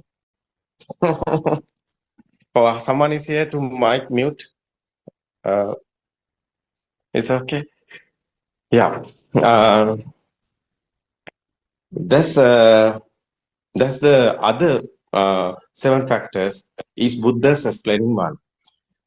Before became a Buddha, there's other guys other religion guys is doing this concentration meditation. They have certain factors, but it is not a Buddha's way. That is why Buddha, Siddhartha Tapasa became a Buddha after uh, going to 5 teachers and telling, never heard before Dhamma. So, what is this never heard before Dhamma is telling the 5 teachers?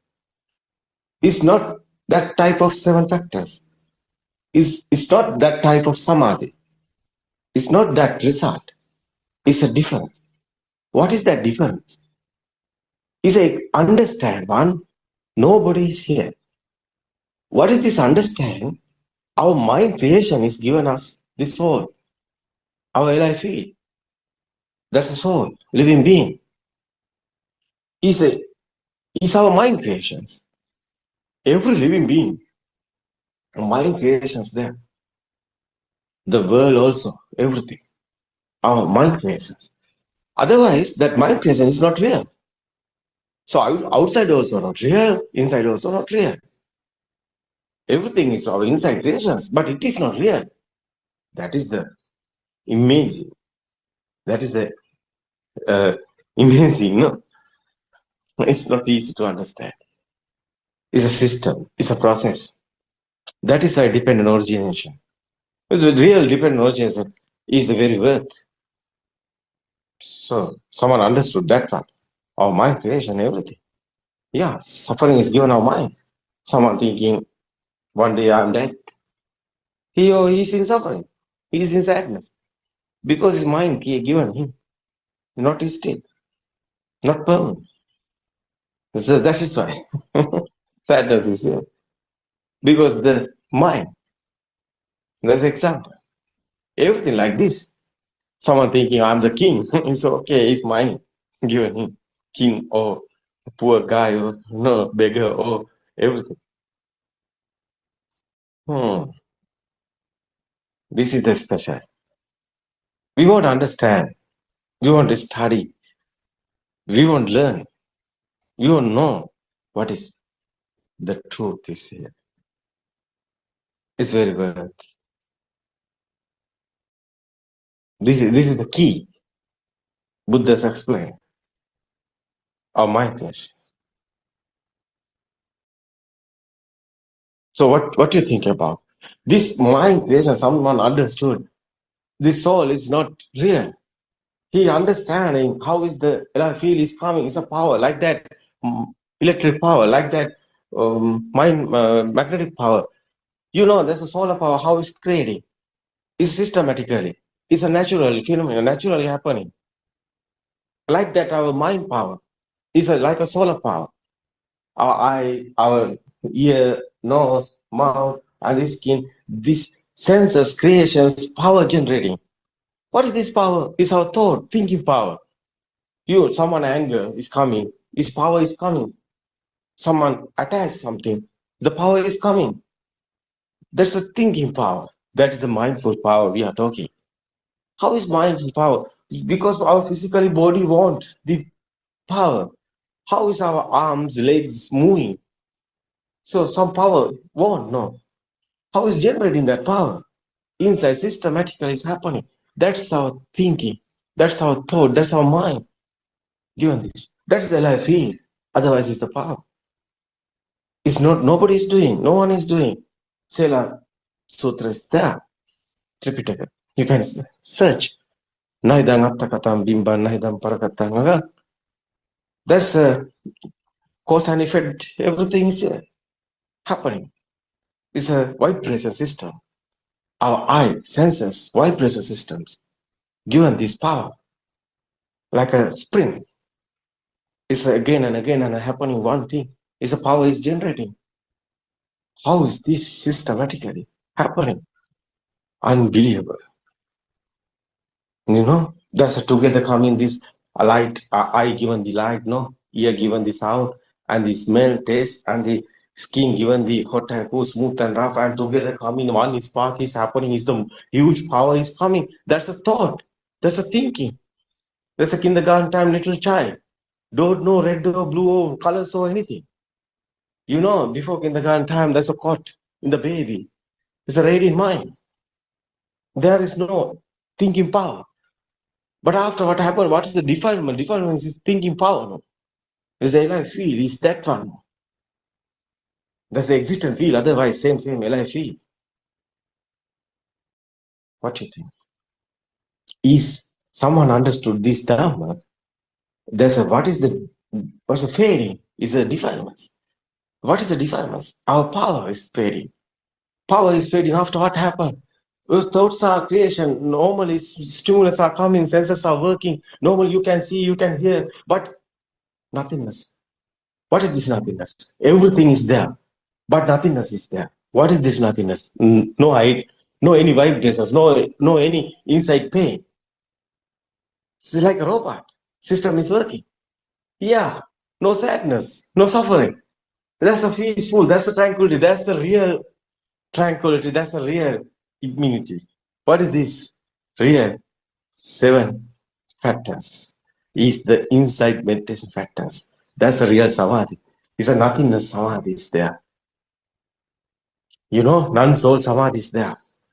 Is a inside meditation is given this samadhi. Is understanding one is the inside meditation. Inside meditation is not a concentration meditation.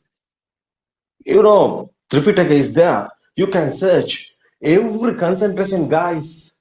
One day be Nibbana is a Vipassana Kanika Samadhi, is the Buddha's word. What is this Vipassana Kanika Samadhi? Yangi, Tatra Vipassati. What is this Buddha's word? Yangi, Tatra Vipassati. One moment, every moment have a thought. It's not real. That's the tranquility. Real one is the Nibbana.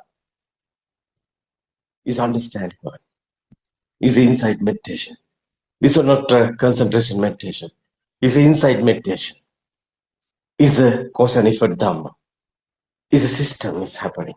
It's not a action and effect. It's a cause and effect Dhamma. It's not action and effect Dhamma. It's a real Buddhism. It's real Nibbana. Today also you can be Arahat. You can experience it. It's not a believing. It's not a trust. You can experience it. Yeah. You follow the Buddothpado Dhamma discourses. Is really you can get it. You haven't any. You never going circle of birth. Is ending the circle of birth. This is your last life. Your story is over.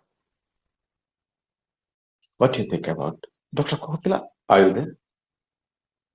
I think you Yes. understood. You have experience. Yeah, something you added it. Yes. Yeah. And so yeah, it's really important someone to listen to this with, as I said before, like with an empty paper, as you say all the time, because if you are clouded with all the views that you know, it's very difficult to get a new view. It's really natural for you to not to take it anyway, even if you. But if you are having a like an open mind and you listen to them of this, then you might be able to actually feel it. That's where you actually win your own mind, and because the ability to go into every mundane plane is actually in the ability of the mind. But if you have been the mind and you don't actually entertain you can see the planes, but you don't entertain the planes anymore because you actually have seen beyond, and that's what is important. And I invite everyone to listen to Dhamma. We are trying our best to use just the natural words that we use and still try to say it without misunderstanding it for a lot of stuff that is said already in the world. But I think as we discussed before, the Lord Buddha also had the same difficulty in trying to say something without being misunderstood, that he's telling the same thing as we do, you know. But it's yeah, we can only try, and we try our best. It's we invite everyone to listen come and listen and see whether you can understand this. Yeah. Theron. Today, most guys want real dumb. No, many guys find in They, the they Nibbana. actually Yeah, trying to search for it. Yeah. yeah, searching. Yeah. Kavinda, what do you think about? I think you have idea. Yeah. As Yeah. we discussed today, everyone talk about how this enlightenment, the word even misinterpreted in this era. So the spirituality is very popular, as Aryan Hansa says, and there are a lot of spiritual leaders or teachers in the world. However, Buddha is not another spiritual teacher, or Aryan Hansa is not another spiritual teacher. So here, the message that we are delivering is so powerful, and there is a big secret in it. So, which is that there is no observer to observe any observations, and then only the perception arises within the system due to the sensory functions, and it is a natural phenomena. And coming to the right vision is really important, even though some people experience this duality, nothingness, there is an observer to feel these things, as we discussed today in a very nice discussion. So we all invite our listeners to listen to this true Dhamma with an open mind, as we all says, and then experience this tranquility and the liberation within you. That's what I want to say, Aryan Hansa. Yeah, that's a good words you use it. You are a professional. It's good English. No, not. I'm correct now, Kokila. So I'm just trying our best. We all are. And Aryan Hansa is improving a lot too, and we could understand very well what you wanted to convey, Aryan Yeah, Hansa. I would upset everybody because how patient everybody. Broken English. I have more no period. I am talking. So thanks for everybody. So listen, my poor English. But the message is the power. Yes, the message is very powerful, Aryan Hansa. That's I what know need because to I feel. get delivered. I think Yeah, if I my didn't listen to you in Sinhala, I wouldn't be able to catch it. That's why I'm trying to. I think we are improving because because I listened to you in Sinhala only, I could. I now actually I can interpret it in English, but before I was even scared to tell anything in English because I didn't know what I was talking about. Now Yeah, Kokila, you know, you remember? I told you, I think it's 2 years before. long I think 1.5 years before. No word is okay. No problem to words. You try to give this message. No, one day I told you, no? yeah. At that time, yeah, it's the beginning. English discusses is doing. You teach me sometimes. And yeah, it's okay, Aaron. So you can do this. Most of guys encourage me. I thank everybody because I won't do this best. Otherwise, this everybody is doing their duty. It's very nice. Dr. Ravi and Lalana also. Suranka also here now. Suranka, Teruvan Sarana, are you Teruvan listening? Saranai. Very Yeah, much. yeah. Very happy, no? Today discussion. Yes, very Everybody's good words. discussion, Ah, very Arimancha. interesting. Very interesting, yeah. Today's time is over. Thank you for everybody. Tomorrow we can join again. Thiruvan Sarana, everybody. We won't explain this best. Everybody doing your duty. You have experience. I know everybody have experience. Here in the our stage is a truth. What is the truth in this word? We are explaining the truth. It's a Buddha's words. Really, what's the wisdom? Really, what's the happen here? Why Buddha's telling nothingness here? How is happening? So thank you, everybody. Tomorrow we can join again. Terima kasih, everybody. Terima kasih, Dr. Ravi. Everyone. Teruvan Saranai to all of you.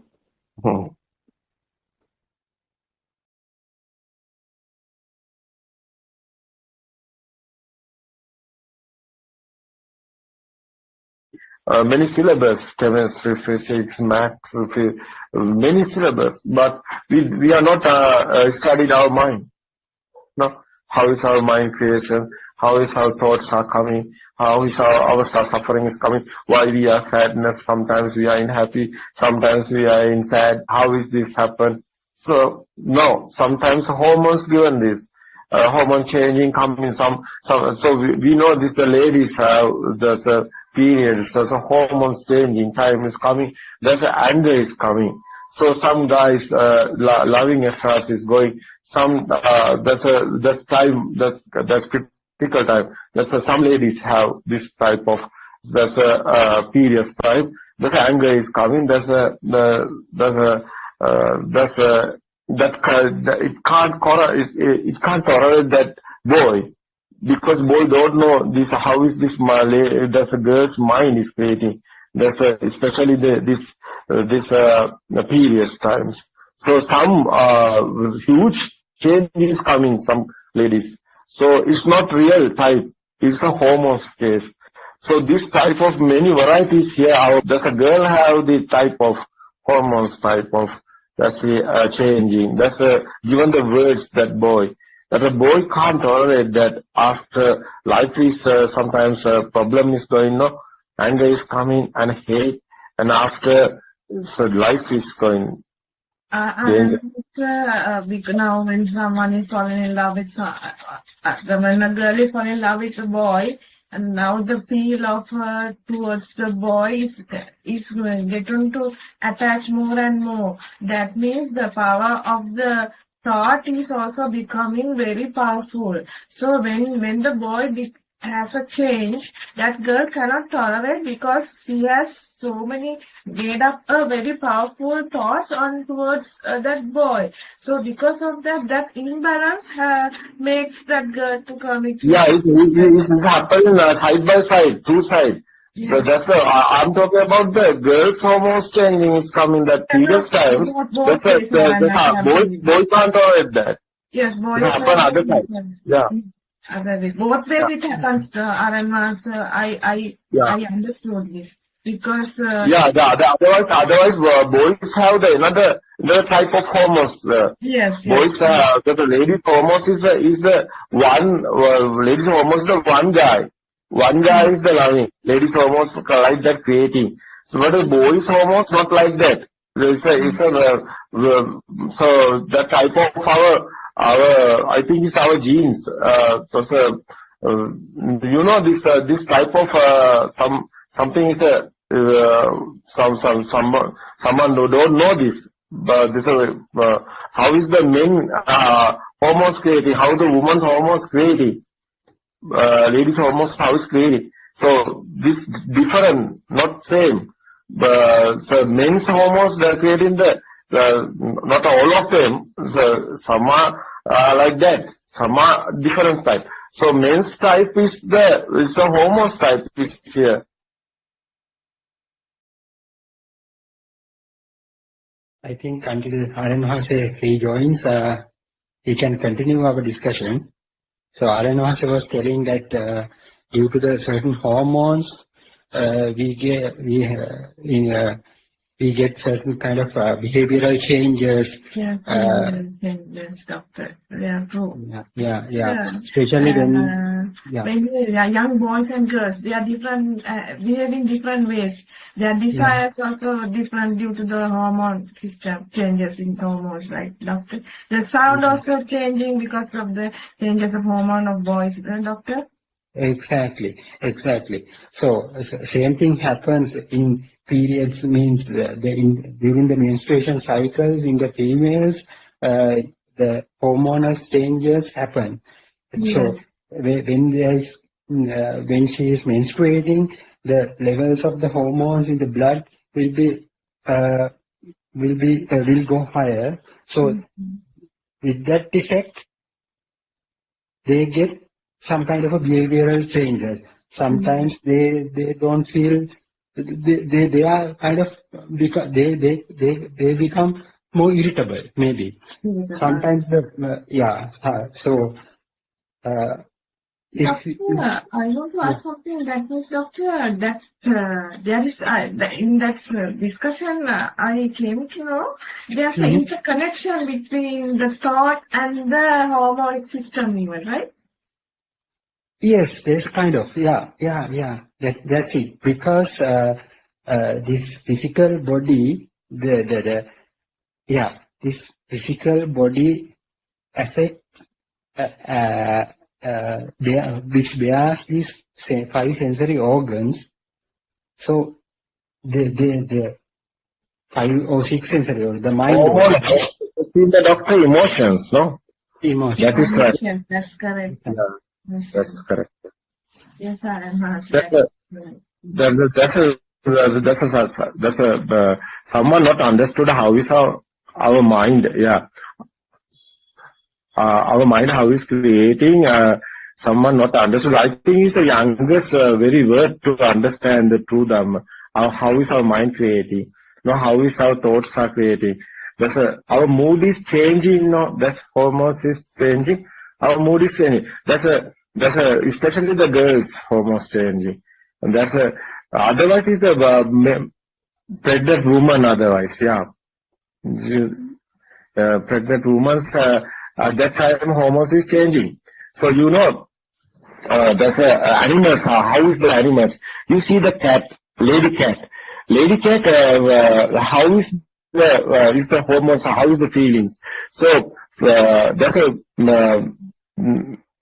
after delivered baby, how much anger coming lady cat, not that's a father cat, not coming to the babies, not there's a lady cat attacking the father. But before lady cat loving the father cat, there's a lady cat loving the how is it telling that man's cat? No, male cat. Yeah.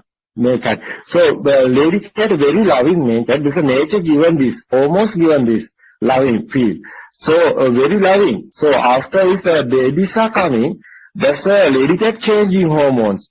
Hormones changing, lady cat not like to, that's a father cat not coming to those babies.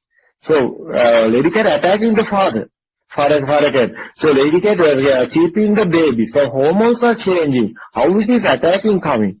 How is this first time? This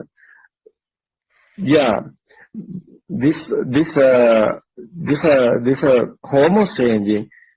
Just hormones changing. That is why. No.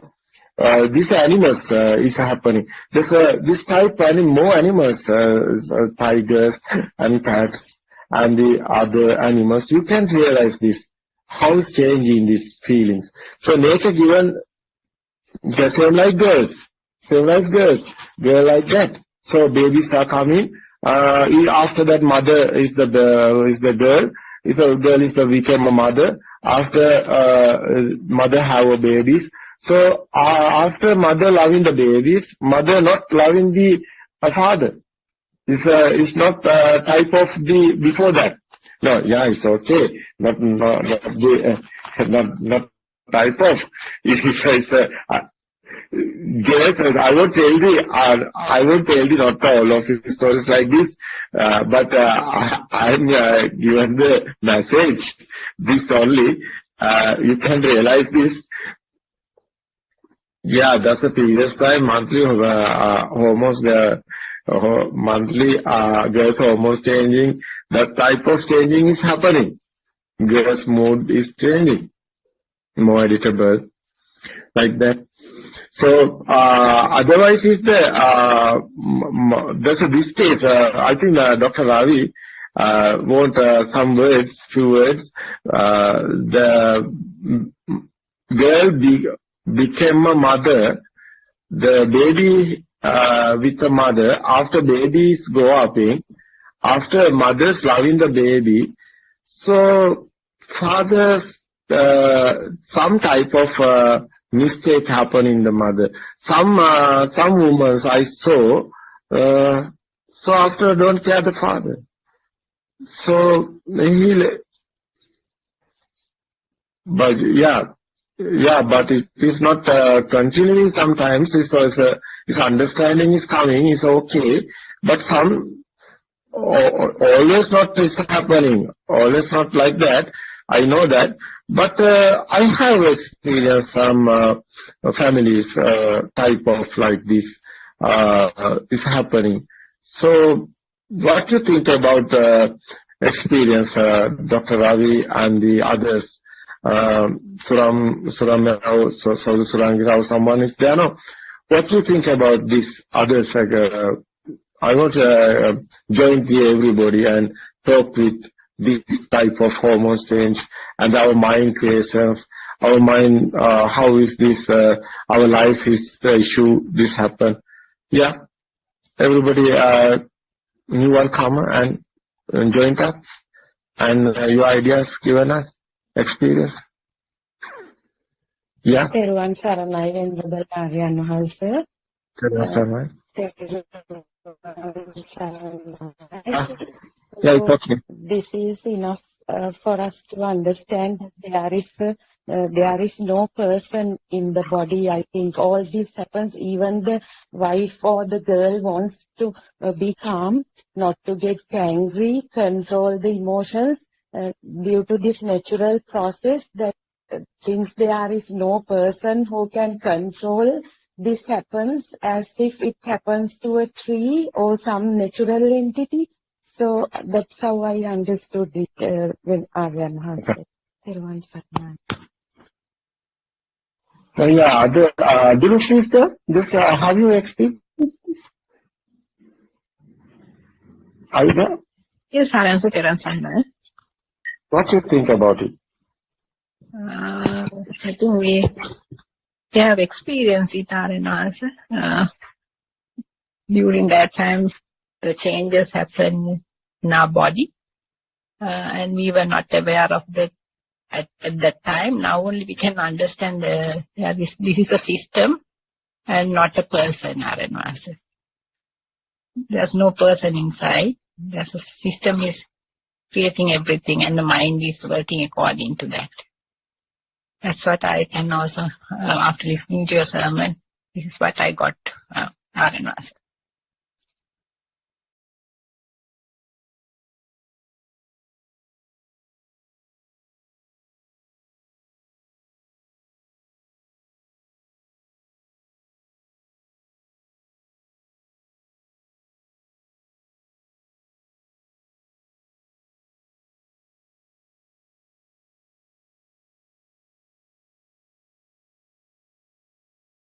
Yes, I think until Aryan rejoins, we can continue our discussion. So another type of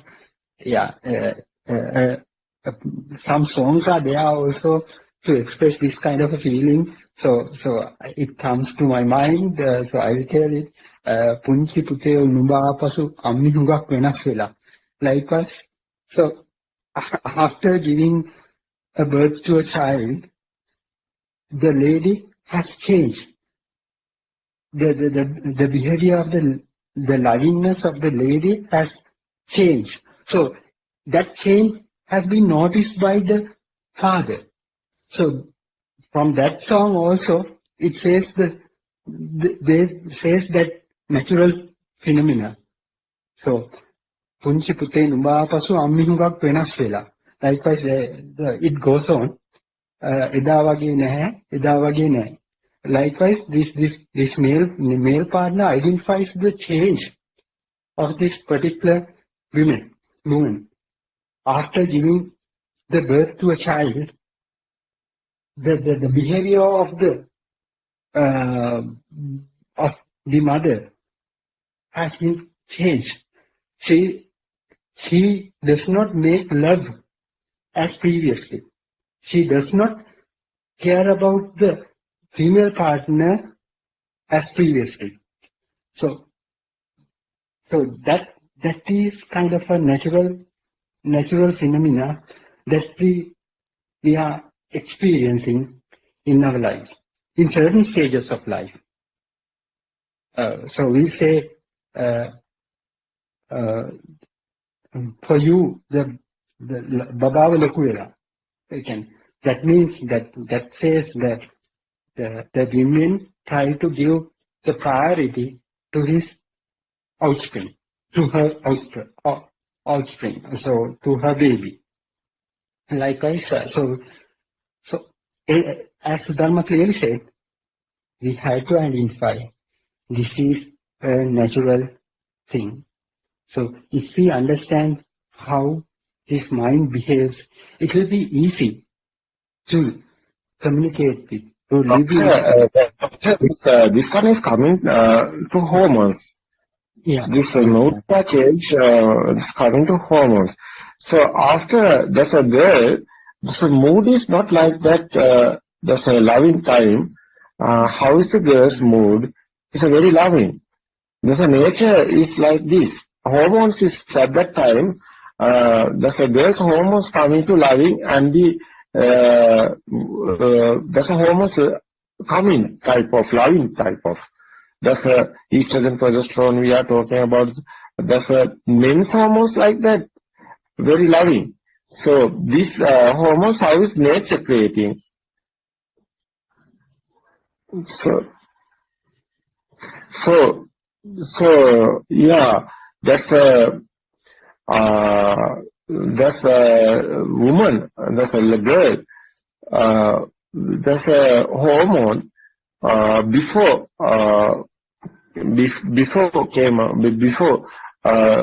become a mother. So that's a girl, loving, very loving, that's time. So after it's happening, after it's a change in the coming the hormones, this girl side. So doctors know this. They are given hormones, otherwise baby won't grow up. So after the baby delivery is happened, so mother given the milk. So at that time, mother very feelings is coming, changing, mood is changing, hormones also changing. So after that type of change, but father, I think there's a type of not everybody is same. So understand, guys, can recover everything. So someone know this, he know it's happening. So he can just thinking this, he can recover. But some adjusting. Yeah, she can adjust in this situation and talking and discussion is given going. It's okay, but you know this loving is very worth this nature. That's especially the living beings won't loving. So every living beings, every animals also. Otherwise, is the humans especially. Humans wants loving. So means hormones. So attacking type hormones. So my feel. So the ladies' hormones. There's a difference is a changing is happening. It's not good because men's hormones attacking type is coming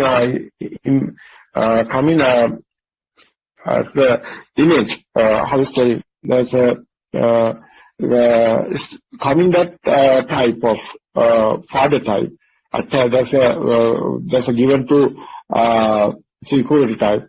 So type otherwise is attacking type. So that's type of not that won't father won't loving otherwise. So that is why it's going wrong. This sometimes our nature is everything. Nobody is doing this. This is happening. The hormones also creating.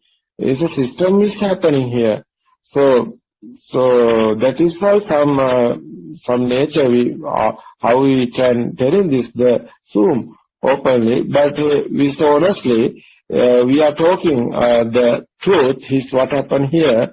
That's men's hormones given going to other ladies because they won't lie. So it's a wrong thing is happened here. So is happening is creating our mind how is creating. No. Yes. We want to understand especially our mind creations. How is our mind creations? No. How is our senses creations? How is this hormones creations? This is very worth to understand everybody. So what is happened here? So that is why I try to explain this. Many times I similar discussions going. I try to explain this. Because our normally our life is everybody's how is going on. So normally we want to understand this understanding is the best, I think, what's happening here. So it is after many guys problems is sort out because they understood what happened here. They can't understand. They can't tolerate. They can't. They can understand. They can tolerate. So they can go in smoothly. They are talking and discussions and recovering everything. Their family style is happily mother and father and children and everybody unique. There's a family you can go in. There's a friendly going because they know this. It's okay. They can discuss this openly. I think there's everybody is very worth this. So children's and the parents. So very worth this because won't keep the family. No, we don't like to destroy anything.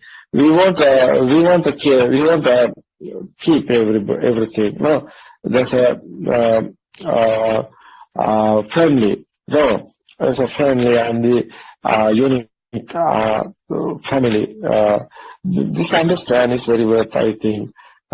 This understand won everybody perfectly. Especially how is the mother's changing, how is the father's feelings are changing. So otherwise, someone know the Dhamma, how is mind creating.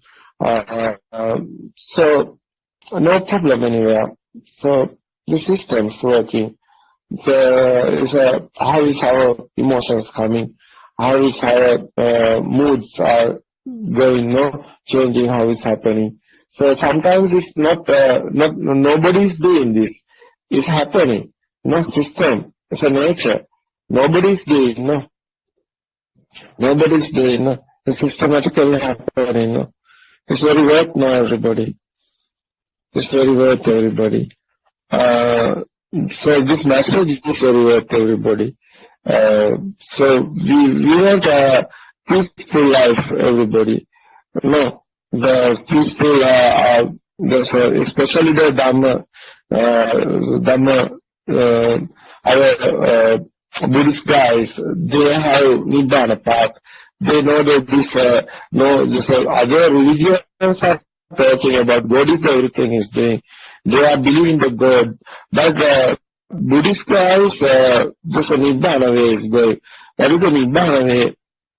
Nibbana way, not Buddhist guys not thinking about the God made this world. Buddhist guys know this. This world is just a creation. Nobody is doing this everything. So our mind creation is here. So action and effect Dhamma also go in the mind creations. No, Chetana and Bhikkave Kammamada is a mind creations. No, it's a Chetana. Chetana is the mind. So this is special, I think. Mind how is creating, understand. What is the different origination otherwise? Otherwise, different originations are mind creations. So this Buddha's explaining how is our mind creating? Is very worth. That's the cause and effect Dhamma otherwise. Nothing is here. System is working. But we want to understand this system is perfectly because it's very worth everybody. No, very worth everybody. Because everybody like a peaceful life. No, there's a family also peaceful and happily and loving kindness. It's very nice. Mother and father and children and everybody unique and going their journey is very worth everybody. No, we are guiding this type. That's not suffering, not sadness. We are guiding the ending the suffering and sadness. So understand everything. There's no problem anywhere. So this peaceful life is calm and cool. No, there's a final is coming. That's a Dhamma understand. It's very worth everybody. So someone is talking about the every time is a Nibbana.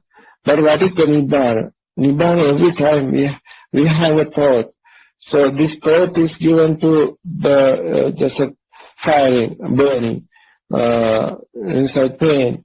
But this thought is understood inside pain is gone. That's the suffering is gone. The sadness is gone. That's a peaceful life is coming. No, but you see, it is good everybody. No, it's very worth everybody. So everybody want this message.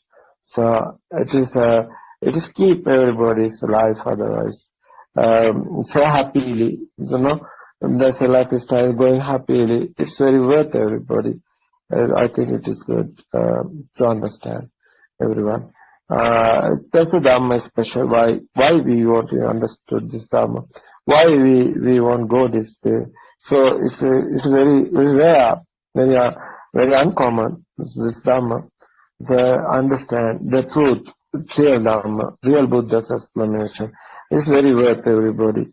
I want to give this message to everybody. Because why we are telling the other thing. We want telling the truth. We want telling the honestly our story. No, Dr. Ravi. That's honest. We are trying to do this honestly. No, we have what we have experienced. We won't give others. Yeah, not anything to do. We don't want anything. We won't do the given you to message the truth only. It's our idea. What do you think?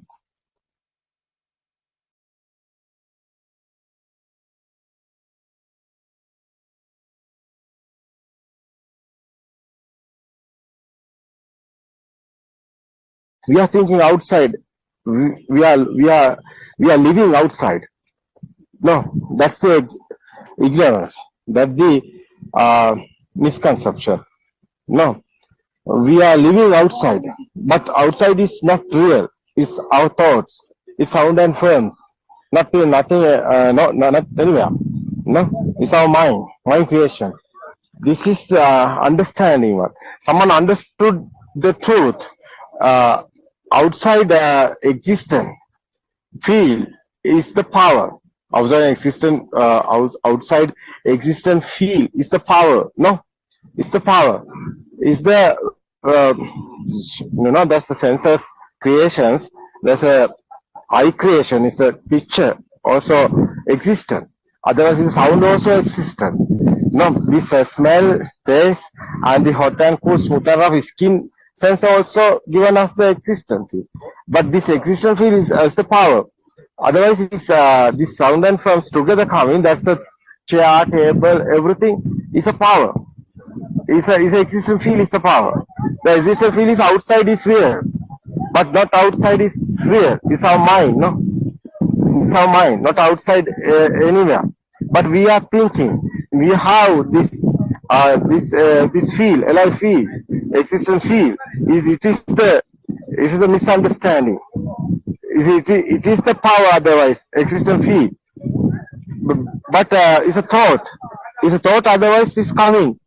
Is the power inside there? The power existence. There's a power is generating automatically. There's a sounds and forms together. There's a sound also power. No? It's a waves. It's a sparking waves. We are talking about the waves. No, this sound also waves. Waves is sparking. It's a inside power is there. There's a waves. It's a sound. So we can hear. No, there's a body sensor. Body's here. It's a power. The waves. Otherwise it's a picture also waves. This sound and forms, the sound and picture together. That's the kindergarten time. The teacher teach is a red, yellow, blue. It's the colors also. chair, table, mother, father, everything. Is everything is a sound. A sound also existent. Otherwise, is the something. No, there's a picture. That's together. There's a chair, table also existent. There's a something there. But that we feel is the power. But it's a thought. Otherwise, chair is a thought. No, table is a thought. Mother, father, and everything. This world is our thinking world. It's a mind. It's a mindful world. It's a mind power. Is this again and again and coming. The same picture. The power is generating. Its existent field is powerfully steady. No, that is the generating the power type. But this power is someone. These thoughts. No, thinking. That's the existent field. Otherwise, the alive field. That is the soul. So that's a power. There's a ignorance. Is this a misunderstanding? So that's a something there real. The real is the not a real. It's not a permanent. But our mind is given again and again and coming chair. There's a baby. Mind is coming. Chair is this. Just how? There's a bhava sanya. It's a Buddha's word. It's a bhava sanya. It's that's a stimulus. Every time, every thought is given to this thoughts. It's a okay. That's a real. That's a permanent. That's a world. This is the power. But there's a defilement also here. That's defilement is like a power. Just he want it after. Is missing. It's a coming sadness, coming suffering. Something happened, decay or collapse or something happened. It's coming to sadness and suffering because it's a mind. Mind want it again and again. Mind want more than more. After what happened, so again. So this life is some 60, sometimes 70 or 80 or this body, physical body is not still. It's going the decay, collapse. So rotten. So this body is not a permanent. It's a something happened. This body. So we are thinking we are going somewhere, heaven or somewhere. So we won't go into heaven. We are thinking not stopping. This thought is not stopping. That's why Andimas try to tell him this is destroyed finally. No, but it's not always happening because there's our senses creations. So mind sensor creation. So after death, going somewhere, it's a thinking. It's not stopping. That is why cycle of birth we are talking. Because our mind, thoughts, given this vibration, continuing. And the build up in. Continuing and the build up in.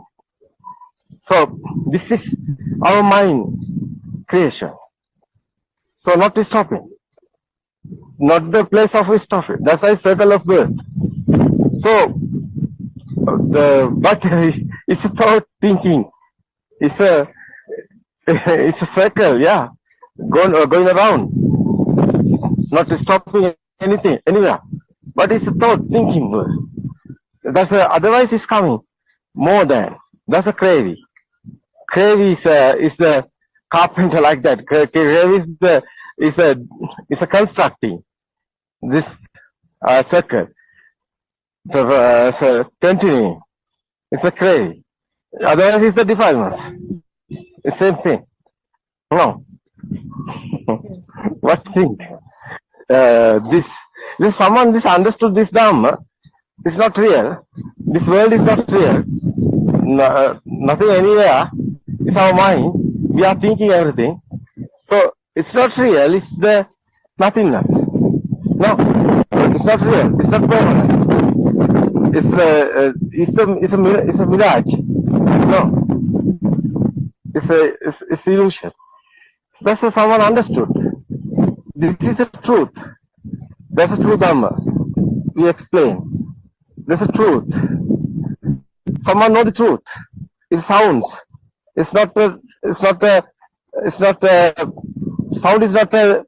Not anywhere. Otherwise, sound also waves. This is our sensor. Ear sensor given us the sound. There's otherwise is a picture. It's the. It's not a. It's not a permanent light. No picture. It's not a permanent. It is a happening. It is a constructing. It's a sparking. It's a vibration. It's a waves. No, it's a quantum theory like that. Same. It's not anywhere. You see that sound. That's a scrap. The strap is not anywhere. That moment is the happening. Otherwise it's the spark. It's a vibration. Every vibration have different ending. That is why spark. No, vibrate, waves. That's a negative, positive like that. That's similar. It's happening. Similar thing.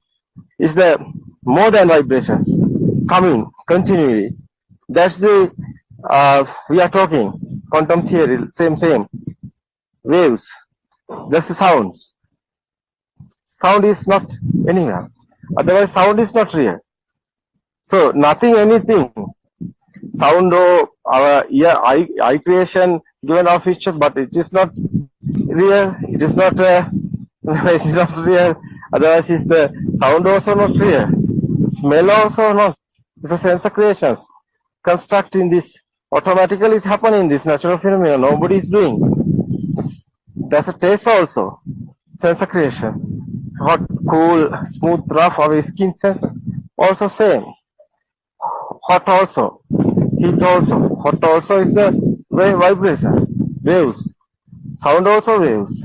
Pitch also waves. So waves. Nothing, anything. Otherwise, it's nothingness. So this understanding is I think is today what happened, today you have everything. You also here. Existence field is here. Chair, table, everything, sun, moon, trees, houses, everything. Mother, father, everything is thoughts. Your mind. Mind not on your inside head. Mind is not anywhere, it's a spark. It's a spark. It's a vibration.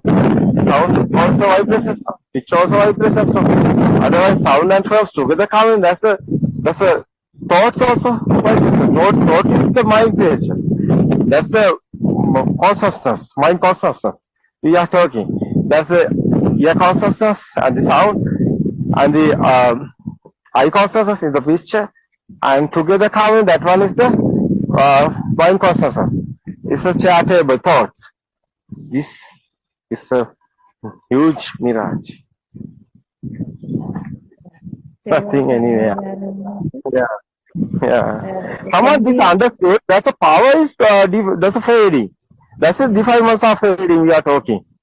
No, it is very important. No, it is very important to understand. So it's not easy because it's not the thinking. Otherwise, it's inside. We can feel it. It's experience. You can experience it. It is very important, the experience, not a believing, not a trust. You can experience it. Now, you can realize what is carving the thinking in this. Sometimes your science is here. Yeah, Terasana. Yes, Aryan Hansa. So, if I talk about myself, I was, listening to the Dhamma from long time, but I was not successful feeling it inside until recently. So I was just following the knowledge. That's what I feel like. And then, from few months or few weeks, I would say, I was thinking why I don't see this actually, when people talk in the our Dhamma friends talk about it, talk about this feel in the Zoom discussion, even I could not understand what does it mean by feel. It is very important to feel it actually. So until recently, I could not feel it, and then now Aryan Mahansa, I'm still not like very matured, but like with baby steps, I understand that from inside of me, I feel something very different. Very different means like it's very relaxing, and then the density of the thoughts decreased. I can feel that, and then I understand that like the power, the chitta power, or the feel of existence, that power is diminishing, and then the defilement is diminishing. Like yes, sometimes I still I feel that like okay, I'm going with the thoughts, and then my mind is making that illusion. But most of the time, I would say I feel that the power is diminishing. That's what I feel from inside, Aaron Hansen. Yeah, it is true. Now you are in correct path, no? Now you understand, no? What Yes, happened? Aryan Mahansa. Like, actually, what I want to say, like, earlier time, I could not understand what does this feel means. And then when, Aryan Mahansa could easily detect when someone talk about it, is it the actual feeling or is it the knowledge? I did not see the difference earlier. Now, when I listen to the Zoom discussions, and then, when the Aryan Mahansa talk with other Dhamma friends, I understand that like what is this feeling? Like how should I proceed with this path? So I feel like I'm in the correct path only because I see the result. It is not that I want to get that result directly.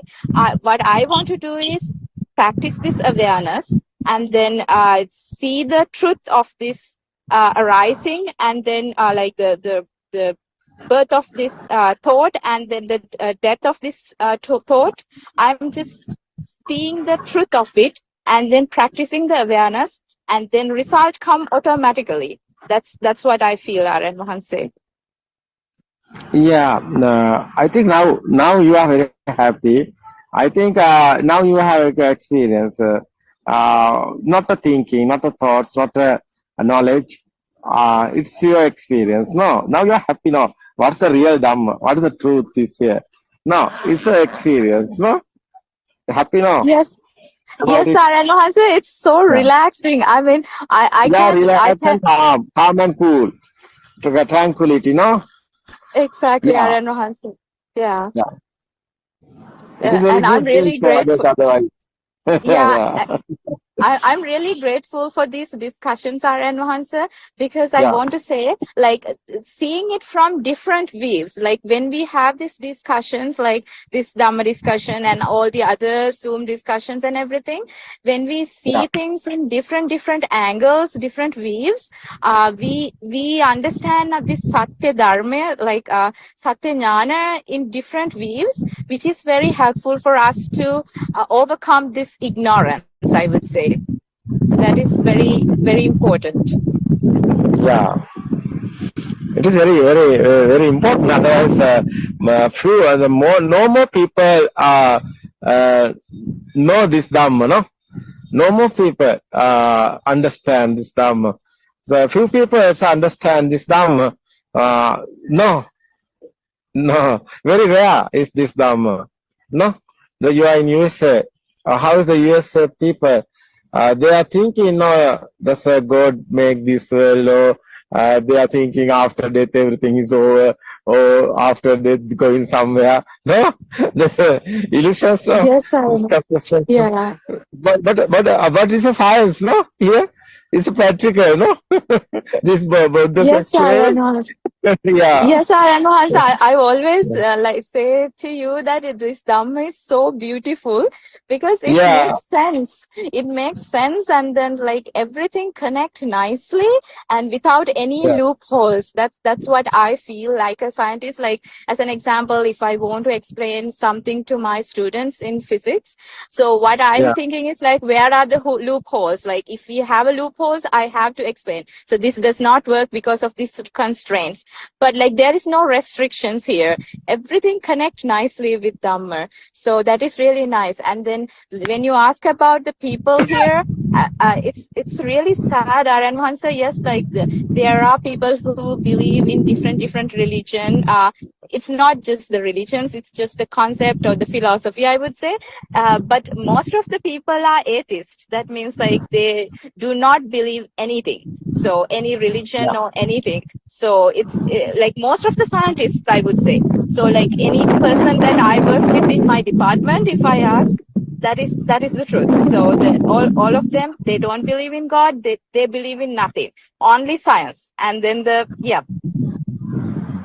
good. Very happy, no? Very happy. And how tell you this, no? I think your students are very lucky. Otherwise, I think you are telling the science, everybody. What is this life, and what is what happened to us, and what is the truth is here. You can teach your student other part, no? Your subject is the physics, no?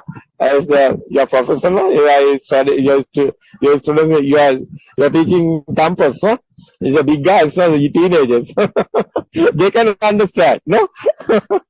yes, Aranwansa, like yeah. yes, Aranwansa. Without like giving them the direct hints, I try to give them some indirect thoughts. Like when I teach some concepts about the quantization or the quantum mechanics, what I give them is like a tiny thought, like indirectly. I tell them, why don't you think about your mind? What is the mind energy? Like that. Like I try to give them some indirect thought.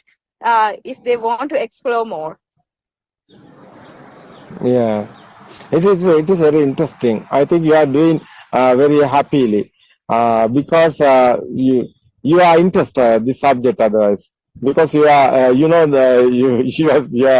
subject is this not a physics. I think is this one is the subject. What do you think? Yes, Aranwansa. I think what I life. What is the life? No, it's the real one.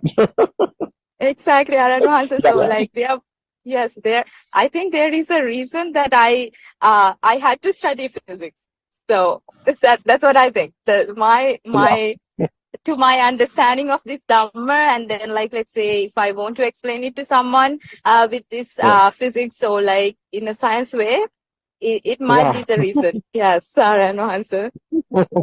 Yes, it is good because physics is the sota is meaning is the Dhamma word is the sota, anusota and patisota. Sota meaning is the waves, no. No, waves is the sota, no. Waves is the speed. It's a happening, no. It's a speedly. That's the quantum theory. Otherwise Buddha explaining this one. No, rupa, tiko also rupa. Rupa is the meaning is a rupa. Rupana is the what is the word is Pali is the Rupana is the sparking of vibrations. No, Rupana.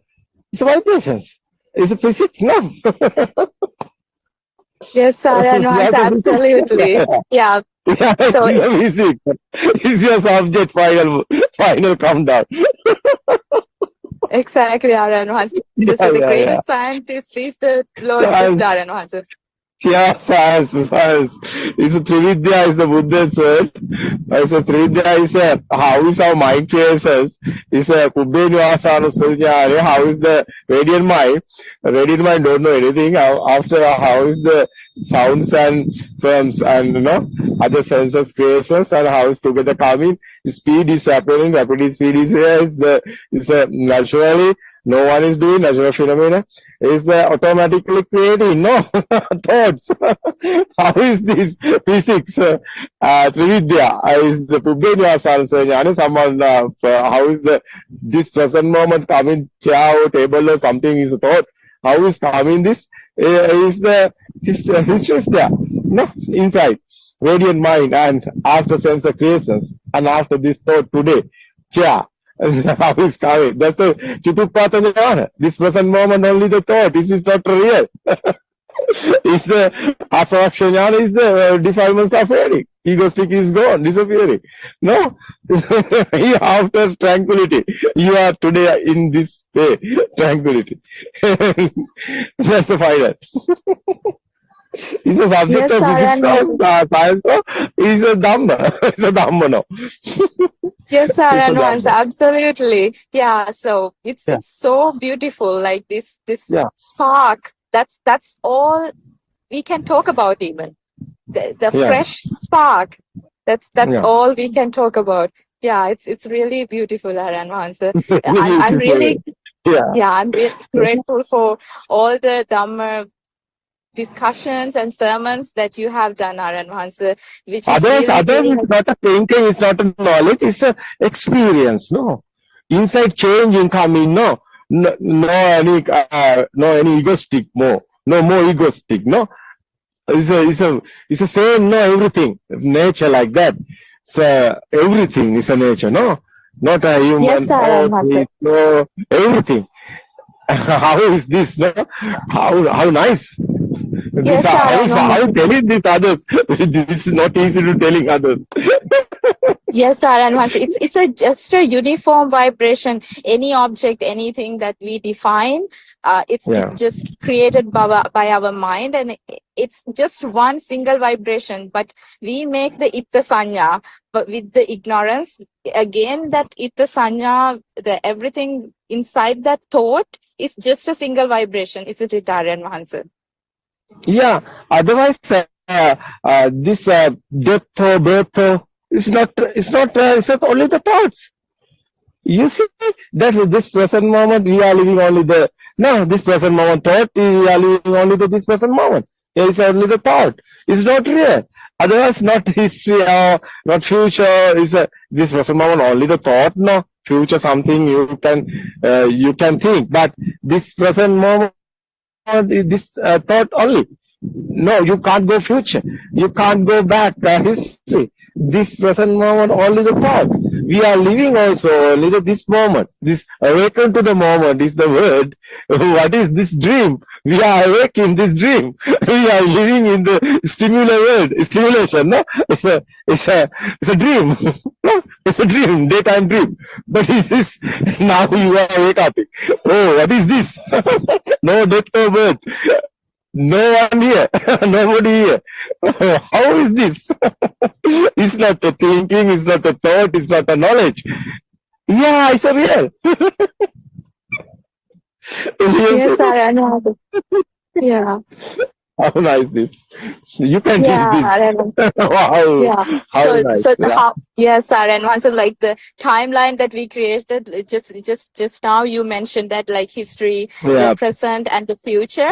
Like I still feel that because I'm not there yet, but and then the dimensions are with just a single sound, with knowledge I understand it. Like if I close my eyes and then with that single vibration, with the speed, when we project our mind to the outside world, like we see, we make these dimensions, we make up these dimensions, so like someone is talking to me from right side, and then someone is making sound from my left side. So these three dimensions we create with this mind power, and then the timeline as well, so the future, like if it is a fresh vibration every moment, when we talk about, like if we can talk about a moment, it's just a fresh vibration, and then it arises and then it disappears right away. So how we can define this future present, and the past. So yeah, still I'm feeling the future and the past right now. But I think with this process, when our mind power decreases with time, with the decrease of our ignorance, I think one day, yes, we might feel that it is just an instant. I don't know, Hansa. Yeah, normally senses are working, mind sense also working. No problem, no. Thoughts are coming. It's okay. No, we are not editing anything. Anywhere. We are not editing anywhere. No. In relax. So people in suffering and sadness, but their mind, no? Mind given them sadness. No. We can see like a drama. We are not editing anything anywhere. No, we are not like normal other guys. No, that's a change. No, yeah, huge change here. It's very nice. This understand. And then we need to feel it, like we have to feel it. Yeah. Normally, like animals, like humans also, we are not like that. We are not editing anywhere. Yeah, okay, no problem. It's okay. We can do anything. No problem. No suffering on us. No sadness. No. Everything is okay. Yes, sir, and Hansa, yes, without the Itta Sanya, yes.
We begin, let us respectfully pay homage to Buddothpado Aryan Wahanse, our noble friend and teacher. Aryan Wahanse, your noble guidance has illuminated our path to nirvana. Your unwavering dedication to sharing the ultimate truth and reviving the wisdom of the Arahants is a gift of immeasurable value. We're truly fortunate to witness the unfold. Let's say like 1 month, then you can clean this one. Exactly every time. Yeah, that one every time you need to check. Water just throw up. So that's it, man. So that's all we're showing on to you. It's a gift of immeasurable value. We are truly fortunate to witness the unfolding of this profound truth under your compassionate care. May you live long and continue to guide us, Ayubo Veva and Theruvan Saranai. The ultimate truth. The human mind is shrouded in cruelty. Observe how deeply humans are consumed by self-centered desires. When someone unfamiliar to you is killed, you laugh. It doesn't affect you because they are not one of your own. When your neighbor dies, you remain indifferent because they too are not one of yours. But when someone you call your own passes away, you weep as if the world has ended. Why is this so? The difference lies in just two thoughts. One that says, "This is not one of ours," and another that says, "This is one of mine." Did we carry these thoughts with us from birth? No, we did not. Every human being is born the same way. Look back at your journey from the radiant, unblemished mind at birth to the state you are in now. The only thing that has happened is that your mind has been corrupted and polluted. Given the harm caused by such a defiled mind, is it not fair for it to meet its end? Does such a mind not deserve to perish? Indeed, it does.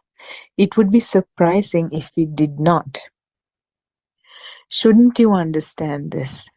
Isn't this the ultimate truth? When you truly comprehend this truth, you will find eternal peace, eternal love, eternal joy, nirvana. Until this truth is realized, ultimate liberation will remain out of reach. That liberation will come on the day you transcend the mind and return to your radiant, unblemished state of Prabhashwara Chitta, the luminous mind. This process is known as the eradication of defilements. You must work to reduce defilements, gradually diminishing them until they are completely eradicated. Consider the sediments that settle at the bottom of a cup of tea. We call them temandi.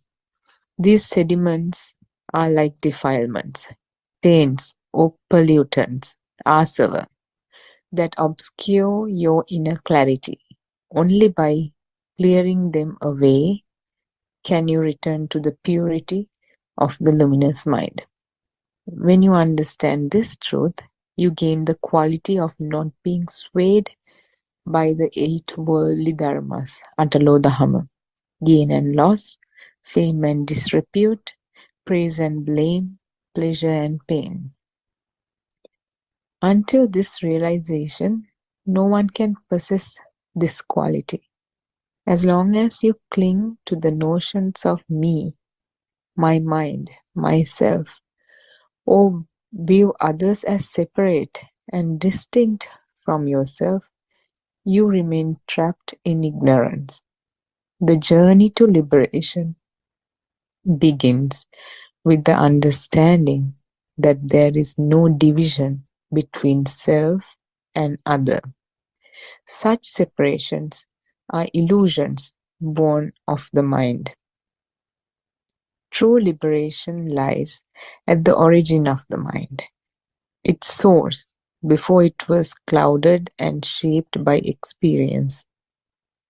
You call this collection of thoughts and data the mind, and because of this collection of data, you believe the mind exists.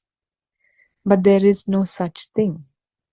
Consequently, the idea of death, as I was born, I lived, and I died, is also a misconception. It is merely a part of this constructed data. Awakening to the present moment means realizing that whatever you do, you only do it in this moment. You brushed your teeth yesterday, you brush them today, and you may brush them tomorrow. But in truth, you only brush your teeth in the moment you are brushing them, which is this moment. That is why we emphasize awakening to the moment, this moment. There's only this moment. It is timeless. There is no past, no future, only the present. When we say the sun rises or sets, these are merely concepts, pieces of data. The earth orbits the sun, and we label this experience as sunrise and sunsets. Sun doesn't orbit around earth, but the word sunrise and sunset kind of gives that feeling. Therefore, these labels are not the truth. Likewise, when we say a day has passed because the sun rose in the east and it set in the west, this too is untrue.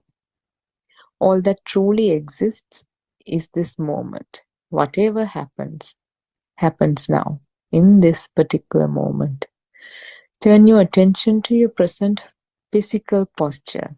The mind, which travels around the sun and the world, should be brought back to the posture you are in right now. Whether sitting or standing, focus your mind on this moment.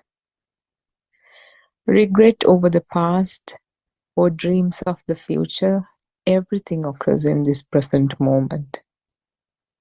Can you change the past by dwelling on it? Can you bring it into this moment? No. Similarly, however much you plan or dream about the future, can you manifest it in this moment? If you slipped and fell, you would die in this moment. Dreaming about the future is futile unless you act on it in the present. That is why we say you only have this moment. In this moment, a thought appears and vanishes. Turn your head to the left and you see an apple tree. Turn it to the right and you see a wall. The thought created when you look at the apple tree is not the same thought as the one created when you look at the wall. If you turn one way, you might feel sadness. Turn another, and you might see a flower and feel joy. See how quickly the mind changes. Observe the phases of the mind as they shift rapidly. Examine these changes very closely. Do not waste time examining the minds of others. It is a futile endeavor. Instead, focus intently on your own mind and the changes within it. This path will lead to the cessation of suffering. You will arrive at a state of mind free from suffering.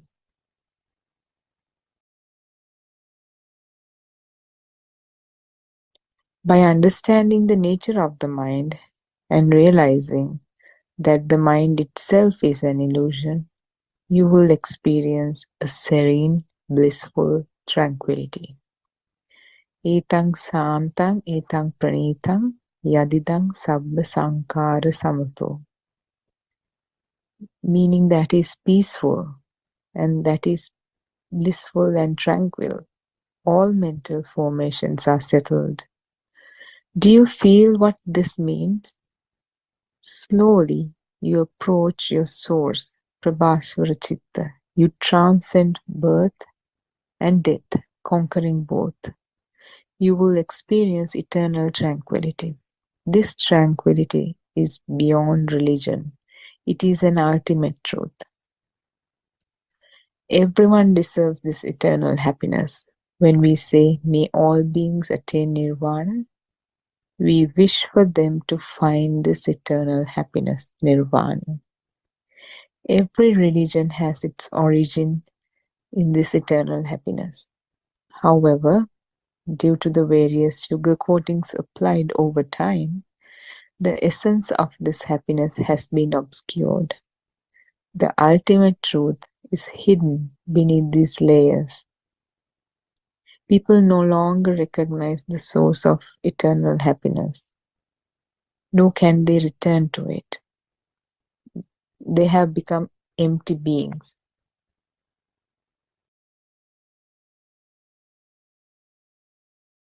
Ignorant of the ultimate truth, intellectually empty. Their insides are clouded by these sugar coatings. Realize the ultimate truth. There will be no suffering, no tears. Every breath you take is your last. Yet you will not fear. Death will no longer shock you. Eternal happiness transcends death. In this way, you conquer death and become victorious over it. How blessed it is to take your last breath in eternal happiness while others cry and suffer on their deathbeds. Imagine the relief of departing this world in peace. Discard all empty thoughts, those without substance, core, or essence. Face the truth with courage. Truth is the truth, and one day you will realize it. Theruwan Saranai. That's all for today. Yeah, Theruwan Saranai Harshi, I think it's a wonderful speech. Thanks very much for that explanation. I think Dr. Chandani might join with us later. I think Harshi, will you please explain to us what is this Atalo Dahama? Why it is important, and can we experience some kind of resistance to external thing once we know this Dhamma? Theruwan Saranai Harshi. Theruwan Saranai, can you give me a second? Yes. So Atalo Dahama is No, I gain and don't. Yeah, just let me know. I mean, kind of, we understand what is this Atalo Dahama, this Tapaduka and all. yes. Yeah. Yeah. So what it means is I think, correct me if I'm wrong, it's when we see this truth, if you're in the mundane plane, when you are going through life, when certain things happen, you will have ups and downs, because the external world has become real to you. But when you realize this truth, I think even the wisdom of truth, Satyajnana itself, is mostly good enough for you to understand that there's no point in worrying over these gains and losses, reputation or disreputation or whatever it is, the 8 points in the Atalo Dhamma. There's no point, because it